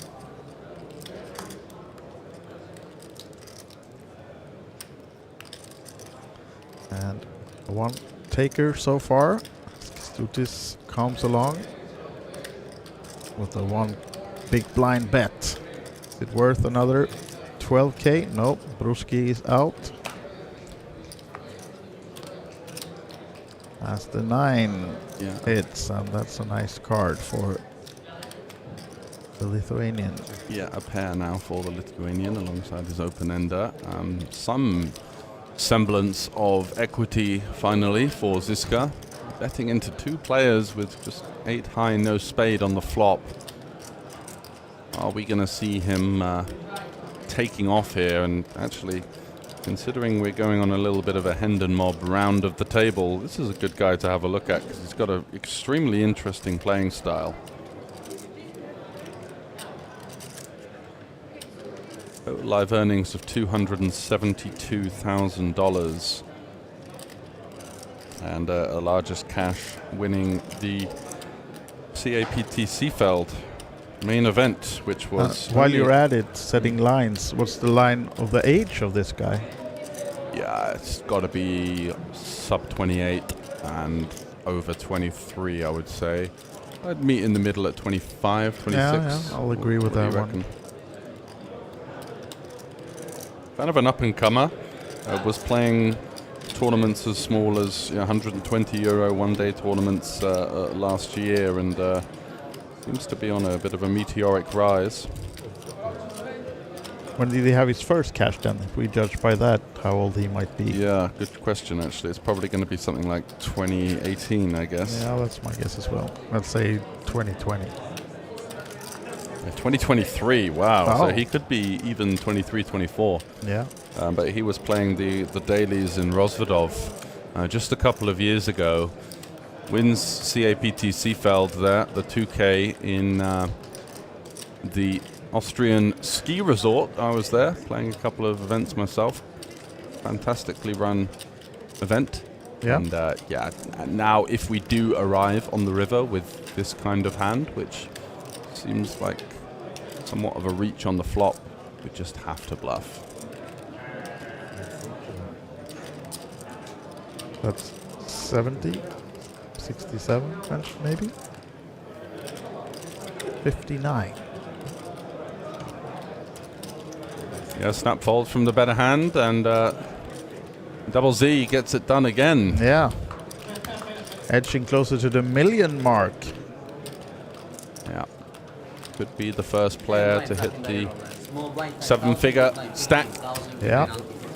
Maybe that's our hope if we want to get to bed earlier than 5, that he just runs away with the whitewash. Because there's 2.6 million in play, I think, right? And he now has over 1/3 of that.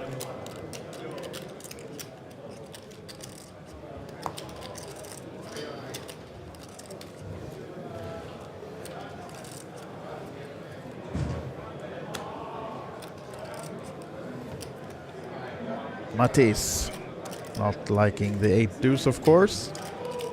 Cards are in the mark already. What about Naski? 6 high. Not happening. Ace 4 though in position for Kestutis. Seems better and more reasonable to come with a bet as he opens for 30 or 35. 30, yeah. Ruski just taking a bit of TV time before folding the 8-4. Down to Helene, Jack 4, offsuit. Dominated at all. If he could see the cards, at least he would not be calling, but now seems like he might invest another 15. Yeah, I think the only way he's going to be continuing here is by 3-betting. Oh, yeah, he heard you. Geo-coaching is back. I heard about geo-catching. It's kind of a concept that is getting, you know, completely overdone. This kind of high-low, big blind 3-bet. You know, if you've got Jack 4, you've got Queen 5, you've got Queen 6, you've got King 4, you've got, you know, just all of these hands. But then which hands are you actually 3-bet calling it off? You know, that range becomes quite small in comparison. So Jonas beating to the sound of his own drum there. Would have quite liked something more like Queen 8 or Jack 7, but flying through the open with the Jack 4-0. Yeah, and Matisse not getting any cards right now, and early positions folding for a while. This time Kestutis stays out of it. Probably Bruski too. Or is he tired of folding? Want to use the position. Trying to steal the blinds. Big stacks to his left though. Not the best position for Bruski. Helene and Zidane to his left. Zdenek Zizga with the 9s. Oh.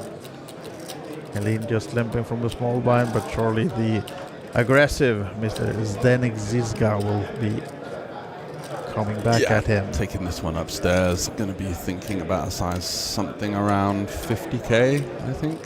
Seems like the usual way to go. Sort of 3.2x in position. Go smaller.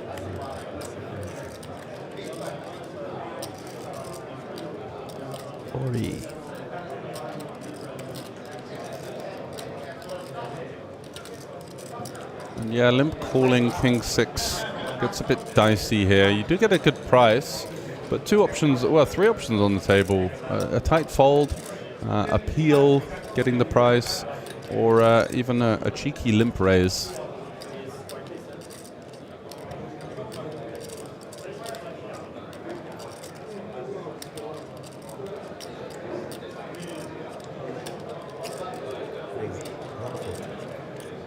Yeah, he does go for it.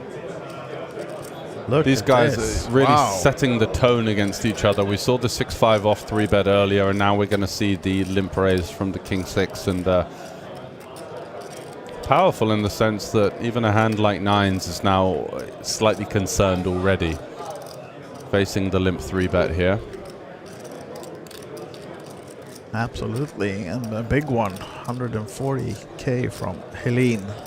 Yeah, I think we're just going to see a call in position. Just giving his opponent a little bit of an interrogation, trying to assess the levels of comfort, trying to get an indicator as to what he's up to. This opponent's got these kind of weird 10 stacks. So he's got, as we can see, around about 700k in total. Ziska is just south of $1 million. So this could be a huge...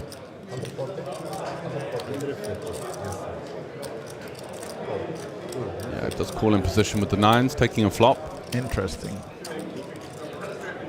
A little side eye glance over at his opponent there.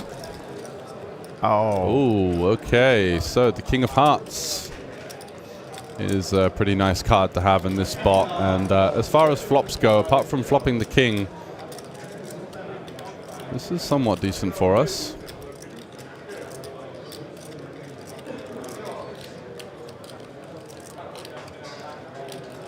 Goes for 75 into 295. Starting to see a little bit of animation in the table presence of Jonas.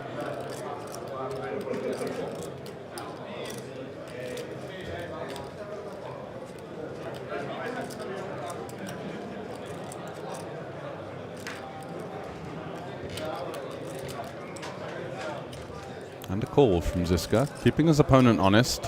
Yeah. And again, another head tilt there. Just interesting to zone in on these small... Oh, adding the flush draw now. Yeah, this is going to go. And another overcard, of course, to the nines. This is not going to be easy for this guy. Yeah.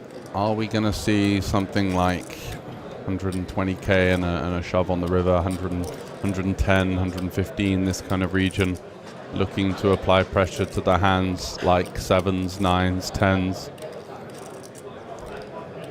Again, a lot of movement going on from Jonas as he's studying the board. A little check of the cards as well, which is interesting because if you've got a suited combination pre-flop, you're going to be quite likely to know the suit and exactly what you've got. But if you're going to be limp raising with these offsuit combos, then you do feel a bit more likely to be wanting to check these cards. It's quite a meaty bet here. 180. 180 with 294 behind. So if he does see a call, it's going to be about 35% pot behind. 37.5.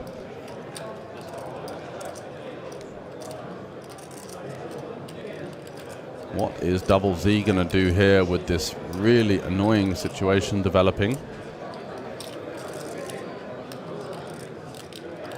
As he is playing in the more passive of the two roles with the option of kind of calling or folding, it seems a lot more confident and kind of composed at the table. Yeah, tough spot. No hearts in his hand either, so not blocking any flushes. And yeah, I think this bet is quite meaty here from Jonas. And it's designed to try and get a little bit more immediate fold equity is what he's hoping for. Staring at the board, slight frown on the brow.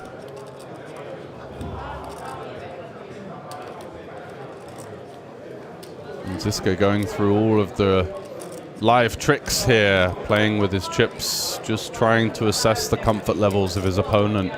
by no means an easy continue here on the turn with these nines, not even having a flush draw to boot. Counting out the chips once again and finds the continue. And look at that, Jonas almost jumped out of his seat there. Yeah, you can almost Would you do that with the nuts if you've got... now he can do it with the nuts. Wow. Wow. Runner, absolute nuts for Helene. Wow. There's 800k in the middle. I mean, the issue is here, can we even shove for value on the river? You know, when our opponent calls such a large bet, it's going to have a lot of ace-x hands, and a lot of those are going to include this check now. Yeah, Reducing, like, just, targeting exactly the hand that Ziska has here when he thinks that maybe his only option is to represent that flush. Yeah. When there's 3 overcards, not likely that the nines will be good. He's losing even to a deuce of hearts here now, so yeah, and he I has think, to do something, I right? think Ziska is thinking, do I turn my hand into a bluff versus a hand like ace-king or ace-queen now? That's exactly what's going through his mind, because he's got one of his kind of bottom turn continues. It's a really tough spot with the nines on the turn. And now not seeing the shove from his opponent. I think Helene did that beautifully, like only like the I've given up check. It really seemed honest, but maybe he must bet here now, right? I think he's gonna jam. He checks. Oh, he doesn't. Wow. And Ziska will be disgusted to see the runner, but if he's able to see it that way, he saved some chips. Figured it out. Yeah. Figured it out. Wow. I have to say the composure from the young man hailing from the Czech Republic has been absolutely exceptional so far on the final table there. No signs of emotion whatsoever when he's been absolutely scammed out of that pot. I mean, that's a tough one to take. Such a brave turn continue there in position with the nines, no heart. And the 4 flush arriving on the river. He manages to avoid disaster by refraining from the all-in. As Naski here opening it up with the queen 9 suited. Standard open here. Ungavicius out the way, over to Parushi. Got himself a jack 3 suited, so it's going to be sliding that one into the muck. And Jonas now with the big chip lead, 1.1 million, ace 8. One of those kind of combinations that you could think about a small 3-bet here. Putting your opponent to a tough spot with some of the slightly better ace-x hands. Ace-jack, ace-10, ace-9 are going to be struggling versus this 3-bet, but it does just let it go. And Mattis here with the 10-8 offsuit, not interested in finding a call. Versus strong looking under the gun range, although we could see he had one of the weaker holdings he'd have been popping it up with.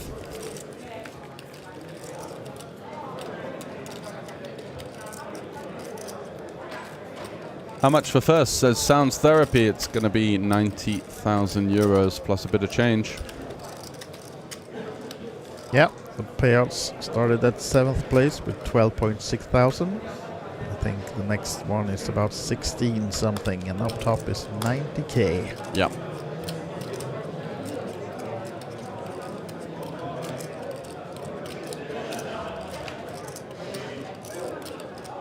So, decent payday for a one-day event, but they will have to work for it because they started at 1 o'clock local time, which means that they've been playing for 12 hours and still 6 players remaining. So a long day in the books for the winner.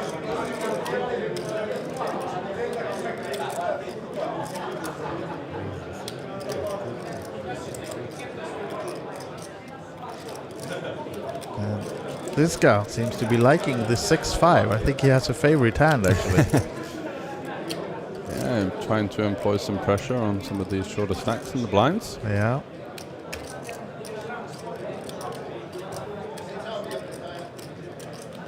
Matisse, maybe. Just looking him up. He is 9, I think so, right? Yep, comes with the shove. Husky quickly out, and surely Ziska will be too. The game's up, isn't nice it? timing for MC.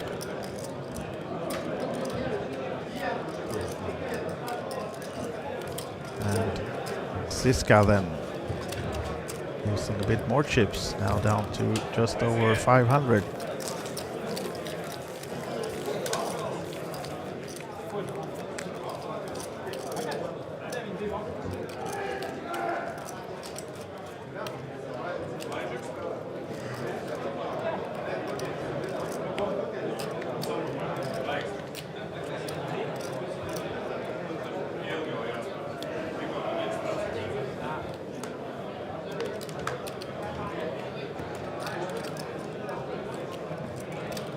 Ruski this time, first out.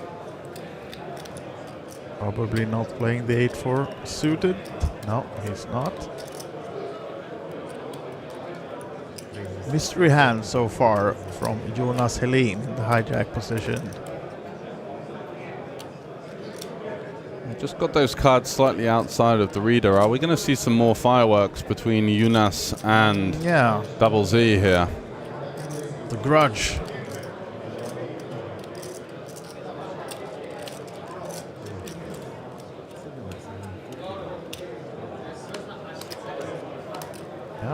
Call from Double Z. Seems like our graphics frozen a bit, but now we're back. Oh, look, it's Deuces. the Ducks. Oh. A very stubborn peel here on the final table with a couple of 20 big blind also stacks behind, and Alexei's got himself a nice situation here to go for the squeeze jam, I think, with the Jack 10.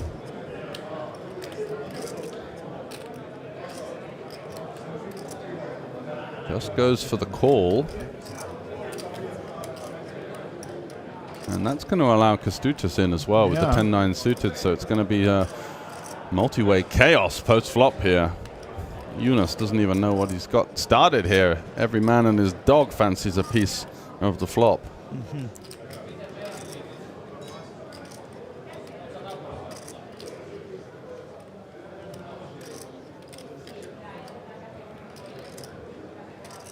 Is he gonna come with the squeeze instead?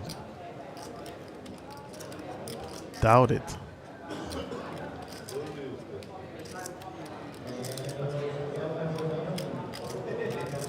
Would be a fearless move, and it would work in this occasion, but would, yeah. Not sure whether 10-9 is the one that wants to get in here. Oh! Okay. He fooled you. He certainly did. There's the call, so 4 ways to the flop. Will there be an action board or not? Well, open-ended for Alexei, middle pair for Kęstutis, just nothing for Jonas, and no set for Ziska. So the 2 latter ones will probably not be that very active in this hand anymore, or will Ziska try something now with the Ducks?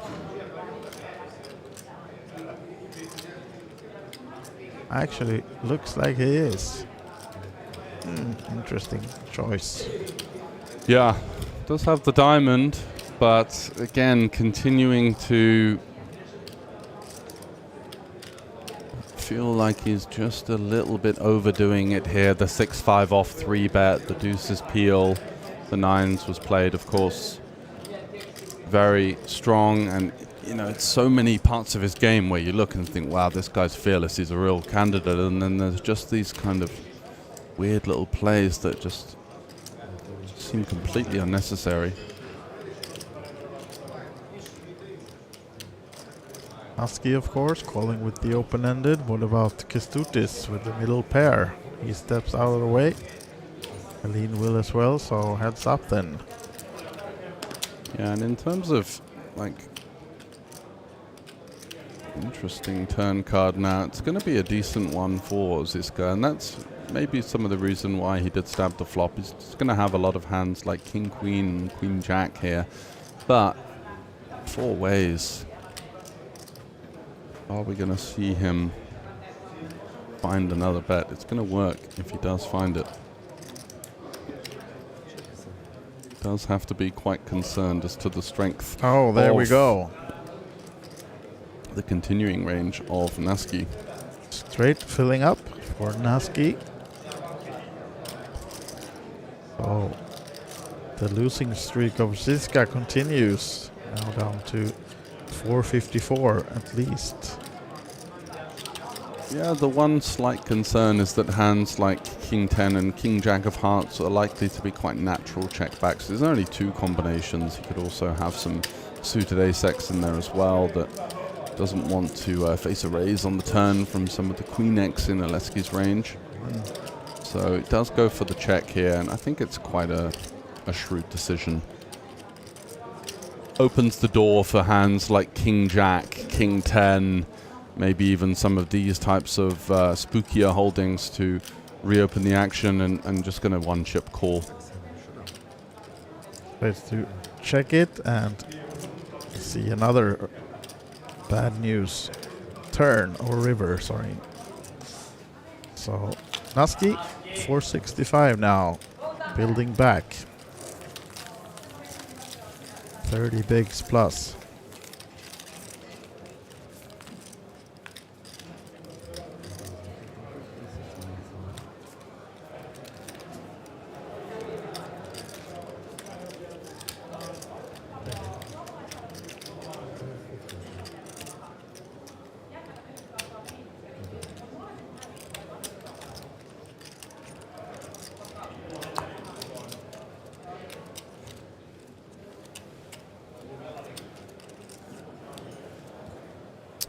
We go then, another hand, King 9 off for Helene. 6-handed, looks like he's going to be driving the action here. We didn't see him shy away from some of the fringier opens earlier on, especially when he had the dominating stack on the final table bubble. It's going to continue in that form. Pair of 5s, Kestutis from the small blind.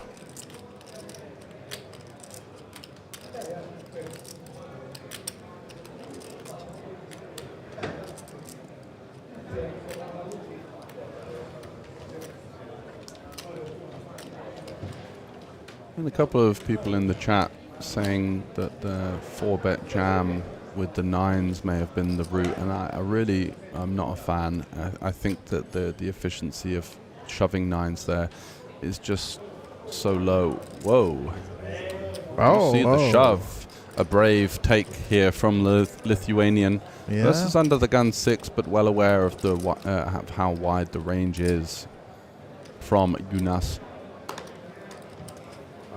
Yeah, when you think of the range that it's going to be limp raising you there, covered, out of position, first versus second, it's going to be a lot of strong pairs. It's also going to be a lot of kind of high-low type holdings like he had, like an ace-3, like a king-6. So 9s plays really nicely as a peel in position here, just to allow some of those 1 overcard hands to potentially blast off post-flop, but also, you know, avoiding the huge risk of running into the nutted part of the range for so many big blinds. So I think, yeah, I think he played the hand really well pre-flop personally.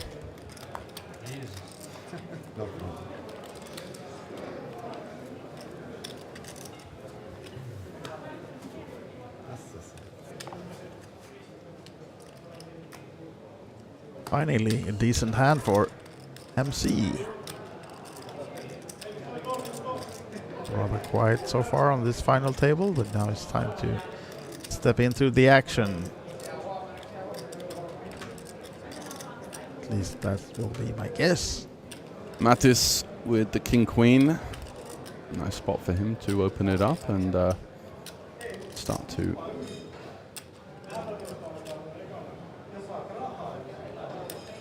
Yep, there we go. Making it 35.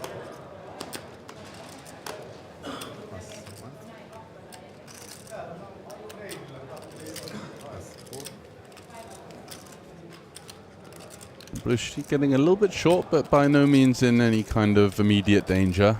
King 8 here versus the hijack. Just going to be finding its way into the mark, and it's over to the table chip leader, Jonas, with the 8-7. Facing a little bit of extra juice on that open size. He's going to still continue with the 8-7. And does flop a piece here with the gut shot and the backdoor flush draw. Are we going to see a check raise here? You do expect Mattis to be betting this board quite aggressively, having been the opener. Versus the wide button defending, big blind defending range. Looks like he is going to follow it up with a small-ish sizing.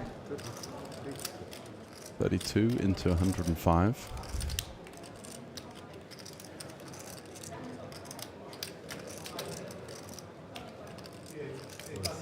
Gonna call.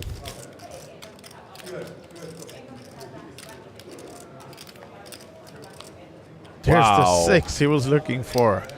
Look at that smokes, for a and the gut 6 shot. of hearts as well. We could see something happen on a funky river heart. I think that Mattis only really has the option of checking back now.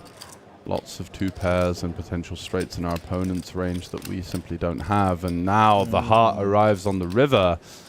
And you feel that Jonas is going to be finding a big bet here. Is Mattis going to pile this one in here, representing hands like King 9 of hearts, King Jack, King 10, King Queen of hearts that didn't want to face a check raise on the turn, didn't want to bet fold a really high amount of equity, and still retained a modicum of showdown versus some of the flush draws in his opponent's range.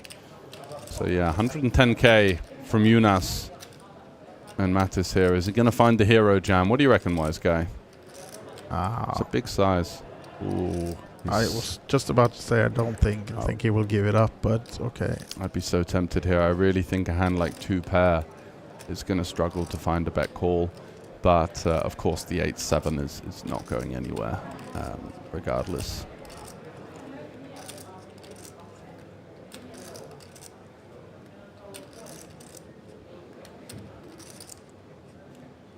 Yeah, exactly. So going back to the 9s, you kind of turned it into a bluff because you're just not really getting called by worse.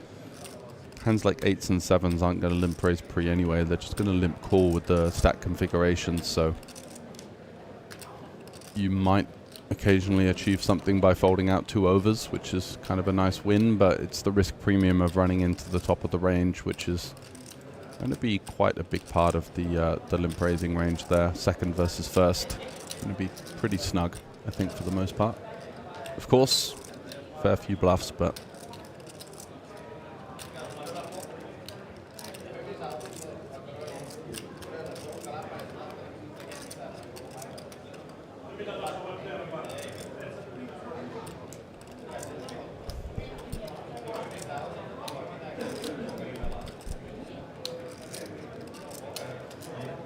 wow, he does go for it. Wow.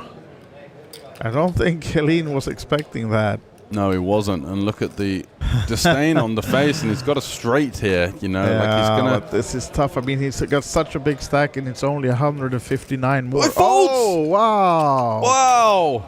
Wow. Maybe letting the emotions getting the better of him there. Although, you know, when you break down the range, so your opponent's going to be opening potentially even King 10 off pre. It's going to have maybe Queen Jack, King Queen, King Jack, all with 1 heart potentially. Yeah, I really thought Matisse had too little extra. I think what he was thinking is that if I bet big here and I get jammed on, there's just no bluffs, and we can see that Mattis, the chat's going to go wild here. I mean, what a play, Fans right? of MC. Finding the minerals to follow through. You see the board running out in that fashion, and you do have a lot of natural heart combos in that line, as I said, not wanting to get check jammed on the turn by 2 pairs or straights, looking to realize the equity. But if you've got the minerals to fly it through with the King Queen, we're talking of an elite poker player right there. That's some serious high level poker. Yeah. Did you have that sign-up code for his? I don't. I think after that glowing recommendation, I'm going to ask him for a freebie maybe on the way out. You know, like give me an hour. Work with me. I just need an hour. Yeah. Now then, Kestutis with the queens in early position. Not luring Bruski into anything with the 6 high. Big balls move indeed. Yeah, Bruski's not got the 6-5 off memo. He did not. And he now, when he bounced back. Not that he's needed chip-wise, he's still in good position, of course, with 800k. So, but yeah.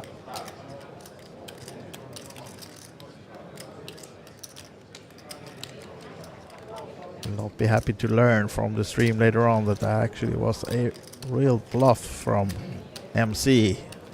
Yeah. He's going to need his own postcode for those 2 cojones. Yes, sir. And now then, good flop, of course, for the queens. Paired board. Up against Ziska, and I think these guys have played a lot today, so you might know that this guy is not afraid of going a bit unorthodox. Yeah, no risk, no reward. Making a very valid point there. Definitely an option to lead the turn with the 8-7. Going to have a decent advantage of stronger hands there on the low completing straight board, so a big blind versus EP. However, Ziska again being in there a bit wide from the big blind with the 9-5. Conventionally in ICM final tables anyway, we are looking to usually just kind of relinquish these holdings pre-flop and gets himself into a bit of a sticky one now. But a big bet from Kestutis should be alarm bells here for the man from the Czech Republic. He's not going to check raise, is he? Oops. Oh, wow. He is going to check raise. Looking to fold out hands like Queen Jack, King Jack, Jack 9. Wow. That could use this bigger sizing, leveraging the 10x, the strong 10x and the overpair advantage. He's just not going to have that much deuce X here, so... No. I mean, Kestutis is not going to fall for this one. Just a matter of how he chooses now to... Yeah, this final table is wild, man. Jesus, wow. Late into the night here, these guys have been playing for over 12 hours, and we're just seeing some insane poker being played here.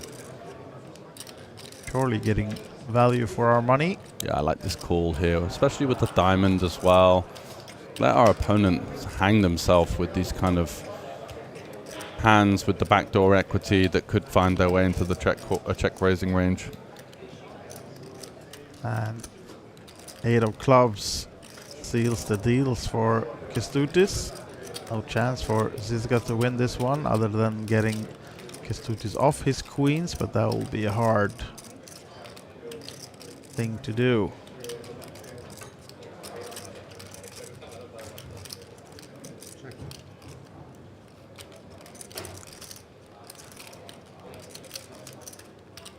Yeah, and going back to the 8-7, it's just combinatorically, right? When you think of the amount of flushes that your opponent has there versus the amount of one-heart bluffs. Of course, you've got to give your opponent credit for finding those, but there are more combinations of one-heart hands than flushes in that spot, and you're getting such a good price. So it was a rather peculiar snap fold and kind of an emotional one, right? You get shoved on after a big bet on the river. You're like, this guy's never bluffing, fold, but you know, like we're playing at a 5k level here where people are capable of finding these moves. And Ziska, he was up above the 1 million mark, now down to 307.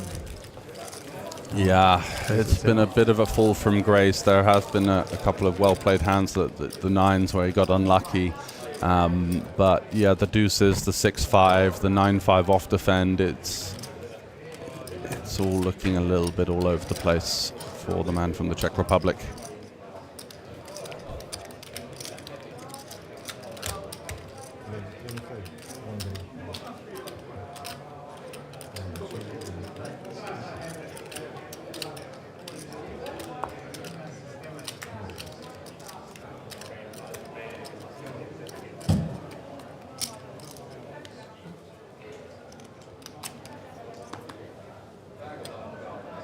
Naski's been relatively quiet, just going about business. But queens under the gun will certainly be a favorable proposition for him. Opening it up. We are now on the 10K, 20K big blind level.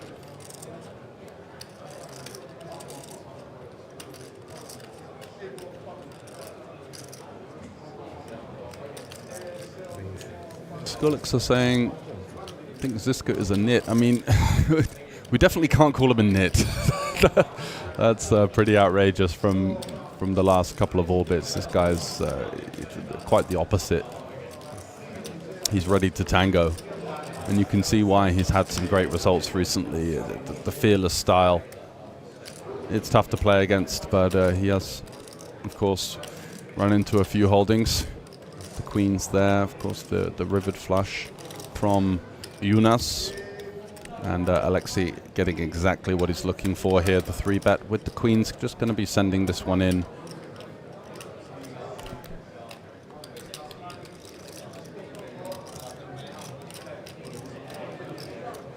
Quite a large 3-bet as well at this stage, over 3x.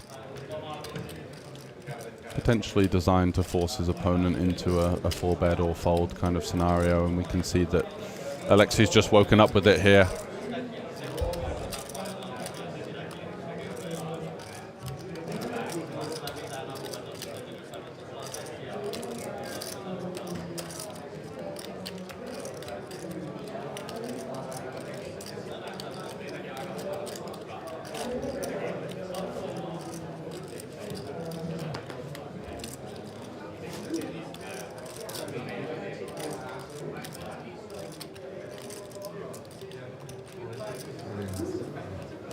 Does go for the shove. And a quick call from Kęstutis, who has 2 outs in order to save his run here. He does have 3.5 big blinds behind, but you do feel like the writing's almost on the wall with just a couple of hands to get through the blinds, but it's a jack of diamonds on the flop for Kęstutis. A king on the turn, so a king is now an out. But the 4 of clubs rears its ugly head, and Alexei Naski from Finland, done absolutely nothing wrong there, gets the chips in a dream scenario on the FT, queens versus jacks, and you can see he's just trying to compose himself, thinking, what on earth is going on here? A super tough beat. And he falls short with 6 left here in the 5K high roller. Going to be going out for a payout of just north than 16K, but that one's going to sting for a few days.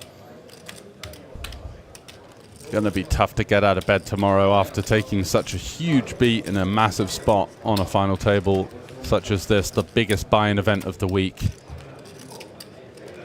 And outflopped by the Lithuanian Kęstutis, who now does take the chip lead into the remaining 5 players. We can see Ziska and Brushi. Brushi's certainly been on the quieter side, not had the best of the card distribution. Ziska, quite the opposite. He's been splashing around all over the place. Has found himself now with 14 big blinds after a couple of pots slid away from him. And it's Mattis and Jonas making up the numbers in 3rd and 2nd. So a payday of 16.4K for Alexei Naski.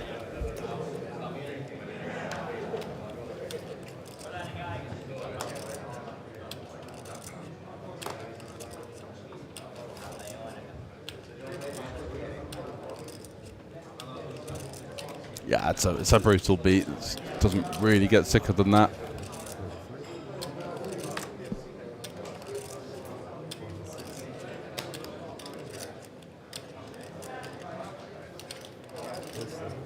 How much do you play now? $1 million? Over $1 million?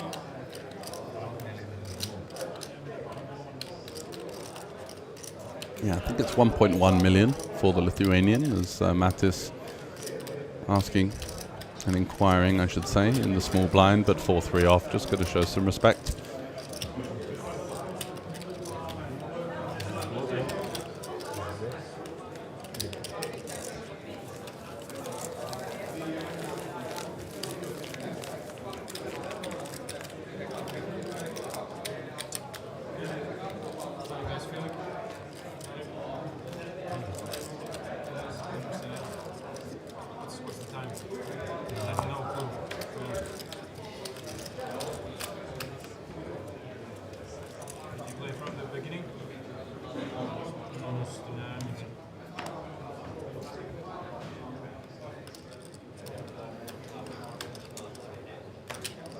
Ace-6 suited for Jonas. Has lost his chip lead, but very much strong momentum in his sails. Getting out of jail with the King-6 offsuit, going for the limp 3-bet versus Ziska and finding a way in the form of the backdoor flush. Mattis on the button with King-Queen. Quite a decent candidate for a 3-bet. As a player as active as Jonas.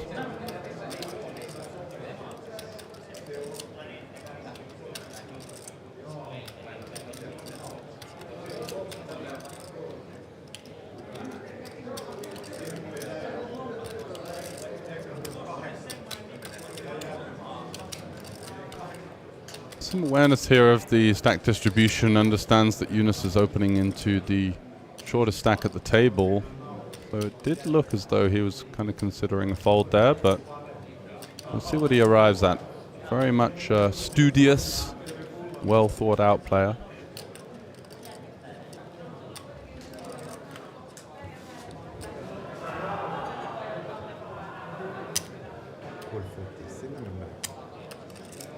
He's going to go for the peel, does have position at the very least. Kestutis with the King 7-0, and now it's over to Bruschi, our table short stack now, with just south of 10 big blinds behind.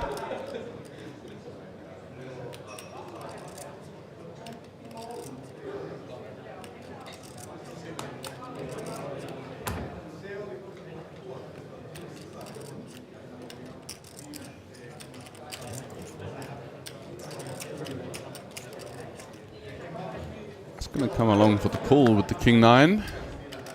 Closing the action and no help, but a decent flop for Mattis in position here versus two opponents.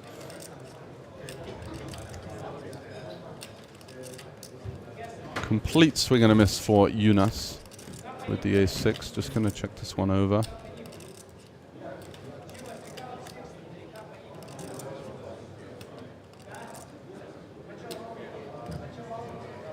Looks like we're going to see a small bet in position from Mattis, around about just north of a quarter.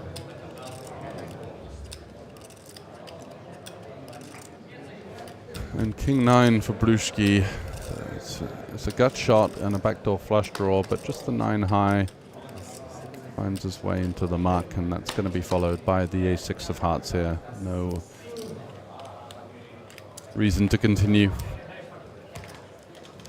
Mattis's peeling range is going to hit this board really hard. Lots of Broadway holdings. He's going to have a lot of hands like two pairs, top pairs, maybe the occasional 10-9 suited for the straight.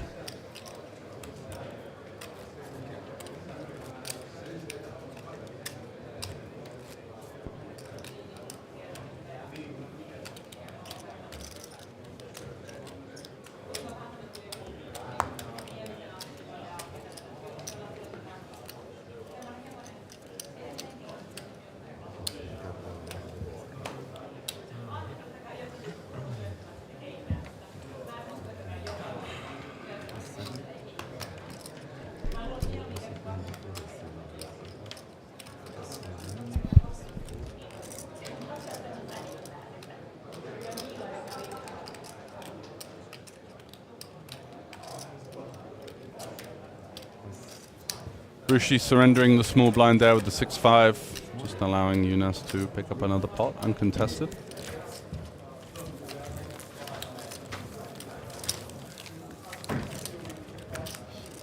So two clear short stacks at the table. Renan Bruschi, the Brazilian, the Revid Online player, as well as Ziska, the new hotshot from the Czech Republic, who's got a lot of gusto in his game, a lot of moves. Most of them, unfortunately, not working out for him so far on this final table, but still a seat at the table and every chance to turn things around over the next coming couple of levels. Mattis folding the King 9. Kestutis does have the chip lead, but Queen 5 off and the cutoff opening into two short stacks is not going to cut the mustard. And King 8 for Bruschi. 7 big blinds here on the button. a juiced up big blind ante in play, effectively a 20% ante. King 9 feels fairly clear. King 8. Do we even have a raise folding range here off of 7? It's very tricky. Feels like we kind of want to V-pip this. He does shove.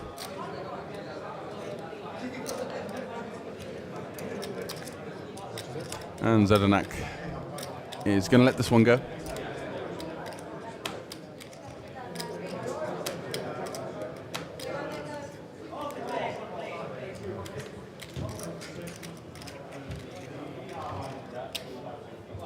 Got it. Nice. Wrong time.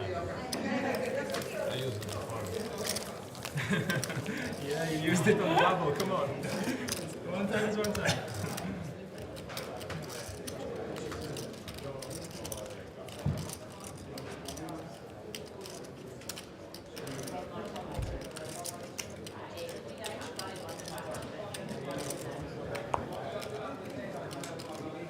Yeah, I think you got Paliga there saying no one here plays the 5Ks online. I think Brucey is playing these kind of stakes online, especially in some of the mixed games where he's known as one of the better players in the world.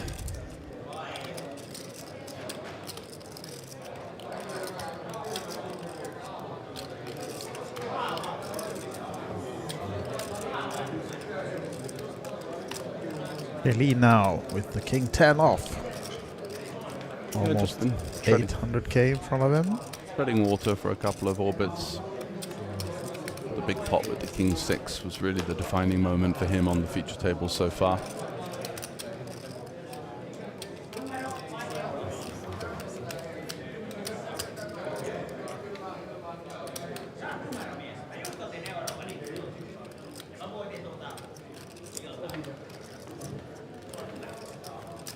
Ooh, look at this. Mattis with the queens here in the big blind. And 30 big blinds effective. My guess is that we're going to see a 3-bet to something around 130. Yeah, one would assume, right? Ah, wow, just comes for the calls. feel. The two shorties in there playing an extremely interesting. Doesn't get just punished defend. though. No, absolutely not. Jack 3-3 is pretty much gin as far as it goes without flopping a queen. Does allow a small c-bet that he wouldn't have got any more pre-flop value out of his opponent, but taking this line takes his chances, risks one of those two overcards rearing their ugly head, and instead now playing this extremely defensive check call line. 4 of hearts on the turn doesn't change anything, and Mattis even holding a heart, so less concerned of the emergence of any flush draws in his opponent's range. Jonas now is just going to have to decide whether he's going to fire this off with no equity or wave the white flag. Jack of hearts on the river. Interesting card as far as things go. Yeah. I think Mattis is expecting his opponent to continue with a lot of Jack X on the turn, so I think he's going to have a decent advantage in Jack X arriving at this river. Yeah, must be going for some value targeting X, Ace X, right? Ace X, maybe hands like 7s, 6s, 5s, 8s, 9s. There's just so many of these middling pairs between the Jack and the 4.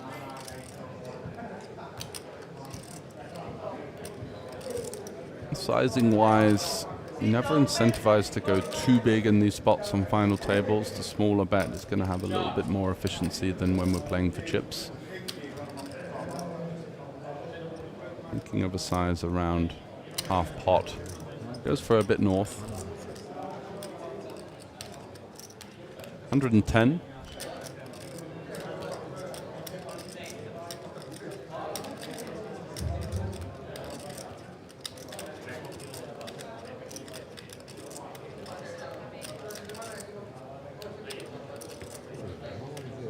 Yeah, actually. Whoa, a call! Yeah, he does call it off with the king high. Gets Holy the bad moly. news. King high, no hearts. Well, good news for you in the chat, MC fans. Your guy has almost crossed the 800k mark. Yeah, getting it done.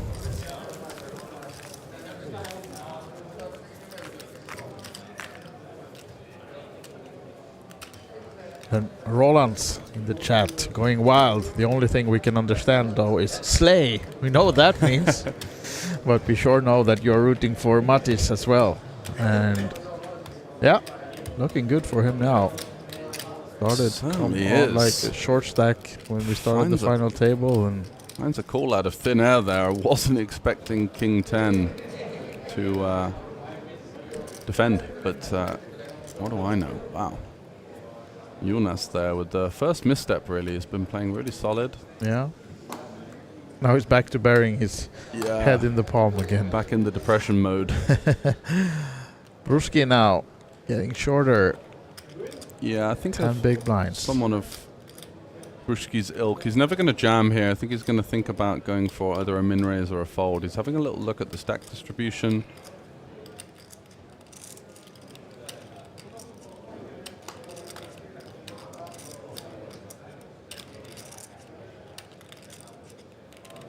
Does go for the fold. Still 4 ranges behind to contend with. The possibility that there could be a collision between someone like Ziska, who's also on the short stack, with another one of these players. Ziska goes for the min raise, makes it 40 to go on the button. Matisse already out with the Doyle. What about the big blind? Yeah. That's reaching for chips. Yeah. Seems like he's coming for the race, right? Wow. King 8 dominated Kestutis.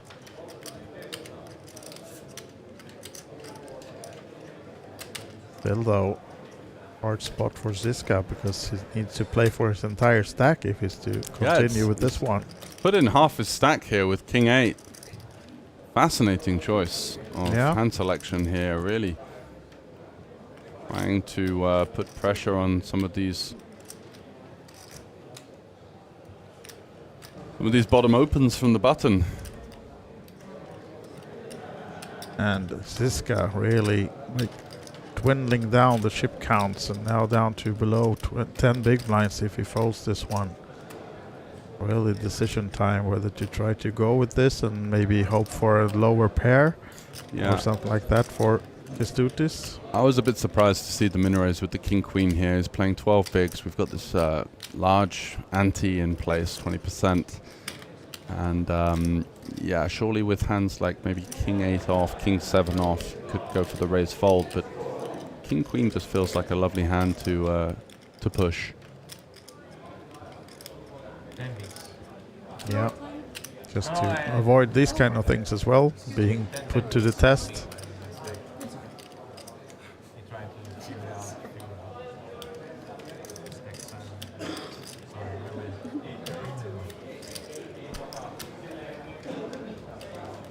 Well, I think they called time on him as well, right? Stressing the poor guy. And eventually comes up with the fold, so left with just 10 bigs. And Kestutis surely happy with that. Keeps himself above the million. So him and Matisse right now are skyrocketing in the chip counts and has the most chips on the table.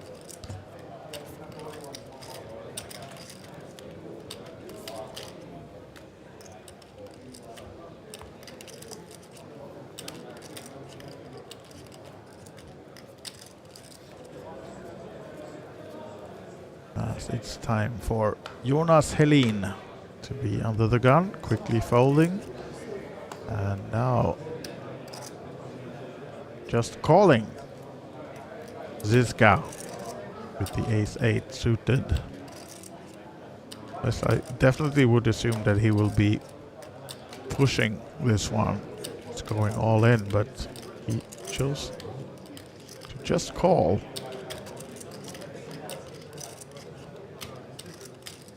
Let's do this with the Jack 5. Lets it go. Oh, look at this. Maybe he saved some chips, Siska, after all. Because it would have been a snap call on that eventual all-in. Now maybe he can bet fold another hand. Or limp fold, because Bruski surely is gonna raise it up. Ace-king in the big blind.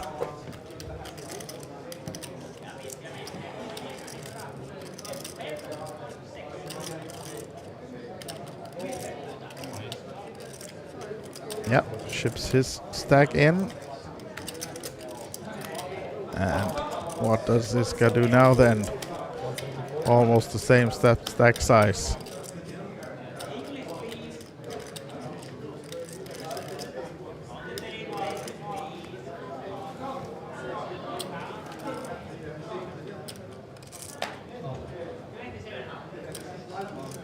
How did he find a way out of this? Yeah, he just limped pre. Yeah, so most players are just jamming this in. Yeah. Five-handed. Exactly. With 3 players behind off of the 10 big blind stack. He does find an interesting way of maneuvering on these short stack depths.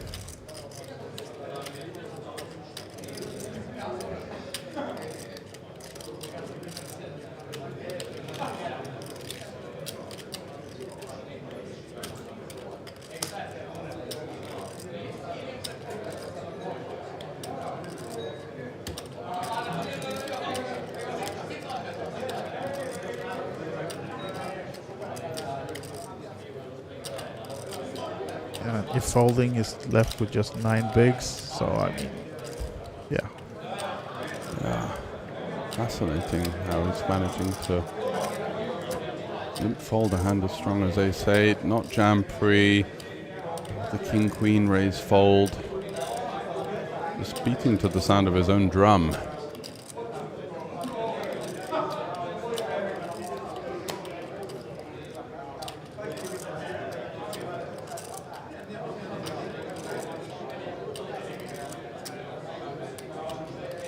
Does find the fold.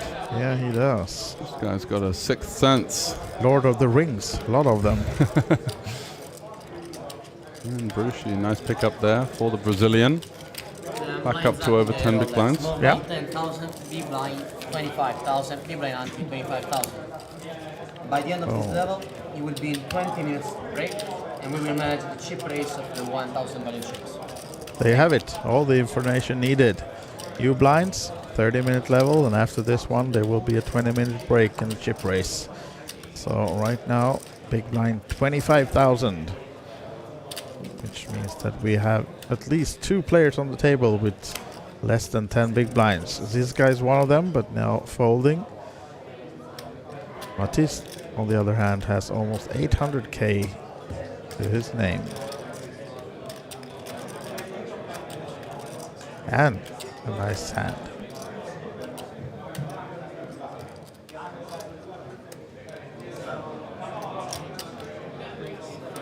Makes it 50 to go.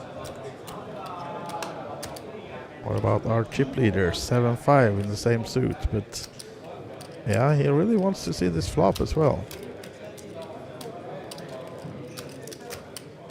Interesting choice. Yeah, sticky. Yeah. Does have the benefit of position versus the slightly out-chipped opponent. He's going to be able to get a lot of maneuverability. It's in some ways quite a high-level strategy here when you just peel the button nice and wide. And with Helene stepping away for 25k more, you know there's a king coming, right? Oh, he wasn't. Oh. 2 aces, though.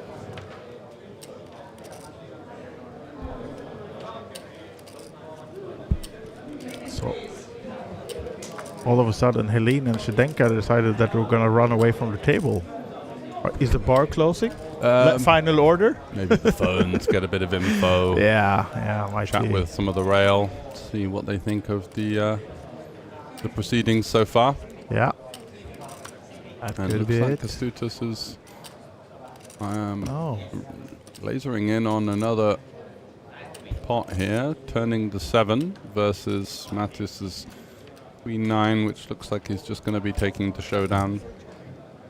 Queen 9, it's yours.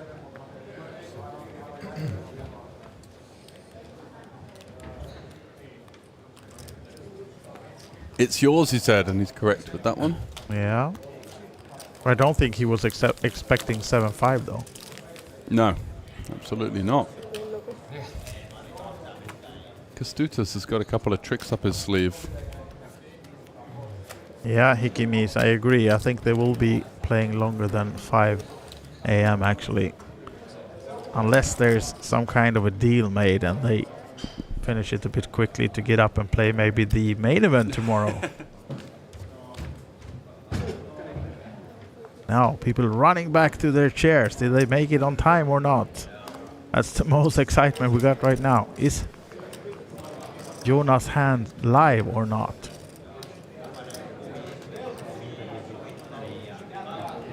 But MC seems to be getting in the mix with the ace-9 under the gun. Started off.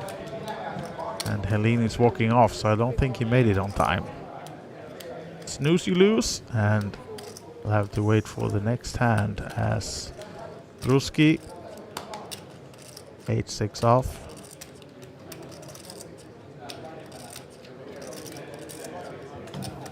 Giving Mattis the stare for no reason. Fisherman's hat, 7 high in the big blind. Costing him 30 more to call.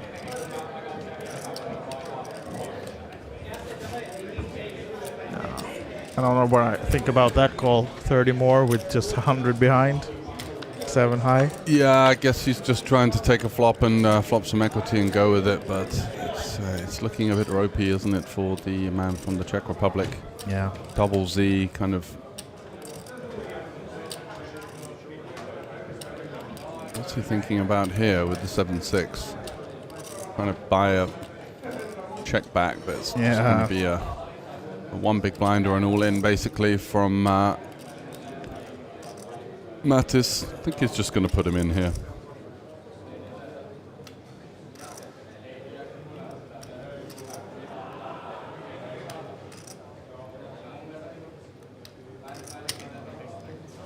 And that's what he does. Yep.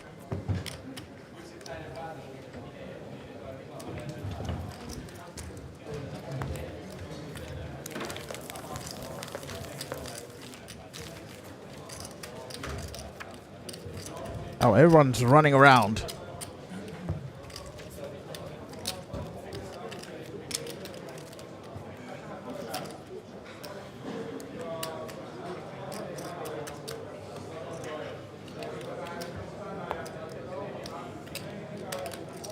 It's like musical chairs here, isn't Yeah, it? exactly. One's trying to get as much information as they can from the rail. Their buddies watching on the stream back home.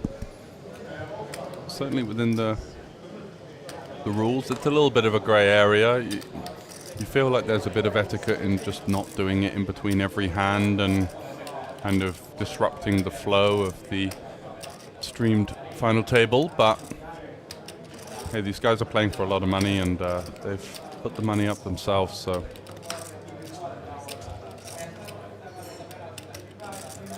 Kęstutis getting a little bit out of line here, but it's a good spot to open wide because you've got Ziska in the small blind, where if he can get that one through, he's just going to put a lot of pressure. This is kind of interesting as well for Ziska with the 8-7 suited. I was thinking about Peel there, but it's not an easy spot. By folding, he gets at least a couple more hands to find a shove. So in some ways, his kind of non-all-in strategy that he's been employing off of these shorter stacks has worked in his favor where, results-orientated wise, he would have run into Renan's ace-king with his ace-8, but the king-queen, he ended up raise-folding versus the worst king, so kind of found himself in a bit of a pickle now on the short stack.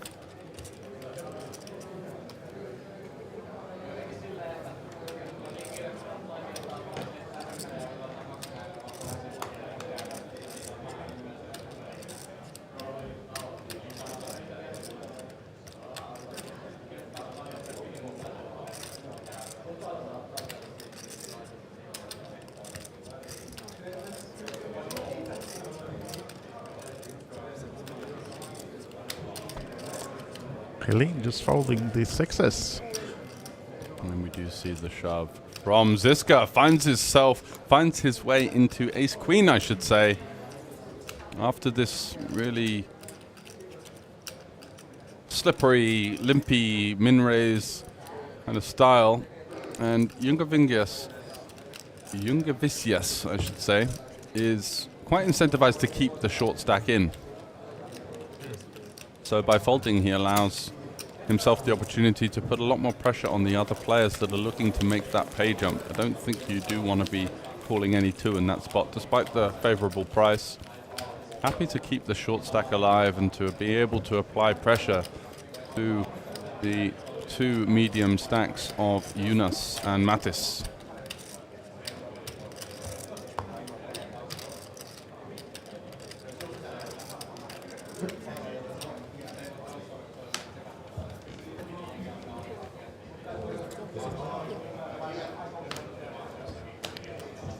Ace-4 also folded by the good Jonas Helene.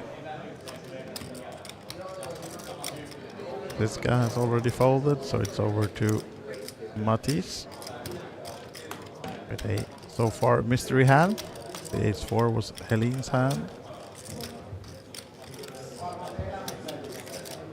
What about guy from Brazil? Now we can see that it was Ace-10 that Mattis has raised with, and Carlos Bruski has the Queen-3 off.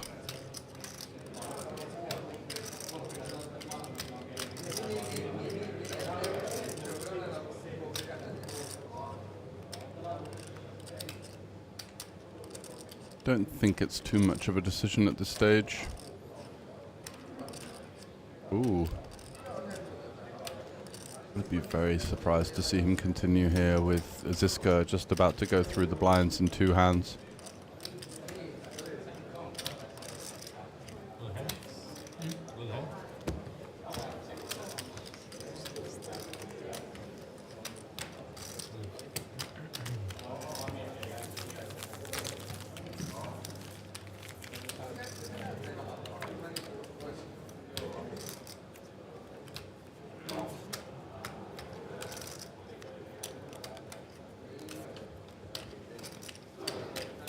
Hard to find the fold. Impossible. This time with this thing.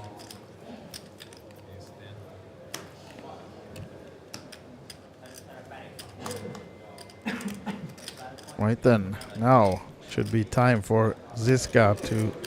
Surely he goes for the all-in here. Must, right? I know he's got some creative ideas about the short stack form of the game. Yeah, he puts, okay, so he puts in half the stack, which is the effective all-in. These chairs looks comfy, but I think it's terrible. Puts in 85 of his 150. And Belushi here with the sixes. Short stack. Facing effectively Angle. 6 big blinds from under the gun.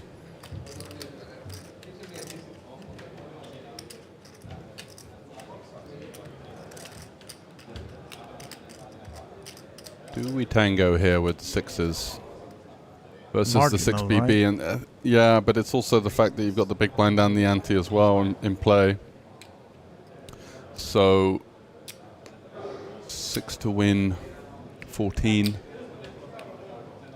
Still going to have some chips behind. He does cover his opponent. Yeah. His opponent should be shoving pretty much any ace at this stage. Lots of worse pairs. But yeah, by no means easy.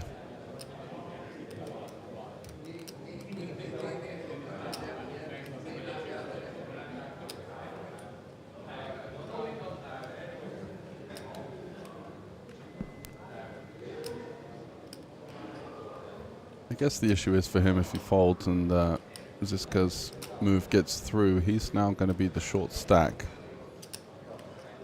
So Ziska will just go straight through the blinds once again and likely give back the chips that he accrued.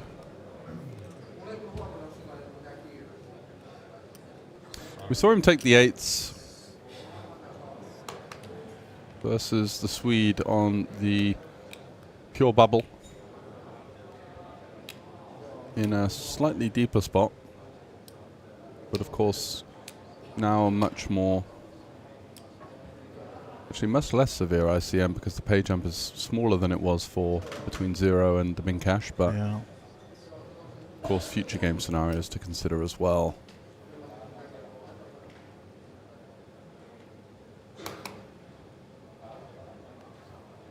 Really taking his time. Yeah, it's not an easy spot. Again, it's one of those where if you've got 8s here, you're loving it. If you've got 5s, it's going to be a clear fold, and then 6s is just kind of like, ugh.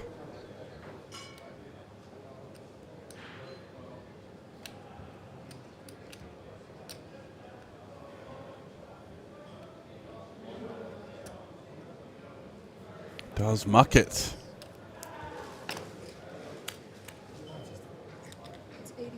Now Yunus Halim with the Queen 10-0. It's in a bit of a rough spot.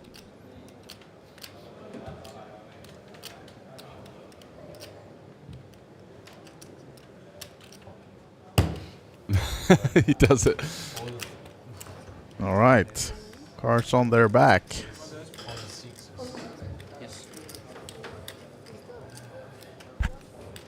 And all we know is that there's going to be a 6 on the flop, right? You feel like it after a tight, not tight, but close fold, I should say, such as that. Yeah, but as you can see, almost a race. This got a slight favorite with the ace-8, but that 10 changes it. He hits the 8, but needs more help. Yeah, backdoor diamonds covered as well, so it's going to be an ace or an 8 to keep the young gun from the Czech Republic alive here. The 9 will not do anything. And it's the 3 of clubs, so Zdeněk Ziska gave a spirited effort towards the early stages of the final table. A couple of super aggressive lines that unfortunately didn't work out for him, and certainly some interesting approach to the short stack play as well. Didn't quite work out for him on this occasion. Loses the crucial all-in ace-8 versus queen 10 and will hit the rail in 5th place. Discipline. Here we go. Confirmed as well. Payout is 21,050. Yeah. To Mr. Zizka. And Bruski now, by far the shortest stack. About 10 bigs. Or less than that, actually. A lot less. And these are the remaining payouts. So a bump up to 27.4 now for the next one. Yeah, and then this 2-buy-in pay jump lurking for the next one. So starting to see some slightly bigger jumps in play. Astutas is going to limp here with the queen 5 suited. I don't know what Brushi thinks of this with the king 8. I think he's going to be jamming hands like king 10 for sure. King 9 suited, but king 8 off versus an unknown limp. It's going to hit the muck. Yeah, not loving having a limp to consider when you have it's 7 big blinds. It's a bit dicey, isn't it? I have a 3 card. Oh! That's a spanner in the works, isn't it? And how many actions have we had already? 2? This is... I'm not sure about this decision.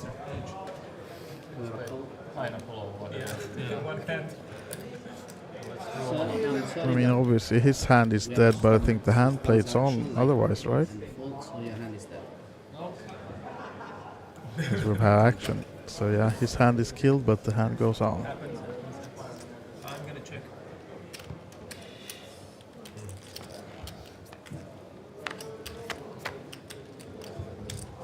No, Wusham, no new deal when we already had action on the table. And yeah, look at this. And Chelmins flopping Kestutis, the if he'd have just bottom 2. Gone for the min raise there. I guess he was going for the limp because he doesn't want to commit his stack versus the short stack, but allows Mattis to flop 2 pair here.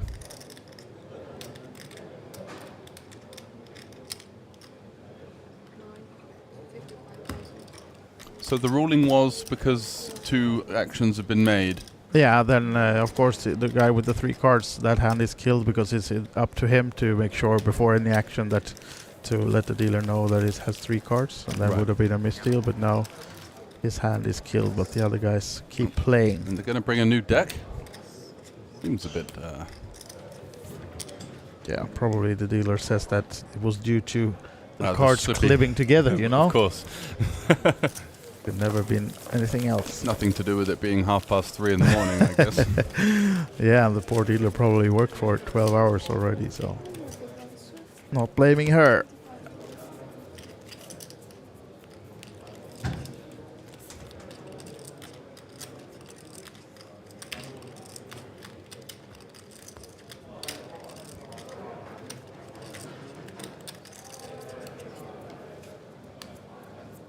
Now everyone has 2 cards. Let's go on with Bruski, 5 high. Bye bye.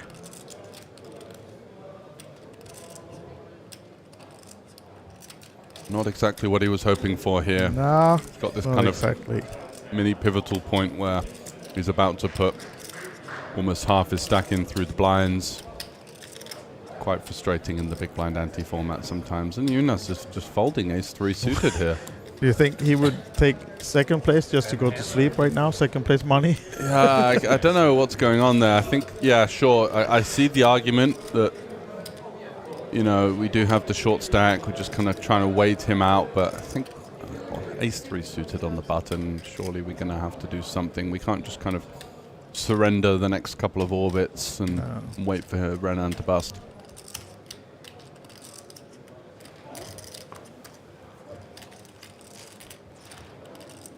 No, I mean, sure, he has the 2 big stacks to his left, but still, small raise with the ace-3 and you get all the information you need. Yeah.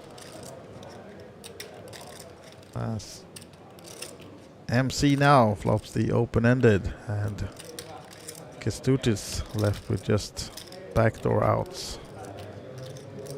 And a 6, of course.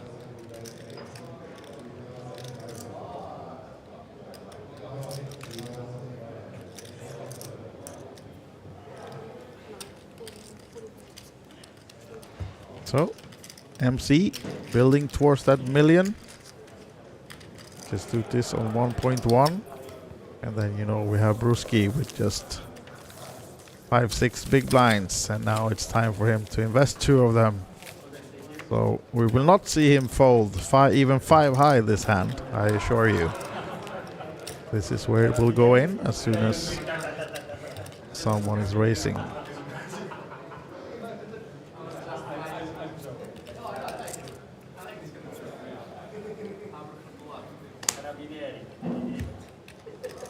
Oh, not even Helene can fold now, right? He's definitely coming into his shell a little bit, but surely ace-king is not going to find its way into the muck. Yeah. He's awake enough to see the ace and the king, and the race is there. And what will the poor Bruski have to go up with him?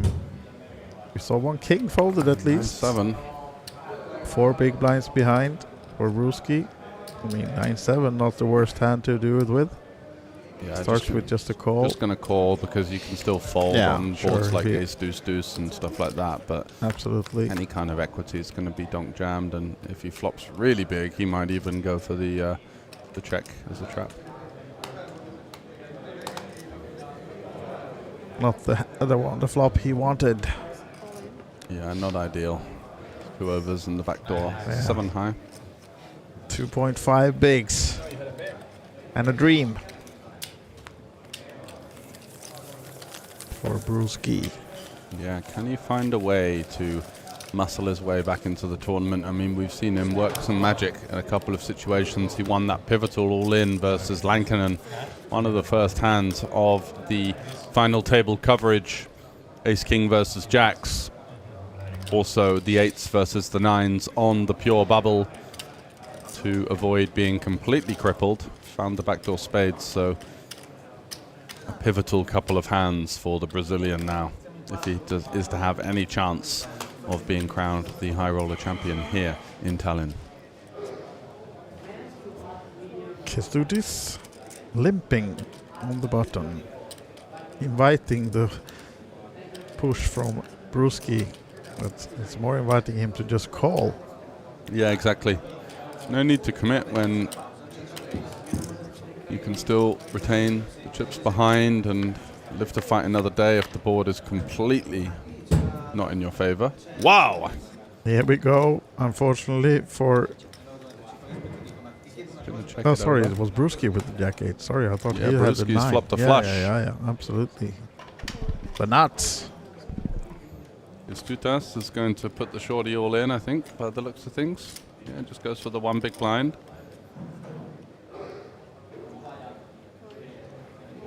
And Brewski knows that he's always going to get called if he puts the rest in, and it looks a bit suspicious if he just calls the 25, so no other option than to commit the rest. Not sure what Helene is thinking about with just the 3 of diamonds. Surely one of these guys will have a higher diamond. Or a pair, or yeah, just anything really. Yeah.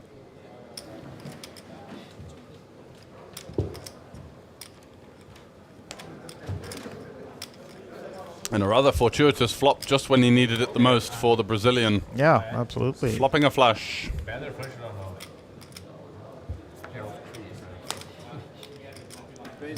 There's the check mark as well. Up to 8 big blinds now then. Almost.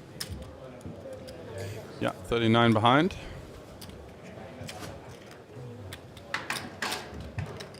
That's the antes, of course, so another 100k or so. It's this 3-way limp pot plus the 25. So all of a sudden, I think we've got 5 minutes until the next break. There's going to be a 20-minute break. The clock is ticking on the 4:45 bet, but still we've got one super short stack, and we've got a couple of action players in the mix. You never know. I think depends against who. Yeah.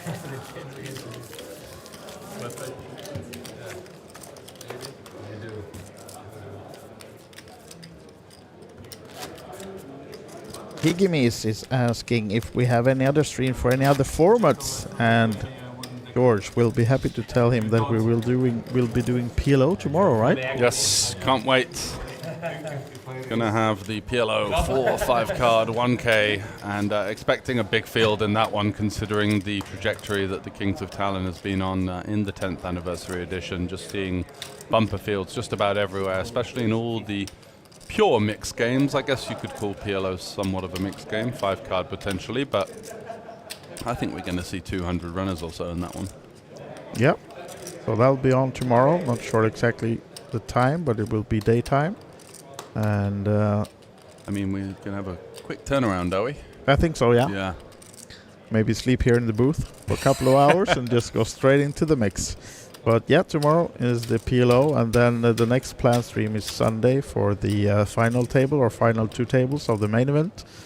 And it might be also Friday or Saturday some kind of cash game coming up, but it's not decided yet. So the ones we know of, if tomorrow the PLO, and then Sunday the final day of the main event, the big one, €1 million guarantee. And if there are any changes, or if you want to see the times, etc., it's olibetevents.com. You can see the schedule and more for all the events and all the streams, and yeah. Absolutely, and this is a nice situation emerging for Renan, potentially hoping that these two guys find some kind of cooler. I think Astuta's just going to take it down with the C-bet with the top pair. And retains his rather slender chip lead at this stage. Mattis in second.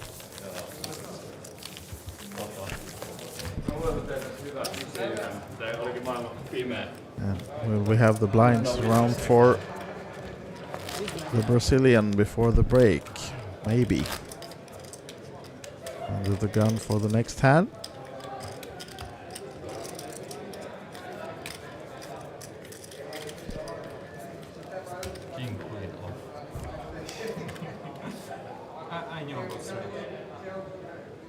King 5 for what is looking like 7 bigs. Yeah, 7 bigs. I think he would jam suited. Interested to see what he does with the King 5-0 here. Does just muck it.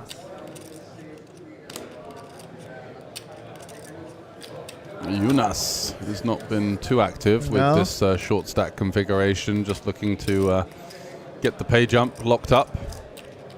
And I think Mattis is just going to fold here with the queen 4. Oh, looks like he's going to complete.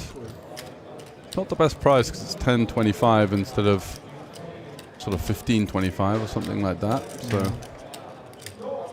does pay the small blind and is outkicked by Kęstutis. Not anymore. Hello.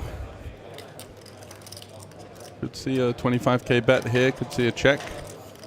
Both options seem pretty reasonable. 30k is the choice. Yeah, I think with queen 8 here, an overcard and a backdoor straight draw, I'd be continuing, but looks like he's just going to muck it. So nice we pickup. will have time for one more hand then before the break, and it will be Renan in the big blind. Yes.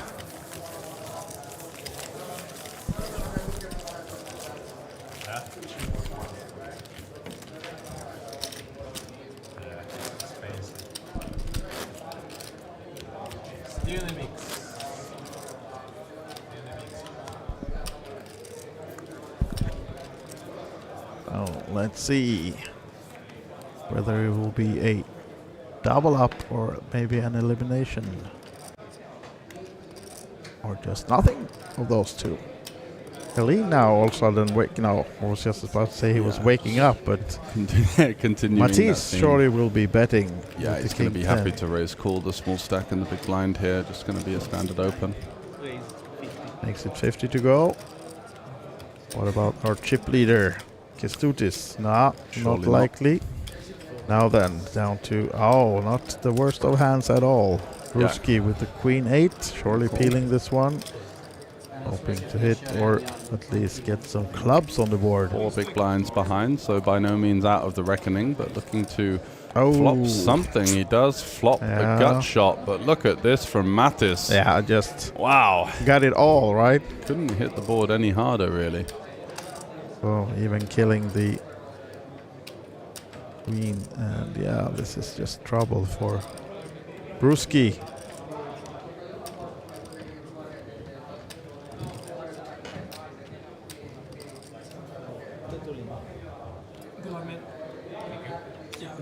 Goes for the donk jam. Yeah, and gonna need a king or a 9. Needing help to stay alive, or we'll just be down to final 3 players. Gonna be thin for Renan here. Can he find it? A king or a 9 Still on the alive river? With the kings or 9s that aren't hearts. Oh, there wow. it is. I think the Brazilian finds a way out of jail once again. Renan Bruschi. Wow, up to 341k. He's been fighting off of that short stack for a hell of a lot of time now. It feels like the last 2 hours he's just been battling around between 3 and 10 big blinds, and finally a breakthrough for the Brazilian. Been patient in his nurturing of that short stack and finds the beautiful river 9 of diamonds to stay alive. So we're going to be coming back from the break in around about 20 minutes with 4 players remaining, playing for the top prize of just over 90,000 euros. You're joined by me, George Sanford, and my co-host, Andreas Hoigland. How's my pronunciation? That sounded Dutch, but I'll take it. It's 3 o'clock or whatever, so. Sure. All right, guys, back after this, and see you to close this 5K high roller.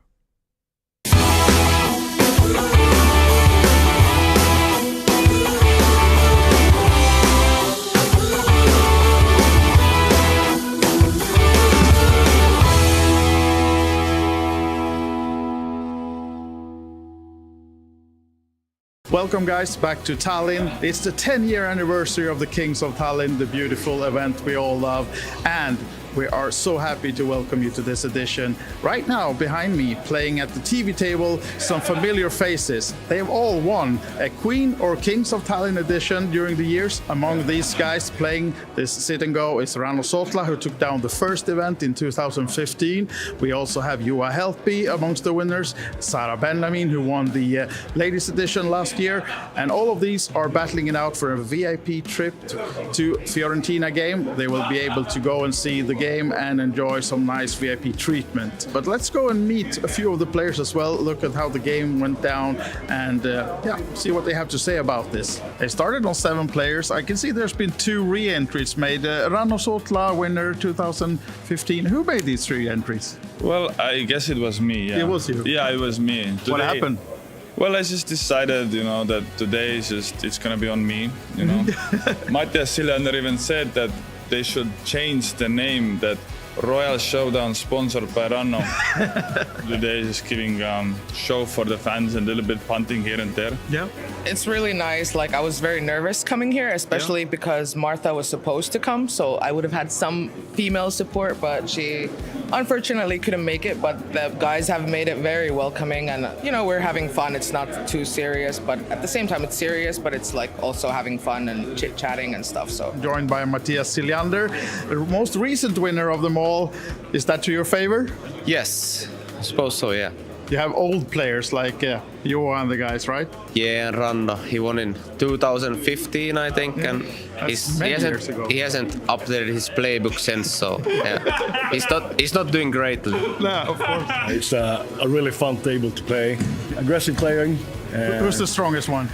Strongest. I like the way Matias Sillander plays, and Rano as well. And unfortunately, I have both of them to my left. You do, yeah. So, yeah, I have to be Have you cautious. adjusted your tactics now? Yes, I have to.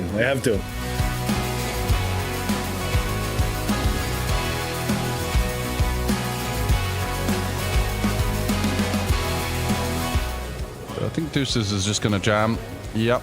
And are we going to see a call? Yes. Oh. The ace-9. He's seen one. That's pretty good. If this one is... I don't want to expose my range. I think it's amazing. Yeah, ace-9, a clear call here. Yeah, Heads up, absolutely. and you do feel as though... And this is for the title for Johan Karlsson, but as you can see, it's a flip, so... Yeah, it does say help you find the double 47%, up. but you do feel like the luck is in the side of the Swede here. Yeah. Going for the Philhelm with Prey at the table. Oh, there's the ace. Maybe a backdoor diamond draw for Helpy? No, Will the he 5. find one of the 2 remaining ducks? No deuce. And that's going to be the end of it for Juha Helpy. A spirited fight, but just couldn't get the job done versus Johan Karlsson, who it was his day.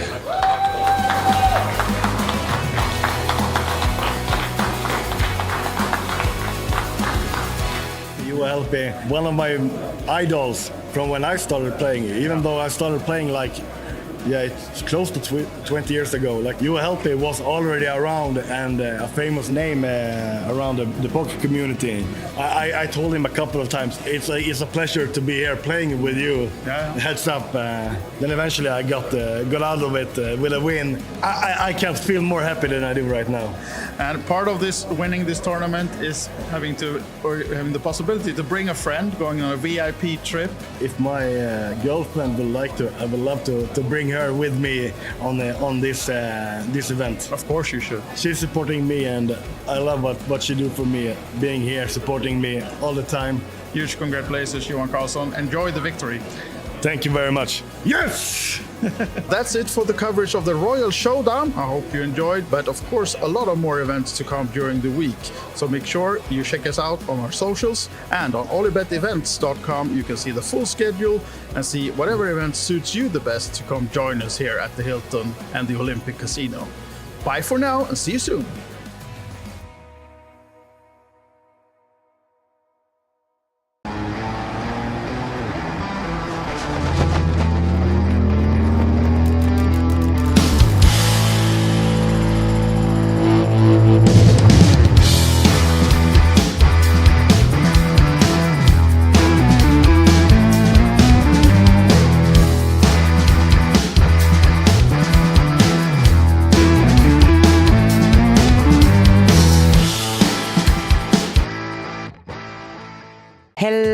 I have John Kite here, who won the PLO 4 and 5 last year. So maybe you can teach me a little bit how the PLO goes. I've been playing No Limit Hold'em, but I know nothing about PLO. And what does the 4 and 5 mean even? Yeah, it's a bit different from Hold'em. In PLO, it's more about you need a lot more. You need draws. You need like 2 pair or better.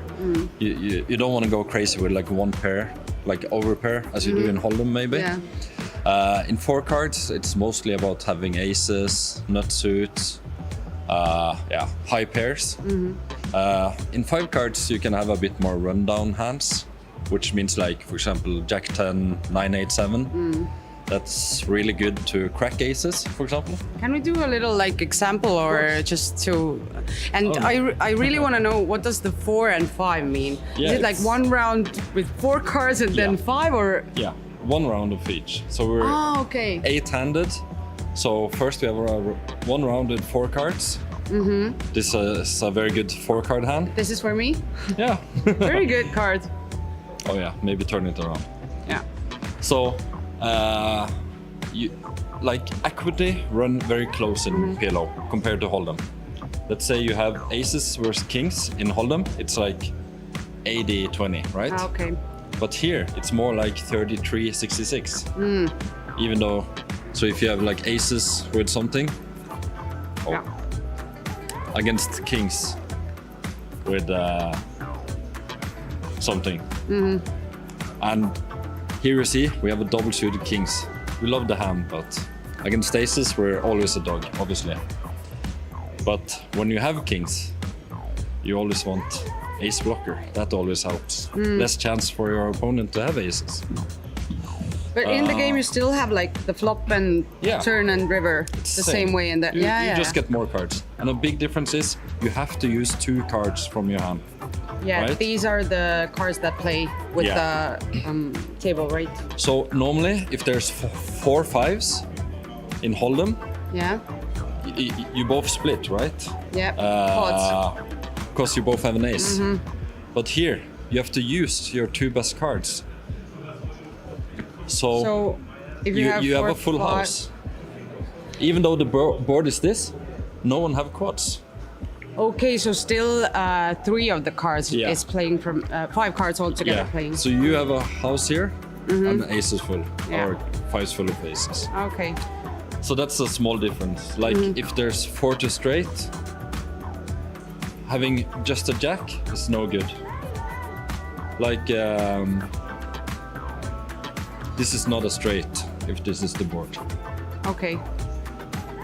You see, normally in Hold'em, this would be a straight with a jack, right? Jack, yep. Oh, this is this. Yeah, that's fine. But here, you need to use 2 cards. So we need a king. Then we have a straight, right? So that's small differences. And it goes like 4 cards, 1 round, like each. Yeah. Every player gets 4 the button cards. moves like the whole, circle, and then the other round is 5 cards. Yeah. Okay. So you tend to see more all-ins in 5 card. So normally a lot of people build stacks in 5 and 4 is a bit quicker. People just wait for aces. But in 5, you get so many more possibilities. Because 50% of the time you even get double suited when you have 5 card. So it's very easy to get double suited with 5 cards. Like here, ace, king, 9, 8, 4. Compared to 4 cards, it's harder to get double suited. People want double suited hands. But what is the usual mistake that people do, like that you see in the tables? So normally it's not respecting your opponent or the board. Like if you have aces on this board, it's never gonna be good. Like people overplay over pairs, you know. I was all in with aces once, over pair. Guy had top set, so I was crushed. Yeah. But I still found an ace on turn. So, oh wow! So you that, have that lucky I'm charm. I'm lucky today. Even though I just double up a guy with aces. But is PLO your like top 1 game, like your favorite of them all? Yeah, at least in cash game. That's what I prefer to play. Okay. But on every flop, we want like big draws. If the flop come Queen 10-6, even though the guy have aces with a queen. It's very strong, right? But let's see, you have this hand. You only have king high, right? Yeah. You have king high, but you have a full wrap. You can get straight with ace, a jack, a king, a 9, or even a 7. Yeah, So that would be a nice... and an 8. Yeah. So this is monster flop. And we even have flush draw. So even against aces here, we have like over 60% equity. Yeah, it's so different from Hold'em. We have no pair. So it's about putting a lot of pressure. You know your opponent have aces, and like I have no showdown value. You can just go all in on this flop, and he kind of have to fold. It depends. Someone calls, but yeah, you know. Anything else that I should know before I enter my first PLO 4 and 5 tournament? I don't know. It's like in every poker game. You just have to pay attention to your opponent, see what they're doing, and I mean, some people like to look at every flop before they go all in, you know, see that you have something, and some others just, if they have a good starting hand, they just always try to push their equity. It depends. So you should be a little bit smart, and you should have luck as well, like in every poker game. Of course, yeah. Okay. Thank you, John, so much for joining us and explaining the PLO 4 and 5 to me. Hey everybody, it is Jason Glatzer, and I'm absolutely thrilled to be here at the Kings of Tallinn. It is the 10th anniversary of this iconic event here at the Hilton Tallinn Park and Alibet's flagship home, Olympic Park Casino. Behind us, we have the lovely Kings of Tallinn merch shop. That will be open starting tomorrow, where you can get your Kings of Tallinn gear. As you head up the stairs, you will notice that there is something special. Each previous Kings of Tallinn and Queens of Tallinn winner is honored with their name on the stairs, so you can walk through history as you enter into the tournament arena. And behind us, you'll see that we have the fantastic TV table at the Kings of Tallinn. There'll be 4 full days of streaming, along with some bonus coverage of the Royal Showdown. The Royal Showdown is a nice addition for the 10th anniversary. All the previous Kings and Queens of Tallinn winners were invited to battle it out for ultimate supremacy, so you'll be able to check that out on Tuesday, February 25th, but they'll be streaming on the 26th, the 27th, and of course on March 2nd will be the final table of the 1 million guaranteed main event. We are entering the main ballroom here at the Kings of Tallinn, where in just a few days' time, the main event will take place. How excited are you about the 10th anniversary of this iconic event? Oh, it's so super exciting. It's great fun, and also to already see so many players coming in there. So we're looking at records in most of the big tournaments. We also have a 1 million guarantee in the main event this year. So good times, Jason.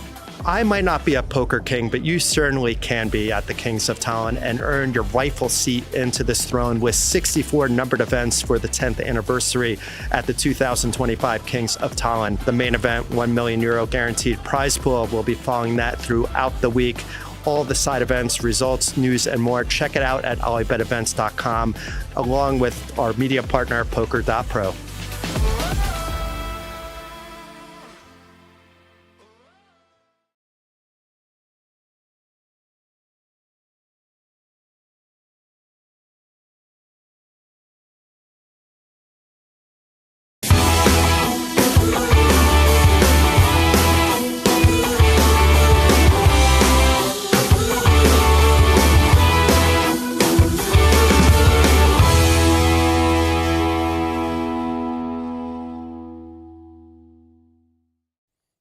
So hello and welcome back to the commentary booth, where we are deep into the night here, railing the action in the 5K Highroller. We're left with 4 players, as just before the break, Renan Brucci from Brazil managed to find a miracle 9 of diamonds on the river to stay alive, donk jamming his double gut shot versus the pair flush draw of Mattis Kelmans.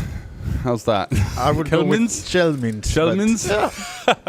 I'm going Dutch, aren't I? Yeah. Kelmans. Yeah. This guy there, I'm just going to do the first name. Kestutis. Yeah, that's tough looking. Current chip leader, just 1 million in chips. Just about exactly 1 million. Not just 1 million, but Bruski. Deck 5. Yeah, Calling once from again, small. over limping with the diamonds, hoping to flop another flush. Yeah, why not? I doubt it's going to be that easy every time, as we do see the 7-7-6. So Kęstutis here.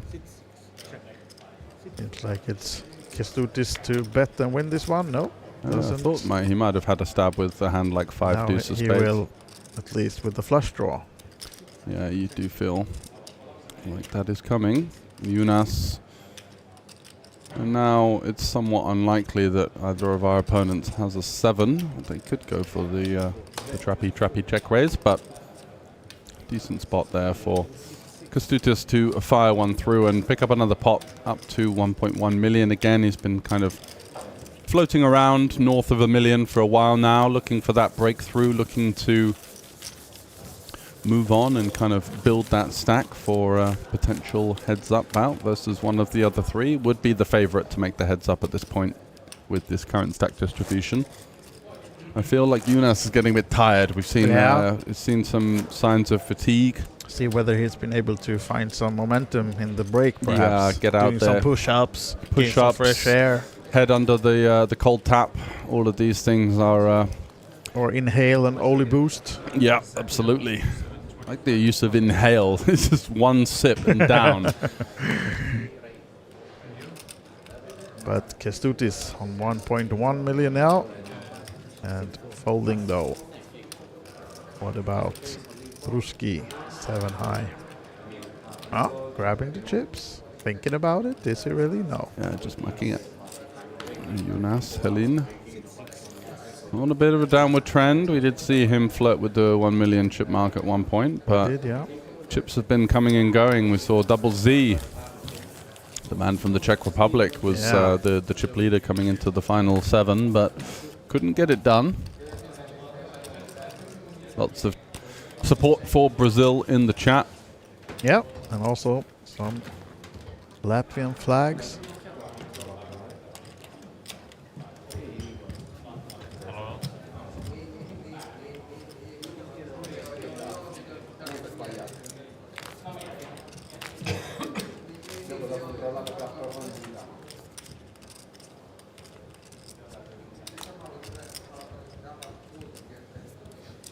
Now then, Kęstutis in the big blind for the next hand. Carlos Bruski, 10-5 off, will be getting out of the way. Or? Is he doing this never again? know. I think Helene looks a bit interested. Has he looked at his hand or, well, wasn't interested at all? Yeah, Jack 5 off hitting the muck, whereas the 9-8 suited for Mattis here. Certainly going to be playing, likely just to limp here, keep the pot small out of position, but is he having other ideas?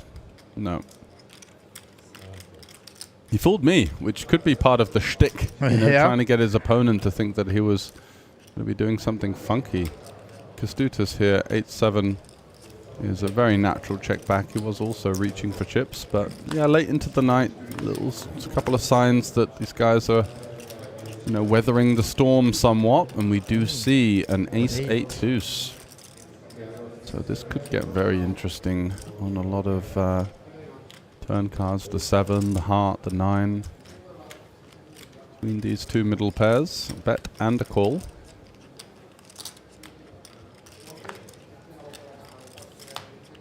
Queen on the turn, not ideal for either player, but a lot of outs for the chop for Kęstutis, as you can see. Emblazoned across the top of the screen.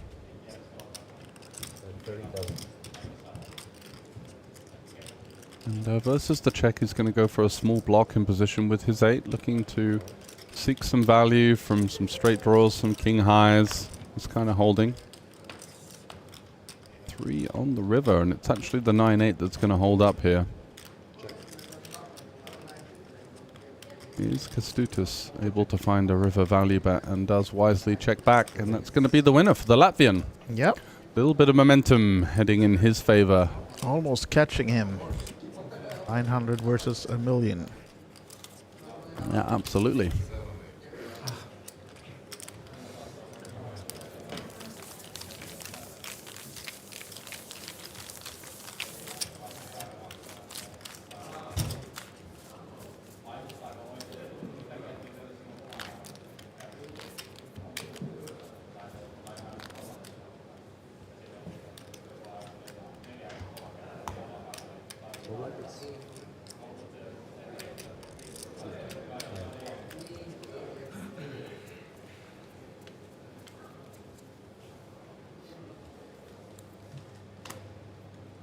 9-4 off for Helene. Not playable, of course. What about Matisse? Will he go with the queen 3? No. Down between the chip leader and the short stack then. If Kestutis puts some pressure on the big blind or if he just lets it go.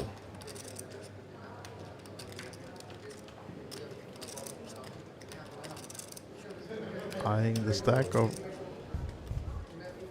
the Brazilian. Yeah, just going to limp in here. I think we're going to see a shove from Bruschi with the king 6.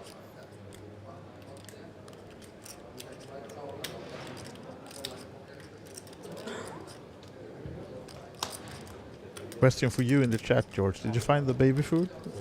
No, I did get some soft sushi. Ah. So I've just been kind of working that through with the side of the mouth. And that's going down nicely. Nice little sushi 24-hour place on tap here in Tallinn. They've got it all here, haven't they, really? Yeah. You know, it's 5 minutes from the airport. When you get here to the casino, the standard of the hotels is largely decent. And the food, and of course the beauty of the old town as well. Carving your way through some of the medieval... Oh, we've dealt to the button. Yeah, let's sort that out. Mr. Wilson, hello. On the rail for Renan, who's like a cat with 9 lives. You just can't shake the guy out of this tournament. He's got it in bad a couple of times and found a way to survive, but the cream rises to the top.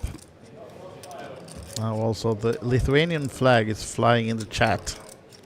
As your guy, Kestutis, gets limping again. And Bruski, look at this one. Yeah, ace king. 3 big blinds out there. I think we're just going to be sending it in here. Interested to see if he goes for like a small ISO, but jam is the usual way to go.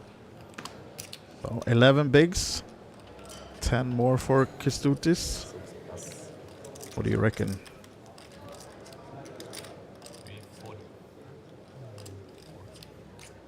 No.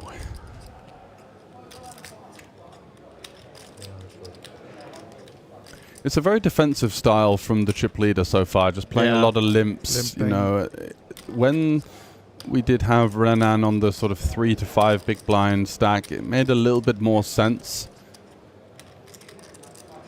You can kind of sandwich Jonas out of the pod and you know, glean a lot of information on the ranges behind, but at this point, I think we just want to be opening here.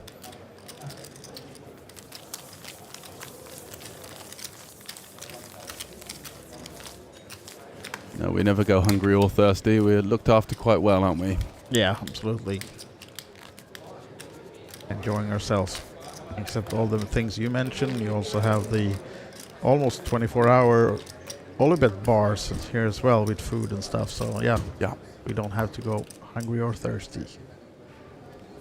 And unlimited Oli boosts in the booth as well. Yeah, certainly coming into play over the next couple of days. We're going to have a late night here in the 5K, followed by a quick turnaround for coverage of the PLO 4-5 card tomorrow. Yeah, so will be live at 12:30ish then. Ooh. That is quite the challenge. Or was the restart 1 o'clock maybe? So 1:30. Yeah, I think 1:30 for us. Yeah, exactly. So the PLO is restarting at 1 o'clock tomorrow with about 55 runners still in, and then 30 minutes delay means that 1:30 is the preliminary live action for the stream tomorrow. And then we'll be following that PLO tournament all the way through the end, from that around 55 players to a winner. So you have a chance to watch PLO action all day long tomorrow and evening. And of course this is local time, so if you're more central in Europe, you have to deduct an hour or even 2, depending on where you are.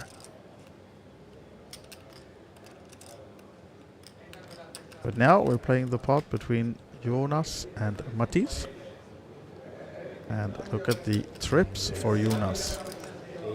And someone mentioned that Matisse cannot miss a flop. He didn't this time either, but he's heavily counterfeited by the 8 of Helene. Yeah. This will certainly wake Jonas up here. Yeah. He's had a little bit of a lull and was really fighting hard, making some tight folds to try and secure the elimination of Renan, and now very much in the thick of the battle here.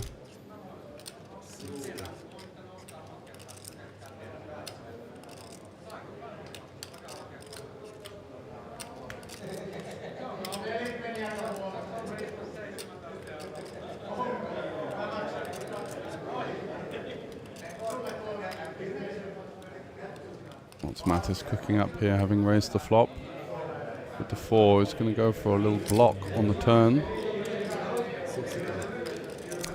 Essentially playing Indian poker. It's kind of, I've got a 4 and I'm looking for a, yeah. for a check back. So I think for Jonas here, forced to announce the strength of our hand in the form of a check raise. Yeah, 10 of spades, of course, a little bit scary. So kind of interested possibilities. Whether he does just check call. Yeah. And let's see if he's got any intentions of leading the river here after check calling here, because otherwise it's going to just allow his opponent to manipulate his way into a rather small pot. Yeah. I don't think I've ever seen someone take this imposition block on the turn and then follow it up with a river bet there, to be honest. So I think Jonas may be missing out on a bit of value. Yeah, I think so. A couple of ways to go, but regardless, takes it down. Yeah, whap indeed.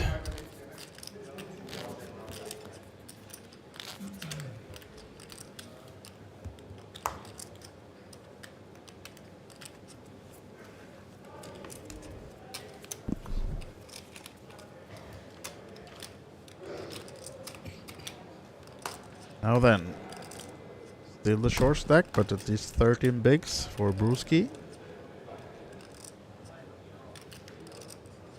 Ace deuce, I think this one is just going to get mucked, although that would be with the standard antes, you know, like much less than what we're currently playing. It's effectively a 25% ante. Still though, the ace deuce not quite going to make it in there, I guess.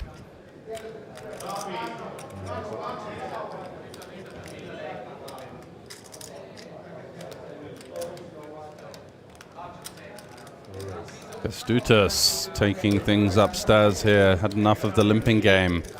Looking to charge. Looking to put some pressure on this wide limp from Mattis and gets the job done. The Lithuanian. Lowest, I think, in Hindenmob cashes out of the 4 remaining players, but certainly has a few moves and tricks up his sleeve. Not going to be any coincidence that he's made his way into the final 4 with the chip lead of a pretty tough 5k field by all accounts.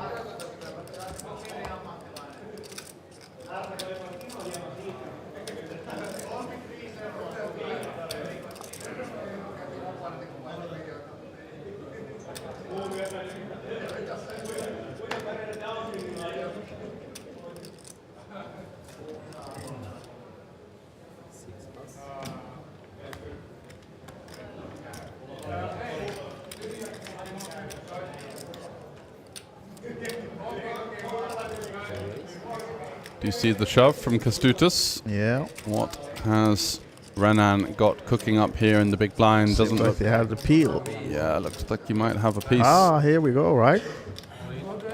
Ace Queen. Yeah, sure. Hello there. Wow. And it's a 800k pot, so yeah, all of a sudden this could be swing around quickly. Having seen Renan fighting it out on the short stack for the majority of at least the 5 or 6 remaining, now finding himself in a rather lovely situation here with over 60% equity versus the King 9. A huge spot.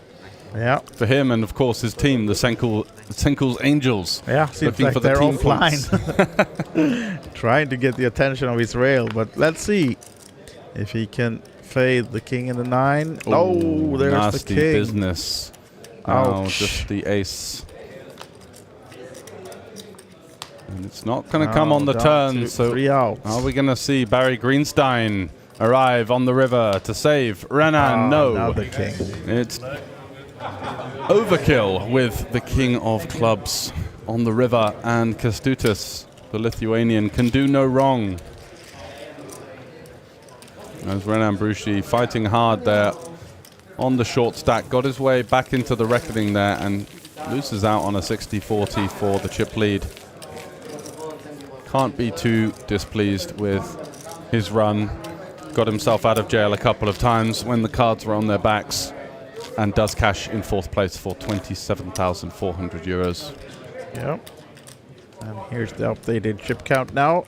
Final 3. And these are what they are competing for, these prizes. 38, 58, and 90k. And some change. Carlos Bruschi, Renan, taking 27.4 for 4th place. So still nice payday, of course.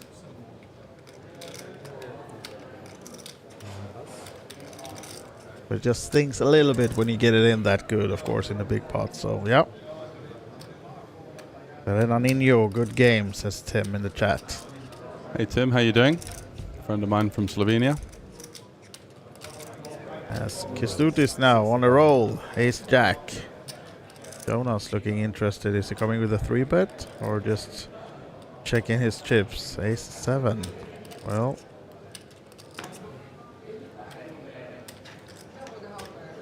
big blind only in this hand, so being targeted by. Going to defend. Yeah. Not looking to engage in any funky business.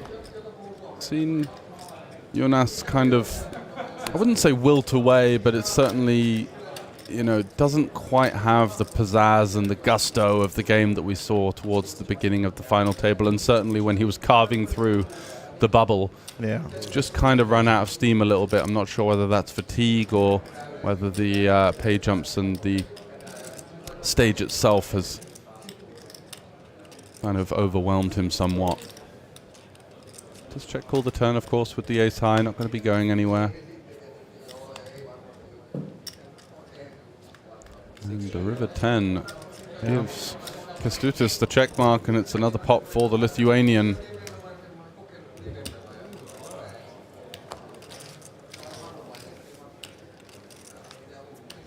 Giving the old side eye. It's a bit kind of a diva kind of table presence there, as if to say, what are you up to there, pal? Yeah.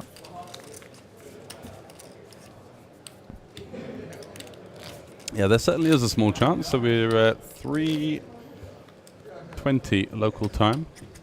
And we do have 3 remaining, with now Kęstutis, the Lithuanian, carving out a pretty significant chip lead.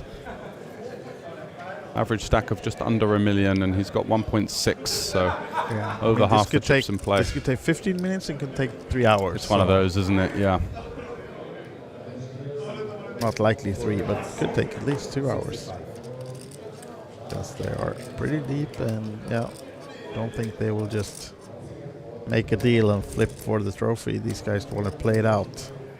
Yeah, and here we go. This pair could versus be pair, so now we could be heads up. This is a disastrous spot for Jonas, as it's going to get absolutely turbo snapped by the 9s. And yeah, we might be coming to a heads up quicker than we thought a minute ago. It's a rough one. Kęstutis is clear favorite, of course, with the 9s. Jonas Helin of Finland needing help. A 5 or in any other way. Thanks for the love, Tim. Let's see. Are we going to see a clean hold for Kęstutis here? Got his opponent crushed, but now split outs only, backdoor or clubs? backdoor clubs. You never know. Well, the jack. Down to the jack for the split. Not to be. Not to be on this occasion. Jonas there running out of steam a little bit, but an unfortunate spot to bust there versus the chip leader, opening on the button, finding the pocket pair with 20 big blinds effective, and of course this rather large big blind ante. Can't fault the man for sending in the troops, but bad news as we are going to be going to the heads up very shortly, and now I think it's going to be about a 2-1 chip lead, right? Yeah, or even a bit more than that actually. Almost 3-1, right? But yeah. How much has he got? Over 2 million now, right? So 2.3. And I would like to remind you that in this case, if you want to make a deal, let me stop. Yeah, some deal discussions. So we're gonna just take a minute break, come back into the studio, and these guys are gonna have a little talk.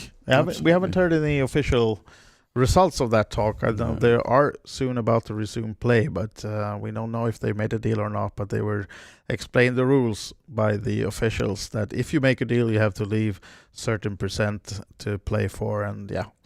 Then, of course, if they want to make an ICM deal or not, it's up to the players. Yeah, and Mattis being so short, you may feel like he'll just take his chances, you know, might spin it up, and the ICM deal's not going to be much over second anyway, so why not give it a shot? Yep. You've come this far. They are ready, so no deal is the call. The official confirmation in our ear. Yes, exactly.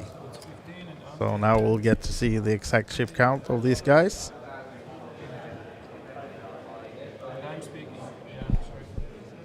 Double check before we start the heads up, and Mattis has 600, 595. 20 big blinds effective, still plenty of play. It'll be interesting to see how this heads up differs from the heads up of the Royal Showdown that we commentated on a couple yesterday. God, that feels like a week ago already. It does, right? Where we saw a pretty 2.2. So Juha playing lots of limps in that one. Juha Helpi versus rather drunk Swede. And then we saw the frisky Swede. Yeah, exactly. And then we saw Sweden versus Denmark in the 5-5-5 heads up, where chips were absolutely flying in. And wow, already for Mattis, a flopped flush, although no interaction for his opponent. Yeah, so hard to get something more maybe. Just can't believe it. Sit down, heads up. Got a couple of ladders in the previous hands. Very animated look about the facial expressions for the Latvian. He's trying to gather himself. Going for a large bet here, 60 into 90 on the monotone texture. Yep, so we've got some roots in the chat. It's an all Latvian-Lithuania heads up. Yeah, battled the Baltics. Yes. And Estonia can't even take part. No, unfortunately not. Didn't see any Estonian guys make the money. We did have Marcos Ladev, who is well known on the European scene, had a couple of nice results at EPT Barcelona at the late end of last year. Also won a high roller in Tallinn just a couple of weeks ago for over 100k. So I'm sure that he's not going to lose any sleep, but an unfortunate run for him. Yep, and you saw the payouts, 90k plus for first and 58 and change for second, and no deal was made, so they are playing for the full. Yeah, 32k effective heads up match, and very much the advantage with Kęstutis for now.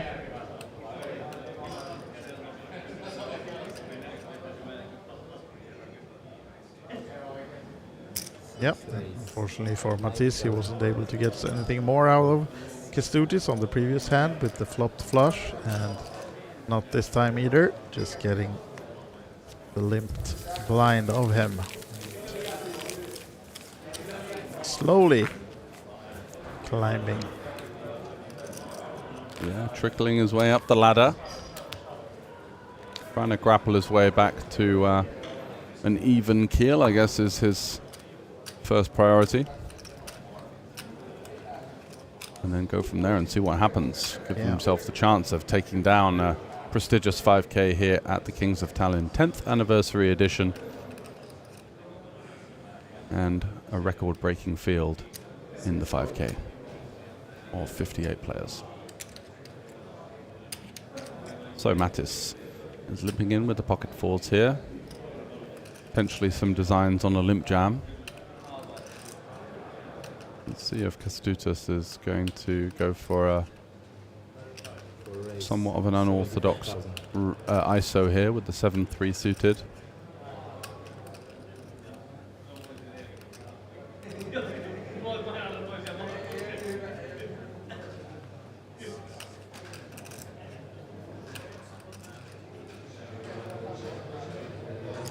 Gonna limp call with the 4s.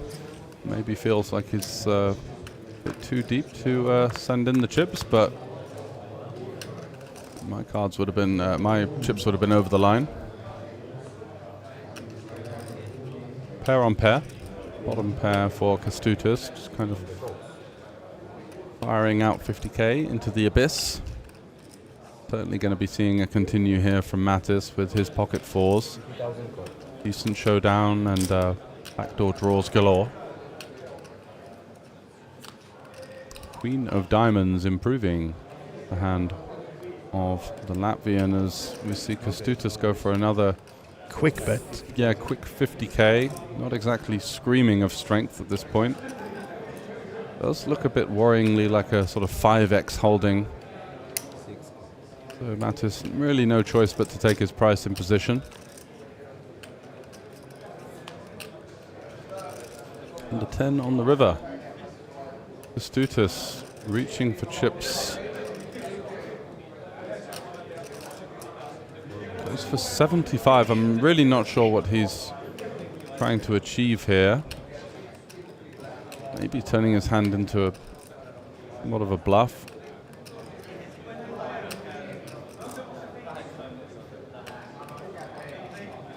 Is it going to work? It's going to be quite difficult for Mattis to consider what he could be bluffing with here. 6-7, 9-7. Does find the call. Nice one. And now then, instead of almost 4-1, we're just 2-1. Yeah, wow. Times are a changing.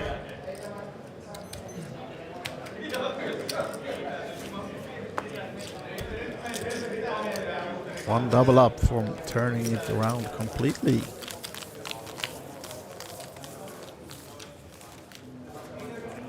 And as you can see in the background, just shy of 2 minutes left on this level, the 1530k, and then we'll be on the 2040. So no drastical race increase of the blinds either coming.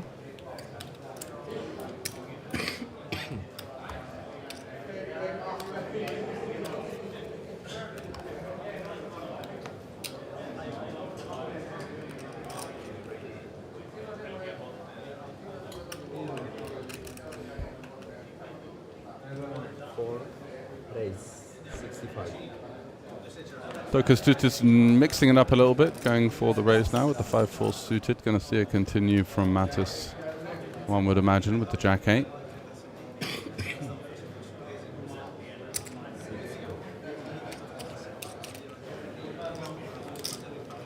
Yeah, interesting to see that when he had a really big stack, Kęstutis was just limping, and now he's fallen a bit lower, and now he starts racing more than 2x instead. Yeah. Bit of a mix and match. Yeah.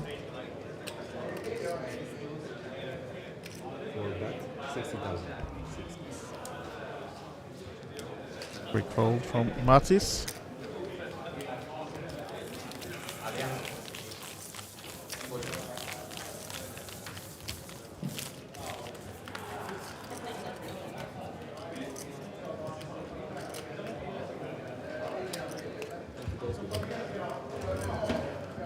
Right, and for dealer change.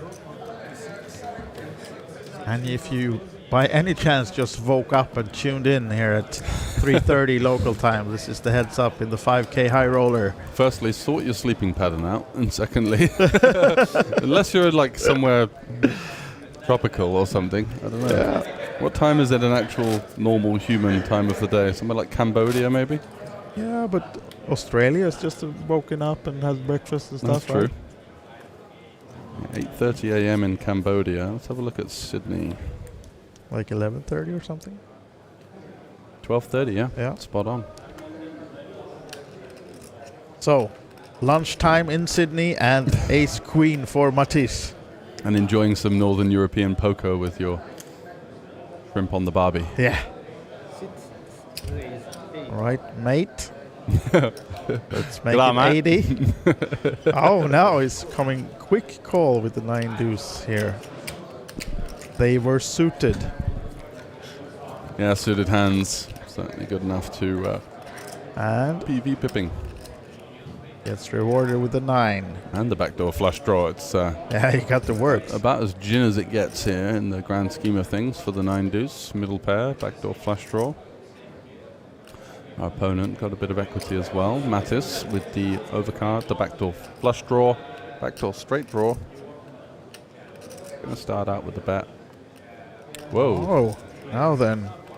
What's this? It's a quick 200.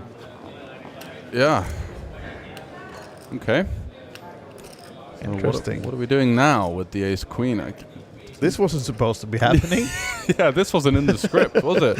It's a really annoying situation here. I mean, yeah. We do. And it was almost an arrogant, like. Yeah. What are you up to there? Raise. Here's 200 or something. Yeah. So bluffs. Couple of grays. 7-5. Bunch of grays. 10-7, 8-7 maybe.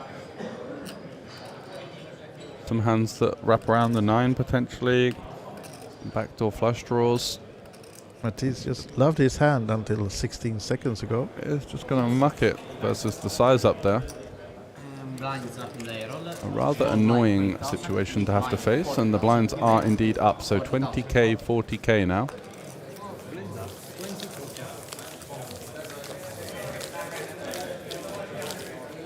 Do we think they share a language? It didn't seem like English that they were they talking Yeah, I English? think they understand each other pretty good. It's like similar languages, right?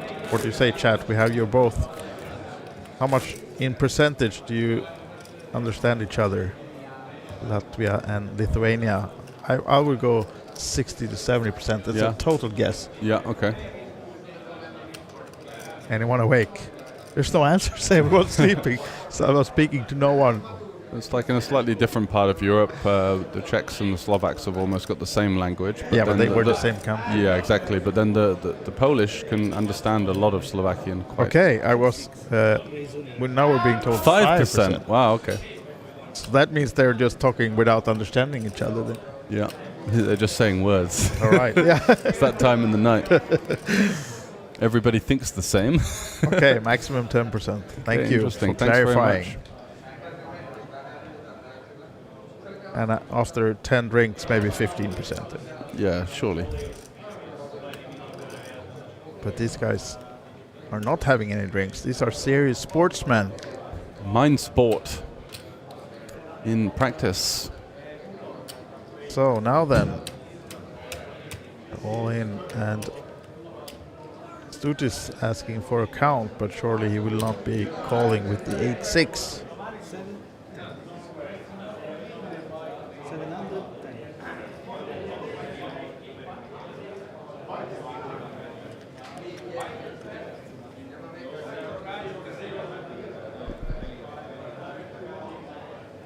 Yeah, does lay it down. Still with a healthy chip lead, of course.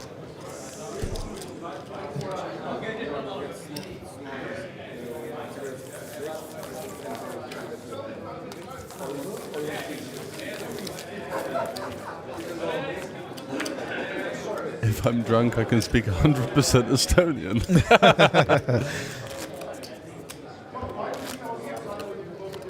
Yeah, it was a bit of a peculiar tank there with the 8-6, but you got to give these guys a little bit of leeway. They're really deep into the night here. Yeah, they don't want to make any mistakes.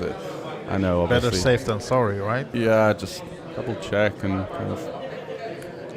Looking back at the stream tomorrow and finding out you folded to a 1.2 big blind raise. Yeah. Oh, shit. Oh, my bad. Yeah. So Kestutis here with about a 3-1 chip lead.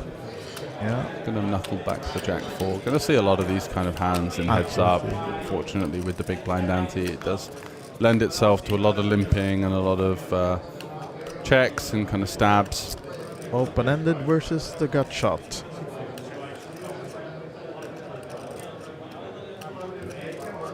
Yeah, 8-6 does look like 8s at this point. You got to double check. It's like getting queen 6 off. You're like, have I got queens or no? Okay. Why am I in a 4-bet pot?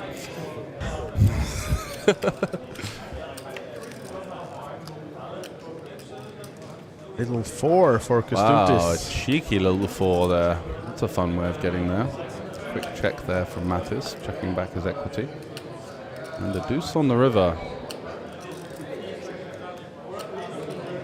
Yeah, queen high won't be good enough. Going to find anything here. Does relinquish another pot. That's a tilter to see, isn't it? It's like, where's the jack? Absolutely. That could have been some sizable wagers, but instead the 4 rears its ugly head, and it's a little bit of downward momentum now for Mattis. Needs to gather himself. He's got less than 20 bigs, so the chips could be heading over the line at any moment, but we could also see this kind of limping war as is custom when you've got 2 guys playing wide ranges forced to VPIP because of the big blind ante. Just a lot of treading water and kind of tiptoeing around, a couple of stabs. Is very much what we tend to see. Oh, look at this. Ooh, the fish hooks for Kęstutis. Is he going to go for the raise? He is. Oh, he's going to go for the limp. It looked like he wanted to raise, but forces Mattis to play a wide range, looking to cooler his opponent. And there's a 4 with a heart. So decent piece for both players here. Kęstutis has the jack high flush draw alongside his now 3rd pair. Oh, hello. And this would be really ugly if a 4 arrived on the river. Check again. Oh, almost a 4. Almost. But Mattis doesn't fall for the trap. Yeah. Kęstutis with his set and flush draw going for the mega trap on the river, and now going to blast a huge bet in there. And Mattis will have to think, what on earth is this guy representing? Why wouldn't he have bet the flop all the turn? Now he's over betting. He's saying he's got what, like jack 5, 4, 5, queen 5? Usually when someone takes this line, they're representing that the river has improved them somewhat.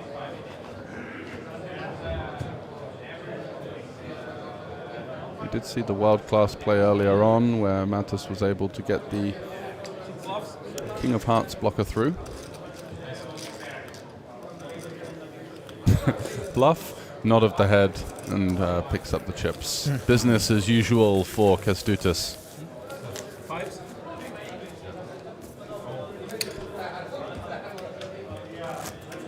Can we get 1 DU? I guess you mean double up.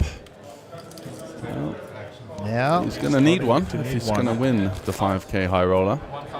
Look at this coming into the picture. Juhani, our Finnish friend and reporter. Haven't seen much of him this week. Where's I think been? he arrived yesterday. Okay. And will be covering the rest of the main event for the Finnish market. Righty-ho. Or if you're fluent in Finnish, you're welcome to tune in, of course, to his blog.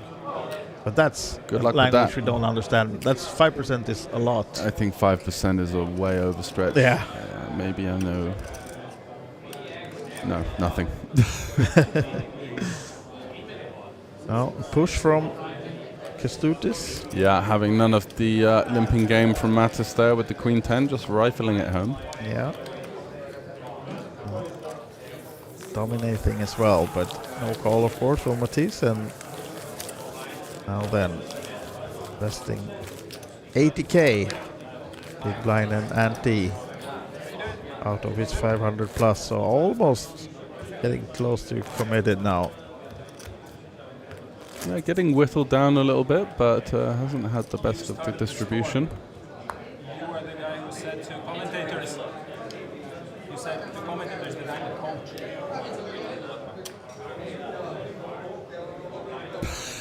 It's, the cat's out the bag. He's heard about us inquiring about his coaching rates. Yeah, exactly. Yeah, there was one hand when we all wanted to sign up, right? Yeah, the King Queen. Exactly. Beautiful hand. If you are joining us on YouTube, you could potentially go back and find that one versus Jonas from Finland, who bet folded a straight on a backdoor flush run out. And Mattis had a gangster bluff with the King of Hearts Queen. No hearts for either player in their hands. So check mark is with Matisse and the jack. But it certainly is. I'm just going to take that one down, and the slow tempo of the heads up continues.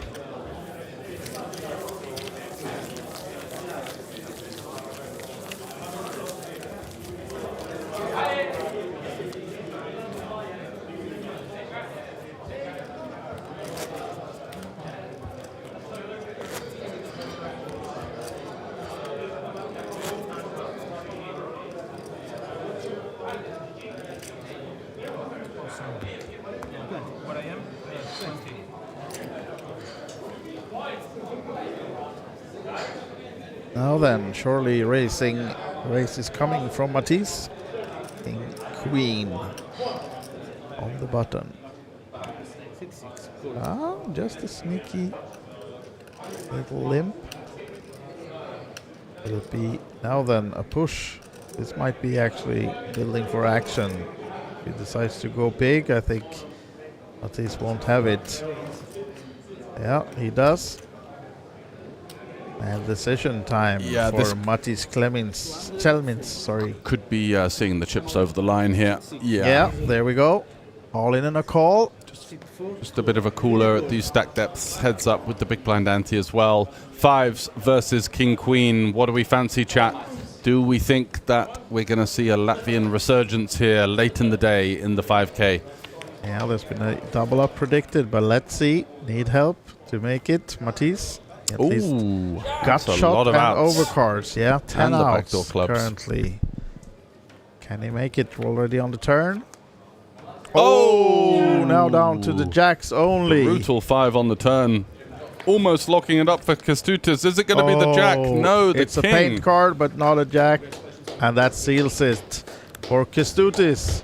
Yeah, unlucky Mattis. He came into the heads up with a lot of work to do. He didn't quite get the run of the deck in his favor. Kęstutis, it felt like from 4 left also it was his to lose. Running good, getting a lot of the eliminations on the final table and doing a hearty job of getting the job done. Came into the final table, I believe, quite short actually, because he lost that big pot versus Double Z on the outer table. He did, yeah. And kind of came in and was patient at the start. Had some interesting ideas, lots of limping, lots of playing small pots. There we have it, the victory hand, and his excuse for maybe not doing the victory lap at the late hour, but he can be surely excused for that. Pleased to be pocketing 90,000 euros and change for this win in the big 5K high roller back in the studio. And yeah, we're still awake. We're still awake. And we predicted a 5 a.m.-ish ending, and it's only 3:45. Oh, it's early days really, isn't it? So maybe we should do a couple of laps before going to bed. I'm going 1 lap, and that's straight to bed. It is. Yeah, but thank you all for being with us. I hope you enjoyed this stream. And as we said, tomorrow, PLO action, the 1100 championship. Is it 4 or 5 cards? 4 or 5 cards. Yeah? So I believe it's a round of each. Yeah. And we're going to be back with that tomorrow. 55 players remaining, playing in a rather large field, as is customary this week at the 10th anniversary of the Kings of Tallinn. Thanks for joining us here from the Olympic Casino. It's good night. Good night for now.